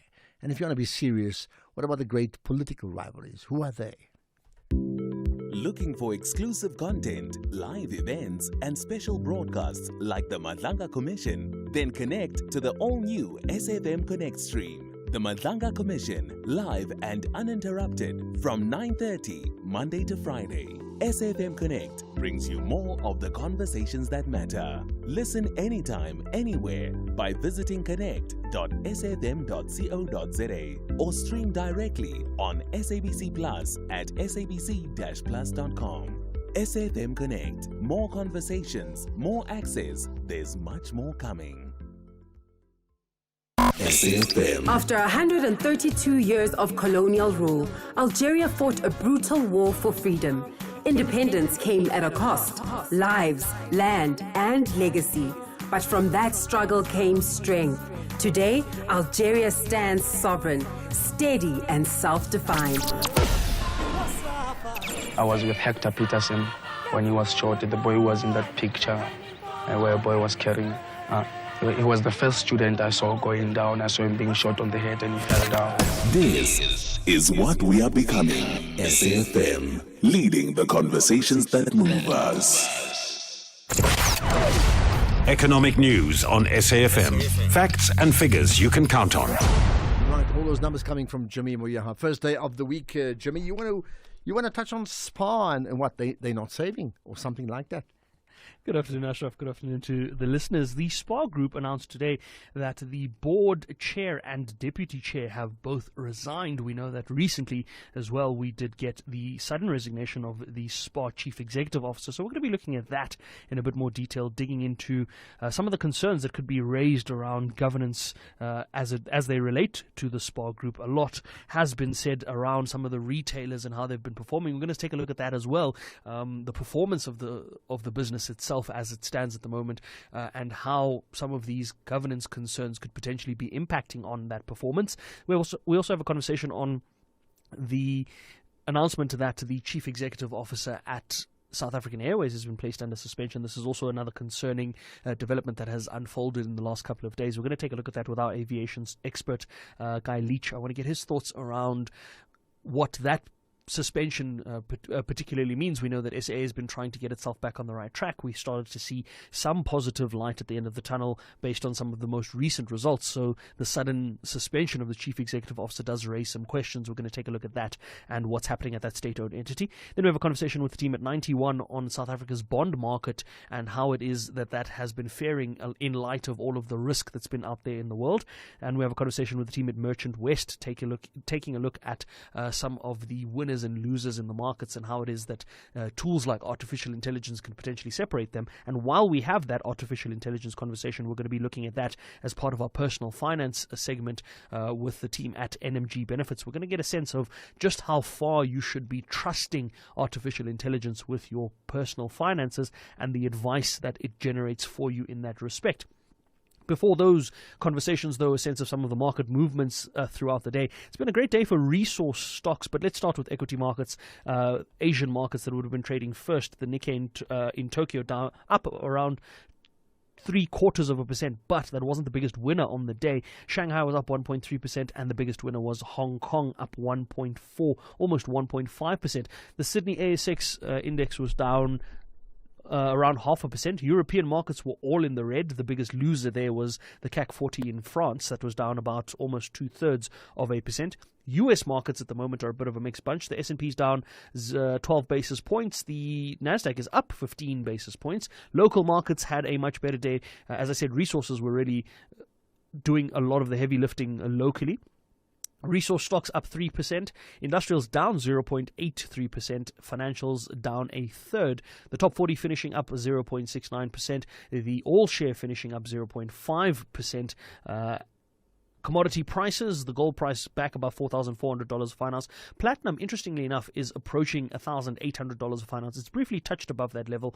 Highest levels I think I saw, if I remember, all-time highs are around the 1,830 odd level that we've been seeing. I want to say that we've seen them recently. We've seen them in this month. But if we do break above $1,850 a fine ounce, that would then pretty much take out the highs of the year and set a new all-time high price on the platinum price side of things. At the moment, it's up almost 2% on the day's trade. Palladium is at around $1,300 a fine ounce. Silver still above $65 there. The price of oil, $87 a barrel or thereabouts. I'll get you a more accurate reading there in a second, Ashraf. I have it somewhere on my screens. The oil price really keeping markets on edge at the moment because we're at $87.50 a barrel and we're dangerously close to going back above $90 a barrel. So that's going to be cause for concern at the moment. Price of a Bitcoin before we get going, $64,000 a coin, 1,035,000 rands in rand terms, and that is because the rand is at 16 rand 18 against the US dollar. It's below 22 rand against British pound and just below 19 against the euro at about 18 rand 74. We're going to be back with these and other market movements a little later on. For now, Ashraf, back to you. Right, thanks for that, Jimmy. 6 to 7, looking forward to that, and sport follows that. And then there's even more news and current affairs and everything else reading up to midnight. We'll do it again tomorrow, of course, here on SAFM and the National Pulse too. Do great solutions start with good conversation? SAFM, leading the conversations that move us.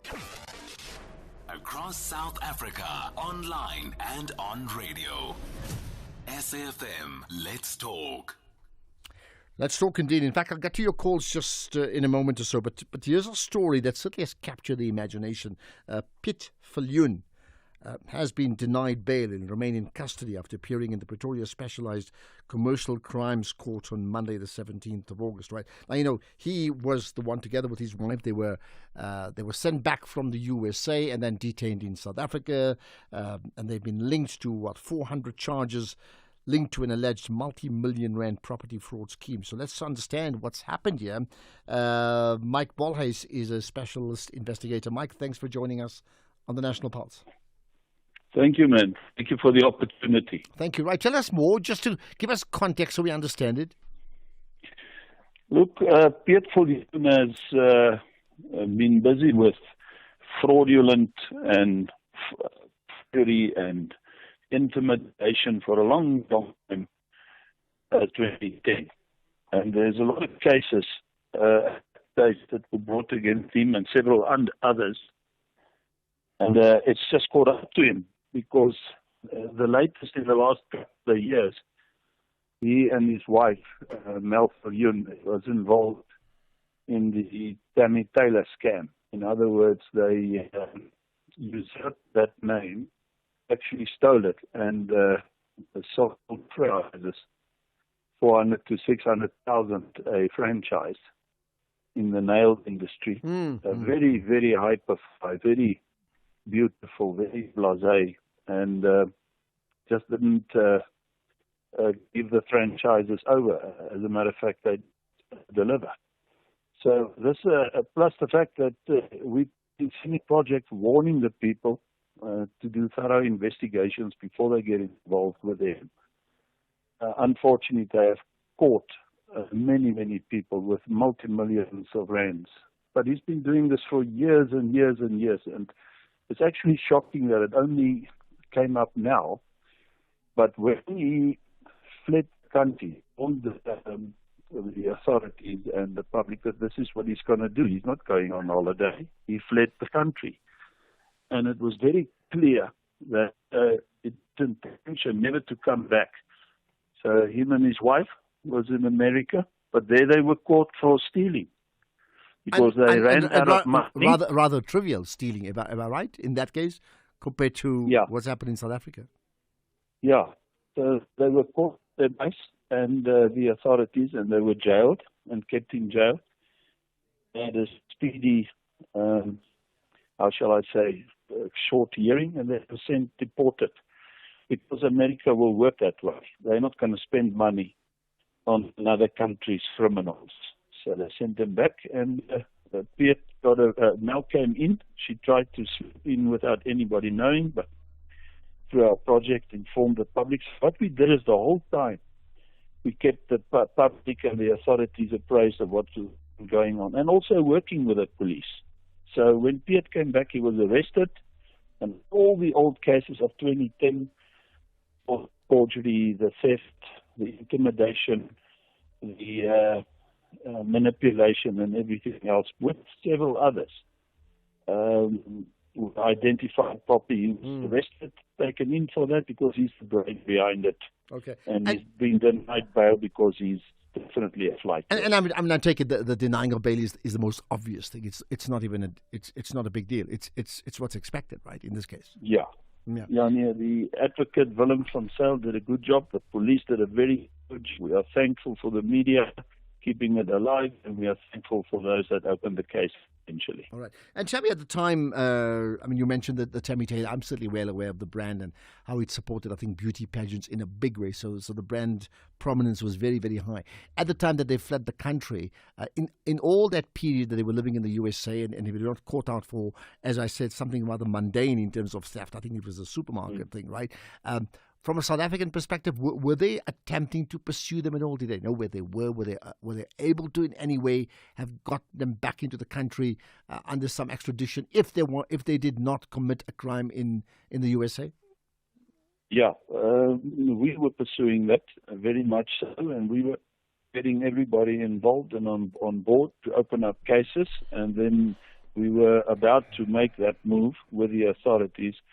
But we also expected that their time there, it's like everything we said has happened is going to run short because they're going to run out of money. What they did is, just before they left, absolutely sold everything quickly, sold everything they had. They knocked and scammed still a few, and quickly they got a lot of money, a couple of million. But America is a very expensive place. They lived the hyper-fi lifestyle, very high, and sending videos and making extreme statements about South Africa and about black people and our government and how they hated it here, how they hated black people, etc. And it was the worst of the worst we've ever heard. I knew that's going to get caught up with him, but I was not surprised, but I was surprised that the stuff they stole was just the normal stuff that you would like to live on, but they still stole the most expensive water or wine or stuff like that. So they didn't steal the bully beef and the necessary food to just survive. But everything that they've had, they lost. And anyway, they owed money there as well. It wasn't their car. It wasn't their property they were renting. So he's got the tracksuit, and that's it. Okay, a tracksuit, and that's it. What happens next? Mike Bolhuis, specialist investigator, reflecting on that trial of Piet Viljoen. And then, of course, linked to that, his wife, Mel Viljoen. You may have followed that story extensively. Just, Google it. Tammy Taylor will come to mind. This is the National Pulse. You can become a victim of a legal problem: wrongful arrest, assault, uncontested divorce, rental disputes, maintenance matters, or labor problems. It can happen to you. Clientele Legal provides tough professional lawyers for an affordable monthly premium. Our legal team is standing by to assist you 24 hours a day. Join today. SMS SAFM to 32195. That's SAFM to 32195. Clientele General is an authorized FSP and licensed non-life insurer. T's and C's online. Standard rates apply.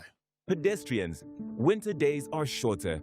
That means more walking in the dark. If drivers can't see you, your life is at risk. Wear bright or reflective clothing, add reflective strips to your school bag, and use a flashlight when walking at night. Walk in groups where possible. Being visible is not just a choice, it's your protection. Be bright, save your life this winter.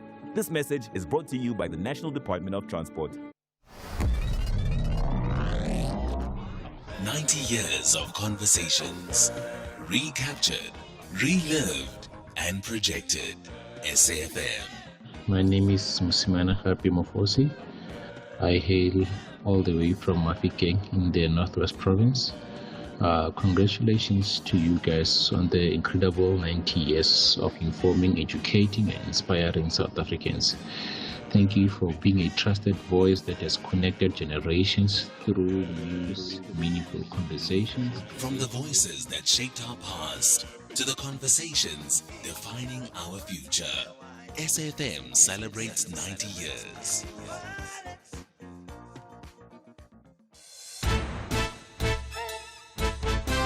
SAFM, setting the nationwide agenda daily. Right, as always, you bank the voice notes, we play them, and we need to get to your thoughts as we conclude the show with a reflection of what moves your pulse, isn't it? Here we are.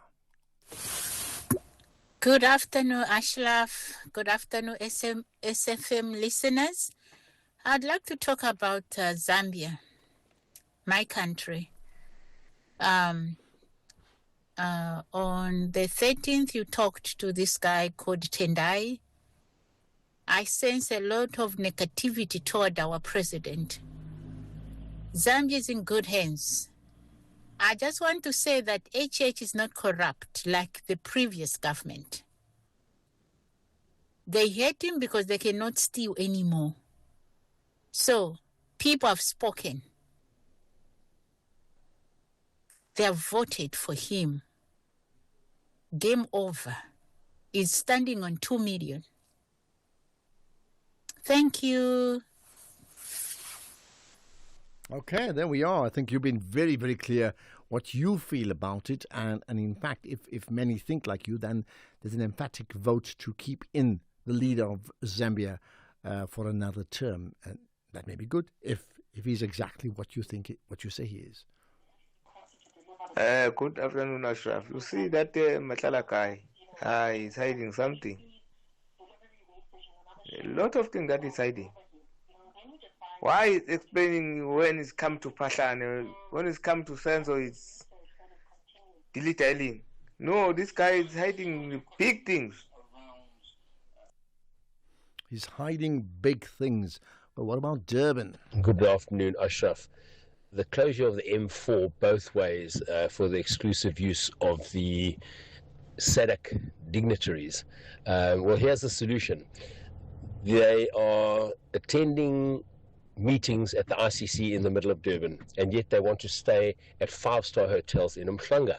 And so we've got about 50 blue light vehicles along that route, all at taxpayers' money. Why on earth do they not put these people up in Durban hotels, which should be good enough? And then there would be no need whatsoever to close off roads and to waste taxpayers' money on blue light convoys. Yeah, I think that the Hilton, which is next to the ICC, I think that's shut down, right? Because that would have stopped this discussion completely, as you know, right? Who makes the call in terms of where they stay? I don't know, but I hear your point, and I can understand, on the one hand, the good thing about us hosting, but the absolute frustration of people in the traffic where there's like almost, there's one road for you, like Kyalami, if you get my point. Hi, Ashraf. What Ket Matlala did today is what I used to call it play a sucker to catch a sucker. Seem dumper than your mark, Chief. Okay. Well, here we are. Asked about the world's greatest rivalries, political rivalries besides sports. Here's one. Assalamu alaikum, Ashraf. It's Supermanja Kupula from Ekabeh. Really appreciating today's show. It's a good show. Enjoying the insights regarding employing extra staff to uphold and maintain capacity. The pros and cons of it. Really enjoyed listening to that kind of talk. With regard to your question about which is the biggest political rivalries, who remembers the Obama-Donald Trump thing that went on? It was all those years ago. The back and forth, man, it was amazing to watch. I mean, it did transform into Bernie Sanders versus Donald Trump type of a thing. But I really enjoyed the Barack Obama versus Donald Trump rivalry of sorts. Well, there you Thank are. you, Ashraf. And I suppose, I asked for individual, but you could extend that. The historical Cold War, which is Russia versus the USA, would be seen as a country rivalry. Then you could include Israel, Palestine. Those are the type of rivalries that just will not go away, won't they? But the plan is to look at names, so if you've got time for a few more names, you can drop it, or alternatively, even just post it on our social media pages. Good afternoon, Ashraf and the team. Trust you guys are well. Ashraf, a thought and guidance from yourself. So we've seen with the Reiche Park shootings and killings, there was a gentleman or allegedly was arrested for these crimes. Then there's a video that suggests otherwise. In this case, if the person is, especially the first person arrested, if they are found not to be part and parcel of this, what are the repercussions for the state in this case? Because the gentleman's face is everywhere and obviously he's been lambasted. as the one who pulled the trigger. Thanks. Well, I mean, you're right about that. Normally, you'd only be identified if you've actually made an actual court appearance, right? So I hear what you're saying. I can't say more because, I mean, I hear exactly what you're saying, right? And by the way, talking about, the tragedy of, Reiger Park, there's been areas in Cape Town as well as in the Westbury area. And I need to say, they all have one thing in common. They're all sort of gang warfare related, and they're all in traditional colored communities. And it's just horrific. I mean, the one in Westbury is very close, by the way, to a mosque that I frequent often, the one in the Nuclear Mosque, right? Sure, man. I mean, the shooting. And then you get, these people who've covered the story at this home who was able to videoate. And you get the one young girl saying, I get so excited, I don't know why. And they're like, I get so excited, I don't know why. Like, it is the most incredible thing. But how is this continuing forever is another conversation. I know that Kathy spoke about it this morning. It's another issue we just have to tackle big time. Well done to the mayor of this municipality that decided to do it themselves and cut out all the machinations involved with tenderpreneurs and tenders. It can be done. It just needs, like you said, political will and a bit of effort.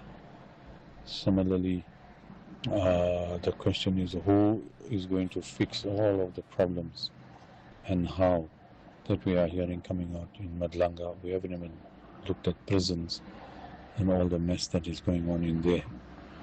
But the question of who has the political will to fix those problems. Who has the political will? And who has the political will to cut out the fat and ensure things are well within budget? Forget even meeting budget, like well below. I'll leave that to you to have this debate about maybe over supper tonight, and maybe talk about the crime in those areas I mentioned, like this rampant crime that I can copy and paste it for the last 20 years and we have the same old story. Really, we just need to look at that differently. Thanks for listening in, okay? And do catch the podcast. Go to SAfm.co.za. But appreciate, the team also putting it all together. But thank you for listening. You play a huge role in this. Right now, it's 6 o'clock. Here's Weghouse.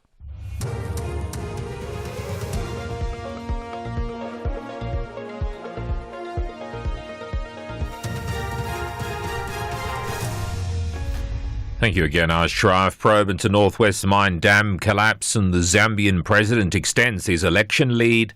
Good evening. Government's launched a probe into the collapse of the Salmon-Kotikwena chrome mine dam in the northwest. The Mineral Resources Minister Gwedi Mantashe and other officials visited the mine near Brits today. The collapse led to sludge flowing into roads leading to nearby mines. Although no deaths were reported, the incident almost led to a major environmental disaster. The minister believes the situation could have been prevented. Samango lowered their guards in supervising the contractors. And contractors handled the slimes dam in a reckless way because they saw seepage in 3 months.